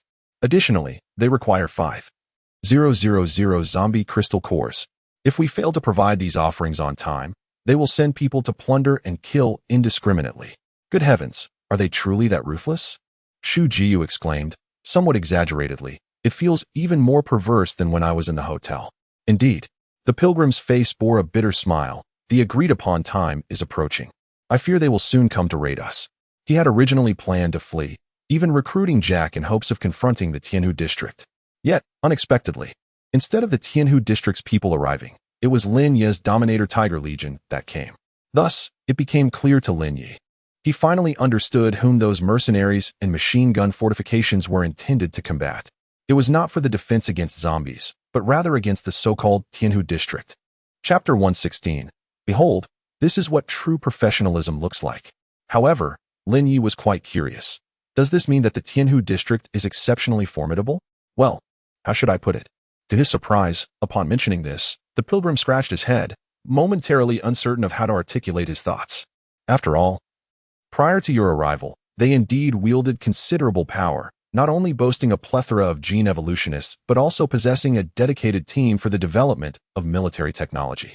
They had concocted numerous injection serums for gene evolution, significantly enhancing combat capabilities, including some formidable weapons developed from zombie crystal cores. Otherwise, how could they have dominated the entire western region for such an extended period? Yet now, he scratched his head again, awkwardly chuckling without proceeding further. Nevertheless, the implication was abundantly clear. No matter how strong they were, could they rival the might of the Titan Mech Legion? Lin Yi chuckled. "You certainly possess a sense of self-awareness." The pilgrim, feeling increasingly embarrassed, could only respond with a sheepish laugh. Yet the reality remained. As long as you are willing to assist, our pilgrimage site, along with numerous Doomsday bases, could liberate themselves from the clutches of the Tinu District. He hastily added, "Wait a moment." However, Han Bing still harbored reservations and tilted her head to question, "You mentioned they possess high technology. Just how advanced is it?" The pilgrim was momentarily taken aback, unsure of how to respond. After a moment of contemplation, he replied, "They have developed new armed helicopters, as well as flying motorcycles, capable of gliding effortlessly at sea level and scaling mountains with remarkable speed. I have witnessed these weapons firsthand. They are impressively powerful, seemingly far superior to those developed by the military." Such an extraordinary place piqued Lin Yi's interest. Suddenly, a thunderous roar interrupted Lin Yi's inquiries. The pilgrim's expression shifted dramatically. "They are here." "Oh, how fortuitous. They arrive just as we speak." Lin Yi rose and declared, "Let us venture outside to investigate." Soon, the group emerged into the open, only to discover a small aircraft soaring through the sky. It was not particularly large, measuring about 5 to 6 meters in length. Yet its wings spanned an impressive 7 to 8 meters, resembling a colossal falcon. Its surface was coated in a dark, ominous metal. Upon its arrival, it unleashed a barrage of lasers. The crowd below descended into chaos. "This is bad. The Tinu District's forces have arrived. Run!" As the lasers rained down, they struck several stalls in the marketplace, along with unsuspecting survivors who failed to evade the onslaught. Some were grievously wounded, succumbing on the spot, while others, despite their injuries, desperately sought refuge. "They're here again. They have returned." The pilgrim's complexion paled at the sight of the 5 or 6 aircraft, his voice trembling with fear. "These individuals, until they submit a sufficient number of tributes, indiscriminately slay anyone in their path. This warning is always issued in such a manner. Pilgrim, you rotund figure, have you prepared the items I demanded?" At that moment, a mechanical voice resonated from the sky, accompanied by relentless gunfire. "Mother! Mother!" A 3-year-old girl was forcibly separated from her mother. A tattered woman, witnessing this, rushed over in fright to embrace her daughter, attempting to shield her with her own body against the lasers. Boom. But as a flying vessel locked onto their position, it launched a strike. An enormous explosion erupted. And astonishingly, The laser was intercepted directly. When the debris and water settled, Shu Jiu had appeared before the little girl, using the metal from her arm to block the laser. Damn it, this is outrageous. Witnessing such indiscriminate slaughter of survivors, Shu Jiu could no longer bear it. Her fists clenched in fury. Damn it, I kill at my whim, and I do not slay the virtuous. Yet here, they kill without hesitation, sparing not even the children. How absurd. Han Bing was astonished, thinking, when did you, of all people, become so noble? Yet, this was the right course. However, the pilgrim, seeing Shu Jiu effortlessly deflect the laser, was utterly stunned. Holy cow, this young beauty possesses such prowess? They had always assumed these women were nothing more than Lin Ye's favored songbirds, never anticipating their formidable combat capabilities. Indeed, it was not merely the ability to deflect lasers. With her current 8th-tier strength, Shu Jiu could easily rend a flying vessel asunder. Oh, on the vessel, a man clad in a flight cap was momentarily taken aback. How could anyone withstand my assault? Humph, even genetic evolvers are no match. They must perish. Boom. Yet before he could unleash the laser, a sudden violent tremor and explosion occurred. The survivors in the Tinu District discovered that their flying vessel had been struck, splitting it in two. Be careful, watch above you. A previously arrogant companion suddenly noticed a sleek F-22 Raptor emerging from an unknown location, which struck their vessel in a single shot. Simultaneously, its speed was astonishing. In the blink of an eye, it caught up with the remaining 3 vessels. Then, amidst the astonished gaze of a Tianhu survivor, he exclaimed, "What on earth is that?" An F-22 Raptor rapidly transformed midair into a mechanical creature equipped with jet propulsion, then landed upon one of the vessels, causing it to sway perilously. The Raptor then leapt, unleashing a barrage of bullets upon it. Boom. The vessel erupted in a violent explosion. Concurrently, after dispatching this one, the Raptor soared again, targeting the 2 remaining fleeing vessels with another relentless spray of gunfire. Boom, boom. Accompanied by 2 resounding explosions, the 2 aircraft were swiftly rendered inoperative. Damn it. Take him down. Eliminate him. The remaining 3 survivors from the Tianhu District, in a state of panic, hastily piloted their vessels in an attempt to retaliate. However, how could they possibly match the speed of the Raptor? With a graceful aerial maneuver, the Raptor transformed back into an F-22, launching 3 missiles in quick succession. Though positioned ahead, the Raptor suddenly ascended vertically, causing the missiles to reverse course and strike unexpectedly. The survivors, caught completely off guard, found themselves confronted by a fiery onslaught. In that crucial moment, 2 individuals promptly ejected from their seats, attempting to flee for their lives. Yet, before they could deploy their parachutes, a colossal mechanical arm seized them with alarming efficiency. Let me go. Damn it. They struggled desperately, but to no avail. With the Raptor grasping one in each hand, it descended rapidly with a thunderous sonic boom, kicking up clouds of dust. Once on the ground, it unceremoniously discarded the 2, then, with utmost reverence, addressed Lin Yi. My esteemed master, I apologize for my tardiness. However, I have successfully apprehended all targets. Behold, this is what true professionalism looks like. Chapter 117, The Mutant Little Brat? Is this truly a survivor? It turns out that while the war factory is nearby, they bear no obligation to protect the sacred ground. They merely dispatched a group of Decepticons to eliminate the zombies drifting down the river. Thus, upon witnessing unidentified flying objects in the vicinity, the Raptors hastily arrived. This scene left the pilgrims both astonished and envious. Behold, this is the essence of true technology. In comparison, the Tiger Zone pales into insignificance. Brats, you're dead. At this moment, the captured pilot continued to shout defiantly. Little brat? Upon hearing that accent, Han Bing felt a surge of displeasure. The pilgrim quickly explained. The Tiger Zone is an independent region that shelters survivors from various nations, as long as they are sufficiently powerful. Moreover, after a moment's hesitation, the pilgrim cautiously glanced at Lin Yi and Han Bing, then chuckled awkwardly. The Tiger Zone hosts not only humans, but other peculiar beings as well, such as this one. With that, he yanked off the pilot's helmet. Lo and behold, an ugly and bizarre face instantly appeared before Han Bing, startling her. The little brat, though resembling a human, was entirely green, reminiscent of an extraterrestrial, with oversized eyes, a large mouth, and an enormous head. Brats, what are you doing? Clearly, the little brat felt humiliated upon being exposed, trembling with rage as he attempted to break free. The pilgrim cautiously elaborated. It is said that during the apocalypse, Radiation emerged in the island nation, leading to the spread of a biochemical virus. Some of these unfortunate souls, by a stroke of fate, transformed into such ghastly forms. Well, this one isn't the worst. I've seen uglier. Damn. Han Bing was nearly sickened, a once demure girl now unleashing a torrent of curses. It was no wonder they slaughtered on sight. Not only were their minds twisted, but their appearances were grotesque as well. What purpose does such a being serve in this world? You brats. The little brat trembled in indignation, feeling utterly disrespected. How could anyone wish to become such a creature? Was it not due to radiation? Han Bing, unwilling to spare him even a glance, retorted. Radiation isn't someone else's doing. You brought this upon yourself. The little brat opened his mouth, only to find himself at a loss for words. However, he continued to struggle fiercely, declaring, You had better release me. Otherwise, if the Tiger Zone finds out, you're finished. Yet, Shu Juyu approached, appearing quite troubled. Your predicament puts me in a difficult position. If I don't release you, the Tiger Zone will learn of it. But if I do release you, they will also find out, leaving me in a quandary. The little brat paused, suddenly recognizing the validity of her words. So, what do you intend to do? I can only eliminate you. It was utterly nauseating. Shu Juyu cast a reluctant glance and then seized a compact plasma gun developed by a mechanical engineer. With a decisive pull of the trigger, she vaporized the target completely. As for the other one, his appearance was hardly any better, more alien than an extraterrestrial. Therefore, Shu Juyu dealt with him as well. Lin Yi and the others remained unscathed.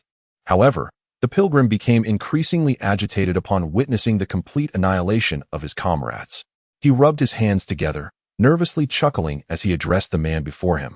Sir, if we eliminate them all now, the Tinu District will soon learn of this. If we do not prepare in advance, they will undoubtedly dispatch more aircraft to assault the sacred land. Shu Juyu raised an eyebrow and retorted, no matter how formidable their aircraft may be. Can they compare to the Titan Tiger Legion? The pilgrim was momentarily taken aback. Indeed, he conceded. It was true. Those aircraft were akin to toys when faced with the might of the raptors. Initially, Lin Yi intended to resolve the matter directly. However, upon encountering the mutated little son, he suddenly changed his mind, intrigued by this peculiar Tianhu district. It's been a while since I've had any activity. A visit to the Tianhu district could be quite delightful. He mused, eager to see what unexpected surprises awaited him. Thus, after entrusting the situation to the mechanical engineer, Lin Yi set off with the F-22 Raptors and the J-36, accompanied by Han Bing and Shu Juyu, towards the Tianhu district. The Tianhu district was not located close to the sacred land, approximately 400 kilometers away. This was the reason Lin Yi had previously overlooked it. Now, in the cockpit of the J-36, they soared through the skies, breaking the sound barrier as they observed the raging flood below, which had inundated vast expanses, leaving only the higher elevation areas relatively safe. Yet, the water level continued to rise, evoking a sense reminiscent of viewing highland regions or islands. Han Bing was momentarily mesmerized by the breathtaking spectacle. She sighed. I wonder how much longer such days will persist. Soon, Lin Yi replied softly. After all, the flood season typically lasted no more than a month. Yet, more troublesome natural disasters loomed on the horizon. In just about 20 minutes, they beheld the outline of the Tianhu district. From thousands of meters above, they could see the well-arranged structures, encased by massive defensive walls. Due to the cessation of heavy rain and snow, temperatures had risen somewhat. This area appeared drier than others, with patches already turning yellow. Occasionally, they caught sight of figures and vehicles. Is this really the Tianhu district? Han Bing, perched on Lin Yi's lap, curiously leaned out to gaze outside, her eyes wide with wonder. It certainly differs from the other shelters. Uncertain, I pondered how many more repugnant mutants existed, akin to those little devils. Lin Yi chuckled and said, Shall we go see for ourselves? And so, they descended. With a thunderous roar, the J-36 and F-22 Raptors plummeted like fireballs. Upon landing in the desolate outskirts of the Tianhu district, the moment they touched down, Han Bing exclaimed, My goodness, it's sweltering. He was taken aback. The temperature had soared to over 20 degrees. What a pleasant climate. However, Lin Yi observed that the area was quite arid, suspecting that a nearby volcano might be to blame. Let us venture inside and take a look. All right. With a slight nod, he instructed the Raptors and J-36 to remain behind, while Han Bing and Shu Juyu accompanied Lin Yi towards the Tianhu district.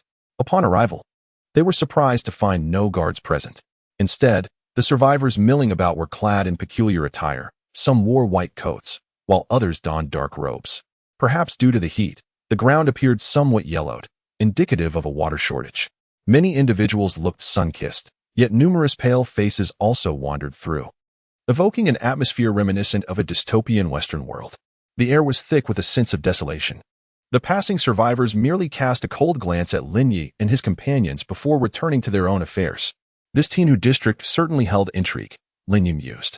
What should we do? Shall we take them all out? Shu Jiu leaned closer and whispered, "No rush." Lin Yi, snapping back to attention, gazed at her and shook his head. "Let us allow the J-36 to await further orders while we observe for now." "All right."